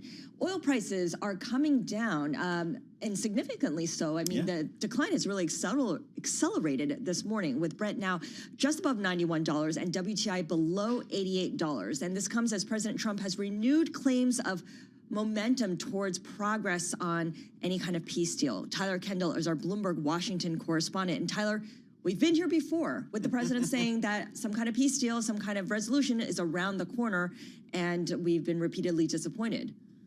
Right, and at this point, the White House is still maintaining that diplomacy is this viable option. President Trump saying that progress is being made, and we should say that we did see some movement in the right direction after President Trump himself said that he got personally involved in discussions between Iran and Israel to stop those sides from firing at each other, at least for now. Last night, President Trump told reporters that he had personally called the Israeli Prime Minister Benjamin Netanyahu and that he expects those two sides to cease hostilities for at least another week in his terms.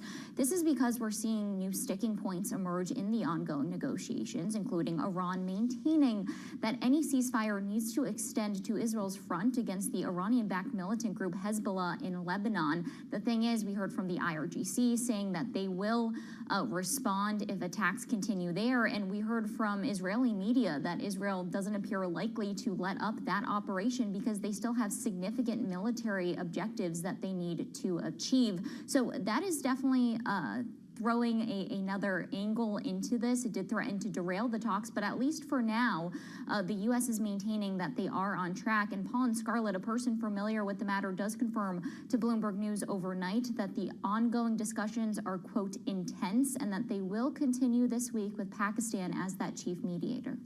Tyler, is there any pressure domestically here in the U.S., whether it's from Congress or members of his administration, to say, Mr. President, we really need to get this thing resolved because politically it is not polling well? Is there any pressure there on the president?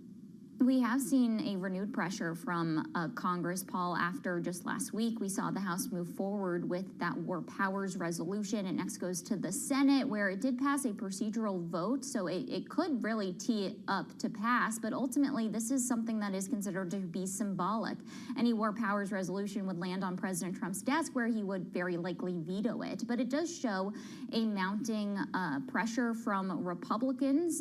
Now, the Republicans that voted for it, some are in support surprising, like Thomas Massie, for example, who lost his primary after failing to secure the president's endorsement, but other key Republicans, including Congressman Brian Fitzpatrick, a more moderate member from Pennsylvania and represents a very critical battleground district, said that he voted for that resolution because of the impacts when it comes to the costs for Americans related to the war. As we get closer to the midterm elections, I think we should expect that the pressure will ramp up. Also, when we see the Pentagon request more additional supplemental funding related to the conflict, then I think you'll also start to see some members speak a little bit louder. If they are going to appropriate additional funds, they're going to want to have a little bit more of a say in exactly how the administration is trying to navigate an end to the conflict. Tyler, a lot of people here in New York are very tired this morning because they stayed up late to watch the New York Knicks lose, unfortunately, their first loss this playoff series after going up 2-0. They're now 2-1. Anyway, I bring this up because President Trump attended the game yesterday at Madison Square Garden, and his presence there caused a lot of disruption. I mean, security was extra tight for something that already was going to be difficult to get through. Yeah, and we also saw those watch parties around Madison Square Garden have to get canceled and moved to other locations in the city in a bid to ensure that this could go off safely, in tangent between the Secret Service and the NYPD. Now, President Trump did become the first sitting American president to be at a finals game, and it tracks with what we've seen from him before. We know that he likes to attend sporting outings. He was at the Super Bowl. He was at the College Football National Championship. I can say here in Washington, in the skyline now, we have the UFC cage for a fight that's going to happen this weekend. But he definitely was a focal point. He seemed to brush off some boos. He told reporters that he felt that it was a very warm welcome for him in the stadium. And Paul and Scarlett, he was surrounded by a lot of his allies. If you saw his box, which the cameras kept flashing to, a lot of administration officials and also some other New York names to keep track of. We saw the Republican gubernatorial candidate Bruce Blakeman. He was in that box too. So definitely an interesting sight to see, and go Knicks. There you go, Tyler Kendall. Excellent reporting as always. Tyler Kendall, Bloomberg Washington correspondent down there in D.C., but rooting for the Knicks. Yeah, it was a good game, but they just fell a little bit short. It's okay. They can't win every single game. And actually, I'm sure for those who are counting how much the receipts are bringing in, they're happy for it to go, maybe a couple more games. That's exactly right. If you're Madison Square Garden, MSGS is the ticker to own stock in the Knicks and the Rangers, and maybe even that company, MSGS, will be split in two, so you can own the hockey or. I'm a buyer of the hockey team. Yeah, I know you are. You're a big hockey person. That's good. And the Rangers got passionate fans. So anyway, maybe the Knicks will bounce back tomorrow. S&P up 8 points.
markets, headlines, and breaking news 24 hours a day at Bloomberg.com, Bloomberg Television, and the Bloomberg Business app. This is a Bloomberg Business Flash.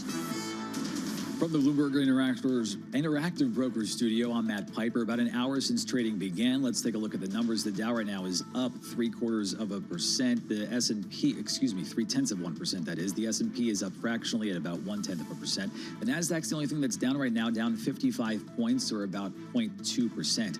President Trump's renewing his claims of momentum toward ending the conflict with Iran. Let's see what that has oil doing. Brent right now at $91 a barrel. That's down 3.3%. WTI is at $88 a barrel. The Bloomberg Dollar Spot Index down 0.2%. The 2-year yield is down nearly 2.5 basis points at 4.13. The 10-year yield is down 2 basis points as well. Thanks to a winter that saw low snowfall, Vail Resorts slid in pre-market nearly 4%. Right now, it's also down by about 5% at 130. That's all because after cuts to its full-year forecast yesterday, and it said it lost $90 million in revenue during the third quarter. On top of falling short on revenue, next year's season pass sales, they say, are down. Overall, Colorado ski areas saw 24% fewer visitors this past winter from the previous year. That's according to the trade group Colorado Ski Country USA, all because of no snow, or little snow at least. Now, are there too many deals at B-Dubs? Buffalo Wild Wings franchisees are pushing for a plan to counter weakening foot traffic. Operators are looking for the company to cut back on deals and increase marketing aimed at people actually eating there and stop spending on advertising to try and get takeout and delivery. They're kind of pushing that more than, hey, come on into the actual store. The tensions coincide with preparations by parent company Inspire Brands to go public and may raise questions about Buffalo Wild Wings business. For on-demand news 24 hours a day, subscribe to Bloomberg News Now wherever you get your podcasts. I'm Matt Piper, and that is a Bloomberg Business Flash. Paul and Scarlett. Hi, Matt Piper. Thanks so much. Appreciate that. Scarlett Fu and Paul Sweeney are live here in our Bloomberg Interactive Broker Studio, streaming live on YouTube as well. Looking at the eco screen here, existing home sales. They came in 4.17. It's a little bit better than the consensus 4.07. But I mean, I'm looking back over 20, 30 years, which you can do with the GP function for the existing home sales. You want to see a run rate like 5.5 million. I mean, we're locked here at 4 million. I mean, affordability is just a drag. That's what I was going to say. It all comes down to affordability. It's the affordability crisis, and a lot of people not willing to give up their sub 3% mortgages, Paul, and I'm looking at you. Yeah. Well, no, look, Alex Steele, she's sitting at like 3%. I'm locked in the Jersey Shore compound at 6%. I thought I could refinance, but no go. So, okay. Anyway, Drew Redding, it's his fault. He's the home building analyst at Bloomberg Intelligence. Drew, talk to us about the home market here. We seem to be locked in this, kind of around a 4 million annualized rate of existing home sales. That's not too good, is it? No, and that's about 20% below a normalized level of, call it, 5 billion, 5.2 million annualized sales. And it goes back to what you guys were discussing. At the moment, it's really about rates. We did see improved demand in May. It was the highest pace of the year. But we have to keep in mind is that represents contract signings probably from April. If we looked over the last couple of weeks, we did see that pending home sales started to slow, and that corresponds with the recent rebound in mortgage rates, which are about 6.8% now. If you look back just, as early as March, we actually had a 5 handle. So there was a lot of optimism that the spring selling season maybe would have a little bit of momentum, but that really just hasn't been the case. Do we still have something like a spring selling season? When COVID came around, it upended the housing market. It upended a lot of things, but definitely the housing market. And I wonder whether things have fallen back into that spring selling season pattern that we had in pre-COVID times.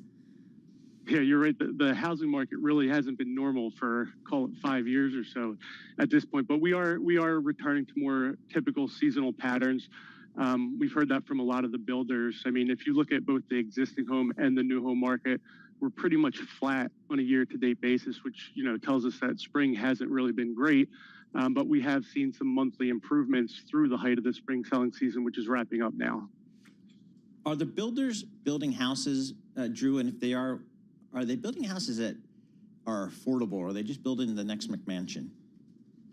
Yeah, it's a good question. So in the new home market, what we have is builders pulling back on production. So they're not starting as many new homes. And that's because completed inventory or spec inventory in the new home market is still elevated. So what they want to do is work through that. You're seeing them continue to use a lot of incentives in order to drive demand, but there's really no incentive for them to continue to put more production into the ground until we start to work through some of that inventory.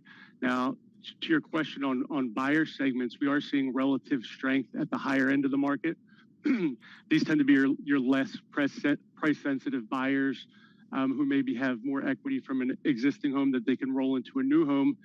On the flip side, we're seeing weakness at the entry level. Like I mentioned, these are the buyers that are more sensitive to fluctuations in mortgage rates, and they're really buying that monthly payment. And there's just been so much volatility in rates over the last couple of years that it's hard for them to get a grasp on where things are ultimately going to land. But we certainly have seen a bifurcation in demand, which corresponds to the commentary you've heard, across industries on the K-shaped economy. Drew, thank you so much. Drew Redding is our home builder analyst here at Bloomberg Intelligence, talking to us about these existing home sales, which, again, on a month-over-month basis, rose 3.2%. But as Paul mentioned, the annual run rate is definitely a drop-off from what we've seen in years past, 4.17 million for the month of May. All right, let's talk about folding in housing into the banking industry overall and get a sense of where things sit. Zach Wasserman, I'm pleased to say, is here with us in studio. He's the Senior Executive Vice President and CFO, Chief Financial Officer at Huntington National Bank. They're based in Ohio, but he is here with us in New York in our Bloomberg Interactive Brokers studio. So, Zach, just get us started. The bank earnings season was pretty solid, and banks were feeling pretty good about the environment. But we are now in an environment where we no longer think rates are going to go down. In fact, if anything, traders and investors are counting on rates to potentially go up later on this year. What does that mean for Huntington National Bank and demand for loans from your customers? Yeah, it's a great question. And if you take a step back, sort of now we sit in June versus where we were at the beginning of the year, two big changes have happened this year. One is that interest rate outlook, and of course the other is the geopolitical tensions. What we see on the ground right now is quite a bit of continued economic growth. And frankly, I just was on a stage this morning and we talked about now seeing more confidence in economic growth than we did a couple months ago. And so that's a good thing. Clearly, we're seeing strong loan pipelines. Credit quality continues to be very strong. Customer acquisition and customer trends appear pretty normal. With that being said, the remaining factor is the interest rate environment. And I think, for us, there's puts and takes, but it still sets up a very strong revenue growth environment. And I do think for banks, you've seen some of the bank stocks rally recently. I think there's a dawning realization that this year is actually going to be coming out pretty good. Huntington Bank shares, you guys are based in Columbus, Ohio. Go Buckeyes.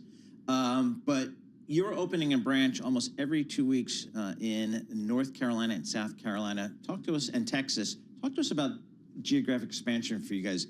Those are good markets, I guess, from what I hear. What's going on there? Yeah, we couldn't be more excited about it. We launched our business into North and South Carolina in late 2023 from a commercial perspective. Then in late 2024, launched a consumer. And now we're, as you said, on the path of building 55 branches ultimately. And gosh, I couldn't be more excited about the receptivity we're seeing in the marketplace. To give you a sense of scale, normally when you open a new branch, you'd expect at the end of 1 year to have about $20 million in deposits from that branch. We have now 8 branches in total that we've opened, $235 million of deposits between them. So well north of that $20 million run rate. And so we're seeing very, very strong customer reception to our brand. And now we're on track, as you noted, to open one every 2 weeks for the next year and a half. So really very much seeing tremendous growth opportunities in the Carolinas. And Texas is the same. We launched our business organically in Texas in 2024.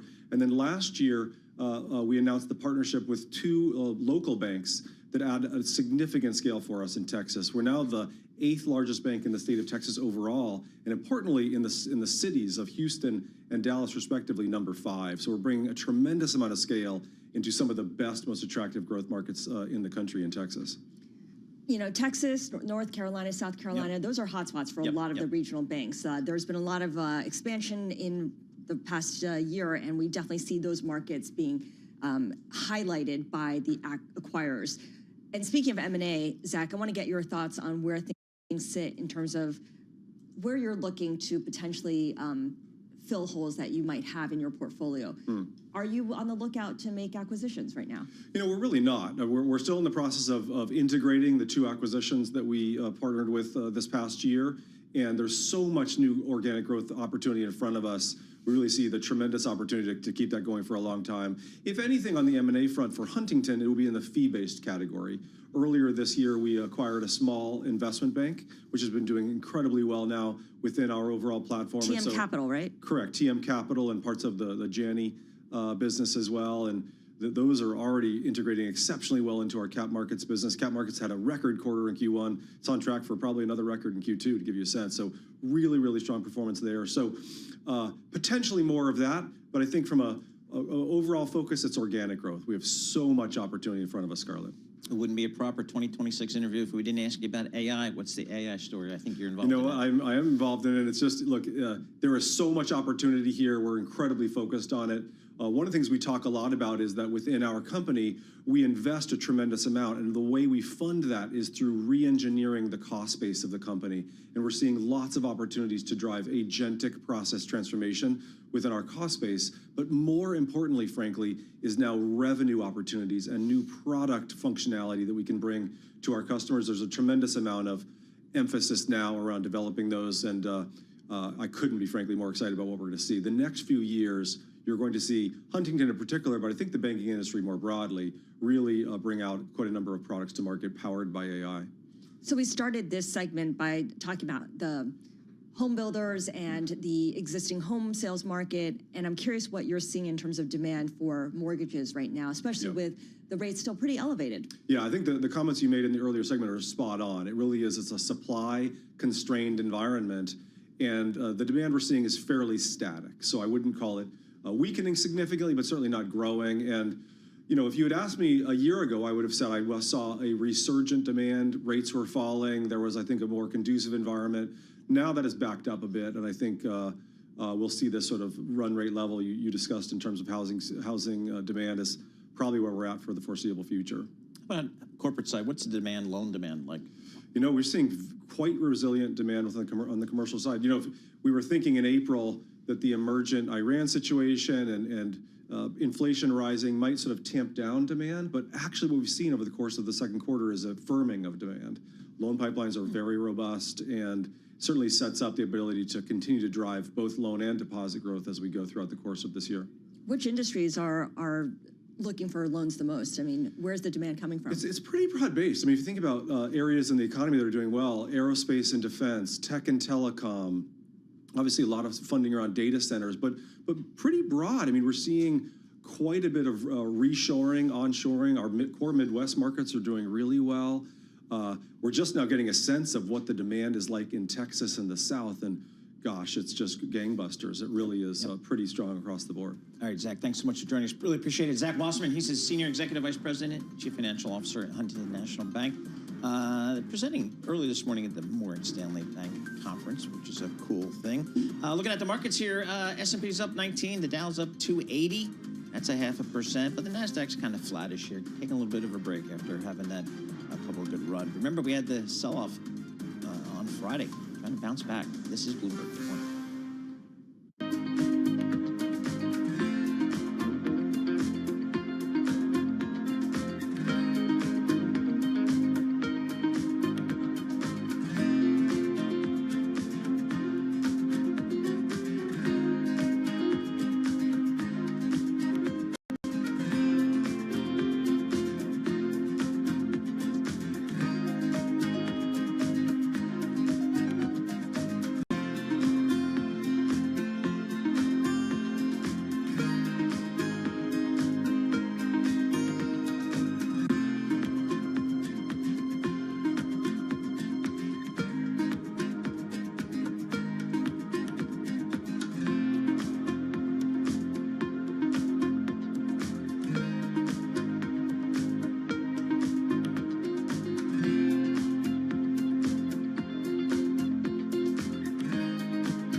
markets, headlines, and breaking news 24 hours a day at Bloomberg.com, Bloomberg Television, and the Bloomberg Business app. This is a Bloomberg Business Flash. From the Bloomberg Interactive Brokers studio, I'm Matt Piper. Downtown into Wall Street we go. The Dow right now is up about a half a percentage point. The S&P is up 0.2%. NASDAQ still fluctuating. It's down just a little bit, down about 8 points right now. Taking a look at oil after President Trump again said the Strait of Hormuz will open, quote, soon. We've obviously heard that before as well. So Brent right now is at $91 a barrel. WTI at $88 a barrel. Pretty similar there. The Bloomberg Dollar Spot Index down about 0.2% right now. In the latest in a stream of possible AI mega sales, OpenAI filed confidentially for its IPO, joining a massive IPO pipeline. Bloomberg has learned that it's working with Goldman and Morgan Stanley on a potential listing come fall.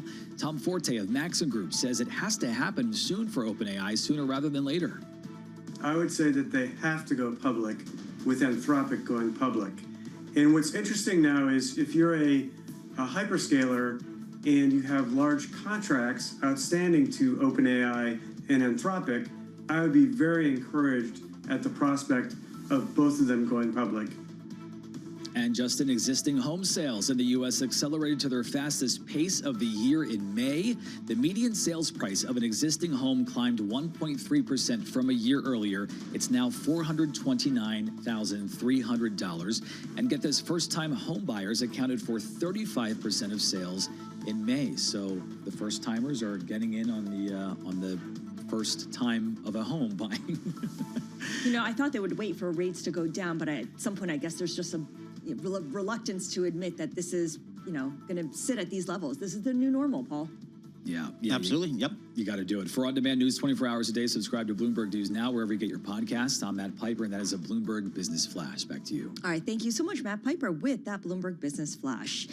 Matt mentioned OpenAI. That's the latest big AI tech company to announce its intention to go public. And of course, it comes on the heels of SpaceX potentially listing as early as this Friday. The IPO is supposed to be priced on Thursday, and Anthropic filing confidentially for an IPO in the recent weeks. So let's bring in our next guest. He is Dan Ives. Dan is Global Head of Technology Research at Wedbush Securities.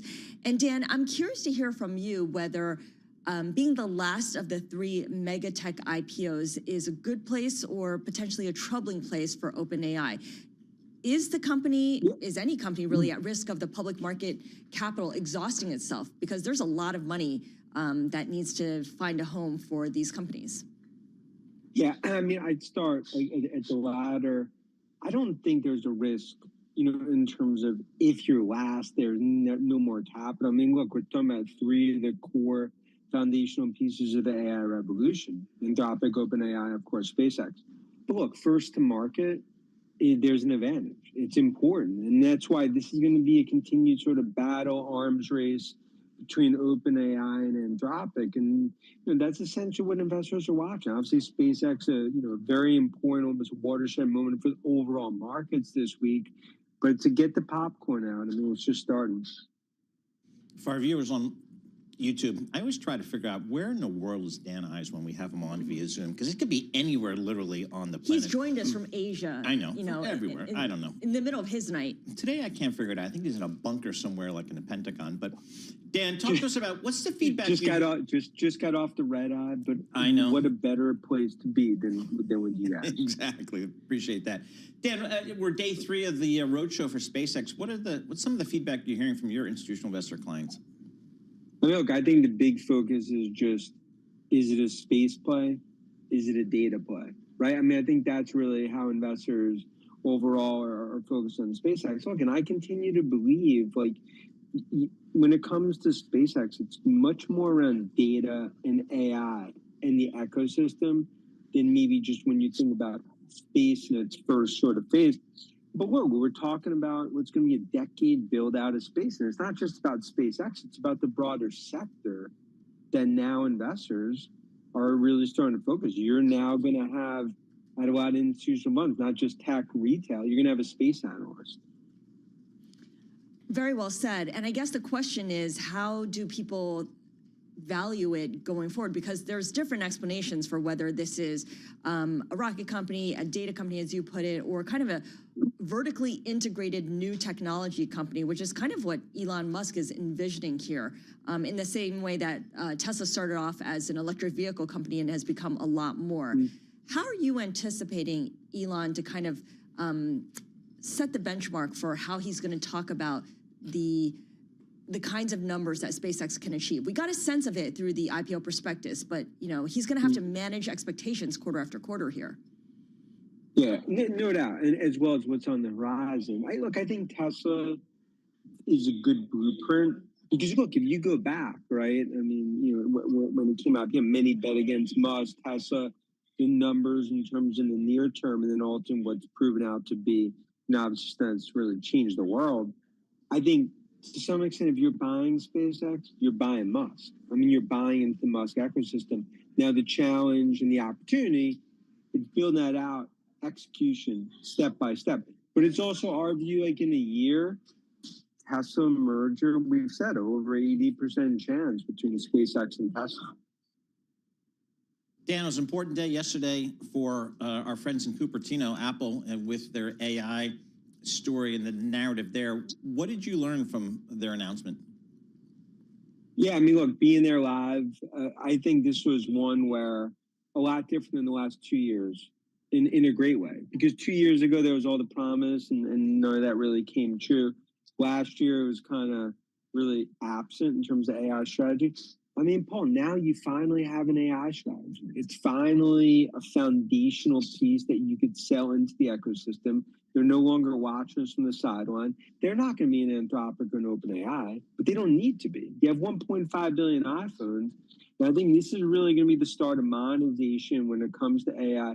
They laid it out, but now devices will follow the hardware ecosystem build out. And I think what this is going to do is services. I mean, obviously, stocks off in terms of what we've seen in knee-jerk, but I think this is one, it lays the foundation for Turnus as the baton's handed from Cook. Were you disappointed that Turnus didn't speak? Some people have cited that as one reason why overall the unveiling of the AI-infused Siri is not impressing investors. Today, the stock is down 2.9%, and yesterday when the stock gave up its early gains. Yeah, I thought it's Cook's show. I mean, you're talking about, a Mount Rushmore Hall of Famer CEO. You don't want Turnus there. I think that would take away a little of the spotlight. I mean, this is really Cook handing the baton. His last WWDC after what's obviously been just a historical, legendary, mark. But Scarlett, some of it, it's going to be execution. Now it's like executing. It's showing developers. It's building it out. I think investors, they always tend to be skeptical on Apple. I think this time is different.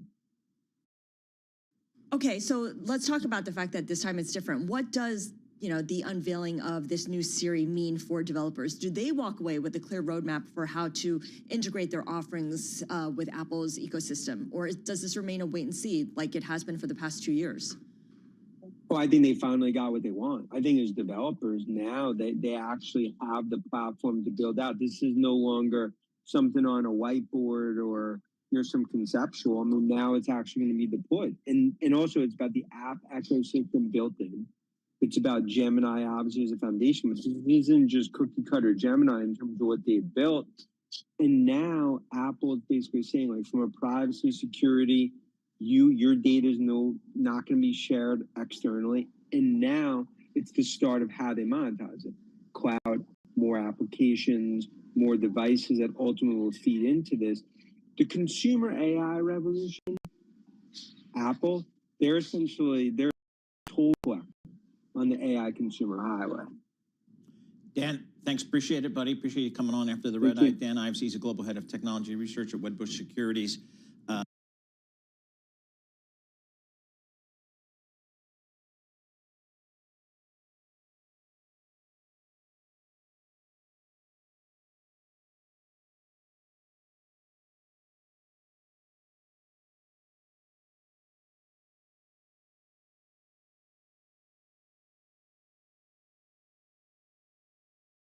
calling in. We appreciate that. Talking all things OpenAI. We got SpaceX. We've got Apple. Just another day of tech news barrage. I mean, you kind of forget that there's other sectors. There's 10 other sectors in the S&P 500 that we kind of ignore. Do you use Siri at all on your Apple iPhone? A little bit, yes, but I think I'm going to use it more now. Now that you have a whole little grouping of AI think so. Yes, apps. exactly. I'm trying to engage. I'm trying to engage with this AI. No thing. Reddit still, though, right? I'm trying, but it just, I don't know. I need to It's be not around. intuitive for you yet. No, it's not. It's not. I don't think it ever will.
This is Bloomberg Intelligence with Scarlett Fu and Paul Sweeney on Bloomberg Radio. All right, Scarlett Fu and Paul Sweeney are live here in our Bloomberg Interactive Broker Studios in New York City. We're streaming live on YouTube. Streaming live at Bloomberg.com/video. That's where you'll find us here. Let's talk a little healthcare here. We do that with Sam Fazeli, Director of Research for Global Industries and a Senior Pharmaceuticals Analyst at Bloomberg Intelligence. He's based in London. I have no idea where he is, but he's based in London. Sam, talk to us about Eli Lilly and their obesity products, offerings. Where do they stand in this market? Where are they going to go going forward? Yeah, so Paul, they continue to lead in terms of efficacy. So Zepbound has the better efficacy proven in a head-to-head trial versus Wegovy. And they now have this drug called retatrutide or retatrutide, as I like to call it, which is a triple mechanisms of action, and that is got blowout efficacy. Particularly, obviously, they tried it in people with very high level of obesity, where you can lose 30% of your body weight and not be seriously suffering. So again, they have this mechanism of action that this triple product that seems to be doing very well. A whole bunch of other companies have reported, and they still lead. In the oral space, AstraZeneca's had some good data, and that looks good. That looks competitive, and they're moving to phase 3. They have other plans for that space. So Lilly still really is in the lead here in terms of efficacy, particularly. How much do consumers, patients care about efficacy? I mean, all of these drug makers have treatments that are effective, but are they making the distinction between 27% versus 30%? It's a very good question, Scarlett. The interesting thing here is that you are coming, and I'm sure you have, across more and more people who talk about microdosing, right? So they lose the desired amount of weight that they want, and then they just want to keep it at bay, so they go into a lower dose that I don't even know how they calculate that. Their physician maybe helps them calculate it. It gets rid of some of the side effect profiles. So really, these big numbers, and and I've said this before, and although the answer to your question was Lilly leads on efficacy, but when you think about it, does it matter for me if I'm, I don't know, 95 kilos and I lose 10 kilos over the space of 6 months, whether that was 12 or 8? I'm still losing quite a lot of weight and getting into shape, and then allowing me to do everything else that I need to do. So I agree with you. It's not as important, and the market's telling us that, except Zepbound is the best drug out there. So Sam was going on us. Like I lost a Multiply stone. by 2.2 to get to pounds. Or There whatever, you go. something like Sam, that. Eli Lilly in 2022 had $28 billion of revenue. You guys out there on Wall Street are projecting $85 billion this year. Where did that $60 billion of revenue come from? It's majority of it is obesity. Wow. So, I mean, this has been a great company for a long time. Because how do we measure pharma companies? Their growth profile, their earnings profile, their margin evolution, but also their pipeline, right? And so they've hit the jackpot today. And I'll tell you what, Paul, they're out there deal after deal. We talked about it last week, I think. The Amazonification of being a pharma company. Do everything, right? They go after infectious diseases, everything they can get their hands on. And just to, feather that nest. So. And we've had another deal in the sector, right? Yes. Yeah. I wonder to what extent Eli Lilly going out there and doing this from a position of strength means that they're setting new benchmarks and overpaying and forcing everyone else to overpay. Yeah. Maybe they're not overpaying, but I defer to you on that. But they certainly have bigger firepower, right? I mean, my checkbook's bigger than your checkbook is the kind of situation I think they're in. But I think they're very disciplined. I think you sometimes look at things, you go, wow, that's a big number for a deal of this size at this stage of development. But then what do you find after 6 months, 9 months, 12 months? Of course, drugs fail. There's issues that happen. But we just had been looking at one called Colonia that they've done. And the data is looking really good. It's a totally novel way of treating cancers using what we call in vivo CAR T. Let's not go into the detail, but totally novel way. And at the time they did the deal, scratching head a little bit, they must know something. And of course, as the data's come out, yes, they did know something. Some of that data is looking better. So, I think pharma companies have to think strategically too. It's not just about a multiple today or an NPV analysis. Does this really give me a great portfolio to go and make a difference in this disease and be heard by physicians? Real quick, Sam, GSK, a big pharma company, bought Nuvalent for $10.6 billion. What is Nuvalent? So Nuvalent is a biotech company that did what a lot of these new biotech companies are doing, finding ways of making fourth generation, third generation drugs with the science and technology that's been evolving over the past 5 to 10 years, 15 years. And that's exactly where this deal comes into. You look at the headline number, you can go, that's really, it's a full price if you don't want to say it's overpaying. But then, of course, for GSK, it's a strategic decision, right? They need to have, they're getting into lung cancer. Here's 2 drugs to put into your lung cancer bag. All right, Sam, great stuff as always. Sam Fazeli, Director of Research for Global Industries, Senior Pharmaceuticals Analyst. It is a terrible life to be a pharma analyst. The conferences are brutal. They're no fun. They don't go out and play golf and any of that kind of stuff. They actually work learn about science. But he does Now I have an idea of what counts as a good conference from your perspective. Oh, yeah, absolutely. Vegas, preferably, the Bellagio high craps table. For our listeners in the U.S., a reminder, you can listen to us via satellite radio on Sirius XM Channel 121, access the world's only global audio business network, coast to coast, 24 hours a day. Bloomberg Radio on Sirius XM Channel 121 is presented by Golden Crest Metal. Stay tuned for the latest market news and industry research. The next hour of Bloomberg Intelligence starts right now.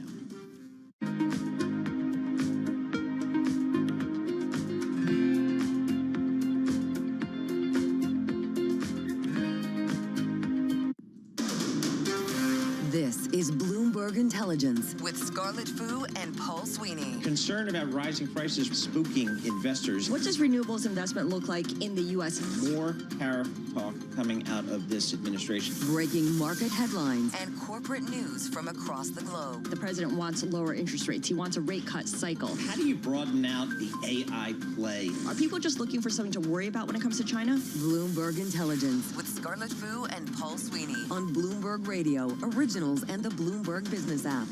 Good Tuesday morning from the Bloomberg Interactive Broker Studio. This is Bloomberg Intelligence with Paul Sweeney, Scarlett Fu, and Matt Piper. We've got a lot to go over today. Plenty of news, especially in the big tech space. But we have markets mixed at the moment. The Dow higher, the S&P, and the NASDAQ lower.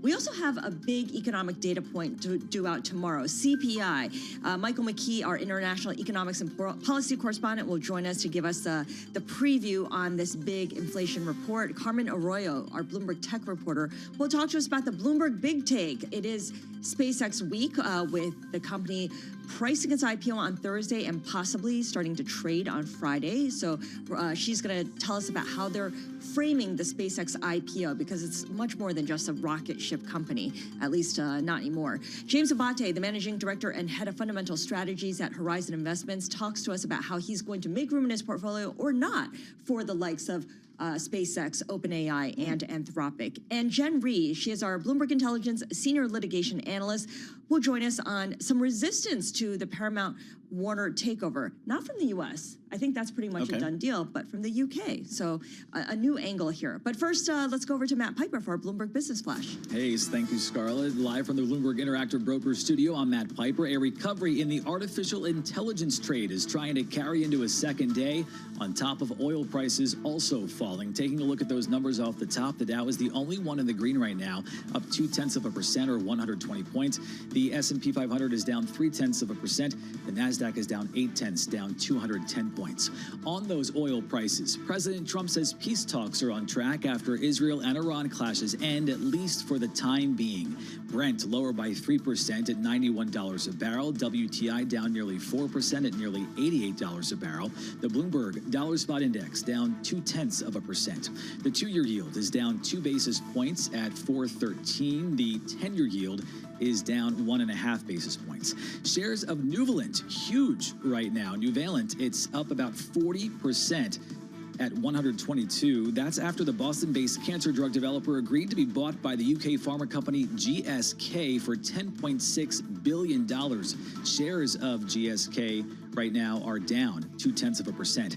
Apple shares are also down. They're down about 3% after it used its Worldwide Developers Conference just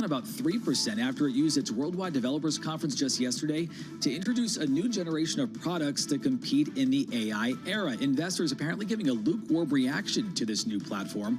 Tom Forte of Maxim Group says Apple has somewhat benefited by the fact that it has not gotten in the arms race for a large CapEx spend. But I also think they're benefiting because consumers are using their devices to engage with AI. And as long as consumers continue to use Apple's hardware to engage with AI, I think the stock and the company will be more than okay. Apple is also expanding tools for parents to protect kids online as tech companies are under growing pressure to limit children's exposure to social media. Of course, lots of them doing that. For on-demand news 24 hours a day, subscribe to Bloomberg News Now wherever you get your podcasts. I'm Matt Piper, and that's a Bloomberg Business Flash. Paul and Scarlett. All right, man. Thank you so much. Appreciate that.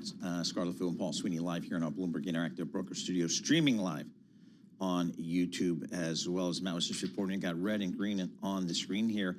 Let's get a look at some of the stocks on the move today. We can do that with Christina Aquino. She's managing editor for Markets Live for Bloomberg News. Christine, what are you looking at today? All right, Paul, let's take a look at JM Smucker, one of the big gainers this morning. SJM is the ticker, and those shares extending opening gains now up more than 12%. That is because, great news for coffee lovers, the company is planning to lower coffee prices next year. They're actually going to pass on lower costs. Lower prices? I know.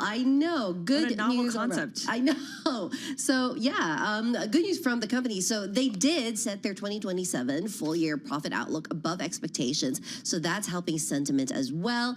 And they also said that they are expecting net sales to decline next year between 3% to 4% when it reduces prices.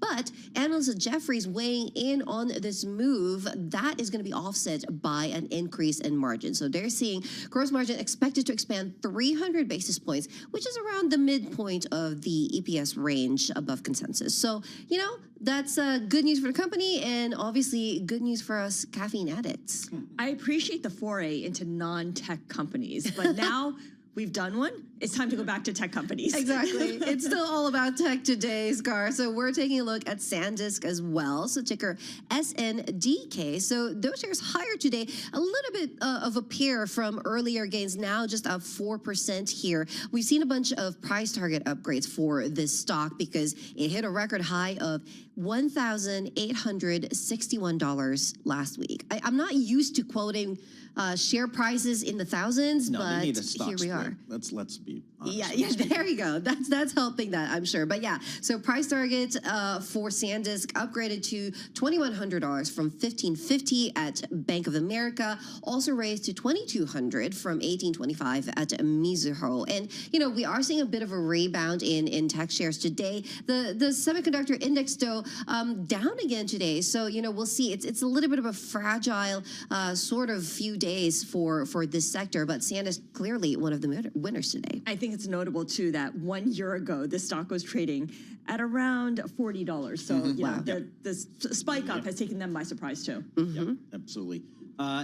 Apple, what's going on there? Let's take a look at Apple. That is down today. So ticker AAPL, shares down about 2.8% at the moment. A little bit of a tough time here. Apple said it is expanding tools for parents to protect children online, which would give parents greater control over when their children can use apps and what content they access. This, of course, comes in response or in the wake of governments around the world increasingly banning social media for young people. We know that that's something that was passed in Australia, and then we have other countries potentially considering legislation that is similar. And then separately, tough times for Apple over in Europe because it said that it's not going to be able to launch Siri on iPhones, Apple Watches, or iPads in the European Union. That is because of a standoff with the continent's antitrust watchdog. Apple apparently said that they had proposed some EU-specific solutions that would make Siri AI compliant with the Digital Markets Act over there, but they have been rejected. And as a result, the European Union customers are just not going to be able to access that in the latest OS for either the iPhones or the iPads. Thank you so much, Christina Aquino. She is our Markets Live managing editor. You can see her work on the MLive Go blog at Bloomberg. Now, for more conversations like this, subscribe to our Stock Movers Reports, 5-minute audio reports on the biggest winners and losers in the stock market. Subscribe to Stock Movers on Apple Podcasts, Spotify, or anywhere you listen. All right, there was some economic data today, but it really pales in comparison to the data points that are coming out tomorrow and the day after. Michael McKee is here with us in the studio. He is our international economics and policy correspondent. It's not just inflation in the U.S. We also have an ECB meeting coming up later this week as well. But let's start on the CPI numbers that are coming out tomorrow. This will be the last inflation print before Kevin Warsh goes into a huddle with the rest of the FOMC. And we're going to have no idea what they think about it because they're in the blackout period right now. However, the forecasts are basically that this is going to be a bad day for Wall Street and a bad day for the White House because inflation on a CPI basis, which is what the American people think about, is going to cross over 4% for the first time in about 4 years. That's for me at least, that's a psychological kind of number here, a 4 handle out there. How does the Fed view it, do you think? Oh, they view it as bad news. Largely, though, they can't do much about it because they can raise interest rates, but that's not going to open the Strait of Hormuz. What they're afraid of is that we're going to start seeing a broader increase in inflation in other products in other areas, which is not unexpected when you think about the cost of diesel fuel and what that means to the Amazon delivery people and the trucking companies and the airlines and things like that.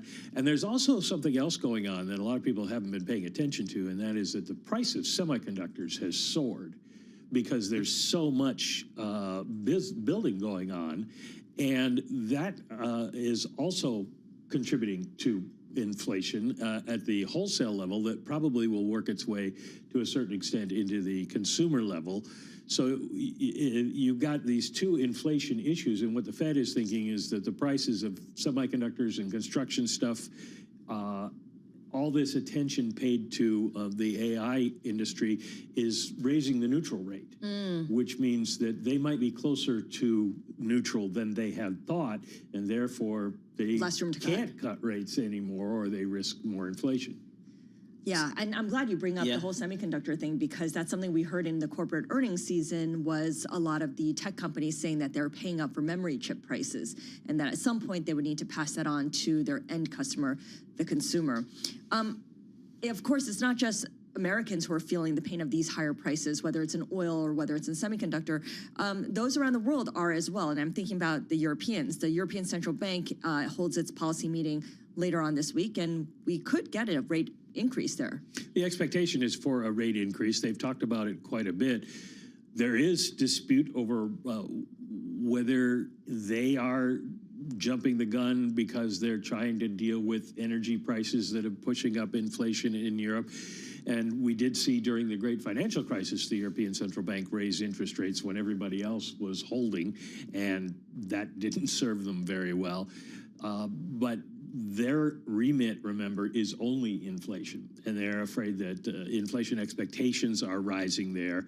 And if that gets embedded into consumer psychology, corporate psychology, then they have a real problem. So they're at least probably going to do the one, and then Christine Lagarde will say, well, we're going to keep a close eye on what's happening. If the Strait were to open tomorrow, it would be a couple of months before we saw prices significantly come down, but it would suggest that they don't need to consider another rate increase. They're in the same boat as everybody else. Nobody knows what's going to happen. No, exactly. So it's not a good time to be. I wouldn't want to be a central banker these days.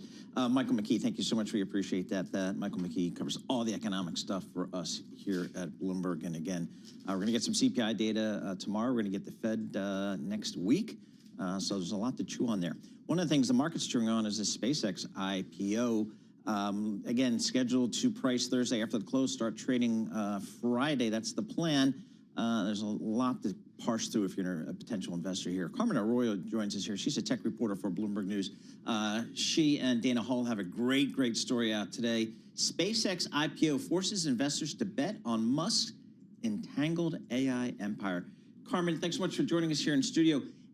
I guess this IPO is really just a bet on Elon Musk and his vision and all that type of stuff. But he's got a lot of interest out there and a lot of different companies. How do investors thinking about that? Yeah, that's exactly kind of like the point we tried to do with the story. It's like, it's not only a bet on this specific company. It's like all his companies have like intermingling businesses, and it's becoming more so.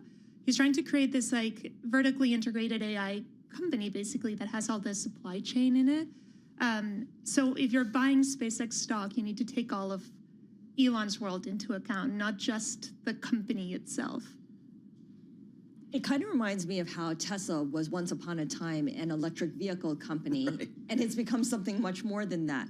SpaceX was a rocket company, a rocket launch company, but now it's got AI in there. It's got what was formerly known as Twitter in there, and a lot of people are expecting it's going to also have Tesla in there as well. They're going to combine the two.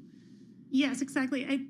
It feels like both Musk's key companies, which are Tesla and SpaceX, had their own goals at one point, and then in the past 6 years, he's turned both of them into AI. And now with the purchase of like XAI and X into SpaceX, that's become a lot more clear. Like Tesla's like no focusing on humanoid robots, and SpaceX want to do the satellites on space. And it's kind of like all in search of like AGI, like artificial general intelligence, and like who's going to get there first and how they're going to do it. And Elon clearly doesn't want to lose, and he's really concerned with like having the right infrastructure in place. He thinks like compute and power are going to be like bottlenecks for the industry, so he's trying to make sure that he doesn't have those bottlenecks. When I first started on Wall Street nearly 40 years ago today, somebody taught me, when you go to see an IPO prospectus and you pick one up, go to the related party transactions. Yeah. That's the first place you go. And boy, there are a lot of related party transactions here. Are we getting any reporting back from this roadshow that there's pushback from investors, or investors willing to give Elon benefit of the doubt? It depends on who you ask. Okay. There's like some investors that really believe in Elon. You have to like bet on him. Yep. That think that if it's more integrated, it's just because it's like it's going to become a conglomerate and it makes sense for innovation. There's others that don't really like it. They think like there's not enough corporate governance and it's going to be less, especially if SpaceX ends up buying Tesla. And sometimes it's hard to figure out what's the valuation if like Elon is at both sides of every transaction. So there's definitely concerns around what's the value here. Not just that, I feel like a while ago there was a lot of premium put into the idea that you could have a big conglomerate with businesses that are kind of loosely integrated, but just tangentially. And now companies, especially those industrials, want to be very, very narrowly focused. On the other side of the equation, you're looking at some of these big tech companies like a SpaceX, like Tesla, get bigger and bigger and kind of mimic what those industrials were doing. Is SpaceX kind of like the new GE? That's what some investors are starting to think about. Like, does it become too unwieldy and it ends up like GE, or does he manage to actually have it vertically integrated? Other tech companies have gotten bigger, but sometimes they spin off their ventures. It doesn't seem like that's what Elon wants to do. It's kind of like the opposite. So that's definitely a question on everyone's mind. All right. What I like about your story, in addition to the deep reporting, is you have this nice graphic that tries to explain Musk's universe and how it's become more intertwined. It's a graphic here, and it tries to show you how things are interrelated. It's not helping me here, dude. I mean, there is so much stuff out there that he owns, kind of owns, influences. This is a lot for investors, isn't it? Yeah, I mean, the graphic is a lot, but it kind of shows how Tesla first bought Solar City, and like all his like more successful ventures tend to buy his more flailing ones. So Solar City was struggling, and then Tesla bought it a decade ago. Oh, and then okay. Twitter was struggling under the dead load. XAI bought it. Then XAI was burning a lot. SpaceX bought it. So it just feels like every single struggling company ends up swallowed. Is the expectation that SpaceX will buy Tesla? That's part of the market chatter now. I don't know. I mean, it would make this graphic a lot more simple if the day gets swallowed up all by SpaceX. All right, so folks, you have to go out on the Bloomberg terminal or go into Bloomberg.com and check out this story. It's really, really good if you're trying to get a handle on one aspect of this deal, which is the interparty and the related transactions. This story really There's a lot of arrows. There's a lot of arrows in a lot of different directions. Carmen Arroyo, she's to blame. You can reach out to her, tech reporter for Bloomberg News. Great story. She's joining us live here in our Bloomberg Interactive Broker Studio. But again, this thing's, I guess, scheduled to price Thursday night and trade Friday, right? Yep, under the ticker SPCX, trading on the NASDAQ and NASDAQ Texas. This is Bloomberg Intelligence in New York on Bloomberg Radio. Good morning. Thank you.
24 hours a day at Bloomberg.com, Bloomberg Television, and the Bloomberg Business app. This is a Bloomberg Business Flash.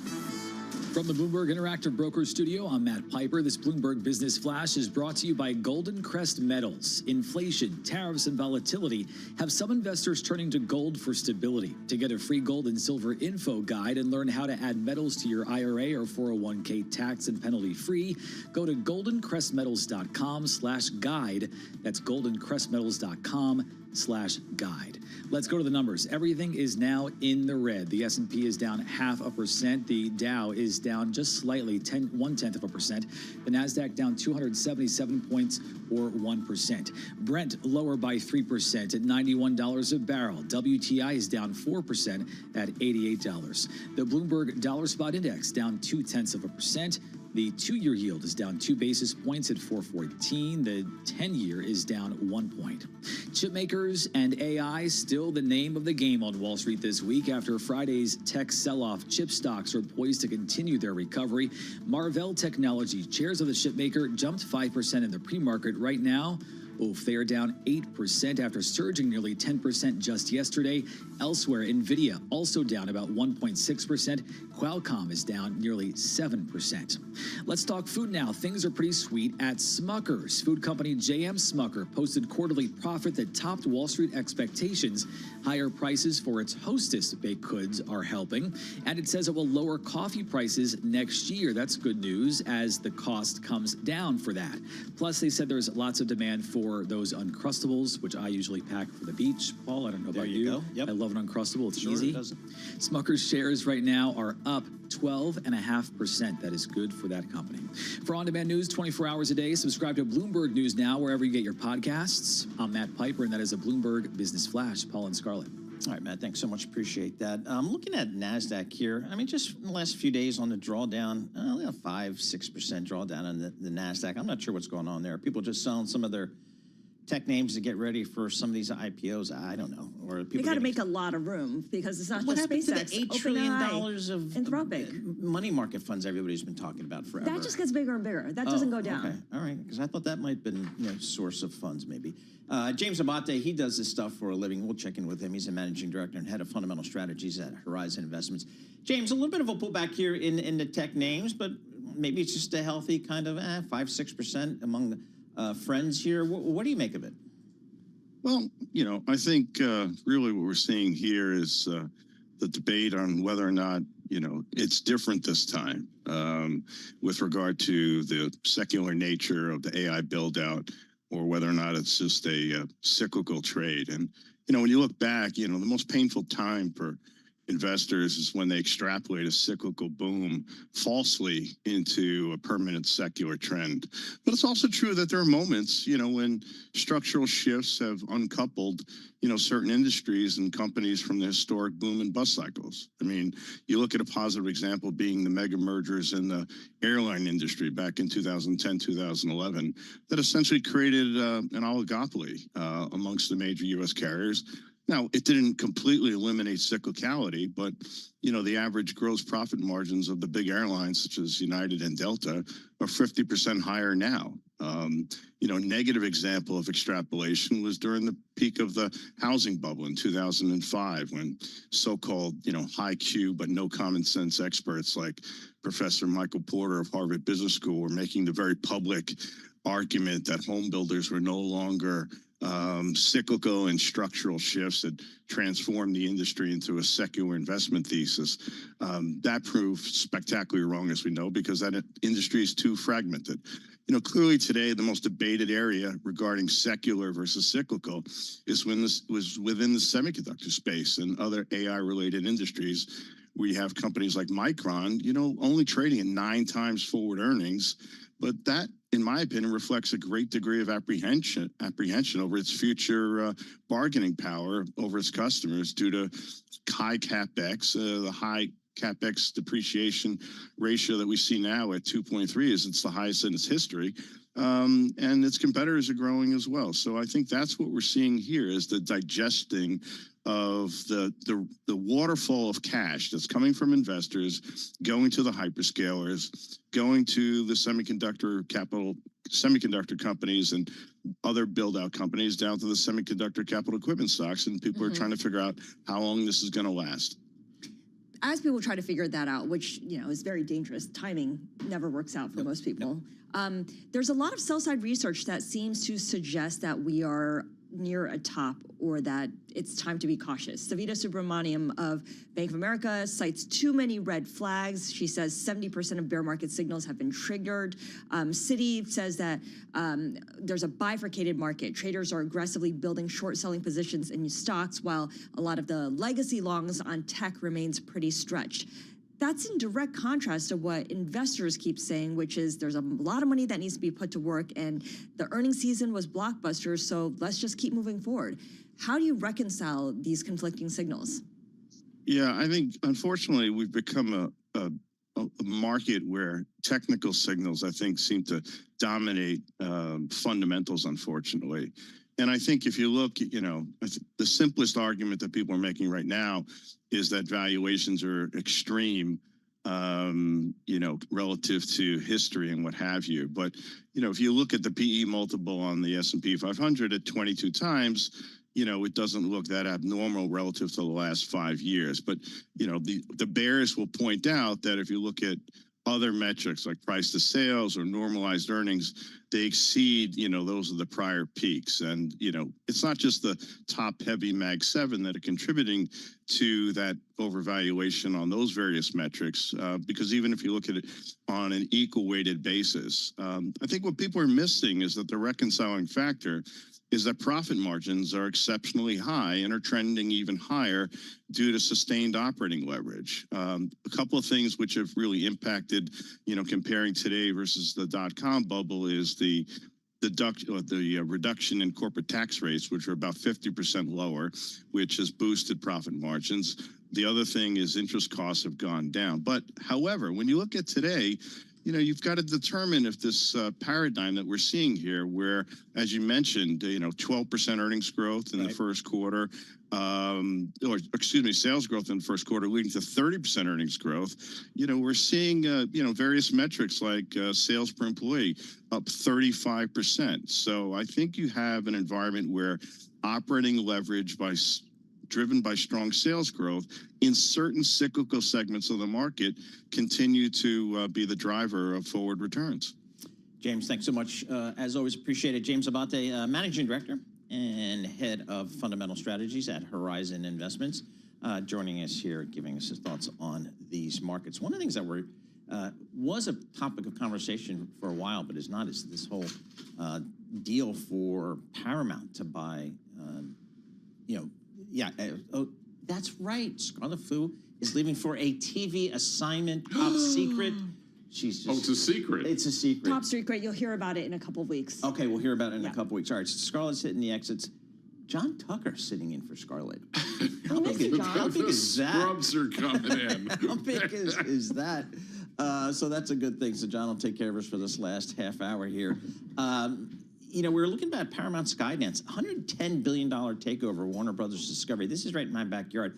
I spent decades putting these companies together, and now we got Paramount Skydance looking to buy Warner Brothers Discovery. But apparently, the UK's got a problem with it. Apparently, some US I think a lot of states people have a problem with it. I think so. Apparently, so I think it's something that's not necessarily going to be passed without some big-time review. And we want to review the antitrust. We go to Jennifer Reese, Senior Litigation Analyst at Bloomberg Intelligence. Jen, thanks so much for joining us here. Talk to us about what's going on with this deal and the United Kingdom.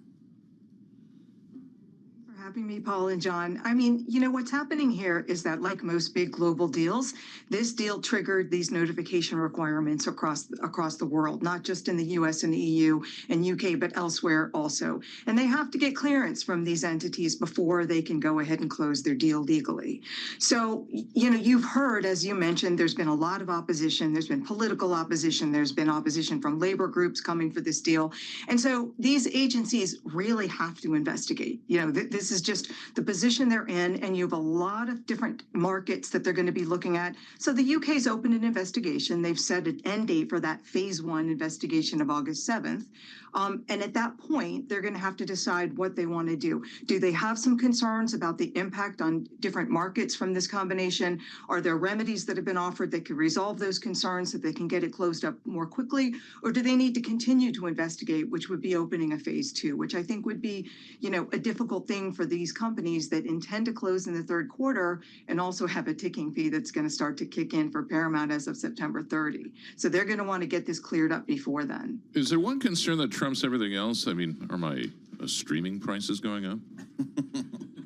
It's funny. I think what everybody thinks about is streaming because that's what we all understand, and we're consumers, all of us, for these streaming services. But I just don't see that streaming overlap being problematic anywhere in the world. Paramount Plus and HBO are the two entities that would come together, and they are still relatively small in the world of streaming compared to, Netflix and Disney Plus and all the others. And I don't think anywhere their combined market share gets anywhere near 30%. And that's kind of a flashpoint for antitrust. Under 30%, you probably don't have concerns. Over 30%, you probably do. So I think any agency regulator that's looking at this can probably get past that streaming concern. Jen, just summarize for us what's the status of the regulatory review in the U.S. here, the federal versus state? It's really complicated. In the United States, there's a mandatory antitrust waiting period that allows the Department of Justice, in this case, to investigate the deal. If that period expires, if the Department of Justice allows it to expire, legally the companies are free to close. That happened. But even though the Department of Justice allowed that period to expire, there have been news reports that it is continuing to investigate the deal, which is a little bit odd. It's just an unusual sort of set of circumstances. Even if that period has expired, the Department of Justice could still do something. They could still sue, which I highly doubt they will, or they could still seek remedies and enter a consent order. There's nothing that stops them. But if they don't do something and all these other clearances come through, the companies legally can go ahead and close their deal. Now, we've heard that the states, led by California, a group of states, I should say, are thinking about suing to block the deal as well. If they do that, what they're going to need to do is get a preliminary injunction, because the time it will take them for a judge to get to a decision on permanently blocking the deal is, probably 9 months, 8 months, 9 months, maybe even more from the time they file. And by then, I think the other clearances will probably be in and the companies could close. And it is much harder to get a decision on winding a deal. So the first thing they would do is seek a preliminary injunction. And that process can be much quicker than permanent. It can get resolved within about 4 or 5 months. All right. A lot of moving parts out there for this deal. Paramount, Skydance, and Warner Brothers Discovery. I know the folks in LA are very, very nervous because it could mean a loss of a lot of jobs out there. Jennifer Reed, Senior Litigation Analyst for Bloomberg Intelligence. Yes, we have litigation analysts in Bloomberg Intelligence. Why? Because they're critically important on these big M&A trades as to whether these deals get done, what kind of timing is involved, what kind of concessions may be needed to win approval. So extraordinarily important for Bloomberg clients here. S&P 500 down 85 points. The Dow down 300. NASDAQ off 500. That's 1.9%. This is Bloomberg.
thoughts, headlines, and breaking news 24 hours a day at Bloomberg.com, Bloomberg Television, and the Bloomberg Business app. This is a Bloomberg Business Flash. From the Bloomberg Interactive Brokers studio, I'm Matt Piper. Stocks are now falling as investors move from richly priced technology names to more economically sensitive industries. Taking a look at the numbers on Wall Street, the Dow right now is down 0.5% or 250 points.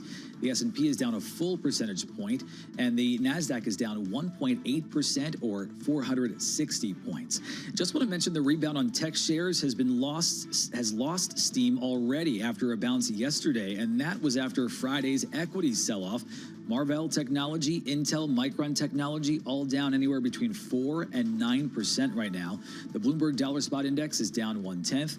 The 2-year Treasury yield down 2 basis points. The 10-year is down 1 point. Israel and Iran are still halting fighting as President Trump still seeks a peace deal. The drop in oil is easing concerns about higher energy costs that would fuel inflation. Brent right now at $91 a barrel, WTI at $88. The president also said again that the Strait of Hormuz will open soon, but it's been closed for about 100 days now. Lieutenant General Karen Gibson of Academy Securities says even when it does open, gas prices, they will remain high. It's going to be a long time, even under the best of conditions, before that flow returns to what we saw before the conflict. And so I think it's reasonable to expect that we'll see a significant slowdown there. All right, left turn. What's another Knicks story, right? I mean, we've been doing the Knicks a lot here. This one is actually off the court. The Knicks are good business for owner James Dolan. Thanks to the playoffs, the finals, Dolan's net worth has climbed this year by $450 million to now $1.9 billion with a B. His company that owns MSG Venue and Radio City Music Hall has seen shares rise 34%. And it also helps that he owns the Sphere concert venue in Vegas. And as mentioned a little bit earlier, Paul, you said MSG Sports is exploring spinning off the Knicks into its own entity, which could unlock more value for investors, potentially lead to a sale, with some analysts believing the team could be valued at over $11 billion. This would be the perfect time to sell if you were so inclined to. Anytime's a good time to sell a professional franchise. Always in demand. Maybe they'll do it if they win. Who knows? For on-demand news 24 hours a day, subscribe to Bloomberg News Now wherever you get your podcasts. I'm Matt Piper, and that is a Bloomberg Business Flash. Paul and John. All right, Matt, thanks so much. We appreciate it. I'm just looking at the, Matt was talking about the NASDAQ trading off here, another 1.7%. It's off about 6% just over the last several days. And typically you would not want to bring an IPO, a tech IPO, into that kind of tape.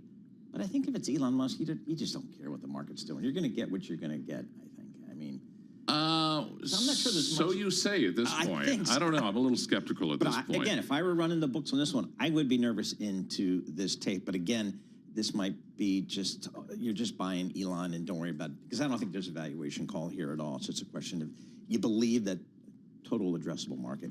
Let's get back to the geopolitics here. We still have, we are month 4 into this conflict with Iran. President Trump has said yet again, just recently, that he thinks peace is near, but he said that many times without coming to any conclusion there. Aaron David Miller joins us. He's a senior fellow for the Carnegie Endowment for International Peace. He's based down in Washington, D.C. Aaron, what's your view of an off-ramp for this war, and what is the catalyst to get us there?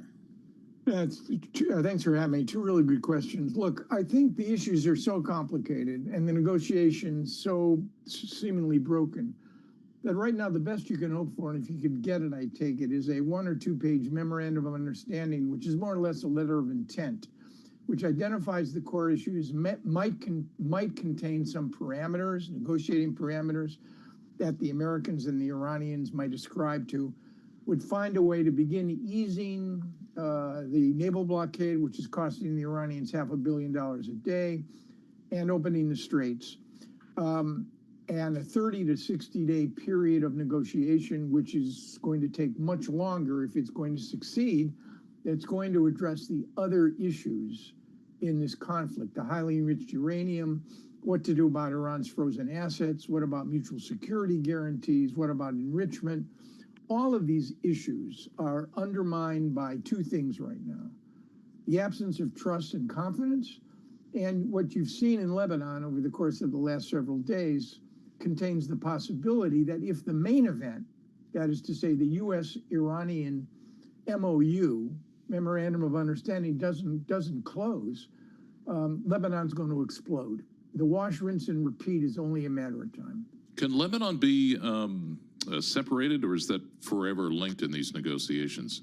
Too late for that, because I think as part of the ultimate deal, the Iranians are going to say to President Trump, look, we'll sign this thing, maybe they'll offer a way out, but we need a comprehensive ceasefire in Lebanon.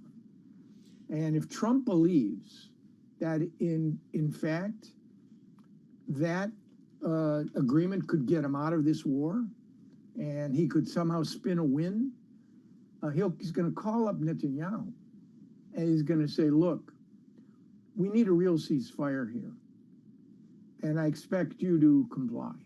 And because Netanyahu, the longest governing prime minister in the history of the state of Israel, controlled the country 15 of the last 17 years, is up for elections in October and cannot win, in my judgment, since Trump is more popular in Israel than he is, cannot win without the major endorsement, singing his praises of one Donald Trump.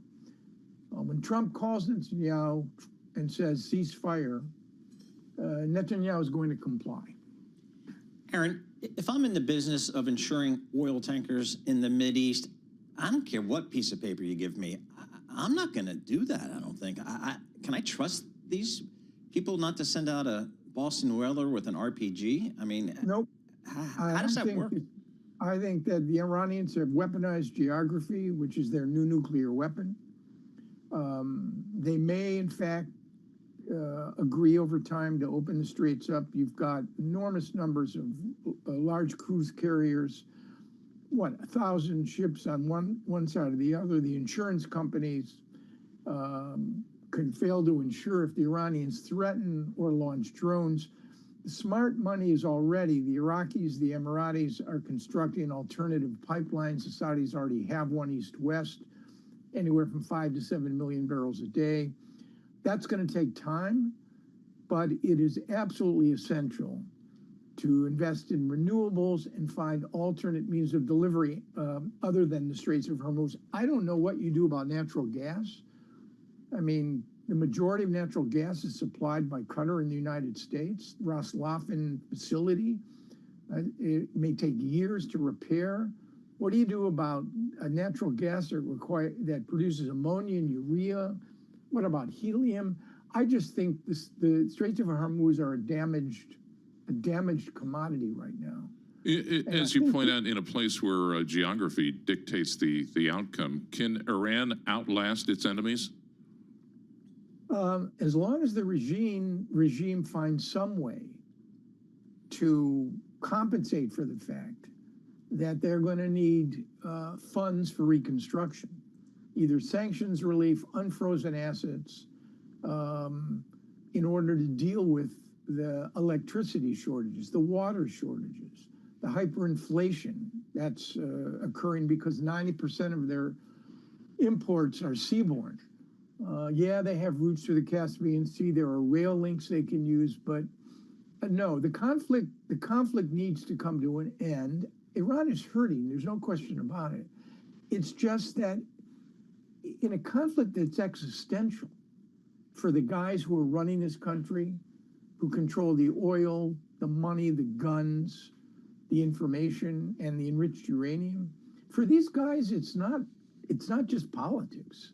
Yep. It's preserving their very existence, right? And what remains of the Iranian Revolution. It's not the same stakes for us. Certainly not for the President of the United States. So they're hurting severely. Survival, functionality is going to depend in. Yep. All right, Aaron, thank you so much. Always appreciate getting some time from you. Aaron David Miller, he's a senior fellow at the Carnegie Endowment for International Peace, just kind of getting the latest thoughts there on the Middle East as this drags on. Again, President Trump most recently, I think last night after the Knicks game, saying, hey, he thinks peace is near, but we've certainly heard that many, many times since the beginning of this war.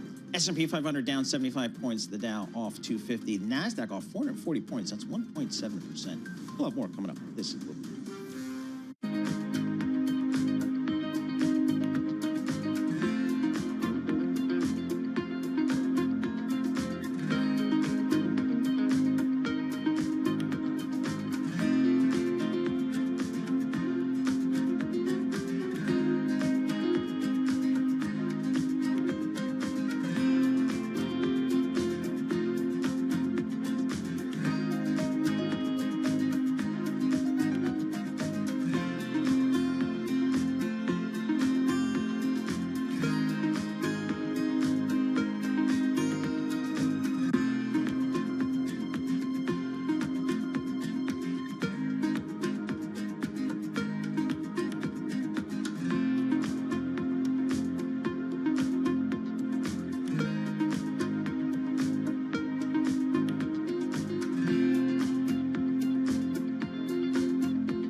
listening to Bloomberg Intelligence with Scarlett Fu and Paul Sweeney on Bloomberg Radio.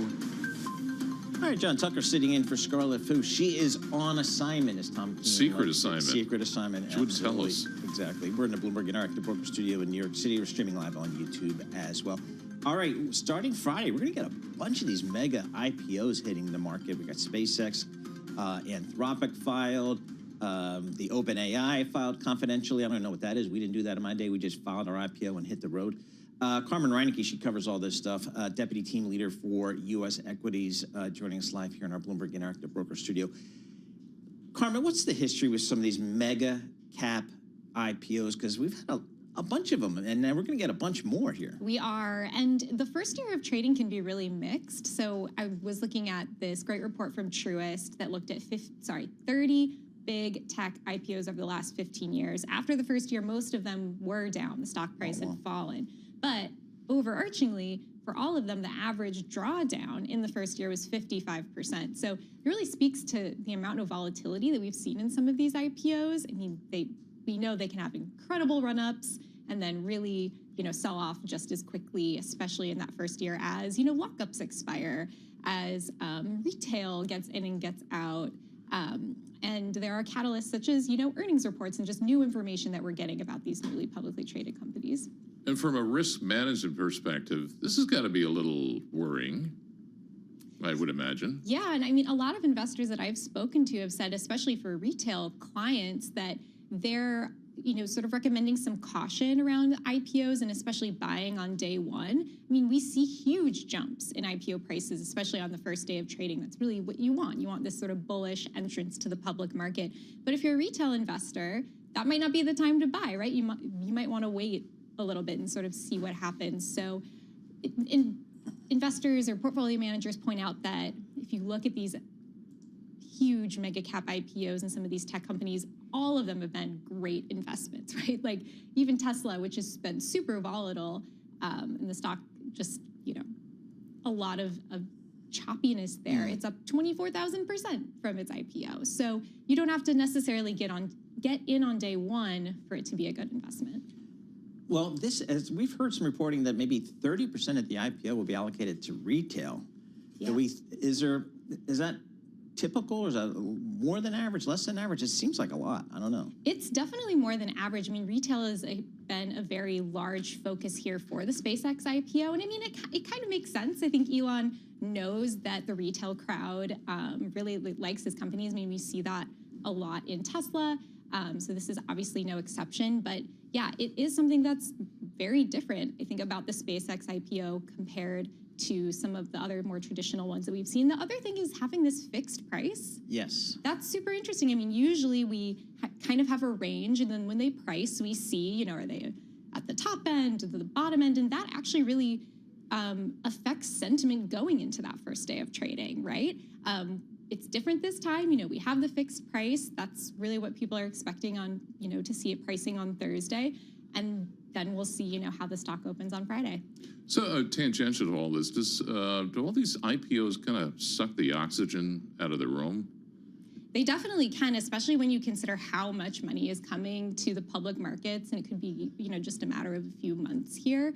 $3.6 trillion. There are only, I think, 11 companies in the S&P 500 overall that have a market value of $1 trillion or higher. So we're getting, almost like a third more added to the market in general. I mean, they're not going to be in the S&P right away. You know that. So they're not going to be in the S&P, but are they going to be in other indices? What do we know there? Yeah, so there were some changes around the NASDAQ 100, okay. So adding those. And that is another big difference here. That'll be really interesting. Having some index support may really change sort of the volatility piece of the puzzle here.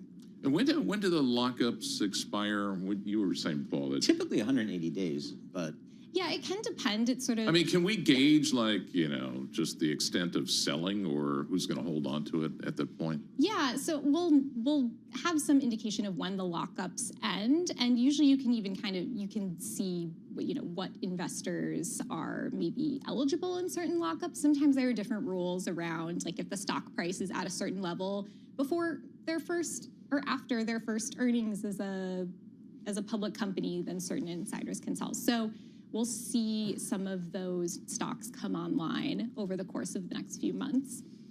Are we getting any valuation chatter pushback? Listen to some of this stuff. Multiple of revenue for some big tech IPOs. Snowflake came out at 3 times revenue. And this is courtesy of Dan Curtis, Bloomberg Television in London. Uber came out at 7 times revenue. Tesla, 20 times revenue. Facebook, 22 times revenue. SpaceX? 95 times revenue. Yes. What's the chatter there? So this is something that I've heard from investors also when they're advising their clients that, maybe you don't want to buy in right away. The valuations are really high, and there might be a better entry point as we, see SpaceX grow. Yeah, interesting. I mean, this is a call on Elon. Not to mention that Elon's going to have complete control. 85% voting control, and he's got some of these stock award thresholds that can make him a gajillions of dollars if we put 1 million people on more. I don't know what's going on there. Carmen Reineke, it's your job to figure it out. I'll just listen to what you had. This is a great story, folks. Check it out on the Bloomberg Terminal and on Bloomberg.com. Carmen Reineke, Deputy Team Leader, U.S. Equity. She's got a great story about how these mega cap stocks historically have traded, and it's certainly applicable to what's going on with SpaceX and with the other AI names coming down the pike. For our listeners in the U.S., a reminder, you can listen to us via satellite radio on Sirius XM Channel 121. Access the world's only global audio business network, coast to coast, 24 hours a day. Bloomberg Radio on Sirius XM Channel 121 is presented by Golden Crest Metals. Stay tuned for the latest market news and industry research. Your top stories and global business headlines are coming up in just a moment. John Tucker, thank you for sitting in for Scarlett Fu, who is on secret assignment. This is Bloomberg Good Morning.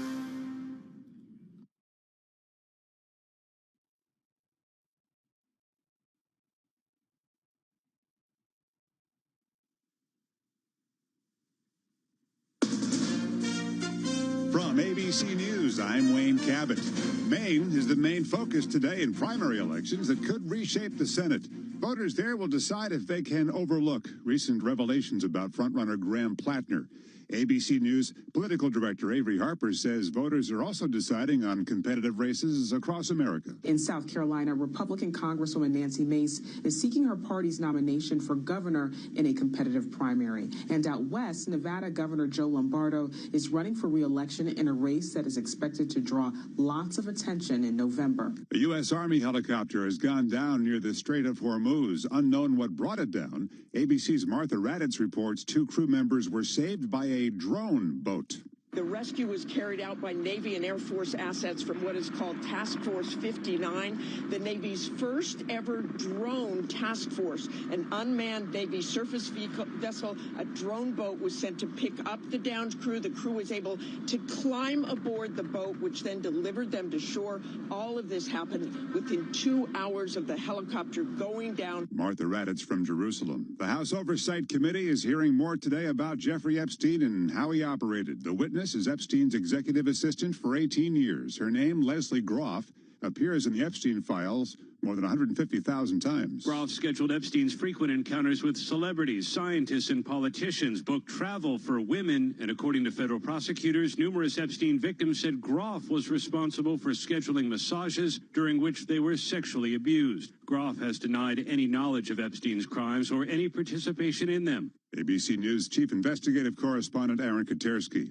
Nick Reiner, son of Rob Reiner, is seeking money from a trust fund that his parents established. He says he needs that money for his defense against charges that he killed his parents. You're listening to ABC News.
is as bad as it sounds. Farmers, ranchers, some pet owners even, in Texas and New Mexico are monitoring their animals for signs of the potential threat. Even as U.S. Agriculture Secretary Brooke Rollins returned to her native Texas to address the New World screwworm situation. Just a couple of hours ago, we had an additional confirmation in a goat in Gillespie County, Texas. Bringing to 5 the number of cases, 3 of them in cattle.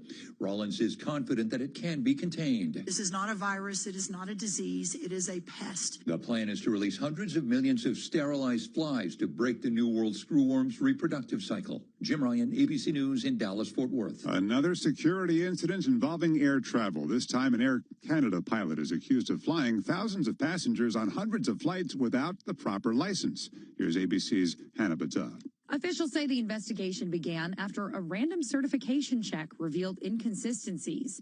The airline denies safety was ever compromised, saying all pilots at Air Canada undergo mandatory recurrent training every 6 months, but acknowledging the licensing process is essential. The airline saying it takes this matter with utmost seriousness. The pilot is charged with fraud and public mischief. It's Game 4 tonight, the Stanley Cup final between the Vegas Golden Knights and the Carolina Hurricanes. Golden Knights lead the series 2-1. I'm Wayne Cabot, ABC News.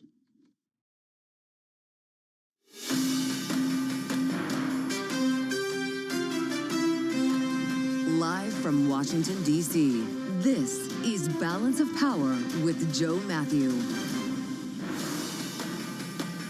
Can the speaker get to the president? Welcome to the Tuesday edition as Mike Johnson makes tracks to the White House today in hopes of disarming President Trump's pick for the Director of National Intelligence, which threatens to force the expiration of FISA by the end of this week. We're going to get the latest from Bloomberg's Tyler Kendall and from Mike Dorning on our Capital Influence team. It's primary day in Maine, along with a couple of other states, and we'll get more from Bloomberg's Brooke Sutherland as Democrats put their money on Graham Plattner today in Maine. And new polling on the Texas Senate race just out. Cliff Young from Ipsos will join us with analysis from our political panel. Rick Davis and Jeannie Shanzano are here for the hour, and we started, as always, with a look at Wall Street.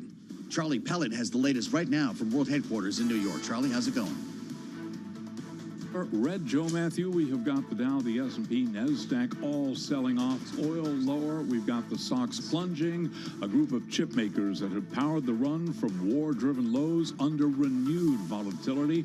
Right now, we have got the SOX, the Philadelphia Stock Exchange Semiconductor Index, down 5.1%. Bottom line here, we're seeing a rotation out of tech names. The S&P is down 1.4%. NASDAQ is down 2.4%. The NASDAQ 100 Index down 2.7%. Dow Industrials down 292 on the Dow, a drop right now of 0.6%. The Bloomberg Mag 7 Index down 2.1%. Again, the SOX bears repeating, now lower by 5.8%. All of this with the VIX back above 21, a 10-year at 4.52%, the 2-year 4.12%, and the 30-year 5.01%. I mentioned we got oil selling off down 5.2%, 86.52 a barrel. Barrel of Brent crude holding just above $90 a barrel. Right now we got Brent down by 4.4%. So bottom line here, we are seeing stocks selling off. As for the overall market backdrop, Barbara Reinhard is Chief Investment Officer for Multi-Asset Strategies and Solutions at Voya Investment Management. She says the war with Iran continues to weigh on the investment outlook. If you can get some improvement and some movement on a resolution to the war in Iran, that will help ease financial conditions. It'll help oil prices come down. That could really make for a much easier time in financial markets over the course of this summer. Barbara Reinhard of Voya Investment Management.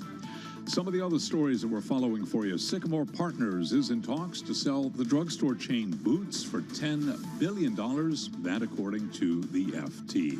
Among the chip stocks that are selling off today, Marvell down 12.6%, Qualcomm is down 9%, shares of ARM Holdings lower by almost 10%, NVIDIA down 2.8%, Advanced Micro Devices right now down by 6.9%. So again, recapping here, we've got the SOX down 5.8%. Oil is selling off. S&P down by 1.4%. For on-demand news 24 hours a day, subscribe to Bloomberg News Now wherever you get your podcast. And that, Joe Matthew, is a Bloomberg Business Flash. All right, Charlie, thank you so much. A bit of a bearish reversal in Micron and other stocks that we're going to be watching throughout the day. Things started higher, not too sure what's going on at the moment, but a lot of these stocks, as Charlie pointed out, are pointing lower. And if you ask Bank of America, it's already over. Amazing call here. Too many red flags, according to strategists led by Savita Subramanian. This came out after the bell yesterday. The headline on the client note, take profits. It's chilling to read through this, especially if you're long in this market. 70% of bear market signals have been triggered, according to the researchers at B of A, in line with the average observed during prior market peaks. The benchmark S&P 500, statistically expensive on 17 of 20 metrics, trades rich versus its tech bubble metrics on 8 of them. So maybe we shouldn't be too surprised to see this. Even as oil prices tick lower. Look at that. Crude oil in New York in the 80s. Brent actually dipped into the 80s for just a moment, and that's helping to pull back interest rates. So it looks like just about everything is tipping lower today. Thanks for joining us on the Tuesday edition. We're just getting started here. Live in Washington, I'm Joe Matthew on Bloomberg Radio, on satellite radio channel 121, and always streaming live on YouTube. Search Bloomberg Business News Live. We've got a lot to talk about, beginning with the situation in Iran that, of course, the market is keying off of for better or worse every day. Remembering that we were not in a great place over the weekend with Israel and Iran actually shooting at each other, the president demanding it stop, markets yesterday feeling buoyant, seeing it happen. Now the president's going a step further. He was in a good mood. He went to the Knicks game last night, and we'll talk more about that. What did he say? 2, 3, 4 days? We could, in fact, have a deal signed. Feel the optimism. Here's the president last night. We have ongoing negotiations with Iran. That hasn't stopped. We're in the final throes of what will be a very, very good deal that will not allow in any way, shape, or form nuclear weapons, etc. And the Strait will open up right away. It'll open up immediately upon signing, which could be in 2 or 3 days. 2 or 3 days. Is 2 or 3 days the new 2 weeks? He did say, talking to reporters, we could have at least an idea 1 or 2 days from now. Well, that's now. Maybe this could be a really newsy day. We have no idea. Which is why we ask Tyler Kendall every day to try to answer these questions, and she's with us right now. In fact, we're going to cut both ends of Pennsylvania Avenue in on this one. Tyler Kendall, and then we'll talk to Mike Dorning about what's taking place on Capitol Hill, because, of course, as I mentioned, the Speaker of the House was in the West Wing today. Is he still there? Has he left? We don't know. Maybe Tyler does. She came over from the White House to talk to us after the president laid down a marker last night. Is he up, by the way? He must be really tired after the late night of the game. There were some posts this morning. So he's up and posted. I think so, yes. 2, 3, 4. What are we doing with the timeline right now? Well, actually, our colleague Anne-Marie Herder and asked him directly if he meant 2 or 3 weeks, and he said, no, I mean days. Yeah. It is very clear that the White House is trying to be as committed as possible towards a diplomatic deal, Joe. Mm-hmm. I mean, the president got personally involved in the latest round of negotiations between Israel and Iran, and we did see some positive movement on at least that front, because both sides did come out and say that they would stop shooting at each other for now. To give you another timeline, date to circle on the calendar, the president did say last night that he thinks that he can hold them off from shooting at each other for at least another week. Okay. So then that maybe muddles the timeline a little further. But we know that this is still giving the opportunity for the risk of escalation, because the IRGC came out and said, yes, we'll hold off for now, but if Israel continues its operation in Lebanon, then there is the threat that we could see kinetic action again. And so far, Israel is continuing those operations against the Iranian-backed militant group Hezbollah, which they say is a separate front in this conflict, and that they haven't achieved their full military objectives when it comes to Hezbollah. So that puts the risk on the table, but it's the White House's stance that they are making progress. And Joe, we can say that a person familiar with the matter confirms to Bloomberg News that there are active discussions happening this week. They characterize them as intense, and that they continue to be mediated by Pakistan. Wow. This is actual human beings at a table, not passing paper across an ocean, right? As we understand, this is face to face.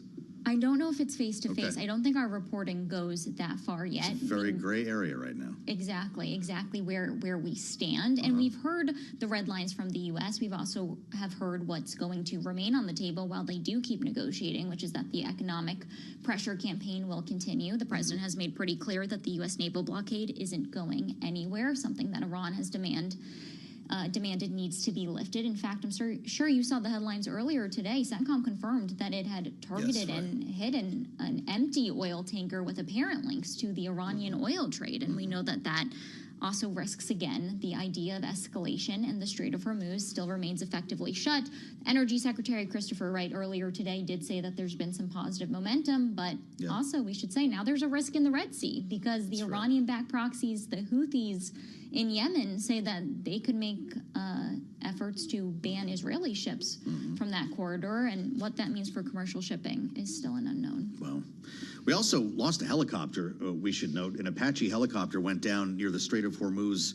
President was asked about it last evening. He said the pilots are fine. This is a crew of 2. We still don't know what happened, what downed the chopper, whether it was shot down or had some sort of mechanical problem. The president did suggest there'd be a report today, so we'll let you know if we hear more about that. I want to bring Mike Dorning in, Tyler, because both of your beats collide today. You can meet in the center of Pennsylvania Avenue on this one. The Speaker of the House went to the White House to talk to the president, not about Iran, but about FISA, Iran being the backdrop of this debate around the warrantless spying powers that are about to expire on Friday.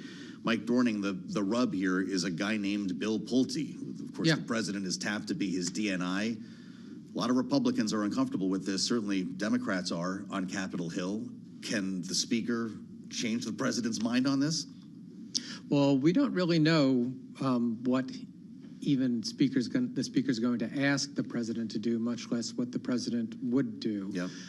But the problem here is basically a lot of Republicans have their doubts about Pulte, but more importantly, Democrats don't trust him because he basically used the powers of his prior job, or his other current job, I should say, to go after people like Federal Reserve governors and stuff that were perceived enemies of Trump. So they don't really want to give him this expansive power to wiretap anyone in the world outside the U.S.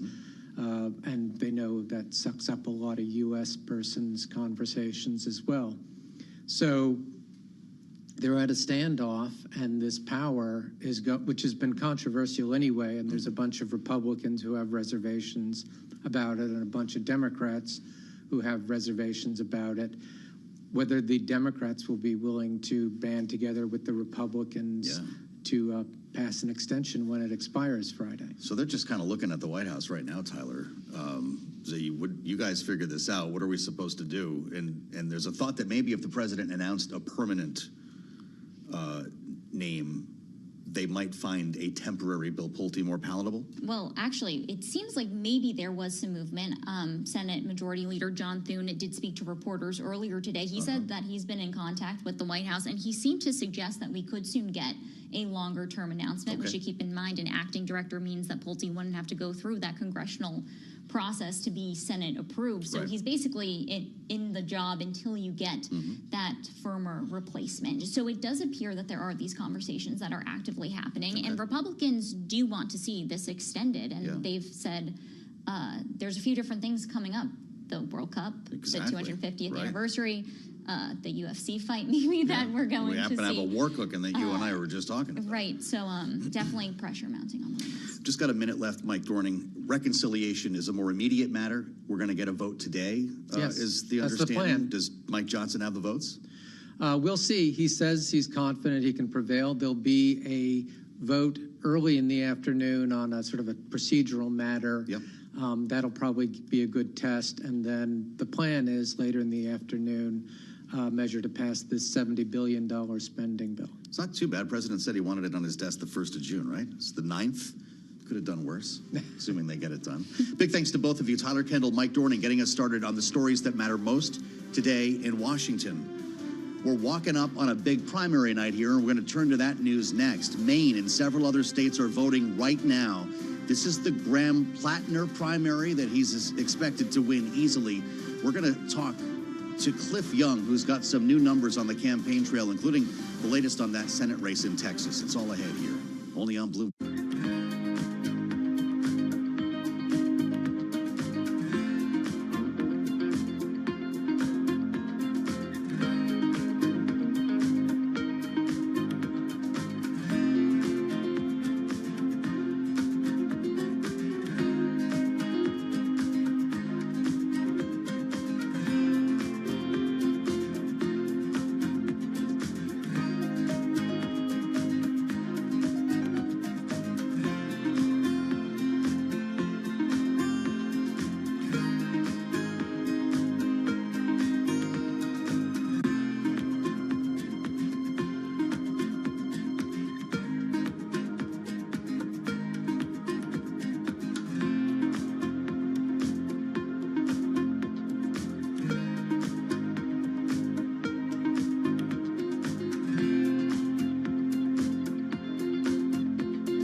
It's 12:21 on Wall Street. We do check markets all day long here at Bloomberg. The Dow, the S&P, NASDAQ, all very much in the red, and we are at the lows of the day. A rotation is seeing investors move from richly priced tech names to more economically sensitive industries. The stocks right now selling off big time, down 7.3%, taking a lot of high-profile chip names with it. Bottom line here, we got NASDAQ down 3% right now.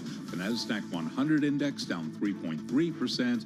S&P, keeping it all in context, down another 129 points.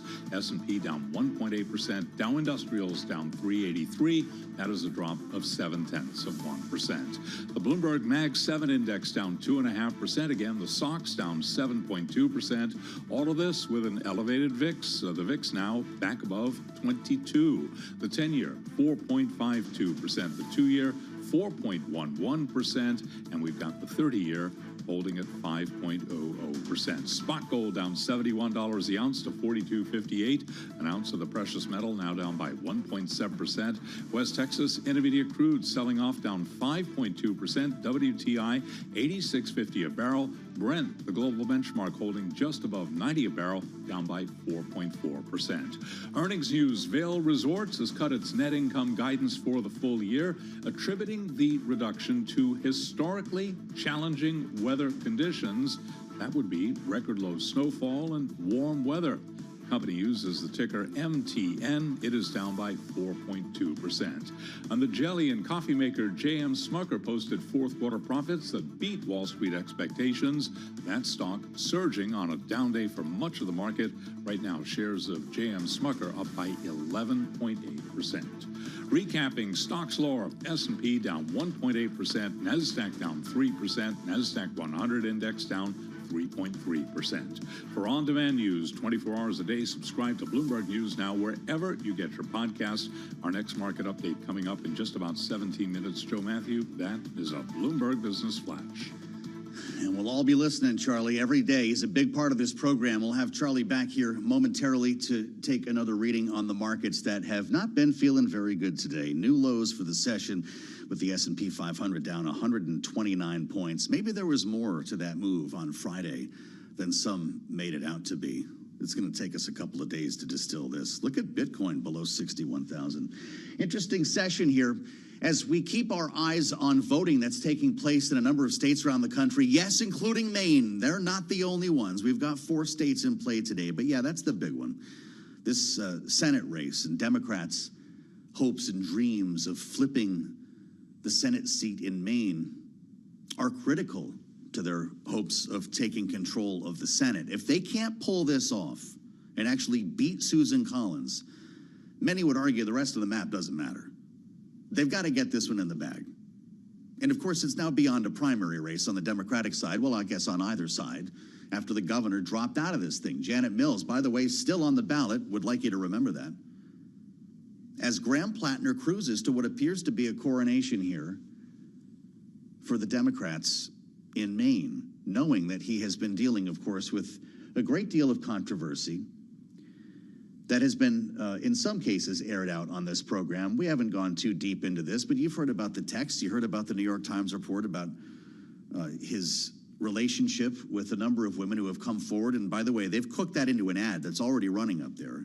And it's going to be a very expensive and probably a very negative race between these two. As the posts from Reddit come back around, the interviews with some of these women who have actually sat in front of cameras. And you've got a number of folks on the Democratic side, beginning with Ro Khanna, who went all the way up there. The congressman from California has got presidential ambitions to say he believes in redemption. This is being compared to the Senate race in Texas, though, with Ken Paxton, of course, concerning a lot of Republicans about whether he has the stuff or too much baggage to be elected in a general contest. We're going to air out both of these races, first with Brooke Sutherland, who's joining us from Boston, and then with Cliff Young from Ipsos. He's got new numbers on the Texas race. Brooke is our bureau chief in our great Boston bureau, my old hometown, with the best view of Beacon Hill anywhere in Boston. Brooke, it's great to see you. Welcome back to Balance of Power. How are you looking at this race? If not one today, that doesn't matter so much. Can Janet Mills make a dent at the last minute? You know, I think it does matter a lot. And I think, you know, for Democrats, what they're really looking for is voter turnout and what that margin of victory is for Graham Plattner. He is very likely to, you know, cruise to the Democratic nomination, but that margin is really going to matter. The latest poll that we have showed Plattner with 75% support and Mills at 10%. That was after Mills had suspended her campaign, but before the recent reports about the text messages with other women during his marriage and his relationships with some of his ex-girlfriends. And so I think if Mills can substantially close that gap and you see a really strong showing for her, that's going to be a signal to national Democrats that they might have a problem here, and they're already worried about their chances, you know, in terms of being able to continue to gain momentum in Maine and get those 4 seats that they need to get a majority in the midterms. But I think if you see a really tight margin here, that's going to raise those concerns even more. Pretty remarkable timing to see yesterday the op-ed in the Washington Post from Genevieve McDonald, former Maine state rep, the former political director for Graham Plattner's Senate campaign. The headline is, I'm sure you saw this, Brooke. I know firsthand why Graham Plattner should not be a U.S. senator. Do stories like these or do columns like these matter at this point, or the people of Maine feel like they know what they need to know about Graham Plattner?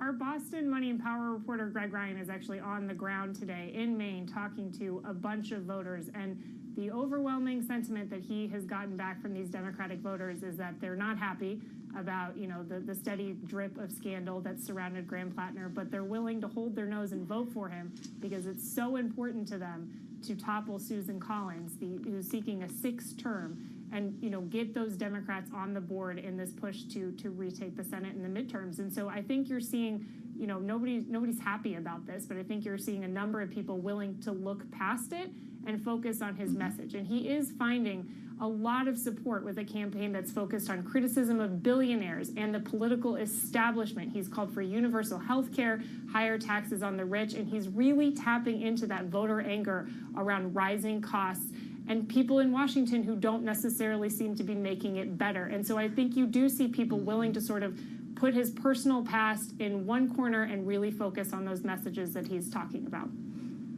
Really fascinating. It's great to talk to you, Brooke. We appreciate this. Are we going to get a late call tonight before you leave us, or do we expect this to be at a decent hour? I think it depends on what the margin of victory is. And so Maine does have ranked choice voting, but that will come into play if somebody fails to get more than 50%. And I think if we see that, it's a disastrous night for Graham Plattner. Wow. All right. So, come on tomorrow. I want to talk this out with you. This is fascinating. Brooke, thank you. With us live from Boston, Brooke Sutherland, our bureau chief in the great town, as we add the voice of Cliff Young, aforementioned, from Ipsos, U.S. Public Affairs Chair. He's also visiting professor of political science at Texas A&M University's Bush School of Government and Public Service, and they're out with their first poll here on the state of Texas, and I want to seize on that Senate race that we've been discussing. Cliff, it's great to see you. Welcome. It's great to be here. Texas Pulse poll. This thing looks cool. You guys did a great job, and I congratulate you on it. You've got a 3-point lead for James Talarico right now, which is fascinating in a state like Texas. How do we rationalize this, if not reflecting Ken Paxton's own baggage? Yeah, it's if you look at the poll, look at the data across the board. Texas is a red state. Oh, right. It has been a red state, historically has been. It is today. You look at the other races, both gubernatorial and some of the down ballot races. It's all red, but not this race specifically. And I think there's a twofold reason. On the one hand, you have cost of living. That's the number one issue. It is weighing down on Texans like all Americans. But you also have a high-quality candidate in Talarico. He's a good product. He resonates, and that's what we're seeing today in the poll. Really interesting. Paxton's got time. But a lot of people know Ken Paxton, right? Do either of these candidates need to invest in name recognition after the primaries that they went through? Yeah, so primaries are important. They raise name recognition, familiarity. Yeah. But the first bit of the campaign will need to be reintroducing the bios, who they are, what they've done, how they're sort of linked to Texas in an important way. Talarico has more of a ceiling. There's 50% of Texans that say they don't know much about him at all. That could be a good thing or a bad thing. It's a good thing because all you have to do is show your bio. If you're Talarico, it could be a bad thing because Paxton and Republicans can fill that vacuum with negative points. So they're both trying to identify each other, right? And we keep hearing Paxton refer to him as a vegan and tofu Talarico and the rest. But a lot of Texans became very familiar with Ken Paxton through his very public divorce and impeachment, right? So a lot of his identification has already been put into the mold. Can he change perceptions in the months ahead? Well, the experience is that typically someone like Paxton that's well-known, that has baggage, it's very difficult to sort of shake that, right? Really the strategy is to paint the other one as being problematic, to paint Talarico as being weird, let's say, different, a liberal, a progressive, these sort of, these bad words. And that will be the specific strategy of the campaign. Again, Independent of the result, Tallarico is a talent. He has a lot of interesting attributes, and that's why we see him up in the polls today. Really interesting. This is, of course, following the redistricting in Texas, and you're asking voters about that as well. How is this going over? The rewriting of maps. Yeah, you don't have a majority of Texans saying they like it. About 37% of... Which is wild, because they started a national trend. Yeah, exactly. And so it's really something that was done with consensus of the political class, which is primarily Republican, establishment Republican there. You do have a supermajority percent of Republicans agreeing with redistricting, but overall, when you take in consideration Democrats and independents, they don't like it so much. And like everywhere else, there's a bit of hold your nose. Maybe we have to do it for politics in the short term, but probably isn't good for democracy in the long term. I have to check gas prices every day. I talk about the campaign, and they have been trending lower, at $4.16 today. Still, however, above $4, and they're paying $3.62 in Texas. Is cost of living the number one issue there, like everywhere else? It's by far the number one issue. It is affordability, cost of living. I'm having problems making ends meet, with the caveat that Texans feel better off than the average American. So the Texans on average about 46% of 43 depending on the poll say that basically they're on the right track. When you look at America as a whole, only 20% of Americans say they're on the right track. So Texans feel like they're relatively in a better place, but still making ends meet. The Trump endorsement sure meant a lot. Ask John Cornyn. This was like a blowout for Ken Paxton after the president came into the fold very late in the game. What does his approval look like, or disapproval in Texas? The president. The president's in a fairly good place. Where in the United States in general, he's below 40%. Yes. That's the tipping point. We've talked about that a lot. It's difficult to get things through. But in Texas specifically, he's at 46% approval rating. He is strong. Now, he's especially strong on the border. Texans give him that credit, that due. But he's weakest, obviously, on cost of living. Really interesting, as always, with fresh numbers, new research on his brand new poll. Cliff Young, Texas A&M. Fascinating read, Cliff. Thank you, as always. Subscribe to the podcast if you want to go back through these numbers. We'll assemble our panel next, only here on Bloomberg.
It's 12:40 on Wall Street. We do check markets all day long here at Bloomberg. We begin with the developing story. President Trump saying moments ago that the Iranians shot down a U.S. helicopter last night, with the president saying, quote, the U.S. must respond to the Iran attack. Now, the president posted on Truth Social about Iran. We've got the losses for the U.S. stock market intensifying. Right now, we have got the S&P 500 index down 2.2%, dropping 161 points. The VIX, by the way, now surging to above 23. We've got NASDAQ down 932 points for the NASDAQ Composite Index, a drop there of 3.6%. The Dow Jones Industrial Average down 535 now, a drop there of 1.1%. So these headlines proving to be the latest catalyst to send stocks lower. Fast-moving markets, fast-moving developments. We'll keep you covered as we get more right here on Bloomberg Balance of Power.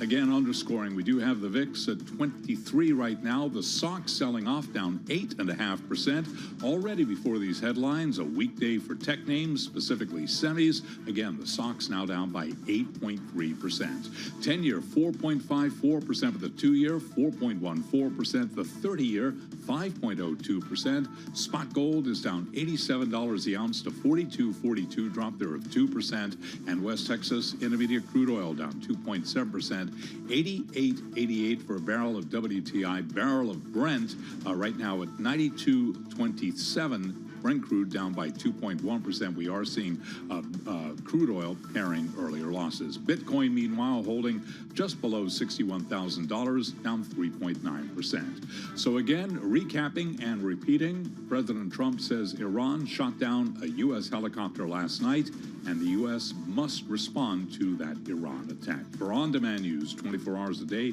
subscribe to Bloomberg News Now wherever you get your podcast. I'm Charlie Pellet. That Joe Matthew is a Bloomberg Business Flash. All right, Charlie, that certainly changed the day, and it's pretty interesting to see how the markets turned right before this news broke. It's coming from Truth Social, what Charlie just reported. This is a big deal. We woke up to news this morning that the helicopter, that Apache helicopter, had gone down, but it was not clear why. The president telling reporters last evening that both members of the crew were fine. They had been rescued, but now we learn more. I have just been informed by our great military, he writes, that last night the Iranians shot down one of our highly sophisticated Apache helicopters while patrolling over the Strait of Hormuz. There were 2 pilots involved. Both are safe and uninjured, he writes. Nevertheless, and this is a big deal, the United States must, of necessity, respond to this attack. Thank you for your attention to this matter, President Donald J. Trump. At new lows for the session now, with the NASDAQ down 3.5% and S&P 500 down over 2%, and a VIX suddenly at 23. This is a very different looking market, albeit was already negative when we started this at 12 noon, but sharply lower now. Bitcoin just above 61,000. Interest rates remain slightly lower, with the 2-year at 4.13 and the 10-year at 4.54. This is a breaker. We're going to get to the panel on this because we want to hear from Rick Davis and Jeannie Shanzano. But let's first compare notes with Tyler Kendall, Bloomberg's Washington correspondent, back here with us in our D.C. bureau now that this has broken.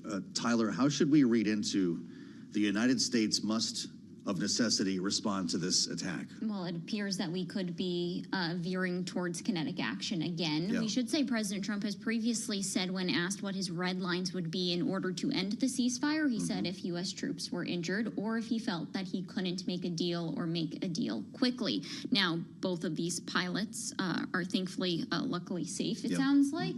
So it'll be interesting to see if the administration does frame this as being a violation of the ceasefire, because that doesn't seem to amount to either of those red lines that the president had previously put out. But it is clearly a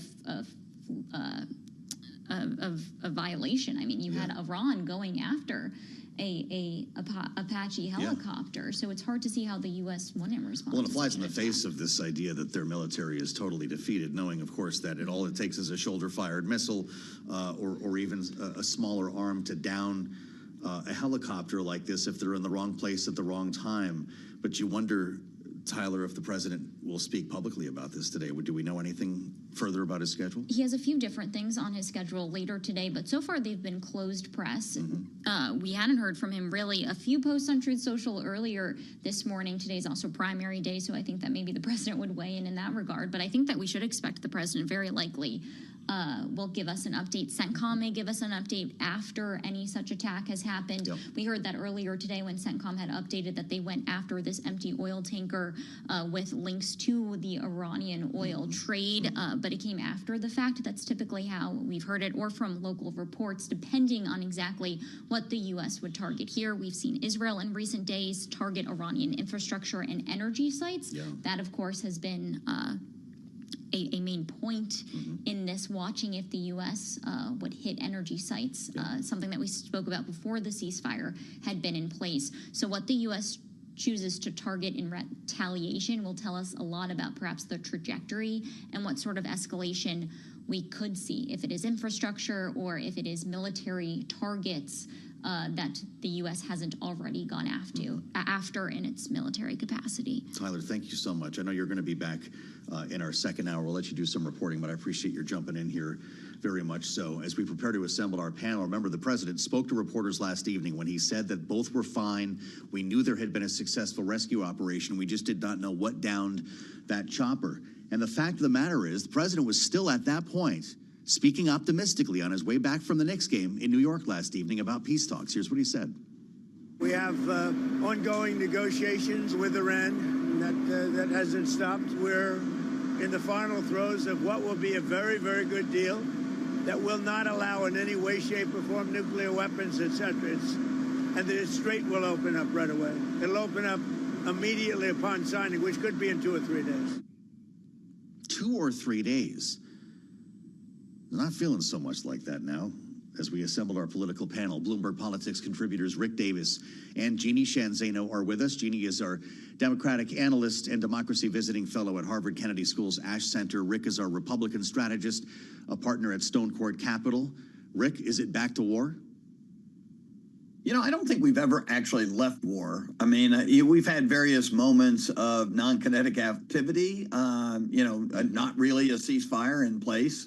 Other than from what Donald Trump tells us, the Iranians really haven't respected that in any way, shape, or form. And certainly the terms of that, which includes Israel not attacking Hezbollah, have been violated time and time again. So we've been in a war footing since day one. I know it's not popular to call it that because then you have to bring in Congress. But the reality of it is we haven't made any progress discernibly in a public view against a treaty of any kind or a legitimate ceasefire. It seems these things come out of thin air, as it did last night, and it shows how quickly it can change, as you just pointed out, from the president saying one day we've got a couple of days to go, which he said repeatedly and hasn't happened, but then to have the Iranians attack. I mean, they must be following what Donald Trump says and ignoring it. All right, Jeannie, so if this is the case that the U.S. must respond as the president says, what's a proportionate response? They don't have planes, from what we understand, to shoot down. What does the president do? Yeah, and this is where I think we have to reconsider how seriously we can take the president's words. He has repeatedly said we are in a ceasefire. We have not been in a ceasefire. He has repeatedly said that Iran's military capacity has been completely wiped out, as we can see based on what happened this weekend, what happened with the helicopter. That is not the case. And he keeps saying we are, within days, sometimes 2 weeks, sometimes like last night, 2 to 3 days of a peace deal. But Donald Trump is the only one who's saying that. Iranians aren't saying that. The Israelis aren't saying that. Hezbollah's not saying that. And so the president remains in the same predicament he's been in since he decided to enter this war of choice, which is that we have now given to Iran enormous power and control. When the president says he holds all the cards, the reality is Iran holds the cards, and the president is suffering politically at home. The world economy is suffering. The U.S. economy is suffering. And he's really in a no-win situation, which is why all of the previous presidents since the Iranian Revolution tried to avoid a quagmire in the Middle East and with Iran for this reason. So what can he do? He can try to do some air attacks. I mean, there's only a few options. Air attacks, you send in ground troops, which would be, utterly, unthinkable, or you try something from the water. I mean, that is it. So I suspect we see some limited air attacks. But what we know from this and from everything that's happened since this war began is we are not anywhere close to a deal. And so that is the unfortunate reality for the United States and for President Trump. You know this helicopter well, Rick, made by Boeing, the AH-64 Apache, widely regarded, unless there's something they're developing I don't know about, as the most advanced, the most effective attack helicopter in its class. When you see something like this shot down, does that tell you that Iran's military is more capable than we thought? And to that end, how would you respond to this? What would be a proportionate response to you? Yeah, of course, we know that Iran still has a sizable arsenal of missiles, drones, arsenal of attack. And we know the limited amount we know that this Apache attack helicopter was patrolling in and around the Gulf of Hormuz, in the Strait. And so, it's probably outside its normal ability to be protected by land-based anti-missile equipment that the U.S. has. And so it's in a risk, right? I mean, when you patrol in these places, you put yourself at risk. And that should not surprise anybody. We have an armada of equipment designed to protect our military and our equipment, but also to be able to launch a massive amount of weaponry into the battlefield. And so you have to put our blood and treasure at risk when you're in an area like that, and it's an active battle zone, and you have to constantly review and really feel out where our enemy, Iran, is located. And that's what this helicopter, assuming reports are right, was doing. And so, the military takes risks every day, both in training and in active duty. And this was one of those things that you have to expect in a situation like this, regardless of what threats that we've made to Iran. Iran is willing to sacrifice its own people to achieve its ends, and that is something we aren't prepared to do. And so in that regard, they will take risk attacking us that we would never do ourselves. Interesting. Jeannie, it was remarkable watching the markets turn lower here and extend losses more accurately right before the news broke. I don't know if there were leaks involved here, if the market seemed to think that it knew something that we didn't. Maybe there was a headline from overseas, but the reaction has been visceral. And I wonder what this does to the market's ability to see through this war. The president 1 hour saying we could be done in 2 to 3 days, and then an hour later you have news like this. Yeah, and I think this is the danger. It's a little bit like the boy who cried wolf. If you consistently claim something is close, something is happening, we're almost there, there's a while that people can say, oh, okay, you have more intelligence, obviously, as president than we do. We're going to buy that.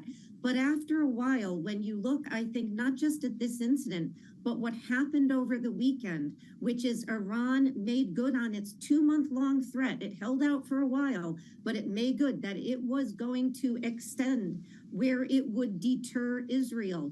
Israel has shown no signs, even overnight, of backing down. Iran is not backing down, and the U.S. is sitting there. At some point, I think the market and even the American public, all of us say, when the president says 2 or 3 days, for the 8th, 9th, 10th, I don't know how many times, Joe, people start to grow weary of the fact, can we trust that? So I'm not surprised that the market is reacting even before we had this news, because people do know that there is no end in sight at this point. Even the president said it could be Labor Day. 1 day Labor Day, 1 day, 2 to 3 days. None of that makes sense, and you can't hang your hat on it. Pretty remarkable to read.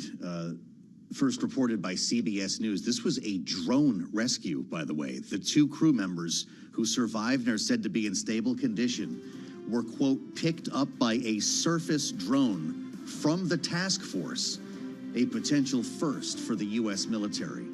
An unmanned boat picked them up out of the water. Rick Davis and Jeannie Shanzano will stay with us as we roll into hour 2 of Balance of Power. And breaking news, the U.S. Army Apache helicopter that went down near the strait was shot down by Iran. The president says the U.S. will respond. This is Bloomberg.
From Washington, D.C., this is Balance of Power with Joe Matthew and Kaylee Lines. The Apache was shot down. Welcome to the Tuesday edition. As President Trump announces on social media, the U.S. Army helicopter that went down near the Strait of Hormuz last night was in fact downed by Iran. I'm Joe Matthew alongside Kaylee Lines in Washington with breaking news today. Markets turned sharply lower, Kaylee, right before that announcement was made. Yeah, it was already a down day being led by technology, semiconductors in particular getting hit hard. But clearly that risk-off sentiment is just being fueled further by the president's post. Not just that Iran shot down this helicopter, the two pilots of which we should note were successfully rescued, but that President Trump says the U.S. of necessity must respond to this attack. It will now become a question of what exactly that response looks like, and if it is in nature escalatory or attempts to be de-escalatory response. And exactly at this point, how we qualify a ceasefire, as it's been referred to now, weeks in the making, even though we have been shooting at each other periodically throughout that time. The president has not spoken publicly outside of this post. Kaylee, he did speak with reporters last evening saying the crew of two, as you mentioned, were fine. But you wonder if he will address the nation on this, if in fact we are going to resume kinetic action. Yeah, of course. It's just after he told reporters in the early hours after the Knicks game in New York that he thought that this could be resolved in 2 to 3 days in terms of reaching a deal. He said that we're in the final throes, but is this event potentially something that could disrupt that process? We'll get the very latest from Bloomberg's Tyler Kendall in just a moment. But as Joe mentioned, this is market-moving news that the president is driving now. So let's get a check on those markets as we turn to Charlie Pellet up in New York. Hey, Charlie. Well, hello there. Indeed, certainly these heightened tensions in the Middle East rattling markets. Let's get right to the numbers here because we got a big move to the downside with the S&P down 1.7% right now, down 123. We're trading just off session lows. Dow Industrials down 400 on the Dow, drop there of 0.8%. But it was a down day before we got these latest headlines. As Kaylee mentioned, a lot of weakness in semiconductor stocks. NASDAQ down 2.9% now. The NASDAQ 100 index down 3.2%. All of this with the VIX right around 22 now, was above 23. The SOX selling off. That's the Philadelphia Stock Exchange Semiconductor Index. Right now that is down by 7%. The 10-year 4.53% with the 2-year currently yielding 4.13%. The 30-year 5.01%. Gold is down 1.7%. $42.55 the ounce. West Texas Intermediate crude pairing earlier declines. WTI 87.93 a barrel, down now by 3.7%. Barrel of Brent right now 91.54, drop there of 2.9%. Our Nora Melinda will have a whole lot more on the markets for you coming up in just a moment. So again, recapping here, we've got the VIX just above 22. The SOX selling off down 7%. All of this as President Trump says the U.S. must respond to Iran's attack on an American helicopter, and that is dimming hopes for an end to the conflict. For on-demand news 24 hours a day, subscribe to Bloomberg News Now wherever you get your podcast. I'm Charlie Pellet. Joe and Kaylee, that is a Bloomberg Business Flash. All right, Charlie Pellet, thank you so much. Yes, the losses were pre-existing, but they did deepen just in advance of and after President Trump's post saying that the U.S. must retaliate against, or respond, rather, to the attack, as he describes it, Iranians shooting down an American Apache helicopter near the Strait of Hormuz.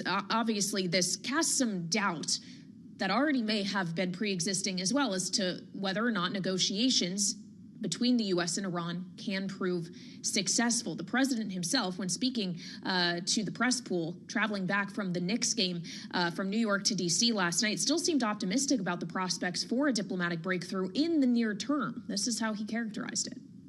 We have ongoing negotiations with Iran that hasn't stopped. We're in the final throes of what will be a very, very good deal that will not allow in any way, shape, or form nuclear weapons, etc. And the strait will open up right away. It'll open up immediately upon signing, which could be in 2 or 3 days.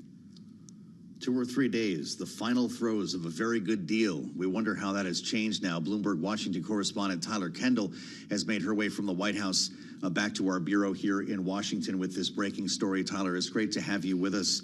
Is this ceasefire ending now with this news, or do we not know? There's really a lot of pressing questions. That is definitely one of them, how the administration is going to view this attack by Iran against one of our helicopters. Thankfully, the 2 pilots are safe. I will point out that over the weekend, President Trump was pressed on what would be the red line in order to end the ceasefire. He was asked directly about if Americans were killed. He said, yes, that would contribute to his decision. But he said that his other red line is whether or not he felt that he could make a deal or make a deal fast enough. And that gives us a little bit more insight into how the administration has been viewing the flare-up in fighting that we have seen since the ceasefire began, because the White House has made it absolutely clear that they want to prioritize diplomacy as that viable option. And as we just heard from the president, he did say that progress was being made, but this could derail those efforts, because just over the weekend, we saw the worst flare-up in fighting since the ceasefire was announced, when we saw that kinetic action between Iran and Israel. The next question, of course, is what does the U.S. response look like? And does the U.S. go after military targets, which has seemed to be the preferred course of action for the Trump administration? Or do we see an escalation when it comes to maybe targeting infrastructure or energy sites? I will quickly point out, in that exchange of strikes between Israel and Iran over the weekend, Israel did hit a petrochemical facility in Iran, which was considered to be a rather big strike when we are talking about the range of options that could be in front of the U.S. Well, we're just getting a headline crossing from Axios, Tyler. Barak Ravid reporting, citing a U.S. official, that the investigation determined that an Iranian drone hit the U.S. helicopter and got it to crash, but that U.S. official said the investigation still has not determined if it was intentional or not. And I would imagine that the U.S. would calibrate its response based on whether or not it was intentional. Yeah, I think that's probably right for us to assume. Interesting that President Trump, though, came out, I guess, ahead of this report and without providing the fuller details, because it does seem that the U.S. does want to make it clear that we are going to respond in some regard to what would seem like an escalation regardless of intent. It raises questions on exactly how this happened and how service members were put at risk. But again, thankfully, it doesn't seem like it had escalated to that level, and they're safe. All right, Bloomberg's Tyler Kendall responding to this breaking news with us. Thank you so much. And of course, we'll see if we hear more from President Trump about this. Right now, it's all closed events on his schedule for the day.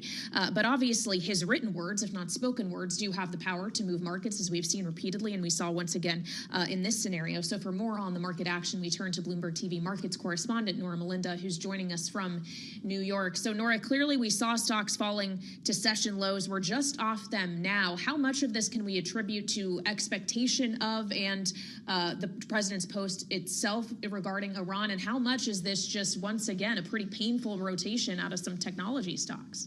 Well, we've been seeing the market lurching from headline to headline to headline. Of course, we know that the market was essentially thinking that we may see some easing of tension. So when you see headlines like this coming through, you're going to see the market reacting in a substantial way.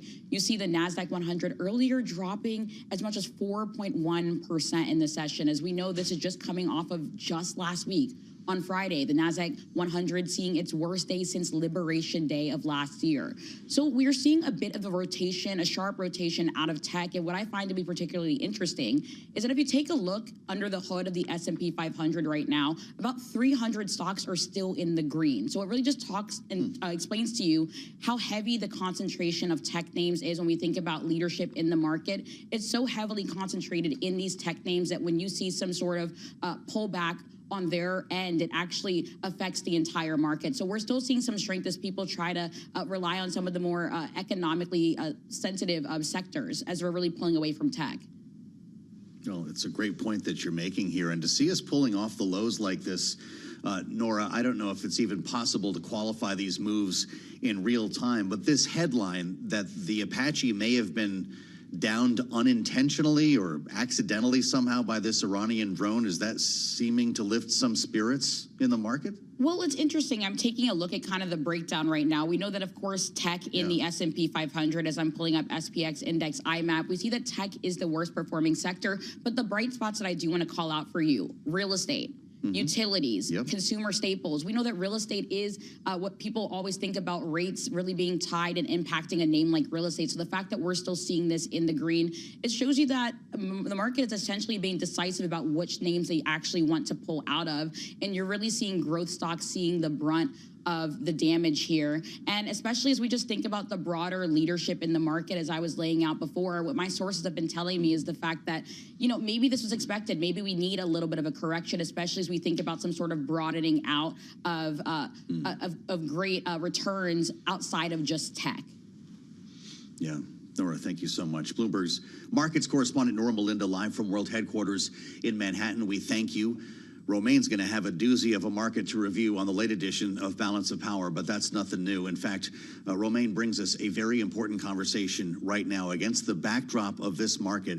Romaine Bostic at the Mizuho Tech Conference underway right now in New York with the CEO of IBM. This is live on Bloomberg. Romaine, take it away. Thank you, Joe. I am here with the CEO of IBM, Arvind Krishna, here at the Mizuho Technology Conference in Lower Manhattan. Great to have you here. Pleasure to be here with you, Romaine. Obviously, all the talk is about AI. We talk about digital AI. We talk about biological AI, physical AI. Everyone's already looking around the corner, including you, to quantum, which, of course, many people think is going to be the next big thing, something that IBM has been working on for years. 2 years ago, you laid out a relatively ambitious target that we would actually see quantum advantage using IBM hardware by the end of 2026. We're halfway through the year. Are we going to get that? Absolutely. If I look at what some of our partners like the Cleveland Clinic are getting done, what the national labs like Oak Ridge are getting done, I can already see the early signs of what they're getting, the progress they've made. When we talk about what that progress could mean, not only for the world of business and finance, but as an application through our society, is healthcare the first place that gets it? I think that materials or maybe simple molecules are the very first place, maybe magnetic materials as alternates for some of these things that are very hard to get. I'll use the word rare as a bit of a pun over there. I think lubricants to maybe get more effective energy, maybe better EV batteries, and then small molecule drugs are there in the first set. But I also want to be equally excited about what we could do about modeling weather perhaps, or modeling flows to improve how chemical plants work, maybe aerodynamics to improve how vehicles and airplanes work. These are really, really exciting use cases for us. I am curious, though. I mean, when we talk about actually starting to see some sort of proof of life on quantum advantage this year, your own head of research has said that that process might be a little bit more elongated. Is there a disconnect between your ambitions and what he's seen from the scientific perspective? No. So I'll take an example of what's happening on molecule properties. So last summer, June of 25, we could maybe understand a 5-atom molecule. You'd react with, that's not very exciting. You could do that on a piece of paper if you're smart enough. Okay, I'm not smart enough, but I trust you, yeah. Last November, that team could do 300-atom molecule. Okay, you'll say that's great progress, 5 to 300, but you could probably do that on a normal supercomputer. So, okay, that's not quantum advantage. This April, they did 12,000 atoms. They did a half of a protein called trypsin. I think they're on their way to about 30,000 atoms already. So 5 to 300, same amount of time, 300 to 12,000. One more month, 12 to 28,000. It gives you the rate of improvement, some of it from the hardware, some of it in algorithmic techniques that people are learning of what can work. By the way, at this size, you can't actually do it any other way. Okay, well, we talk about the commitment that you've made to this. You've invested or committed to invest about $10 billion in this, which I assume is the tip of the iceberg. You got some pretty big backing from the federal government, giving you $1 billion. Not that you need it, but certainly a vote of confidence.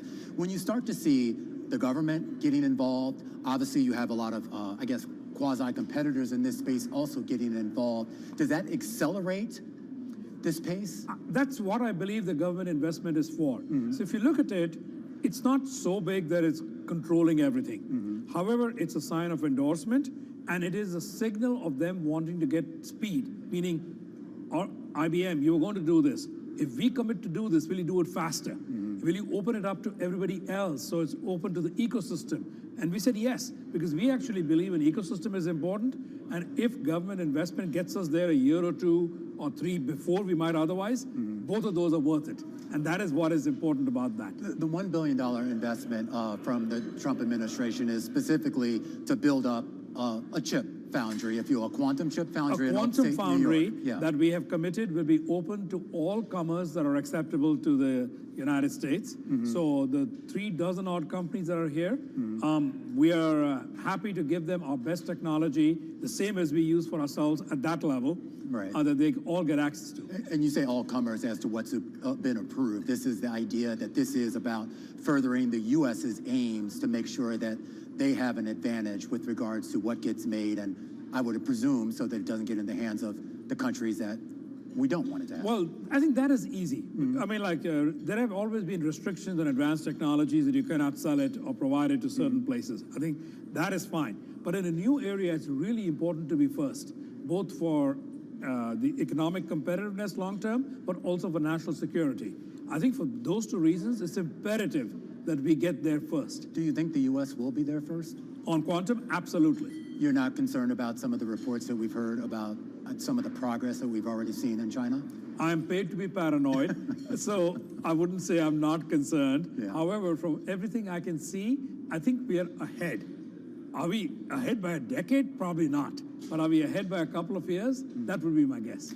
I do want to talk about just AI in general. At your Think conference last month, you talked a lot about this idea of the progress companies are making with regards to the deployment of AI, and more importantly, some of the progress they aren't making. You've talked about this idea, or IBM has certainly talked about this idea of the limited ROI that we've seen so far. You say that the companies that are getting this right aren't necessarily the ones that are just deploying more models, but they're finding ways to take the models that they already have and use them better. Explain that. I'll give you an example.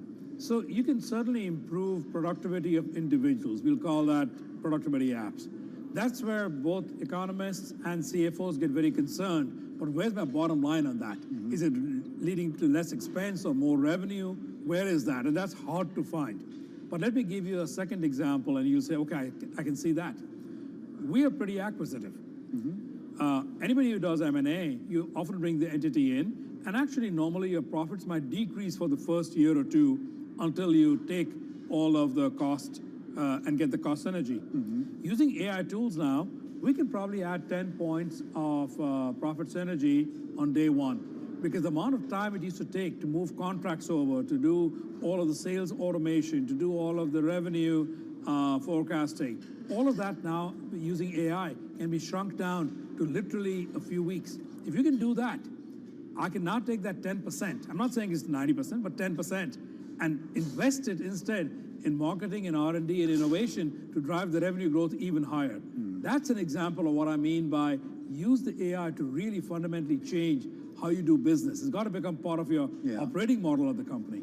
Are you taking that medicine yourself internally? We are. In the last acquisition we did, we actually managed to take out about 60% of the G&A on day one.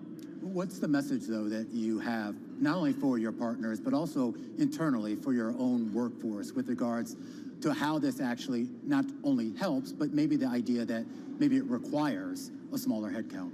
It's not necessarily going to be a smaller headcount. So a lot of people talk about this. So let me give you an example. On college hires, we tripled our hiring in 2026 compared to 2025. Okay. For entry-level positions? For entry-level positions, tripled. Absolute number, tripled. So you look at me and say, why? Because my belief is if these tools make people who are coming in out of college more productive, quicker, that means we are going to be advantaged by having more capacity to build things at a cheaper cost point, which means we can go get market share. Will the shape of the workforce change? Absolutely. But I think there will be more people in the value-driving functions, be it R&D, be it sales, be it marketing, and the creative activities. And some of what I would call classic back office will decrease because you don't need so much there. So the shape of the workforce changes. Total employment is not decreasing. I want to talk about security. Obviously, we know the potential opportunities when it comes to AI, quantum, and everything in between. You've invested so far, a commitment of about $5 billion towards something called Project Lightwell. The idea that it gives your partners a little bit more visibility about flaws in that sort of AI chain, if you will, for my sort of uninformed framing of it. But talk about why that's necessary, and more importantly, is $5 billion going to be enough? It's hard to tell whether any amount is enough here. I think, look, this is like asking why are cyber criminals existing, and the old Willie Sutton joke was, well, I rob banks because that's where the money is. Well, if your money is inside the cyber infrastructure, they're going to come. our investment in Lightwell, I think a lot of people can point out the problems and point out vulnerabilities. Our investment in Lightwell is actually about fixing them. So we are saying that not just open source that we are good at, but if you have open source and the source code is known, we can use these same tools that are used to find vulnerabilities to also create the fix and give it back to the community. That is really what Lightwell is about. Of course, in order to do that, you need cooperation around where people are finding things, how critical are they, where are they in the critical infrastructure. So that is the whole project, but it's actually about us coming up with an antidote, not just the problem. This, I can just tell by looking at your face, this is probably an exciting time for you. IBM is obviously a storied company when it comes to computing, and we are clearly at the inflection point of something new, maybe something better. You've gotten a big bump in your stock price, largely because of at least the government backing or at least the government support. Is there a sense here, when we talk about the potential for an acceleration in revenue growth, the widening of profit margins, that is something that is imminent, or is that something still long-term? Well, depends on what you call long-term. I kind of liken what we're doing on quantum and cyber to where GPUs were in 2015, 2016. And each era of technology tends to go faster. So if I say QPUs plus cyber is going to go fast, I think in the next 2-3 years, we're going to see incredible returns coming from these technologies into our numbers. And with those ambitions, you have the capital you need in order to do that? Any plans to maybe go to the market to look for a little bit more? We go to the markets all the time. We are always in the debt markets, and so far our debt investors have been very confident in us, and we get great rates there. We could maybe dip into other markets, but I think for what I'm pointing out over the next 5 years, I think we have the capital and we got the wherewithal inside. Arvind, really appreciate you joining us. My pleasure. That's Arvind Krishna. He is the CEO of IBM. Back to you in Washington, Joe. All right. Romain Bostic, thank you so much. Joined by Arvind Krishna at the Mizuho Tech Conference in Lower Manhattan. A fascinating conversation, and hearing from him there the idea of the U.S. government endorsing IBM, not controlling it through its own financial interests here and wanting to get up to speed, as Arvind Krishna described it. Obviously, we're seeing IBM stock down a little bit today. That is broadly true for technology stocks, semiconductors in particular getting hit hard, though risk sentiment overall has taken a bit of a hit in the aftermath of President Trump saying that the U.S. must respond to the attack and the downing of an American Apache helicopter by Iran. So let's get more on today's market action as we check back in with Charlie Pellet up in New York. Hey, Charlie. I thank you very much indeed. Let's get right to the numbers. You gave us the perfect setup. The Dow, the S&P, NASDAQ, all very much in the red. Looking at an 83-point drop right now. Yes, off session lows on the S&P right now at 73.24. That is a drop of 1.1%. Dow Industrials down 202 points on the Dow, a decline of 0.4%. NASDAQ right now down 525 points, a drop there of 2%. The NASDAQ 100 index down 2.3%. We are seeing weakness in semiconductor names. Indeed, the SOX, the Philadelphia Semiconductor Stock Index, down now by 4.7%. After moving above 23, the VIX now at 21.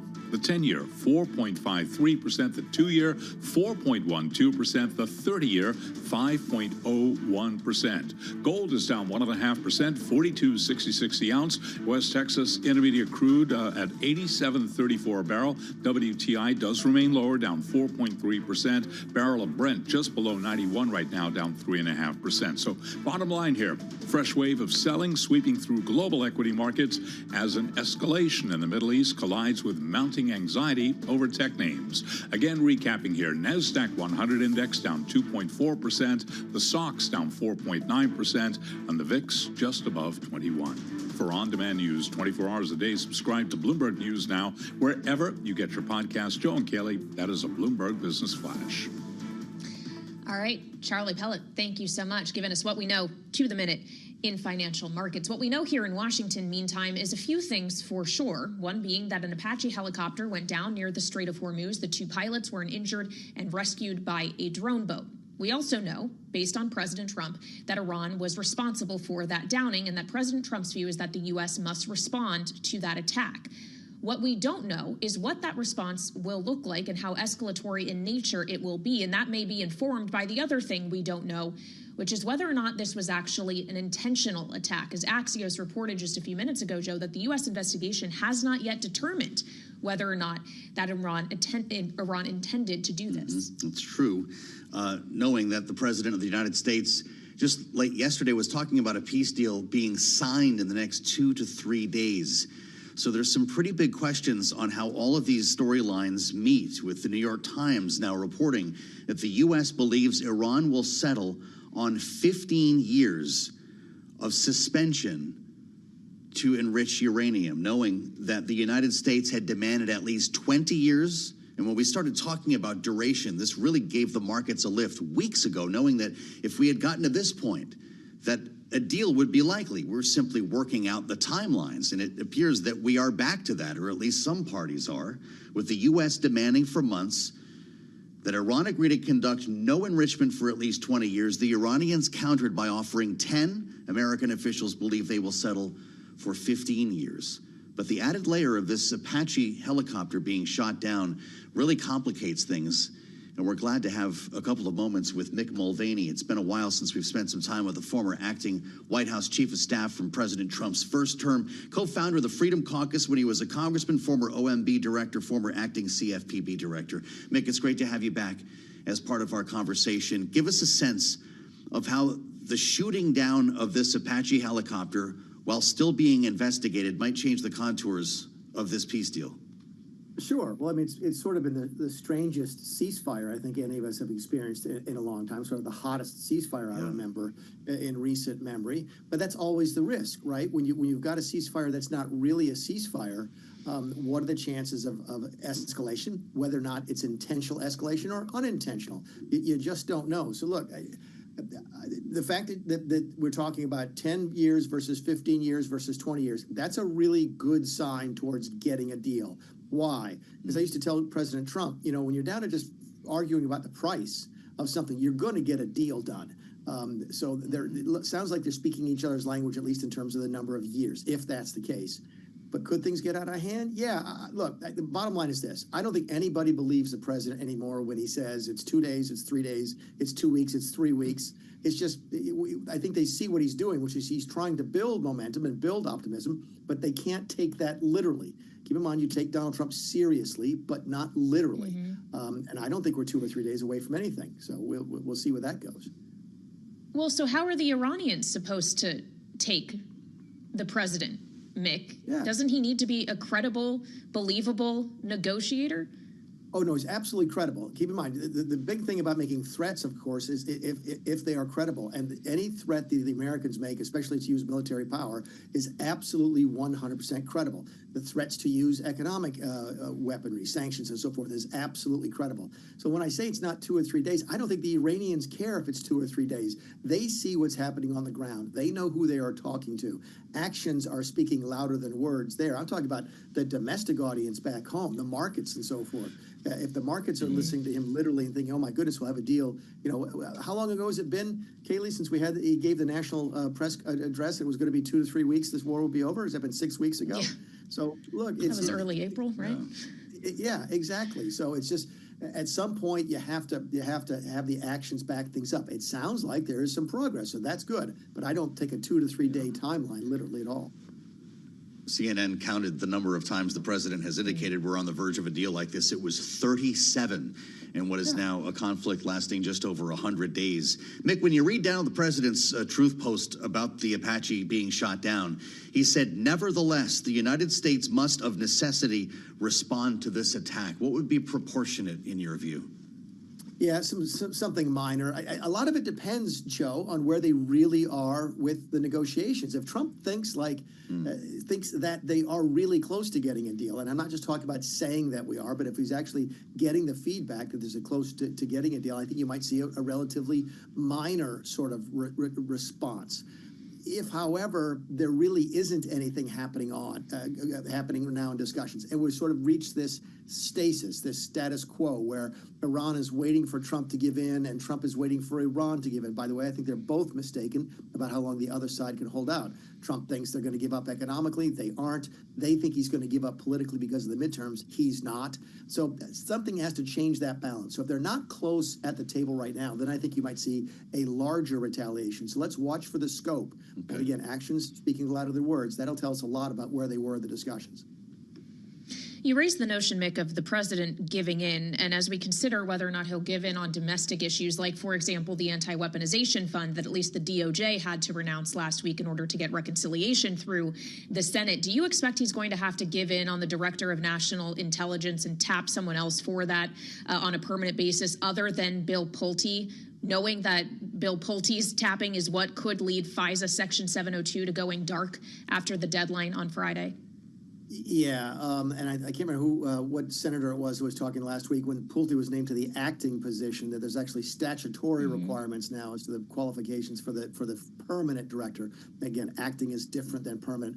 My guess is that Pulte can't be the permanent ODNI, the Office Director of National Intelligence, just because, number one, I'm not sure he meets the statutory requirements. Number two, the atmosphere right now in Washington towards that particular position is fairly poisonous. So I'm not sure Trump wanted him permanently anyway, but if he did, there's plenty of good other people out there within his organization that could fill that particular role. So, yeah, but I don't think Pulte gets the gig permanently. You were ahead of your time, Mick Mulvaney, as acting chief of staff. You helped to create the path for a lot of members of the cabinet here. So what does the president do? Speaker Mike Johnson was at the White House reportedly earlier today to try to talk this out. Does the president name a permanent pick that might help lawmakers accept the idea of an acting Bill Pulte? It does. I think it absolutely does. It also helps with FISA, the FISA renewal, which is really what this is about, right? I mean, the president, I don't think really, he doesn't get up in the middle of the day asking himself, who's going to be ODNI, but the FISA thing is a big deal. He's hearing about that from Congress a lot more than he's hearing about, whether or not this person or that person is a good permanent ODNI. So, yeah, I do think that there's a lot of pressure on him to sort of compromise, give a name that the Hill is okay with, use that as a way to get FISA approved. I think FISA ultimately does get approved simply because it does have bipartisan support on the Hill. So I think that gets approved, but I do think the president's going to have to name a different ODNI director to get that job done. Well, I guess we'll see if it's able to be approved ahead of the Friday deadline. We're also waiting to see, Mick, if the House is going to be able to pass the budget reconciliation bill to fund ICE and CBP today. They've been dealing with a lot of attendance issues. I think it was 37 members of the House missed votes yesterday. It's obviously primary day in a number of states. Is that math too difficult for House leadership to risk it today?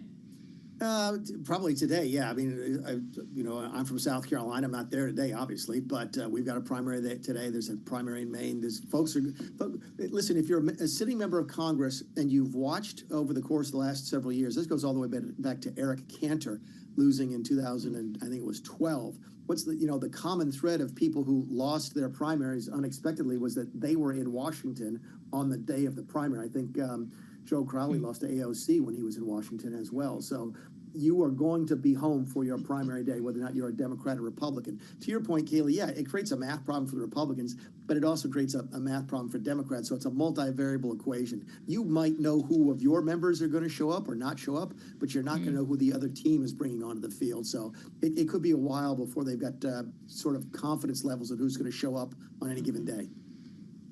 House votes on reconciliation today. Mick, the speaker, seems to think he's got the votes, but there has been some heartburn. Well, look, there's been some heartburn about this anti-weaponization fund.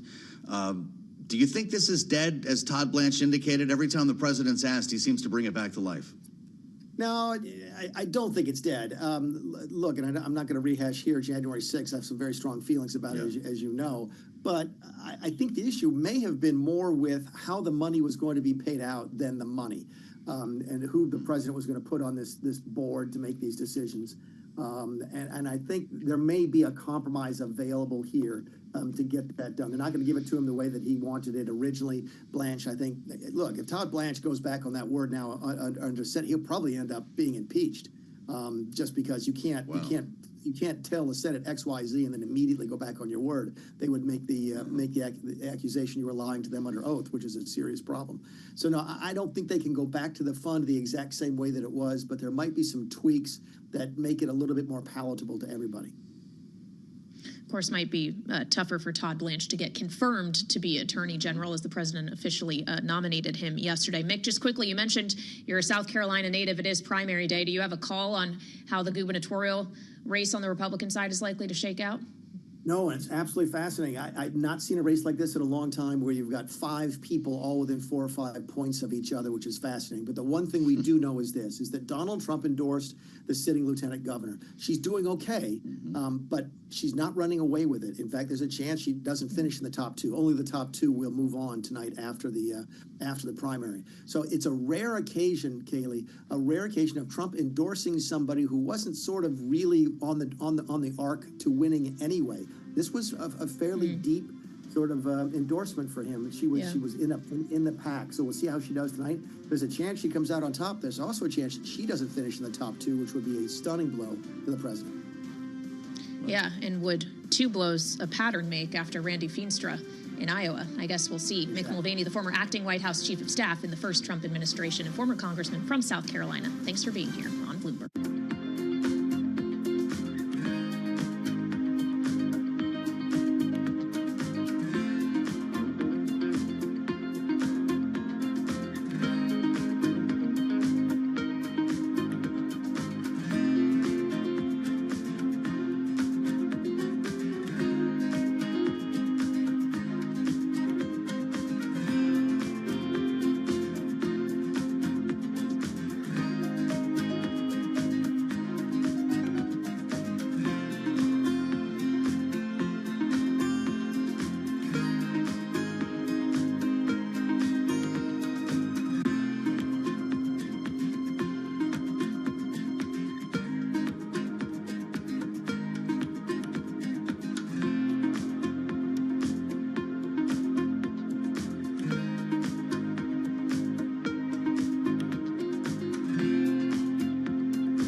It's 1:40 on Wall Street. We do check markets all day long here at Bloomberg. Stocks well off session lows. The Dow, the S&P, NASDAQ all in the red. President Trump says the U.S. must respond after blaming Iran for shooting down an American military helicopter off Oman. The president's comments came hours after his claim that an agreement to halt the fighting was close, despite a renewed outbreak of fighting between Israel and Iran.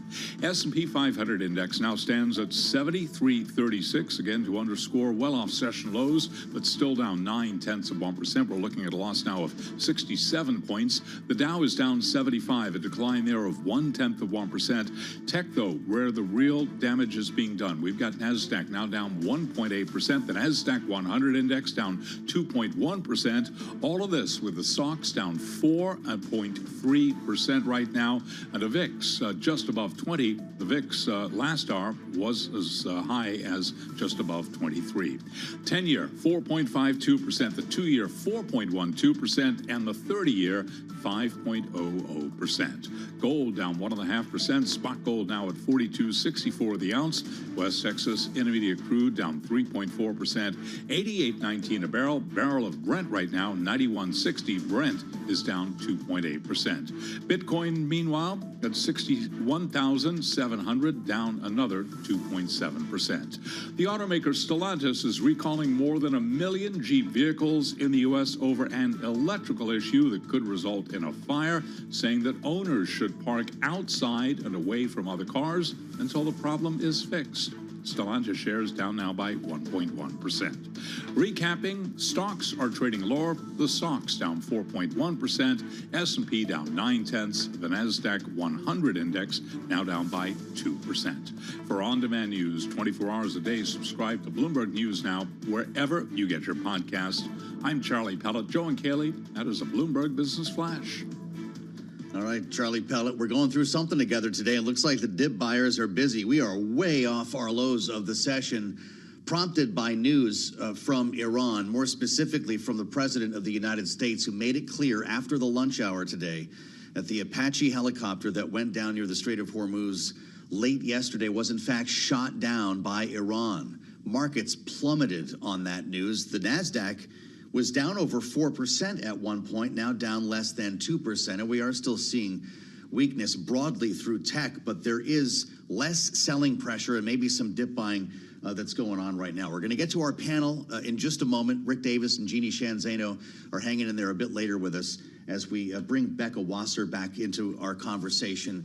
She leads our defense analysis and the defense team at Bloomberg Economics and has been instrumental in our coverage here of what's happening in Iran. Pretty remarkable, Kaylee, to consider that this helicopter was shot down and we don't know if it was intentional. Yeah, Axios reporting, citing a U.S. official, that intentional or not is still unknown here, Becca. So how does that calibrate the response the U.S. might select from the available options? What are those available options, and where do they rank from incredibly escalatory to not so? I mean, as far as things go, it's a political decision right now how to strike back and how intense to strike back. And my read is that President Trump still wants to reach some type of, deal, some type of negotiation with Iran, and is going to probably calibrate the response. That said, as you've noted, we don't have all the information. So I think what we are most likely to see is a measured response in the way that we have for the reported self-defense strikes that U.S. Central Command has been carrying out on Iran. Those have been hits on clear military targets, so various things like radar systems and communications nodes. Obviously, there are more escalatory options. There's attacks on energy infrastructure. There's the most escalatory option, which would be attacks on leadership. But I don't think we're quite there, even without having all the information. Axios reporting that it was most likely a drone that crashed into and shot down this Apache.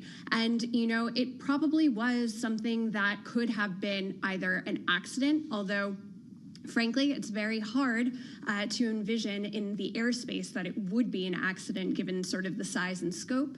But, there's also a chance that it was purposeful. But there's a bigger question about who ordered this. Right now, Iran's military is incredibly decentralized.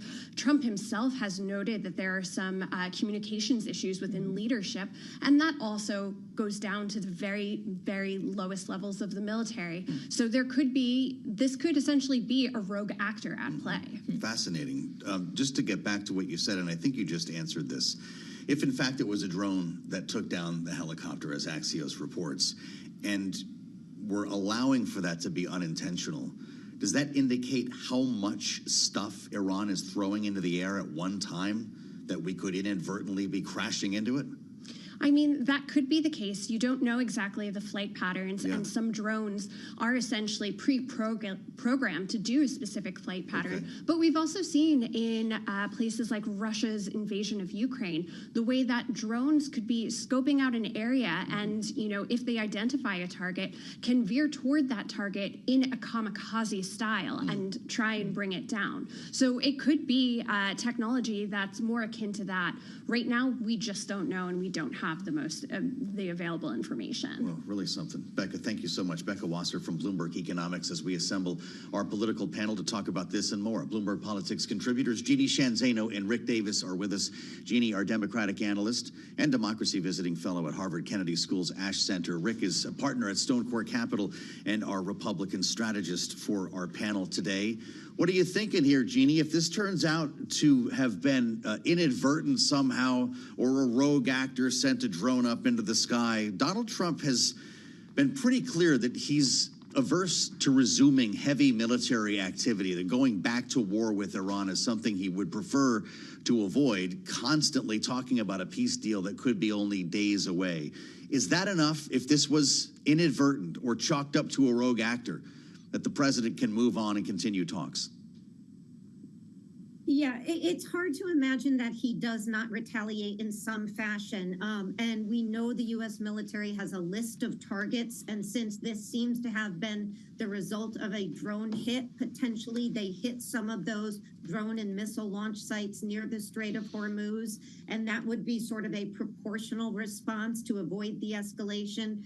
One thing that we should just mention is there have been some criticisms that during this sort of fake or so-called ceasefire that's not really a ceasefire, Iran has been able to use the time to increase its drone production, making all of this much more dangerous, as we've seen today, for the U.S. military, which then raises the specter. After this, does Donald Trump make a decision about finishing this thing or retreating? Because this middle ground that we're on now, a ceasefire that's not a ceasefire, talks that don't seem to be going very far, is potentially just endangering the U.S. military, the United States, and the world economy. So I think that's some of the pressure the president is going to find himself on, trying to walk this line as he's been doing for the last couple months. Well, so it raises the question as to whether or not the president can win here, Rick, not just in the sense of winning the war, but in terms of decision-making is something like this response. On the one hand, I would imagine you have the likes of Senator Lindsey Graham who want to see a strong response. On the other, if you respond too strongly, you may open up even more room for your opponents to this war, saying that this is not a ceasefire, that the War Powers Act needs to be held here, that he needs to come to Congress. And I just wonder how you think he calibrates his decisions around perception, or whether he does it at all.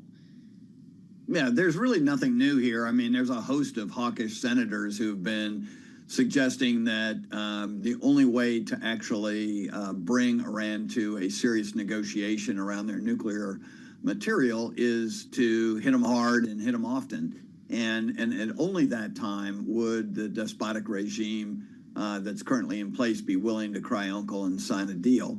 And so they're out there with that kind of heat. And so this just exasperates it, right? This gives them fuel for their fire. And at the same time, the president is juggling the need to open up the Strait of Hormuz and lower those gas prices so that he can survive a little bit in the midterms on a cost of living issue that's dogged him since he was elected. And in the meantime, there is a legitimate negotiation evidently going on, and he's trying to cut the best deal he can to win. Now, look, at the end of the day, he's going to define win in whatever way he thinks he can actually get an agreement from Iran. And then it's up to everybody else to define whether or not they agree with that. And we are a long way from knowing where all that's going to shut down. I mean, the one thing that everyone uniformly says is the negotiation that is vexing Donald Trump right now is standard operating procedure for every president in the last 50 years. And the one thing Iran may know how to do is negotiate. They may not know how to fight a war or run a country, but they've got this part down. Hey, Jeannie, we've got 4 states voting in primary elections today, and we're always told that people don't vote on geopolitics, realizing it's geopolitics that have created a more severe affordability issue for a lot of voters. Is it different this time in that Republicans might feel the weight of voters' decisions based on the trajectory of this war?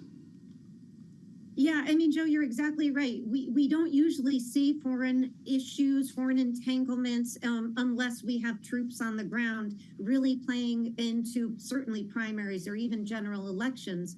But in this case, we do see a direct connection in the minds of many people who are voting in these primaries that they are paying the price for this war of choice by the president. And so they are seeing it in gas prices, grocery prices, and the rest. And that's why, as we look to the big race today in Maine and Graham Plattner, you hear him up in Bar Harbor the other day talking about, as he has been consistently, about the billionaires, about the affordability crisis, about what these foreign entanglements for him as a veteran, somebody who served many tours, what these foreign entanglements that he says Susan Collins, which she did voted for, have meant for the people of Maine. So I think it is playing a bigger role than it might otherwise because of the impact on affordability. Well, as you mentioned, the incumbent Senator Susan Collins of Maine, she obviously looks likely to go up against Graham Plattner, assuming that he is able to win the Democratic primary in that state today. That is still the assumption, despite what is frankly a laundry list now of scandals that have plagued him, including former Reddit posts that he made years ago in the aftermath of his deployments that have now already worked their way into ads being put out by a Collins-backed group. Let's just have a taste here of what's already circulating on the airwaves. Graham Plattner blamed women for getting raped. Who says something like that? Plattner said women should take some responsibility for themselves. He's an awful person. Graham Plattner is dangerous. I would never vote for Graham Plattner. And we should note, Rick, that Plattner has apologized regarding his former Reddit post. He said, quote, "For those of you who have read these things and been offended, I have read these things and seen someone that you don't recognize. I am deeply sorry." He says, "When I got back from Afghanistan in 2011, I stayed in the Army for another year. I got out in 2012. Some of the worst comments I made, the things that I think are least defensible, that I wouldn't even try to defend, come from that time." So he says he's not going to try to defend them, but is he going to be able to defend himself against this and the other allegations around his behavior in romantic relationships as he advances toward the general election? Yeah, this attack on his personal characteristics is really tough. These are all women, Mainers, folks who know Plattner, and that is a hard thing to dodge. That's not some historical thing that he did a long time ago and has learned his lesson. These are women who are currently familiar with him and really have waged a heavy indictment on his character. I mean, his own political director authored a Washington Post editorial op-ed today, really just hammering him. I mean, this is not someone who he has recovered from over the years, and this is someone who helped actually run his campaign and left it and did a blistering attack on him in print.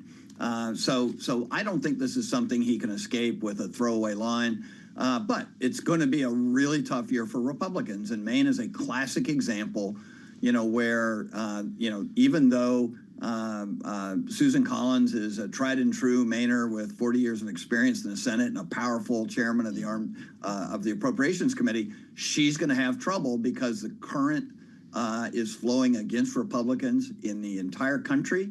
And nowhere is this being seen the most than in the consequential race here in Maine. We'll know whether or not the Senate's going Democratic or not if Susan Collins wins or loses, early in the day in the first Tuesday in November. Well, that underscores how Maine is a must-win seat for Democrats if they want to flip the Senate. If you need 4, Maine very likely has to be in that, because if you can't win Maine, can you get Alaska or Ohio? Exactly.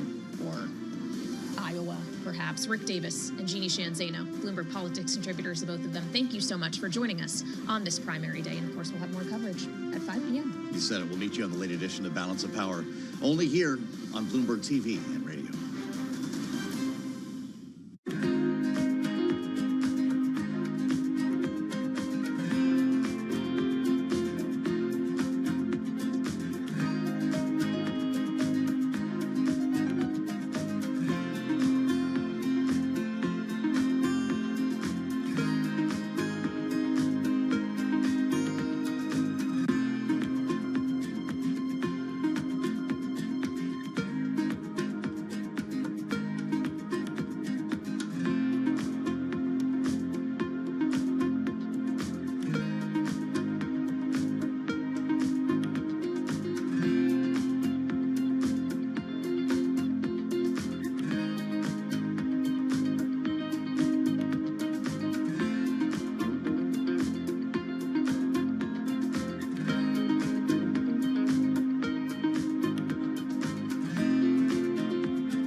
This is Bloomberg Business Week Daily, reporting from the magazine that helps global leaders stay ahead, with insight on the people, companies, and trends shaping today's complex economy, plus global business, finance, and tech news as it happens. Bloomberg Business Week Daily with Carol Masser and Tim Stenivek, live on Bloomberg Radio, television, and Bloomberg Originals.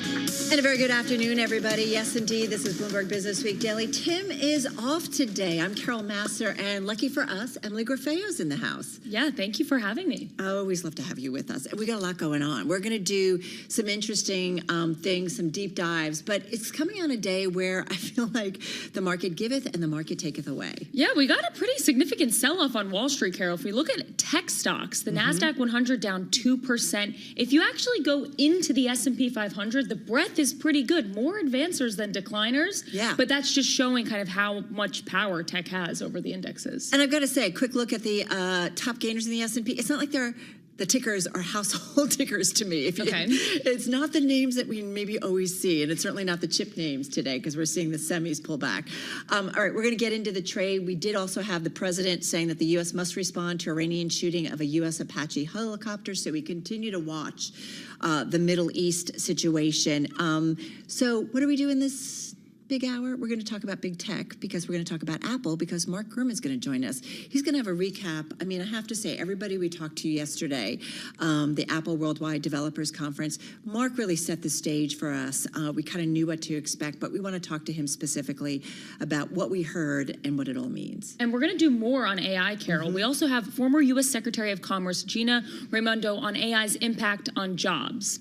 Yeah, and she's been following this, commenting on it on social, writing some opinion pieces, so looking forward to what she has to say. We have the CEO at Philips North America on how healthcare execs are discovering that AI isn't just about cost savings. And then we're going to kind of tie it all together and talk about the markets. Yeah, we're going to have Citi Wealth's head of portfolio construction and analytics, who kind of puts all the pieces together in a portfolio to stop by. And I'm curious what she sees as maybe the model portfolio in this environment. First up, though, let's get a check on that trading day. Take a look at breadth. What are the movers? Here is Charlie Bell. All right, I thank you very much indeed. We got two key cross currents right now. You hit on both these themes: Middle Eastern headlines, also a rout in chip makers. Right to the numbers. We've got the S&P 500 index off session lows, but still trading down by almost 0.9%, down 64 right now. Dow Industrials down 73 on the Dow. That is a decline of 0.1%. NASDAQ, though, tech names hard hit today. NASDAQ down 447, a drop there of 1.7%. The NASDAQ 100 index down 611 points for that index, a decline right now of 2.1%. The Bloomberg Mag 7 index down 1.4%. The SOX, the Philadelphia Stock Exchange Semiconductor Index, down 4.5%. All of this with a VIX on Middle Eastern tensions just above 20. A couple of hours ago was as high as 23. The 10-year, 4.52%. The 2-year, 4.12%. And the 30-year, 5.00%. Gold down 1.5%, 42.63 the ounce. Crude, major story, down 3.5%, just above $88 a barrel now on WTI. Barrel of Brent 91.44. It is down by almost 3%. President Trump saying the U.S. must respond after blaming Iran for shooting down an American military helicopter off of Oman. Both pilots are said to be okay. And again, let's recap here because we got the SOX trading down. It is down 4.6% among some of the tech names, among some of the chip stocks that are declining. Marvell down 11%. Qualcomm down 8.5%. ARM Holdings, it is down by 8.9%. NVIDIA down by 1.7%. For on-demand news, 24 hours a day, subscribe to Bloomberg News Now wherever you get your podcasts. Emily and Carol, that is a Bloomberg Business Flash. All right, got it, Charlie. Thank you so much. Want to go back to Apple. We've talked about it a lot yesterday. The company said it isn't able to launch Siri AI, its redesigned digital assistant, on iPhones, Apple Watches, or iPads in the European Union, marking the company's latest standoff with the continent's antitrust watchdog. And yesterday we talked so much about what Apple had to do in that Worldwide Developers Conference. They unveiled the redesigned smarter Siri. They can answer questions by drawing from what's on users' screens, as well as their messages, emails, and photos. There's a lot going on here. I do want to point out, though, the stock, Emily, down about 6% in the past 2 trading days. So we knew we wanted to talk to our Mark Gurman. So let's head to our Bloomberg LA bureau. He is what I like to call our Apple whisperer and clairvoyant. He is Bloomberg News managing editor for global consumer tech. Mark, it is so good to be checking in with you. I have to say, everyone on our team yesterday reminded us how you really called it when it came to Apple's news yesterday. For you, though, as they laid out the specifics, probably a lot of it you knew, what was maybe new? What was the reveal that you think was interesting and that our audience need to take note of? My big takeaway is that Apple has just reset its AI strategy, its Siri strategy, and its underlying software platforms because they have a blockbuster next 3 years of new hardware products that they need to get right.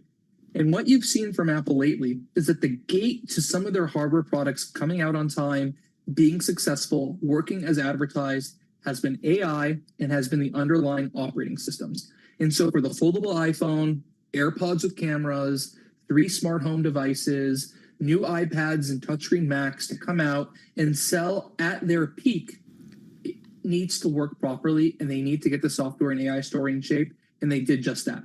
Obviously, they can't come out and say, because of their culture, that this is why they're doing that. But from what I'm telling you is that this is all about enabling this next generation suite of hardware under incoming CEO John Tarnas.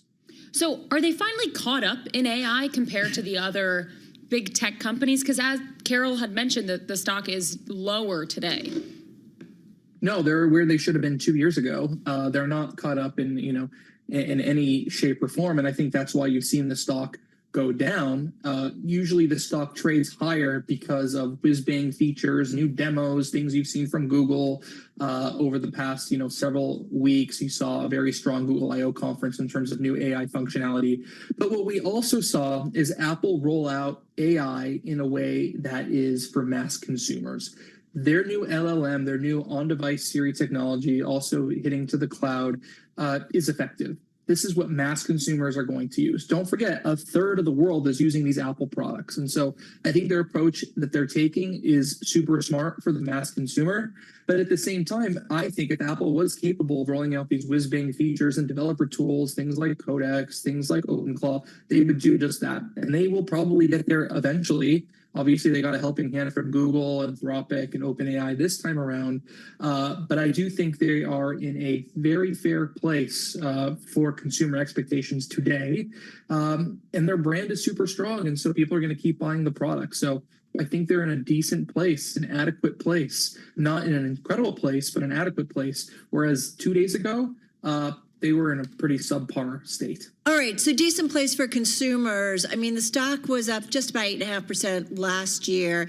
It's just pulling it up on the Bloomberg, up about 6.5% this year, Mark. I mean, it's not on par with some of the other high flyers, certainly in the tech space. So what will it take for investors to get more impressed? What do we need to see from Apple, and maybe how long does it take for it to get there?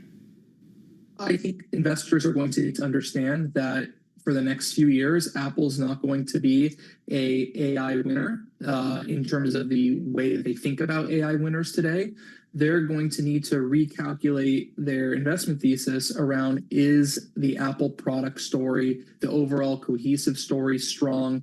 Are the new hardware products industry leading? And don't forget, Apple's always been a hardware company at its core. 80% of the revenue is from the hardware, the other 20% services. And they've been doing good in services and they've been doing good in hardware.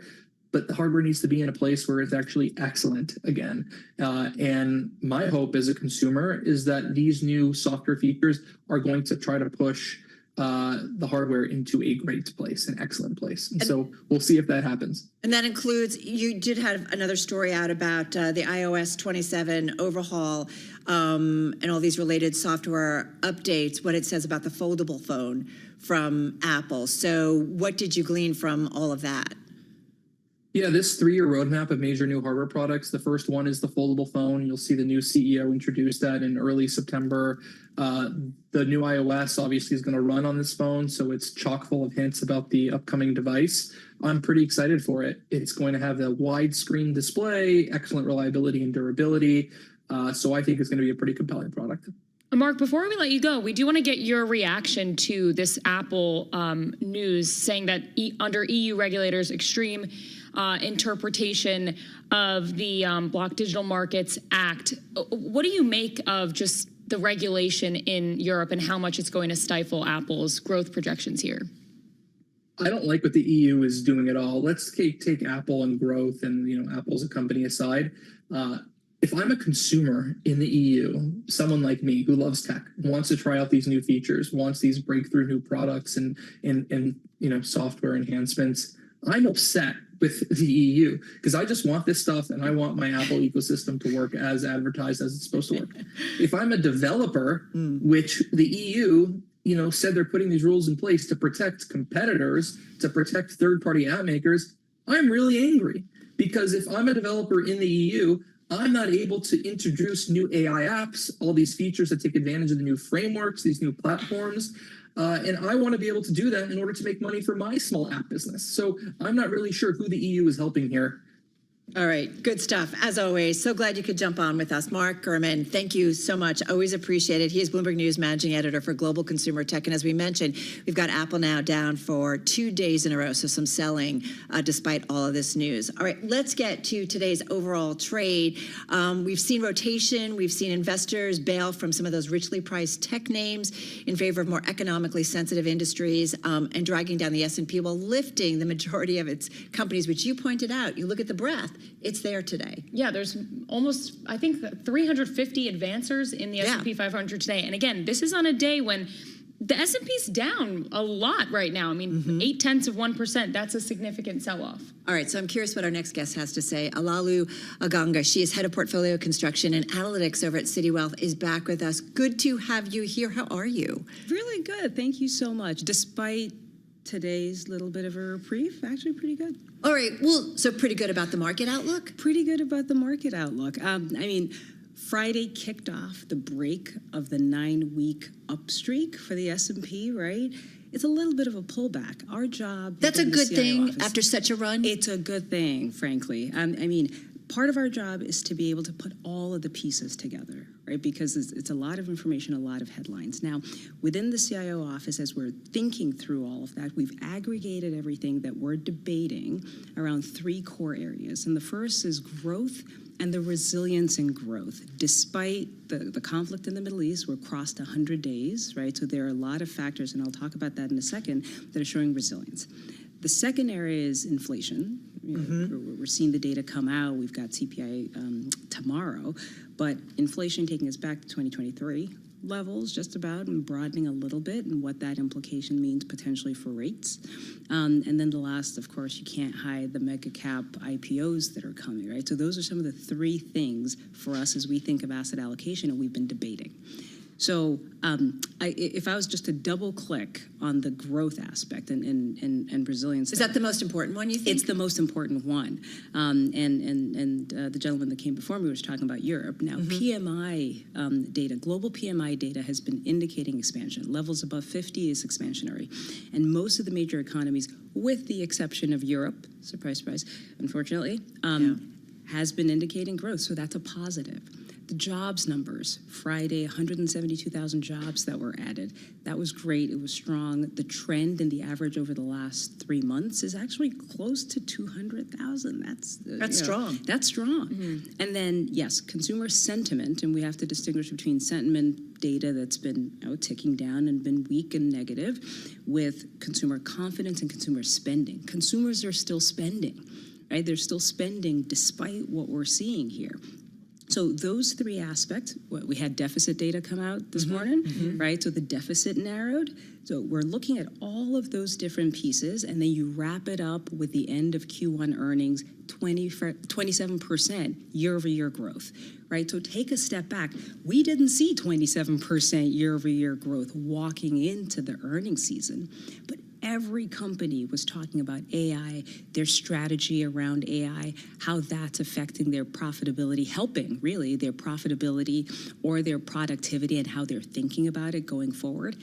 Prevalent across the board, right? So again, 27% year-over-year growth. That's good. We're going to talk with the former U.S. Commerce Secretary, Gina Raimondo, about AI, though, in jobs, because there's some nervousness, but we'll talk about that later. I know Emily wants to jump in. Yeah, well, I mean, so this setup, I'm wondering, do you think that this is just a lot of good momentum then for a company that maybe wants to IPO at a valuation of more than $1 trillion, or does this mean that people are going to be tapped out? There's not really any kind of juice left in that trade. So there are a number of aspects around that. If we think of even the clients on our platform, we see a lot of folks actually holding on to cash, right? If you were to look at money flows and money market flows. We've heard that a lot. Yeah, that's gone holding up. on to cash. They're still holding on to cash despite the fact that rates have come down, maybe not, to pre-COVID levels, but rates have come down, still elevated levels of cash. So they've got money to deploy.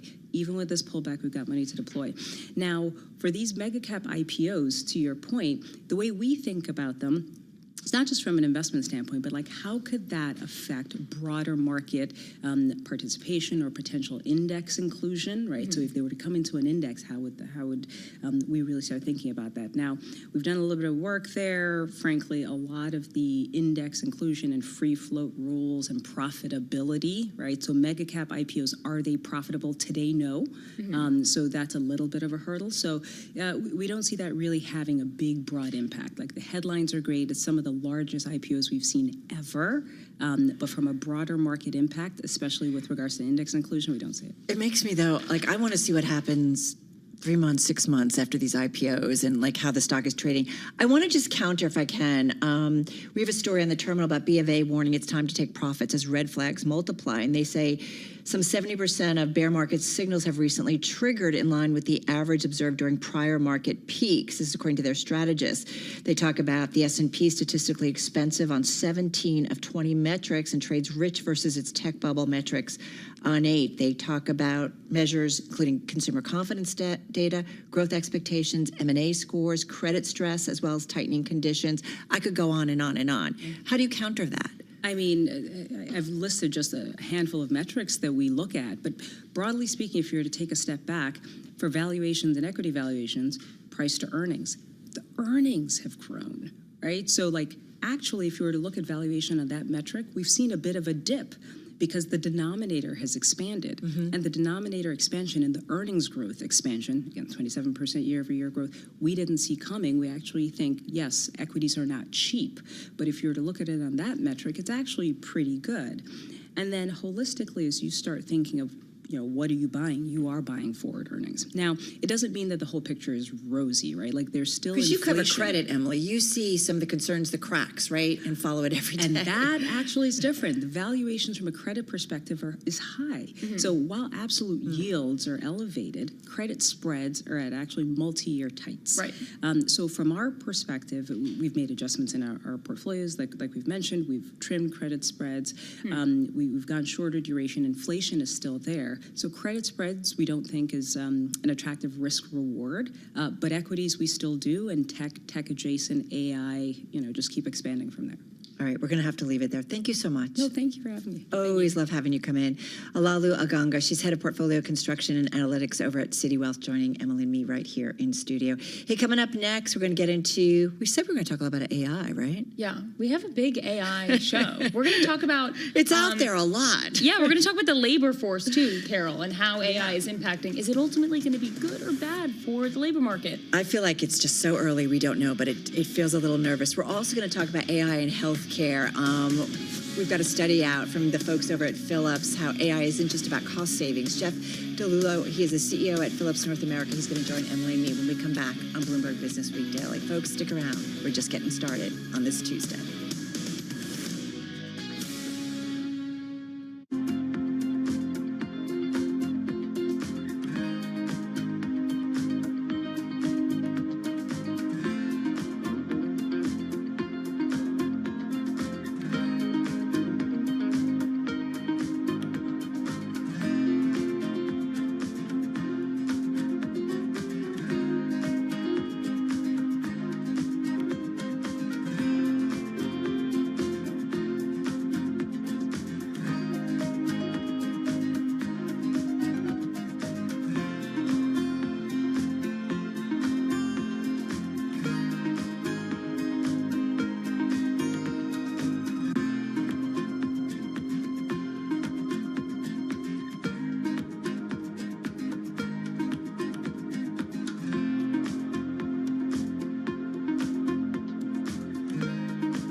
It's 2:21 on Wall Street. We do check markets all day long here at Bloomberg. Chips and geopolitics. Those are the two catalysts for today's sell-off. The Dow, the S&P, NASDAQ were off session lows, but still very much in the red. President Trump, meanwhile, says the U.S. must respond after blaming Iran for shooting down an American military helicopter off Oman. The president's comments came hours after his claim that an agreement to halt the fighting was close. S&P now at 73.53. The S&P down 52. That is a drop of 0.7%. Dow Industrials now little change, down under 0.1%, down 42 points. But tech names hard hit today. NASDAQ down 1.5%. The NASDAQ 100 index down 1.8%. All of this with the SOX down 3.8%. That, of course, the Philadelphia Stock Exchange Semiconductor Index.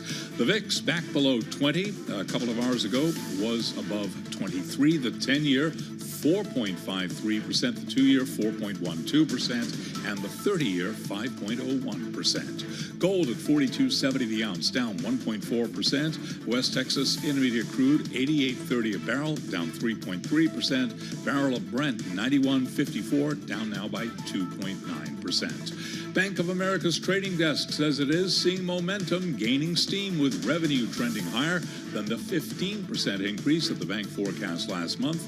Today, Bank of America shares, they're up now by roughly 1.1%. For on-demand news 24 hours a day, subscribe to Bloomberg News Now wherever you get your podcast. I'm Charlie Pellett. Emily and Carol, that's a Bloomberg Business Flash. All right. Thank you so much, Charlie Pellett. Just want to point out Fannie Mae shares extending a drop as much as almost 6% down on the day. We're looking for some reasons why. Don't see anything specific, but we're going to continue monitoring and bring you any more context as we know it. In the meantime, we want to continue with AI. Phillips' 11th Annual Future Health Index, it is out now. It examines how AI is already changing the way clinicians work, how they deliver care and manage pressure across the healthcare system. Now, among its findings, how healthcare executives are discovering that AI just isn't about cost savings. So let's get into it. Jeff DeLulo is CEO at Philips North America. It is the largest regional market and division of the Dutch health tech company giant Philips NV. Those ADRs trade in the U.S. They're down about 3% year to date. As we said, Jeff joins us here in studio. Welcome, welcome. How are you? I'm wonderful. Thanks for having me. Well, it's good to have you here. We do feel like we are spending so much time talking about AI. It's just coming into every aspect of our world. Tell us, though, about the study that you guys do. It is your 11th annual. What it's all about, who you talk to, and what are some of the findings? Well, thank you for having me, Carol. I want to set the table here very quickly, because what I talk to healthcare CEOs on a weekly basis, and the same three things always are putting pressure on that system, as you said. They're delivering more care longer to people that are living longer, and that complexity of that care is increasing. So that's actually putting stress on the system. They have staff shortages, which continue to persist and got worse post-pandemic. And then the cost of delivering that care is actually continuing to go up. So all those three things are really putting stress on the system. But the opportunity that we see is AI in healthcare is becoming quite of age, where a year ago in this study, roughly 20,000 people, 2,000 clinicians, 18,000 patients. And what we saw from year to year is they've gone from experimenting and piloting in AI applications to much more broad adoption and impact. Impact in time back they can spend with patients, impact in quality diagnosis, and impact in well-being. And they've been very clear about that in the study. What do those AI applications in healthcare actually look like in practice? So I'll give you a simple example that everybody can relate to. So the average physician in this study said that they're getting 5 more patients per week because of tools that they're deploying in their practice. So when I go to my general practitioner, I get maybe 10 or 15 minutes if I'm lucky with him and most of that time it's sitting on the keyboard asking me questions, right? What we're seeing is they're getting the chance to ambient speak what they're talking, that dialogue. It's translating it into the medical record. So what they're doing is they're spending time looking you in the eye, asking you more questions. That's better for more patients they can see because they're spending quality time in the room, or maybe even more patients like we're seeing. Do doctors feel, or medical professionals, Jeff, feel that we are just barely scratching the surface when it comes to AI in healthcare? Yeah, a prudent approach is good because you want to make sure that you have responsible AI deployment, and we're hugely, as a tech company, we want to make sure it's responsible. But I actually think we're the scraps at the table and the feast is yet to come. What do you think that feast looks like? So take the life of a radiologist. So the average radiologist has to work all day, sees patients, maybe do procedures. Then they take all these studies, 200 studies home at night, and they have to go through these studies. That's pajama time, right? That's long days for radiologists. Which makes me always nervous as a radiologist who might be tired. Exactly. And reading my, Exactly. So you have these reality. long days, they're stressful. And I know people there's get great burned out. doctors out there, so I don't want to diss this. No, but the system is not profession. meant for them to have balance. And so what we're seeing is AI in the pathway. The whole, if you don't think of AI as a bunch of point solutions that do discrete things, in healthcare, it has to fit to the radiologist. It has to fit into their workflow. So I can scan somebody with great AI much faster. I get it into their workflow. I can determine who the most important person is to look at. I can find the slices in their scan that are the most important things to look at and even recommend, we think it looks like this, you should look right here. If you can do that at scale for 200 studies a day, you're dramatically improving quality of life. That radiologist in the study, a third of them say they take a lot less work home and they're suffering less burnout and they're just charged in their balance. That also adds to quality, exactly like you're saying. I also feel like the data that is input, right? Like there's just more data sets that scans can be compared against, whether it's an MRI, right? Like, do you know what I'm saying? That we have way more data than information anybody coming in. can use, but AI can use it. Right. And I'll give you an example. But I mean, when they're comparing scans, right? Yeah. It's something that might be overlooked. Again, not dissing anybody professionally, but when you've got just hard, cold data, that's what they're looking at. In the study, it'll say roughly half of the physicians that use AI as a buddy or as a check are actually more confident in the ability to make their own diagnosis because of the buddy check. And a quarter of them are saying that it's a significant improvement in the result that they deliver.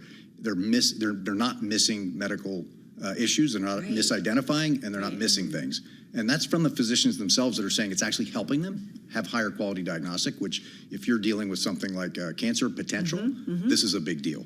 How do you kind of, I guess, help the physicians who maybe see, an introduction of a new technology as just another thing that they have to deal with on top of their already busy day? Like, do you get pushback from maybe, I'm trying to think of some of those old school doctors who still, do everything by hand. They still have paper notes. They still have all their files, in a paper form. This is a pretty advanced technology to have to implement. I go back to this triple threat, the fact that there are not enough people to do the work today, and they're burning out the ones that are doing it. And so we actually find in most of the larger health systems, there's a huge appetite to embrace this if we're doing the design along the clinical workflow. The challenge is in the industry typically have thrown technology at people and said digest it, and the workflow has to change. We're not doing that at Philips. We walk alongside our customers. I work with all the largest health systems in the U.S. and Canada, and we're walking alongside them. So when we're designing it, we're having them in mind. The beauty of AI-driven tooling is that it can actually do the work if in the process that they're in. We can adapt to do the work. That's a lot different than deploying software and complex things that you have to learn screens and all that. All that goes away. And that's really the promise. That's not this magic black box thing. That's actually happening today in some of the leading health systems. So where do you see it all going? Like, what do you, in terms of generative AI, and what role do you see in, like, I don't know, in the next 3 to 5 years? Like, do you have a feel of how dramatic the impact is? Well, I think... Or what are you hearing from the doctors that you talk to? I think it's a journey that will be rightly done with some conservatism. Again, the operational aspects of clinical practice will have dramatic improvement. That's going to give staff back time to be with patients, and you're going to get a better workforce, and you may even draw people into the practice because they actually have these tools that help them be better at what they do, and they continue to have better balance. The sky's the limit, but we want to make sure when it comes to generative AI that we're really thoughtful about not getting over our skis and allowing hallucinations, because trust is the number one thing. If we build trust with clinicians and we do it in the right way, that embrace and that self-check process actually improves the quality of the output. I met with a bunch of CEOs here in New York last night. Yeah. Really, really top-notch institutions, and they're actually telling us in 6 months the quality of the generative AI algorithms that they're building is improving itself at a rate they didn't anticipate. So again, I think do it where there's high trust, build that trust with clinicians, design it around the workflow, and then you'll really get better adoption. And we're seeing that. We're seeing year to year, we're seeing a massive improvement in adoption of tooling that is giving life back to a community that joined the practice to serve other people. Right. So it's an exciting time. Okay, so in maybe 3 to 5 years, is the artificial intelligence actually going to be making clinical decisions, i.e. you can go as a patient into a doctor's office, and instead of actually seeing the doctor, there's not a human involved. Essentially, the AI is giving you the diagnosis and telling you. I think it would be foolhardy to think about what could be in 3 to 5 years because the rate of innovation is so fast. What I can tell you is we believe, as a technology company, that decisions always land with the physicians. And so we want to augment that physician with as much of the non-value add work and as much of the diagnostic quality they can so that they can make the best decision clinically for their patients. And I can't see how that'll change in the near future. Jeff, what does it mean for the devices that you guys, whether it's MRIs or CAT scans or sonogram, like the devices, the medical equipment, how does it impact you guys as a company and how you have to think about incorporating AI, or is it kind of pretty easy? It's interesting. We've made the step to become more of a productivity company than a product company. I mean, it's a pretty big leap in this business. We think the beauty of orchestrating a workflow for healthcare concerns is where we want to be. It's not about the products anymore. And so when we think of like our patient monitoring journey, we're thinking about how do I have a persistent monitoring experience across every aspect of where a patient could be in a healthcare system, even at home. And so we're building these platforms around radiology, around cardiology and cardiovascular intervention, and around patient monitoring from home to hospital to home, where we give hospitals that rich data and that physiological data from patients. And we think of it as the software layer or the platform that you can start to build these AI algorithms into for specific. Right? Exactly right. Think about the apps on your iPhone. Oversimplified, but think about apps on your iPhone, right? You plug the apps in to do certain things, but the platform itself, and that's where we've really moved our R&D. Hey, listen, we'd be remiss. We've only got about a minute and a half left here, but I got to ask you about the macro. You see a lot. Your company obviously is global. You're in charge of the North American unit. How would you describe the business environment and the consumer side of things? Actually pretty strong for both, at least for Philips. In the consumer segments we're in, we're seeing double-digit growth across the globe, particularly strong here in North America. Consumer demand has actually gone up for us, and we've got a great portfolio in the health system side. Again, we've seen double-digit growth last year. I think we've consistently outpaced the industry for some time. But about the industry itself, we see strong demand because of all the things we've been talking about. We're pivoting to be less about the product and more about productivity, and I think that's going to be a game changer for health systems. That's long-term demand. How are you guys using AI at your company? So we're deploying it everything from our financial systems to my commercial operations to contract management, our services portfolio, so that we can deploy agents to look at systems, health systems, products that we have in the field to be able to do automatic determination of like a root cause and a correction path. We're as committed internally to driving productivity and efficiency so that we can grow with our customers at pace. Yeah, it's kind of fast. We're all in. You gotta practice what you preach. I know. You gotta eat your own dog food. That's right. That's exactly. Jeff DeLulo, he is CEO at Philips North America. Thank you so much. Really appreciate it. Yeah, we appreciate it. Hey, we're going to continue with AI, and more specifically when it comes to the labor market, the U.S. labor market. Former U.S. Secretary of Commerce Gina Raimondo is going to be with us, so we have some questions to ask her. You're listening and watching Bloomberg Business Week Daily. Carol Masso with Emily Grafeo. This is Bloomberg.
It's 2:40 on Wall Street. We do check markets all day long here at Bloomberg. It has been a day of major swings for the Dow Jones Industrial Average. It is back in the green right now, up 50. That is a gain of 0.1%. Got to keep in mind that at one point we had the Dow Industrials down 1.1%. Was higher as much as 0.9%, but right now looking at the Dow up 57, that is a gain of 0.1%. The S&P, NASDAQ 100 index all remain in the red, with the S&P down 33, down 0.6%. NASDAQ lower by 302 points, drop there of 1.2%. NASDAQ 100 index down 447, a decline of 1.5%. A fresh wave of selling sweeping through global equity markets as an escalation in the Middle East collides with mounting anxiety over tech names. Again, NASDAQ 100 index down 1.5%. The SOX, the Philadelphia Semiconductor Stock Index, down 3.3%. With the VIX now back below 20. A couple of hours ago, we had the VIX above 23. 10-year at 4.52%, with the 2-year 4.12%, and the 30-year 5.01%. Gold is down 1.1%, $42.69 the ounce. West Texas Intermediate crude oil down 3.4%, $88.17 the barrel. Barrel of Brent, $91.45, down by 3%. President Trump says the U.S. must respond after blaming Iran for shooting down an American military helicopter off Oman. His remarks came hours after his claim that an agreement to halt the fighting is close, despite a renewed outbreak of fighting between Israel and Iran. Merger and acquisition news. GSK has agreed to buy Nuvalent for about $10.6 billion, securing an American biotech firm delivering treatments for lung cancer, all part of the British pharmaceutical giant's effort to rebuild its oncology franchise. GSK up today by 1.2%. Shares of Nuvalent, they are surging by 39.2%. I mentioned the selling in chip names, with the SOX down 3.4%. Case in point, Marvell Technology down 9.6%. Qualcomm right now trading lower by 7.6%. ARM Holdings is down 7.2%. NVIDIA lower by 1%. And Advanced Micro Devices down now by 5%. SpaceX, the IPO, has drawn more than $250 billion of investor demand. That, according to a report from Reuters. Earnings news. Jelly and coffee maker J.M. Smucker posted fourth quarter profits that beat Wall Street expectations as higher prices helped the packaged food company. Shares are trading higher by 9.5%. All of this on a day when the S&P, NASDAQ, and the NASDAQ 100 index continue to trade lower. Again, the S&P 500 index down now by 41. That is a drop of 0.6%. NASDAQ Composite Index lower by 333 points, down 1.3%. And the Russell 2000 Index has just turned around. It is up by 0.2%. NASDAQ 100 Index down by 1.6%. For on-demand news, 24 hours a day, subscribe to Bloomberg News Now wherever you get your podcast. I'm Charlie Pellet. Emily and Carol, that is a Bloomberg Business Flash. All right, Charlie, thank you so much. Carol Massler, Emily Graffeo here at Bloomberg headquarters in New York City. Shares of Alphabet, some outperformance considering a lower trade when it comes to some of those big tech names. The stock was up 2.5%, almost 2.5% at its highs today. Emily, still up about 0.6%. You saw a story by some of our colleagues. Yeah, so my colleagues Scott Carpenter and Aaron Weinman just published a story about half an hour ago on the partnership essentially between Google and Anthropic, of course, the parent company of Claude.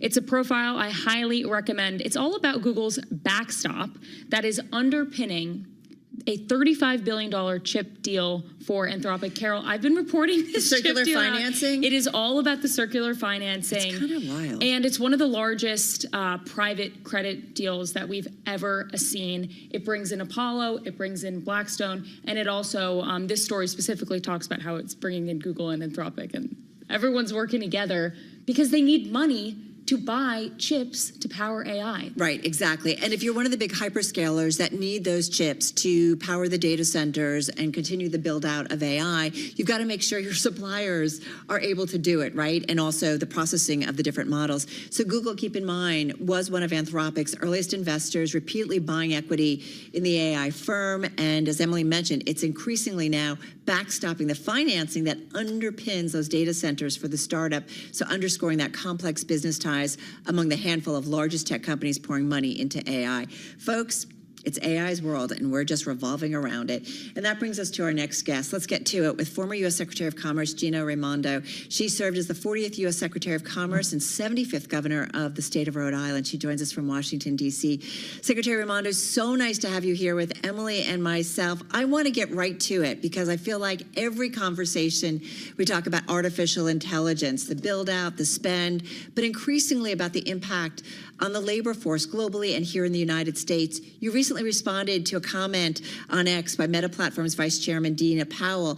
She was announcing Meta's launch of a program to provide paid training, certification, and a job for Americans of all backgrounds to be part of building American leadership in the world. Your response, you say many Americans face a catch-22. They need training to get a new higher paying job, but they can't go without pay to attend a training course, and that this initiative aims to solve this problem with paid apprenticeships and credentials that lead to actual available good jobs, I should say. When it comes to AI and the impact on jobs, how do you see it, and is Meta on the right track? Yeah, well, first of all, good afternoon, and thank you for having me. I am an AI forward person. I think that the U.S. does and needs to continue to lead in this global AI competition. And that means, of course, being ahead with the technology, but it also means having a strategy for people, right? I mean, we're not going to win the global AI race if we have great technology and sky-high unemployment. And so I think it's time for the country to get very serious about changing the way we support people when they change jobs and the way we train people.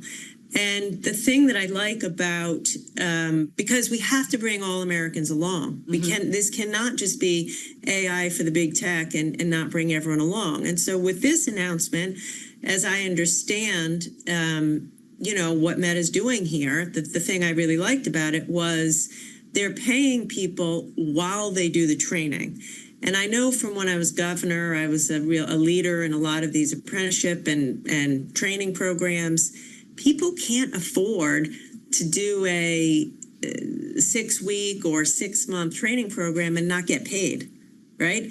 They're not going to finish that training program. So to the extent I've heard about this, like you said, I read about it yesterday. I think it's good that companies in America are stepping up to say, let's get innovative and try to support workers. But I think it's important to say, we're going to pay you while you get trained. And if you graduate and if you get your credential, there will be a job at the end of that training. Secretary, you wrote a guest essay for the New York Times earlier this year. It was entitled, "America Cannot Withstand the Economic Shock That's Coming." What do you think the country, the Trump administration, and lawmakers from both parties really need to do to address this very much feared economic and labor disruption that AI is expected to unleash? We have to prepare for it. I think it is a transition. I do believe AI will create new jobs.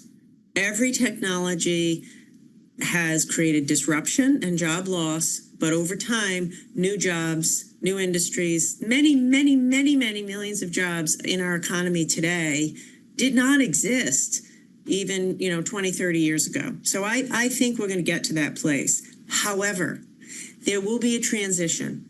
And I worry that during that transition, if we're not thoughtful and purposeful, too many Americans could be on the losing end of that transition.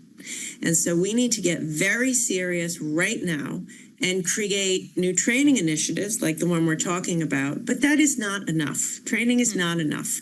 We need new incentives for companies to redeploy people. We need new, like a new safety net to help people transition from one job to the next. And so I think this calls for some pretty urgent action with the government, with employers. It's an all hands on deck moment. to create a people strategy to get us through this transition.